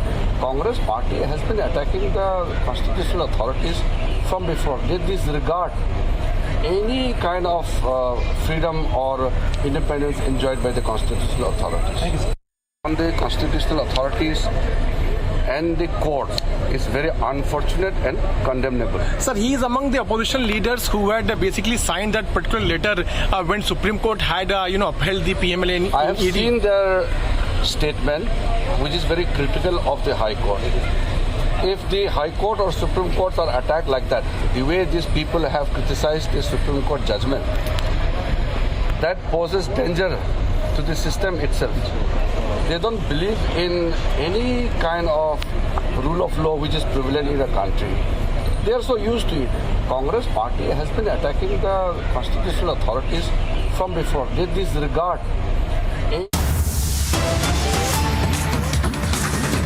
Denmark, Norway, Spain, UK, Italy, Cuba, Bahrain, लेकिन इनमें से कोई भी देश अपने दोस्तों के कर्जे फ्री में माफ नहीं करता। ये देश अमीर इसलिए नहीं बने कि अमीरों के कर्जे माफ करते हैं, अपने दोस्तों के कर्जे। ये अमीर इसलिए बने कि अपने लोगों को अच्छी शिक्षा देते हैं, फ्री में देते हैं, अच्छी स्वास्थ्य सुविधाएं देते हैं, फ्री में देते हैं। 16 देश ऐसे हैं जो अपने बेरोजगारों को बेरोजगारी भत्ता देते हैं जब तक उनको रोजगार ना मिल जाए। US, Canada, Austria, Belgium, Denmark, Finland, France, Germany बेरोजगारी भत्ता देते हैं। वहाँ पे इनको फ्री भी नहीं बोला जाता, वहाँ पे इनको गालियाँ नहीं दी जाती आम लोगों को, वहाँ पे इनको फ्री की रेवड़ी नहीं बोला जाता। इनमें से किसी भी देश के अंदर अपने दोस्तों के कर्जे फ्री में माफ नहीं किए जाते। आज 75वीं वर्षगांठ के अवसर पे मैं मांग करता हूँ, सरकारों से मांग करता हूँ और इस देश के 130 करोड़ लोगों की तरफ से मांग करता हूँ कि इस देश में हर बच्चे के लिए, चाहे अमीर का बच्चा हो चाहे गरीब का बच्चा हो, हर बच्चे के लिए अच्छी, शानदार और फ्री शिक्षा का इंतजाम किया जाए। इस देश में पैदा होने वाले हर बच्चे का अधिकार है। ये फ्री भी नहीं है, ये फ्री की रेवड़ी नहीं है। इसको फ्री भी और फ्री की रेवड़ी बोलने वाले देश के गद्दार हैं। मैं आज मांग करता हूं कि इस देश के हर व्यक्ति के लिए अच्छा, शानदार और फ्री इलाज की व्यवस्था की जाए। 75 साल हो गए, ये काम 1947 में हो जाना चाहिए था। आज मैं मांग करता हूं कि इस देश के हर परिवार के लिए 300 यूनिट बिजली, मुफ्त बिजली का इंतजाम किया जाना चाहिए। आज मैं मांग करता हूं कि जब तक किसी को रोजगार न मिल जाए, उस बेरोजगार युवा के लिए बेरोजगारी भत्ते का इंतजाम किया जाना चाहिए। और आज मैं मांग करता हूं कि जिन लोगों ने 10 लाख करोड़ रुपए के अपने दोस्तों के कर्जे माफ किए, कानून लाया जाए, इसको देश के साथ गद्दारी घोषित किया जाए। अपने दोस्तों के बैंकों के कर्जे माफ करना देश के साथ गद्दारी घोषित किया जाए। ऐसे लोगों को गिरफ्तार करके सख्त से सख्त सजा मिलनी चाहिए। और कौन है ये दोस्त? पहले ये उनके दोस्त थे, अब ये इनके दोस्त हैं। लोग वही हैं, पहले वो इनके कर्जे माफ करते थे, अब ये इनके कर्जे माफ करते हैं। क्या याराना है? इसकी जांच होनी चाहिए कि जिन जिन लोगों के कर्जे माफ किए, उन लोगों ने इनकी पार्टी को कितना कितना चंदा दिया है। सख्त एक्शन लिया जाना चाहिए इसके ऊपर। इस देश में एक पार्टी है जो परिवारवाद करती है और इस देश में दूसरी पार्टियां जो दोस्तवाद करती है। समय आ गया, ये संकल्प लेते हैं कि इस देश के अंदर आज 75वीं वर्षगांठ के अवसर पे हम इस देश से परिवारवाद खत्म करेंगे, दोस्तवाद खत्म करेंगे और भारतवाद लेके आएंगे। जय Hind. Well, the Delhi Chief Minister there, very, very controversial comments being made, saying if anybody calls free education as reveries or freebies, they're traitors. Was he trying to call the Prime Minister a traitor? That's a big, big attack on the Prime Minister, big attack on the BJP and its leadership, on everyone who's been questioning the freebie culture across India. He spoke about free water, free education. Let me go across to Abhishek also joining us. We'll get Abhishek live as well. Abhishek, did he just call the Prime Minister a gaddar or a traitor? I think he did so, Niranjan. I'm rushing for the live, but what is important is Kejriwal has really upped the ante, because remember, it was twice in the last 1 month the Prime Minister brought in the issue of freebies in politics and attacked the Revdi culture. He was speaking, for example, at the inauguration of the Bundelkhand Expressway, where he said that this Revdi culture does nobody any good and that it ultimately harms the public, and that politicians should have the courage to tell them that this plays havoc with the state finances. And now Kejriwal actually saying that those people who are attacking the Revdi culture, which is entitlement for people, are actually traitors to the nation. And then he brought in the issue of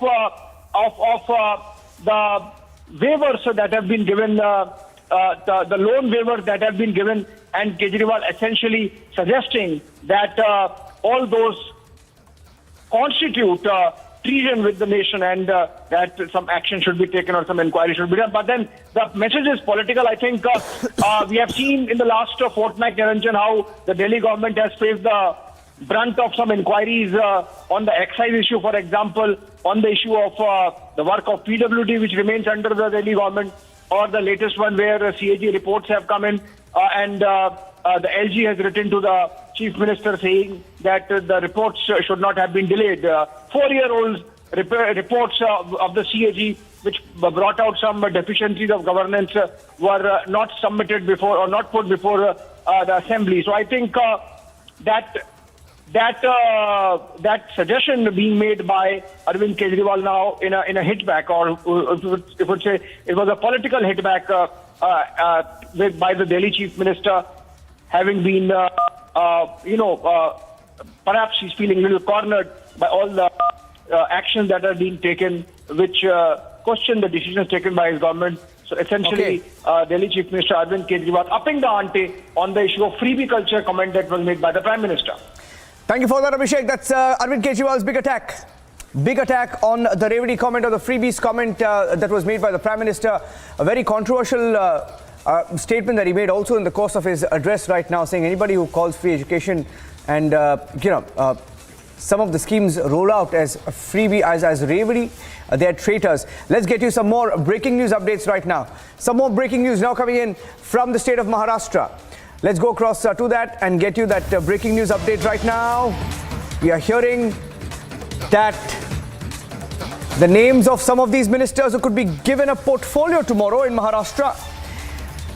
Portfolio tomorrow in Maharashtra, some of the names emerging. Top sources in BJP saying Sudhir Mungantiwar, Girish Mahajan, Radha Krishna VK Patil, Chandrakant Patil. These are the names on the possible ministers in Maharashtra. Alisha is joining me live right now. Let me go across to Alisha. Alisha. Well, yes, Niranjan, what we got to know that there are 4 BJP senior leaders, that is Sudhir Mungantiwar, Girish Mahajan, Radhakrishna VK Patil and Chandrakant Patil are among those who are going to take oath as the minister tomorrow. We know that finally that cabinet expansion is going to happen tomorrow at 11 a.m. in Raj Bhavan, and this is after where a meeting that held between Deputy Chief Minister Devendra Fadnavis that visited Chief Minister Eknath Shinde resident, and finally the date has been finalized, that is tomorrow. tomorrow. It is even important to point out that the Maharashtra Assembly session that is going to held from 10th of August till 18th August, and Maharashtra Assembly Secretariat has already issued a notice to all the workers, all the officials from the Vidhan Bhavan has clearly mentioned that the leaves, the week offs has been cancelled from 10th of August till 18th of August, which clearly gives an indication that Maharashtra Assembly that was pending since many days, and they were actually waiting for the Maharashtra government to expand their cabinet, and finally it's happening tomorrow. And what we got to know from the top sources in BJP, there are 4 BJP senior leaders, that is Sudhir Mungantiwar, Girish Mahajan, Radhakrishna Vikhe Patil and Chandrakant Patil is going to take oath as a minister tomorrow. Yes, okay. That's the big breaking news update. We were told of a 90-minute meeting that took place, or perhaps more or less around that time.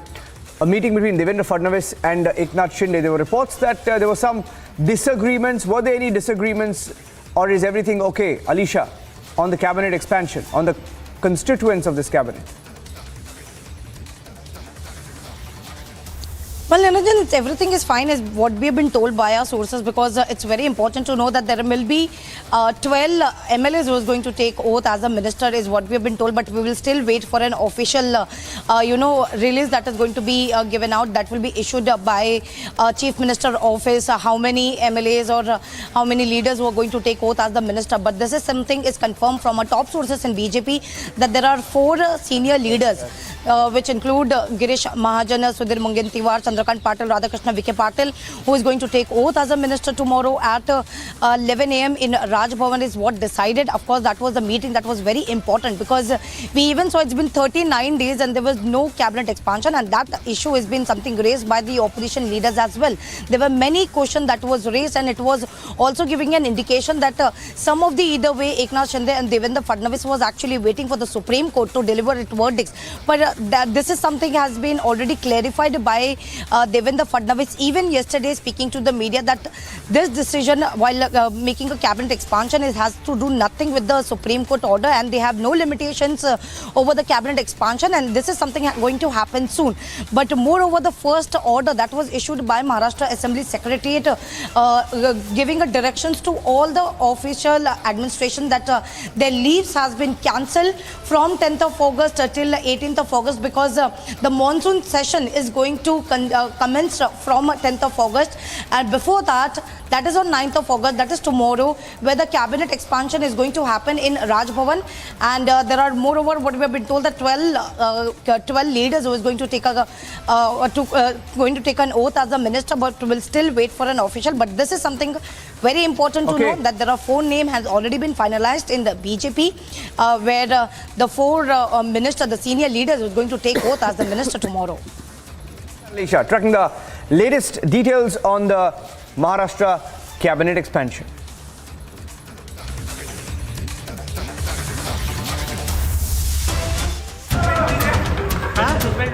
In a bizarre incident that came to light from Lucknow, a group of miscreants were seen shouting and yelling at each other inside the hospital ward of SPM Civil Hospital. Take a look at this video that went viral of shocking scenes at a hospital in Lucknow.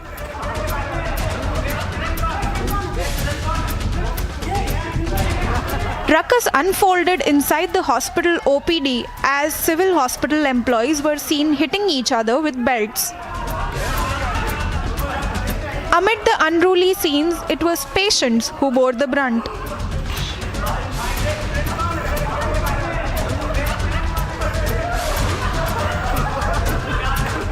Taking stock of the situation, a probe has been ordered into the incident.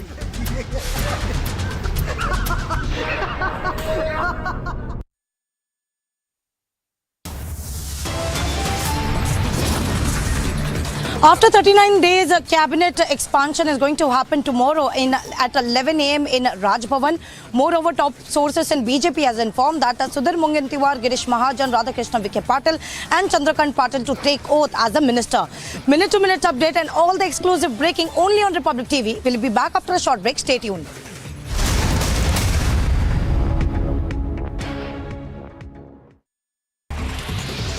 After the BJP MP Ranjita Kohli was attacked by the mining mafia, Kohli will now be protesting against illegal mining, and the minister, who's the mining minister, in fact, Zahida Khan, she's further stated that illegal mining trucks tried to kill her, and if she'd not jumped out of her car, she would have died. Meanwhile, slogans are being raised against these illegal mining activities and the minister Zahida Khan.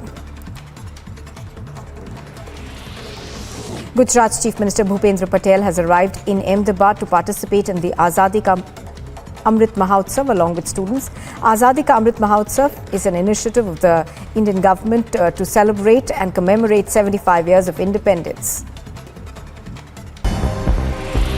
China's embassy has sought an urgent meeting with senior Sri Lankan authorities after Colombo sought a deferment of the planned docking of a high-tech Chinese research vessel at the strategic Hambantota port, over which India has raised concerns.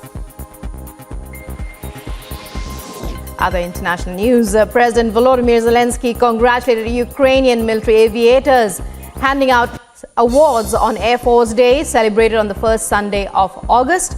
During his address, he said that every task completed by the Air Force has saved the lives of citizens. The Russian military has informed that up to 200 Ukrainian servicemen were killed in the Donetsk region and over 100 in Kharkiv. The Defense Ministry informed that the Russian missiles hit an agricultural enterprise in Artemivsk, killing 130 Ukrainian servicemen and another 70 soldiers too. Israeli and Palestinian militants in the Gaza Strip were exchanging fire in the worst bout of cross-border violence since an 11-day war between Israel and Hamas last year. Israel claims it has killed a senior Islamic Jihad commander in an airstrike on an apartment building in a crowded Gaza refugee camp.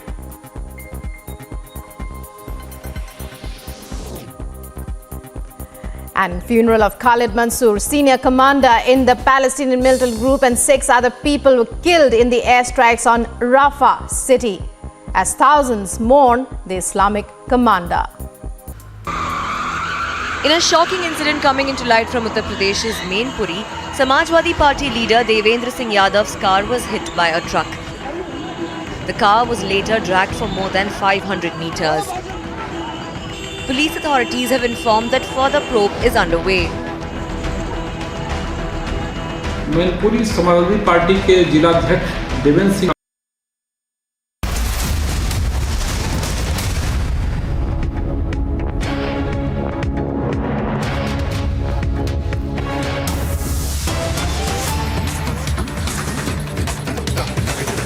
खाने के लिए पूछने गए थे, हमारी कोई incentive नहीं थी, हमें मुल्जिम बनाया जा रहा है, राजनीतिक तहत हमें मुल्जिम बनाया जा रहा है, ये याद रखिएगा, ठीक है?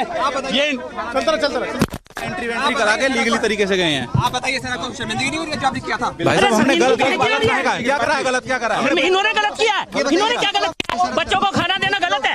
बच्चों को खाना देना गलत है क्या? कोई आप बताइए सर, आप बताइए सर। सर वो वहाँ पे सिर्फ बच्चों को खाना दे रहे थे, उनकी So here you can see that, when these accused were confronted by Republic reporter, they started shouting at us. So you can understand the brazenness by which, these accused are now trying to, support these brazen supporters of Shrikant Tyagi, are trying to, intimidate even the Republic media reporter. You can see the visuals very clearly where these people were seen shouting at the Republic media reporter when they were confronted with very uncomfortable and very tough questions. With video journalist Bhishma, this is Piyush Ori reporting for Republic TV. Piyush Ori is joining me live right now. Let's go across to Piyush Ori. Piyush Ori joining us live from the Suratpur court in Noida. He was there as they tried to intimidate. Who are these six? Piyush, and what did they try to do? Well, definitely, Niranjan, it is these 6 people who were the supporters of Shrikant Tyagi who tried to, intimidate the victim when she had asked this person, to stop encroachment. Now, on both occasions, when they came to the Surajpur court, the Republic TV, confronted them hell-bent, asking them why did they come to intimidate the victim. And, on both occasions, these 6 accused, the supporters of Shrikant Tyagi, tried to intimidate us, saying that, they did no wrong. first, when they first came to the court, when we asked them very brazenly, we asked them very straightforwardly that why did they come to intimidate the victim who actually did the right thing of confronting Shrikant Tyagi, of saying that why illegal encroachment was being done at the Grand Omak Society where they were living. That time they did not try to reply, and they said that they had come to give food to children of Shrikant Tyagi. The second time, when they were sent to the 14-day judicial custody, we again tried to, confront them and ask them very tough questions of why they were trying to intimidate a family. And that time, realizing that, they were on the back foot, realizing that, they were being cornered, they started shouting at us and they started intimidating us, thinking that, we are also going to get cowed down, but we didn't. We still asked them questions. We still asked them that, why, in order to, support Shrikant Tyagi, a goon, who has now sought a bail petition, from the Surajpur court, why did they try to intimidate a victim? Why did they try to intimidate the family? And they did not have any answers. Rather, they tried shouting at us. They tried shouting us down, saying that, they did no wrong. But we are going to be hell-bent on asking them that, why was there illegal encroachment at first place? And second, why was there, misbehavior with the woman? And third, now where they are being cornered and they are being asked tough questions of, their indecency, they are trying to shout us down. Back to the studio. Thank you for that. Taking a short break right now, tracking the story live from Noida, where we are expecting Shrikant Tyagi, the man seen in the video, abusing and assaulting a woman at a residential complex in Noida. He's on the run. He's likely to surrender. His 6 aides who were arrested, though, have been sent to 14 days of judicial custody. 6 aides sent to 14 days of judicial custody. We're picking up more details about how they formed a WhatsApp group with some family members, reportedly of Shrikant Tyagi, to try and plan the entire cover-up. We'll take a short break and come back with the breaking stories.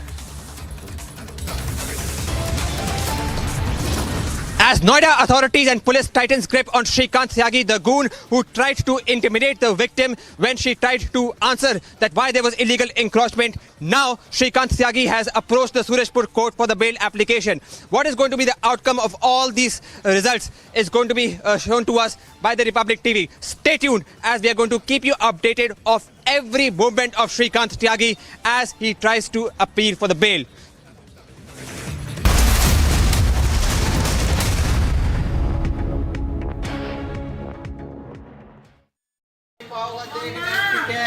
A shocking incident of stampede from Rajasthan's Sikar district. A stampede broke out in the monthly fair of Khatu Shyamji temple. The stampede broke out at 5 a.m. in the morning. The stampede took place due to heavy influx of devotees at the entrance of the main gate of the temple. The police reached the spot and started the relief work. All the injured have been admitted to a nearby hospital. According to the reports, the CCTV camera of the entire Khatu Sham temple in and outside is also being intervened and also being investigated in this entire incident of 3 killings of women and the injured people as well. The injured are receiving proper treatment at Jaipur Hospital. Rajasthan government is also looking into the matter. In the Khatu Sham temple incident, the investigation has started and is being carried out by Rajasthan administration. Along with video journalist Manish Harshatanwani reporting for Republic TV. These protesters have blocked the main ITO road. Nancy Pelosi lands and she's coming down now. Nancy Pelosi.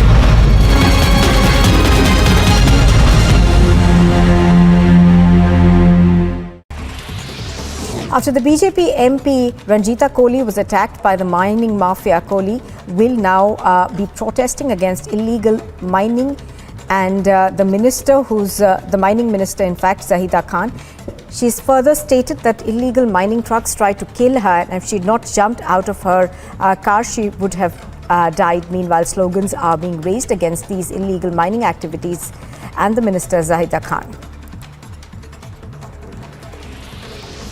Gujarat's Chief Minister Bhupendra Patel has arrived in Ahmedabad to participate in the Azadi Ka Amrit Mahotsav along with students. Azadi Ka Amrit Mahotsav is an initiative of the Indian government to celebrate and commemorate 75 years of independence. China's embassy has sought an urgent meeting with senior Sri Lankan authorities after Colombo sought a deferment of the planned docking of a high-tech Chinese research vessel at the strategic Hambantota port, over which India has raised concerns. Other international news, President Volodymyr Zelensky congratulated Ukrainian military aviators, handing out awards on Air Force Day, celebrated on the first Sunday of August. During his address, he said that every task completed by the Air Force has saved the lives of citizens. The Russian military has informed that up to 200 Ukrainian servicemen were killed in the Donetsk region and over 100 in Kharkiv. The Defense Ministry informed that the Russian missiles hit an agricultural enterprise in Artemivsk, killing 130 Ukrainian servicemen and another 70 soldiers too. Israeli and Palestinian militants in the Gaza Strip were exchanging fire in the worst bout of cross-border violence since an 11-day war between Israel and Hamas last year. Israel claims it has killed a senior Islamic Jihad commander in an airstrike on an apartment building in a crowded Gaza refugee camp.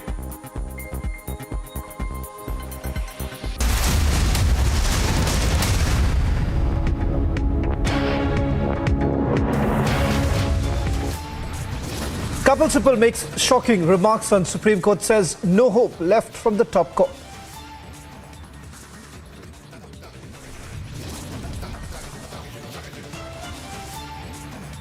Top legal eagles hit out at Kapil Sibal over his remark, criticizing the apex court.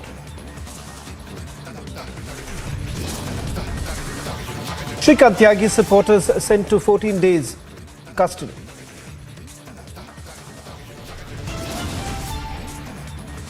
As Yogi hammers and bulldozers Tyagi's arrogance, sources suggest assaultment is hiding, likely to surrender next. She's got the full set at the Commonwealth Games. Bronze in 2014, silver 4 years ago, and now she's struck gold in Birmingham. India shines bright and high at the CWG. PV Sindhu smashes gold for India.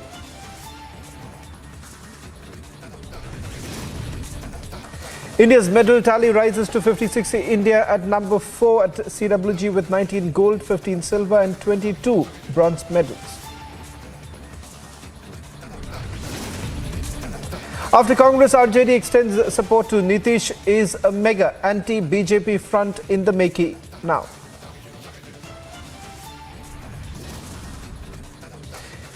ED news tightens against Sanjay Raut as he is now packed off till 22nd of August to be locked up in Arthur Road jail.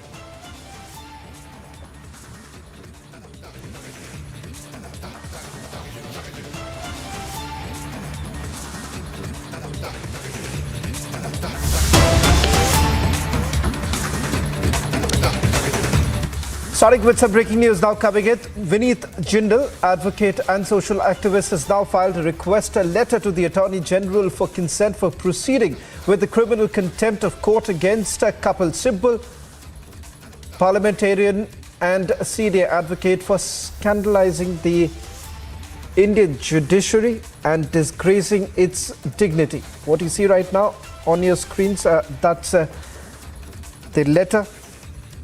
We're also getting in more details. Let me just quickly take you through this request letter that has been filed to the Attorney General for the consent of proceeding with criminal contempt of court against Kapil Sibal. In fact, I'm quoting from the letter which has now been accessed by Republic TV, in which Vineet Jindal essentially points out to the fact that Kapil Sibal said sensitive cases are assigned to only selected judges and the legal fraternity usually knows beforehand what would be the outcome of the judgment. He's basically quoting what Kapil Sibal had to say. He stated that I do not want to talk like this about a court where I have practiced for 50 years, but the time has come. If we don't speak it, who will? In fact, Vineet Jindal is joining us on the phone line. Mr. Jindal, just take us through the details of the letter that you filed. And this many would say, have completely surprised given the fact that Kapil Sibal has actually practiced for over 50 years now, and this is the kind of statement that he's actually ended up making. Yes, if you see that since last 50 years, Mr. Kapil Sibal is practicing in Supreme Court. He never raised this kind of question ever.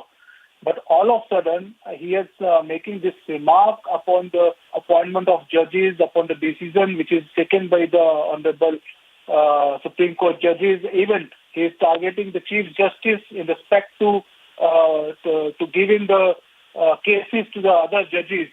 So the way he's making this derogatory and defamatory remarks, he's trying to disgrace the Indian judiciary, the Honorable Supreme Court of India, by this derogatory and scandalous statements, by saying that this beforehand what would be the outcome of the judgment. They all know what would be the judgment beforehand. So this kind of statement itself create this advantage and discourage between the people of this country. He is also an MP of Rajya Sabha. So he must aware about this fact. His statement is very relevant, very damage, can do very hard damage to the structure of our Indian judiciary. By making this derogatory remark, definitely he is trying to discourage and derogatory and scandalous statement made by Mr. Sibal. Mr. General, one last question that I would like to take with you before I let you go. As I understand, you basically sent out a request to the Attorney General's consent for proceeding with criminal contempt of the court. Would you like to take our viewers through some of the details of what exactly are you looking at right now?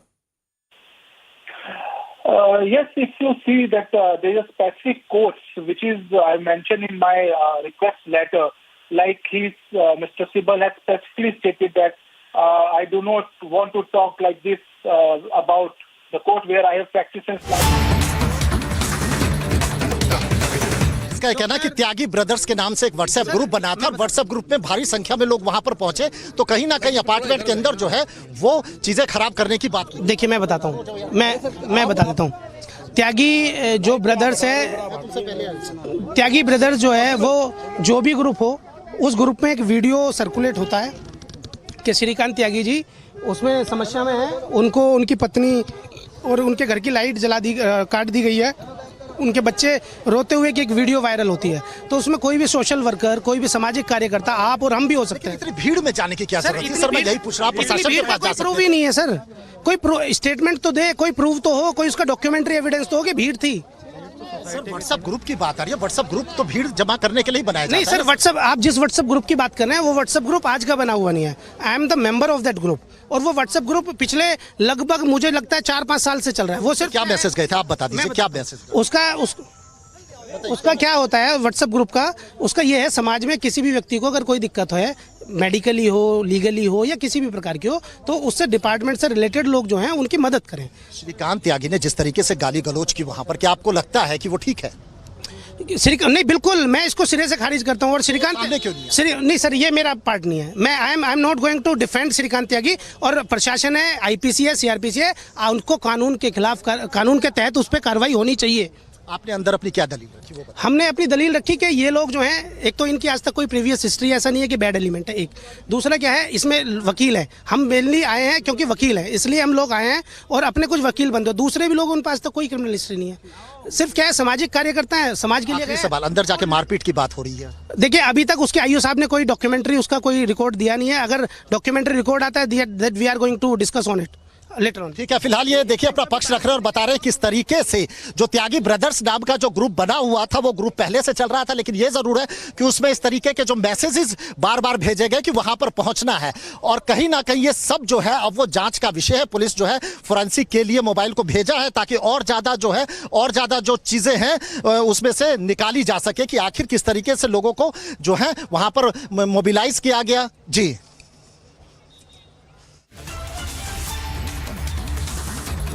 Well, in fact, waiting for more action to be taken right now. Noida legislator a short while back essentially indicating that the police teams are essentially looking at Tyagi, who's basically on the run.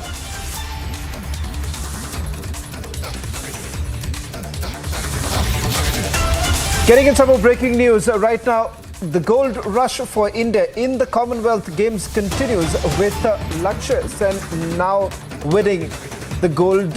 In fact, the sets we are given to understand 19-21, 21-9 and 21-16. In fact, he was pitted against Ziyong of Malaysia. Now, in fact, what's important to point out here is that he's basically he's brought Ziyong's gritty run to a halt against world number 10. In fact, more reactions now coming in. PV Raman, who's joining us on this broadcast. PV Sindhu's father is joining us right now. Sir, thank you very much for speaking to Republic TV. Undoubtedly, this is a big win for India. What we are witnessing as we speak right now, another gold coming in. The CWG 2022 has been an extremely great win for India. How do you look at it? Yeah, obviously, because, winning so many medals at Commonwealth Games is not that easy. And I'm really happy that all the players, especially coming right from weightlifting to table tennis, then, wrestling and athletics, especially long jump, and we got some medals there. And coming to table tennis, the paddlers have really done, and hockey. We have got the bronze for the women, and witnessing an excellent match in the evening today against Australia. The men team will be fighting for the gold, and they were cricket women for the first time. Of course, it's a narrow miss. We have missed a gold, and it's an excellent performance from the entire nation athletes.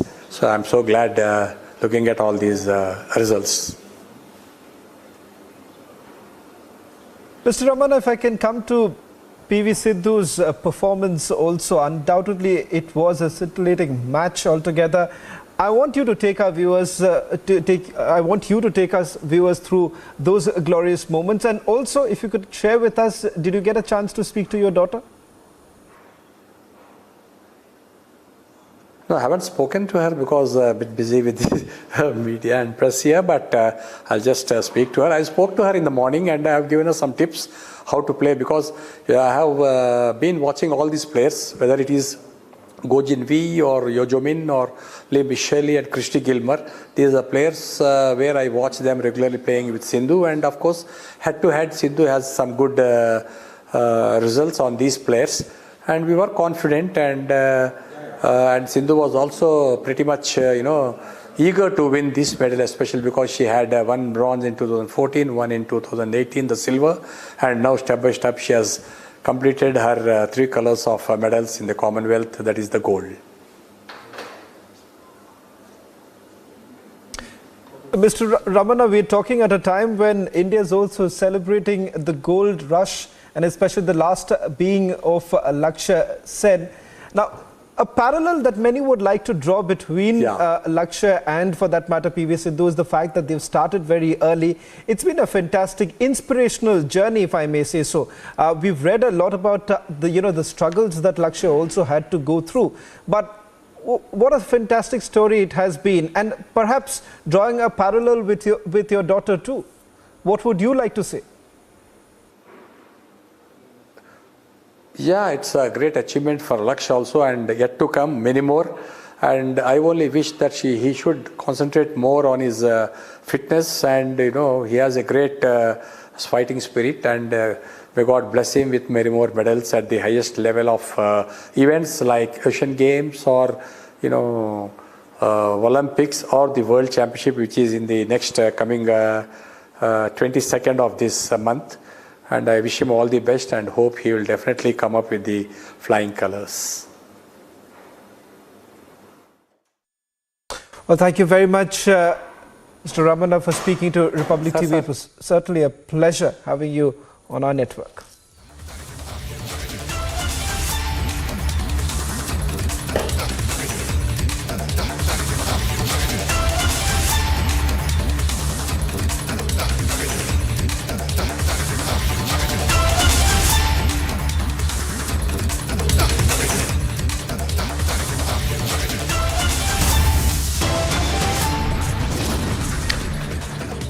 A great day for India as Lakshya Sen now wins gold. It's reigning medals for India in the CWG 2022.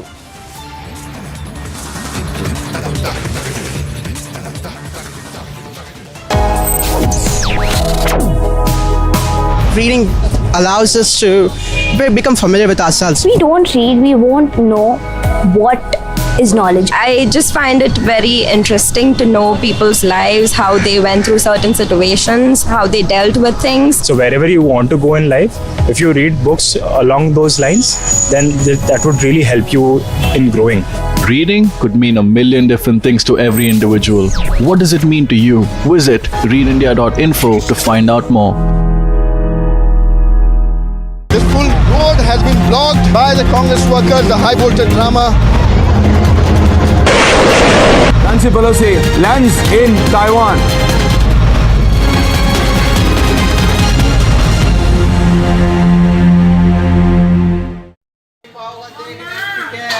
A shocking incident of stampede from Rajasthan's Sikar district.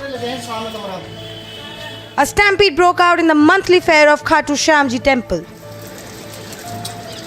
The stampede broke out at 5 a.m. in the morning. The stampede took place due to heavy influx of devotees at the entrance of the main gate of the temple. The police reached the spot and started the relief work. All the injured have been admitted to a nearby hospital. According to the reports, the CCTV camera of the entire Khatu Sham temple in and outside is also being intervened and also being investigated in this entire incident of 3 killings of women and the injured people as well. The injured are receiving proper treatment at Jaipur Hospital. Rajasthan government is also looking into the matter. In the Khatu Sham temple incident, the investigation has started and is being carried out by Rajasthan administration. Along with video journalist Manish Harshajanwani reporting for Republic TV. These protesters have blocked the main ITO road. Nancy Pelosi lands and she's coming down now. Nancy Pelosi.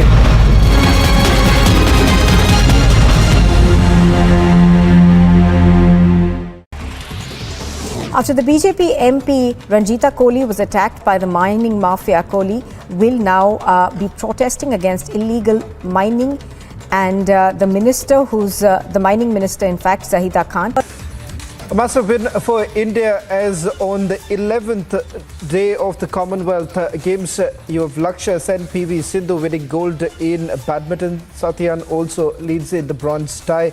As far as Lakshya Sen is concerned, he's had 4 match points and he's converted the first one to win badminton gold. A quick recap of all that we know of the day 11 updates that are coming in. PV Sindhu has also won gold on day 11, and a massive victory for Lakshya Sen, and also messages now are pouring in with people congratulating the young lad. In fact, a short while back, the former sports minister and current law minister Kiran Rijiju had just put out a tweet congratulating Lakshya Sen, and I quote, he says, "The whole nation is extremely proud of Lakshya Sen for winning the gold medal at Commonwealth Games." That's the latest now coming in. In fact, even Sports Minister Anurag Thakur has also put out a tweet congratulating Lakshya Sen. On the other side, we'll get you more details. Amity has been ranked India's #1 not-for-profit private university for 9 years, with top 10 ranked institutions in management, engineering, biotech, law, mass comm, telecom, hospitality, fashion and more. Yet another top ranking for Amity University. In a shocking incident coming into light from Uttar Pradesh's Mainpuri, Samajwadi Party leader Devendra Singh Yadav's car was hit by a truck. The car was later dragged for more than 500 meters. Police authorities have informed that further probe is underway.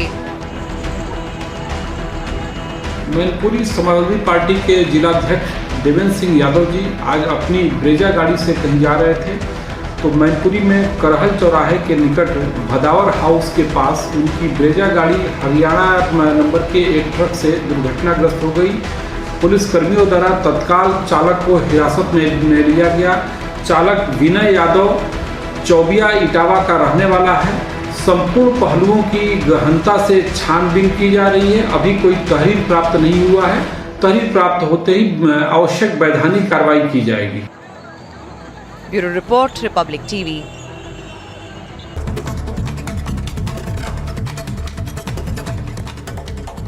Now, the National Investigation Agency has started conducted raids in Jammu and Doda. These raids are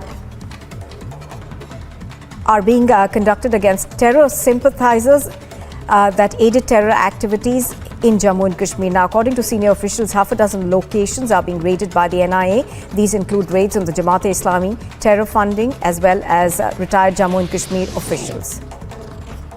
A fire broke out in Ghaziabad industrial area. Fire tenders have reached the spot on the incident. They are trying to douse the flames. As we speak, no reports of fatalities have been reported. Investigations are underway. This full road has been blocked by the Congress workers, the high voltage drama. Nancy Pelosi lands in Taiwan.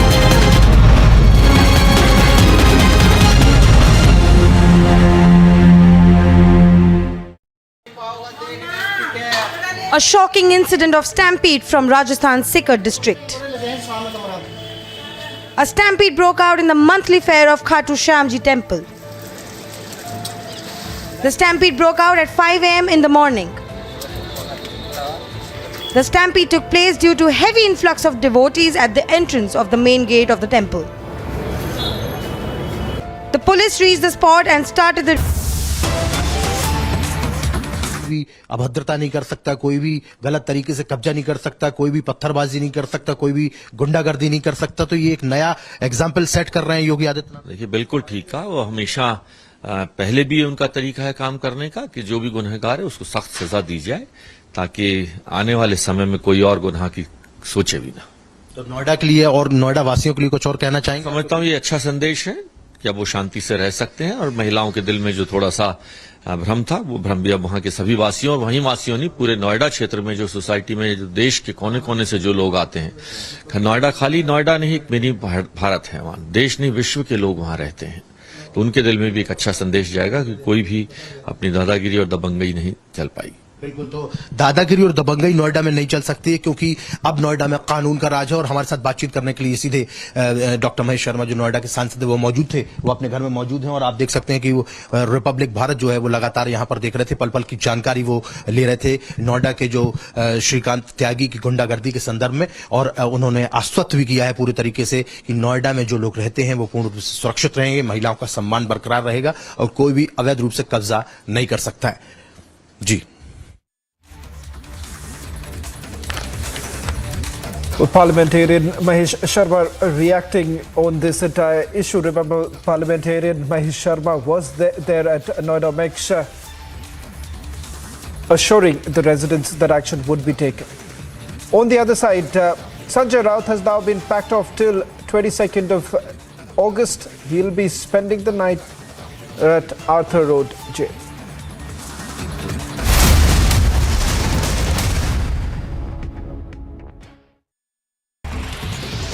After the BJP MP Ranjita Kohli was attacked by the mining mafia, Kohli will now be protesting against illegal mining, and the minister, who's the mining minister in fact, Zahida Khan, she's further stated that illegal mining trucks tried to kill her, and if she had not jumped out of her car, she would have died. Meanwhile, slogans are being raised against these illegal mining activities and the minister Zahida Khan.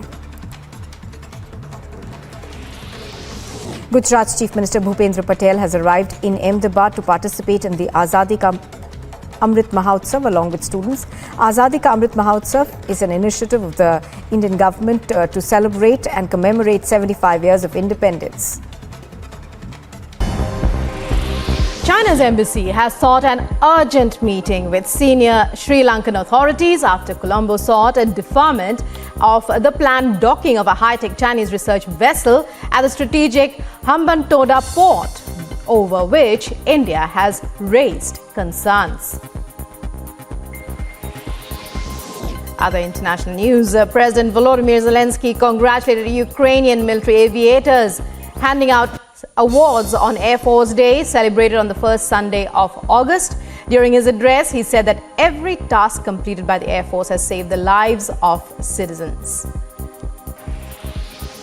The Russian military has informed that up to 200 Ukrainian servicemen were killed in the Donetsk region and over 100 in Kharkiv. The Defense Ministry informed that the Russian missiles hit an agricultural enterprise in Artemivsk, killing 130 Ukrainian servicemen and another 70 soldiers too.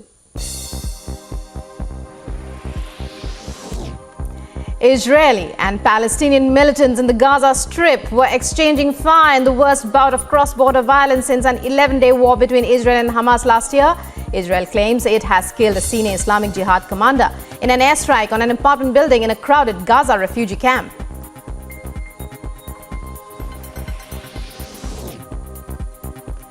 And funeral of Khalid Mansour, senior commander in the Palestinian militant group, and 6 other people were killed in the airstrikes on Rafah city as thousands mourn the Islamic commander.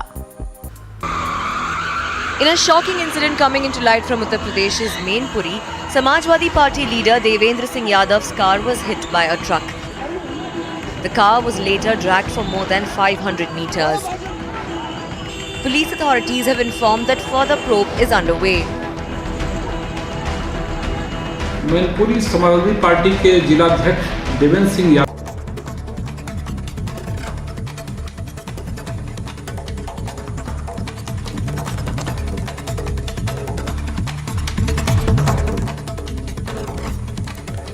A 19-year-old youth at the wheel of a red Jaguar rammed into a cab, a woman crossing the road, and a stationary BMW on Baliganj Circular Road in Kolkata, killing the woman on the spot and heavily damaging the vehicles. The individual was reportedly driving the vehicle owned by his father's real estate firm at breakneck speed when the accident happened.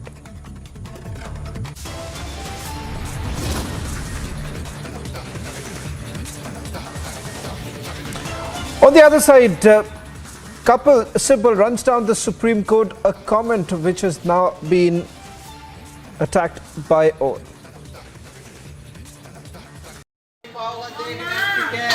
A shocking incident of stampede from Rajasthan's Sikar district. A stampede broke out in the monthly fair of Khatu Shyamji temple. The stampede broke out at 5 a.m. in the morning. The stampede took place due to heavy influx of devotees at the entrance of the main gate of the temple. The police reached the spot and started the relief work.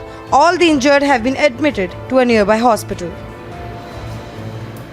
According to the reports, the CCTV camera of the entire Khatu Sham temple in and outside is also being intervened and also being investigated in this entire incident of 3 killings of women and the injured people as well. The injured are receiving proper treatment at Jaipur Hospital. Rajasthan government is also looking into the matter. In the Khatu Sham temple incident, the investigation has started and is being carried out by Rajasthan administration. Along with video journalist Manish Harshatanwani reporting for Republic TV. These protesters have blocked the main ITO road. Nancy Pelosi lands and she's coming down now. Nancy Pelosi.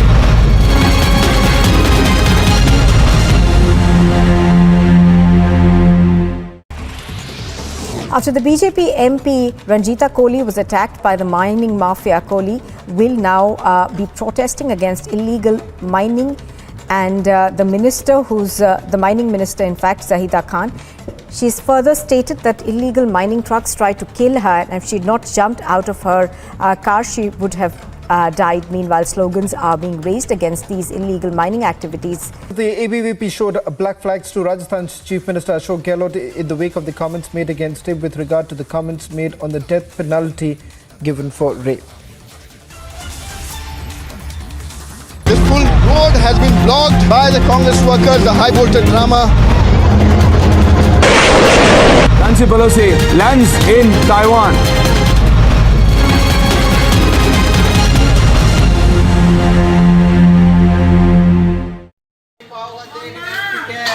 A shocking incident of stampede from Rajasthan's Sikar district. A stampede broke out in the monthly fair of Khatu Shyamji temple. The stampede broke out at 5 a.m. in the morning. The stampede took place due to heavy influx of devotees at the entrance of the main gate of the temple. The police reached the spot and started the relief work. All the injured have been admitted to a nearby hospital.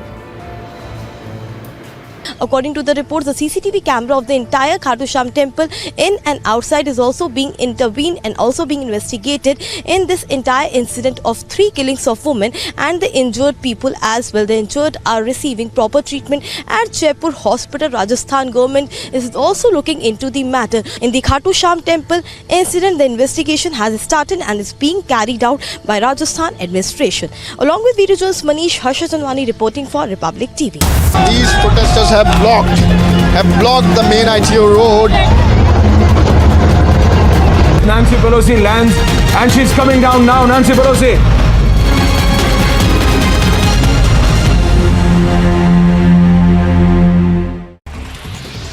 After the BJP MP Ranjita Kohli was attacked by the mining mafia, Kohli will now be protesting against illegal mining.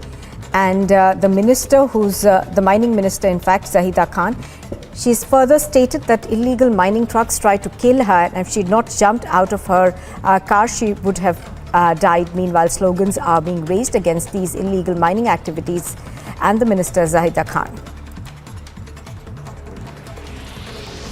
Gujarat's Chief Minister Bhupendra Patel has arrived in Ahmedabad to participate in the Azadi Ka Amrit Mahotsav along with students. Azadi Ka Amrit Mahotsav is an initiative of the Indian government to celebrate and commemorate 75 years of independence.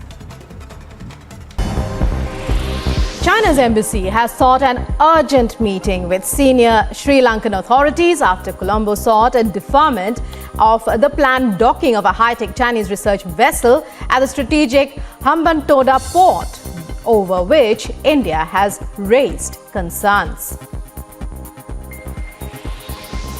Other international news, President Volodymyr Zelensky congratulated Ukrainian military aviators, handing out awards on Air Force Day, celebrated on the first Sunday of August.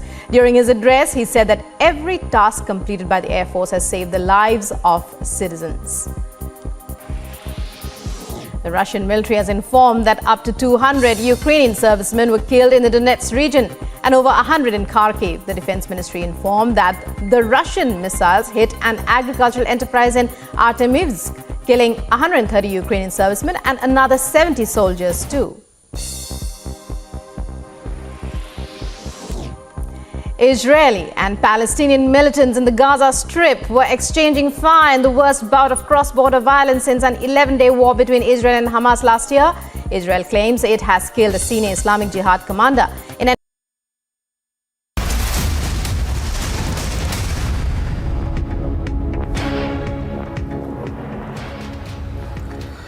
Joining us on Kapil Sibal's very controversial comment is Mahesh Jethmalani, very senior advocate in the Supreme Court and also a member of the Rajya Sabha.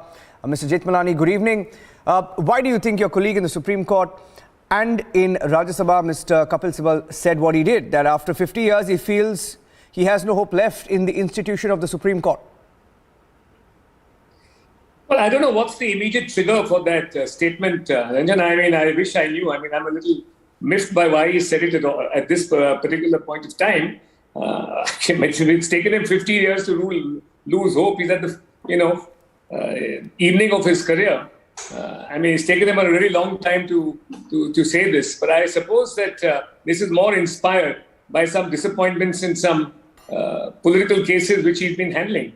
So I think it's more out of political frustration than anything else. But I don't want to say anything more about, because, it's very difficult to guess intent and motive. Mr. Jethmalani, just looking at some of the cases where Mr. Kapil Sibal has been very vocal, if I can say that. He's been very active and he's fought some of these cases as well. 2017, the Triple Talaq case, lost that. Ayodhya land dispute case, lost that. Argued for Siddiqui Kappan's bail, was dismissed. Zakir Jafri petition against the SIT findings, lost that. Hijab case got transferred to the Supreme Court, lost that. PMLA case wanted ED's powers restrained, lost that as well. So do you think the comment and the frustration perhaps stems from there? Well, I'm sure there's personal disappointment. I don't know which, I know he has an impressive list of cases But, I don't know which particular case of his has irked him so much, or which number of cases have irked him so much. But I'm sure that Kapil's had a lot of successes. It just so happens that, he belongs to that coterie of lawyers that's had their way in the Supreme Court and other courts for a very long time. So, that sense of entitlement at winning has sort of crept in. And he's a little, disappointed at his string of recent losses, I suppose. If you want to criticize the Supreme Court judgment, you must first tell us which one. And secondly, you must tell us why. Because otherwise, you are extremely suspect in your motives. The way to do this is to say that this is the judgment, this is what and why I expected it, and then to leave it open to public debate. You can criticize the judgment. Legitimate reason, balanced criticism is all right. But this kind of running down an entire institution and painting every judge with the same brush. If he has no hope, he should give up practice, frankly. Because what he's really doing is despairing of an institution. Then why do you practice so long? Yeah. And you made a comment, you said it's a small band of people. Now, this band of people, legal plus political, have very strong opinions on India's judiciary. Perhaps the CJI made several comments talking about these people, saying that they often like to run down the judiciary without knowing the kind of pressure that the Supreme Court of India and judges work under. Now, he may have changed parties, but the criticism is still coming from the same set of people. We recently saw a letter by the Congress party. You saw the letter yourself when Jairam Ramesh got 17 parties on board and openly questioned the Supreme Court. Do you think it's becoming a dangerous pattern now?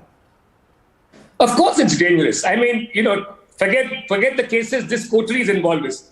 This coterie basically takes up litigations under the garb of public interest litigations, right? For causes which are dear to it's their ideology and their political platform, right? And they've tried to dominate politics for a long time by trying to capture the Supreme Court, which they are now being rebuffed, right? The Supreme Court is actually very independent. There was a time when they were. Remember, it's the Congress government that talked about a subservient judiciary as far back as 1973. It's Mrs. Indira Gandhi who did this in 1975 when she superseded judges during the emergency, just before the emergency. But, right now this coterie is out of business. And I think that's what's rankling with them. And Kapil Sibal, unfortunately, seems to be the leader of that coterie. If you look at the entire political attack when the UPA was in government, right, against all institutions in the opposition, all political parties, high-profile individuals, they had a string of successes. They never complained then. They were very happy. They reveled in the successes they were having in the Supreme Court. But now, just because they're on the other side, they can't face the heat. And you think it's about narrative somewhere, Mr. Jethmalani? A couple of last questions with you. My second last question to you is, you see what happened in the case of Loya, right? In the case of Loya post-mortem, you know exactly what happened.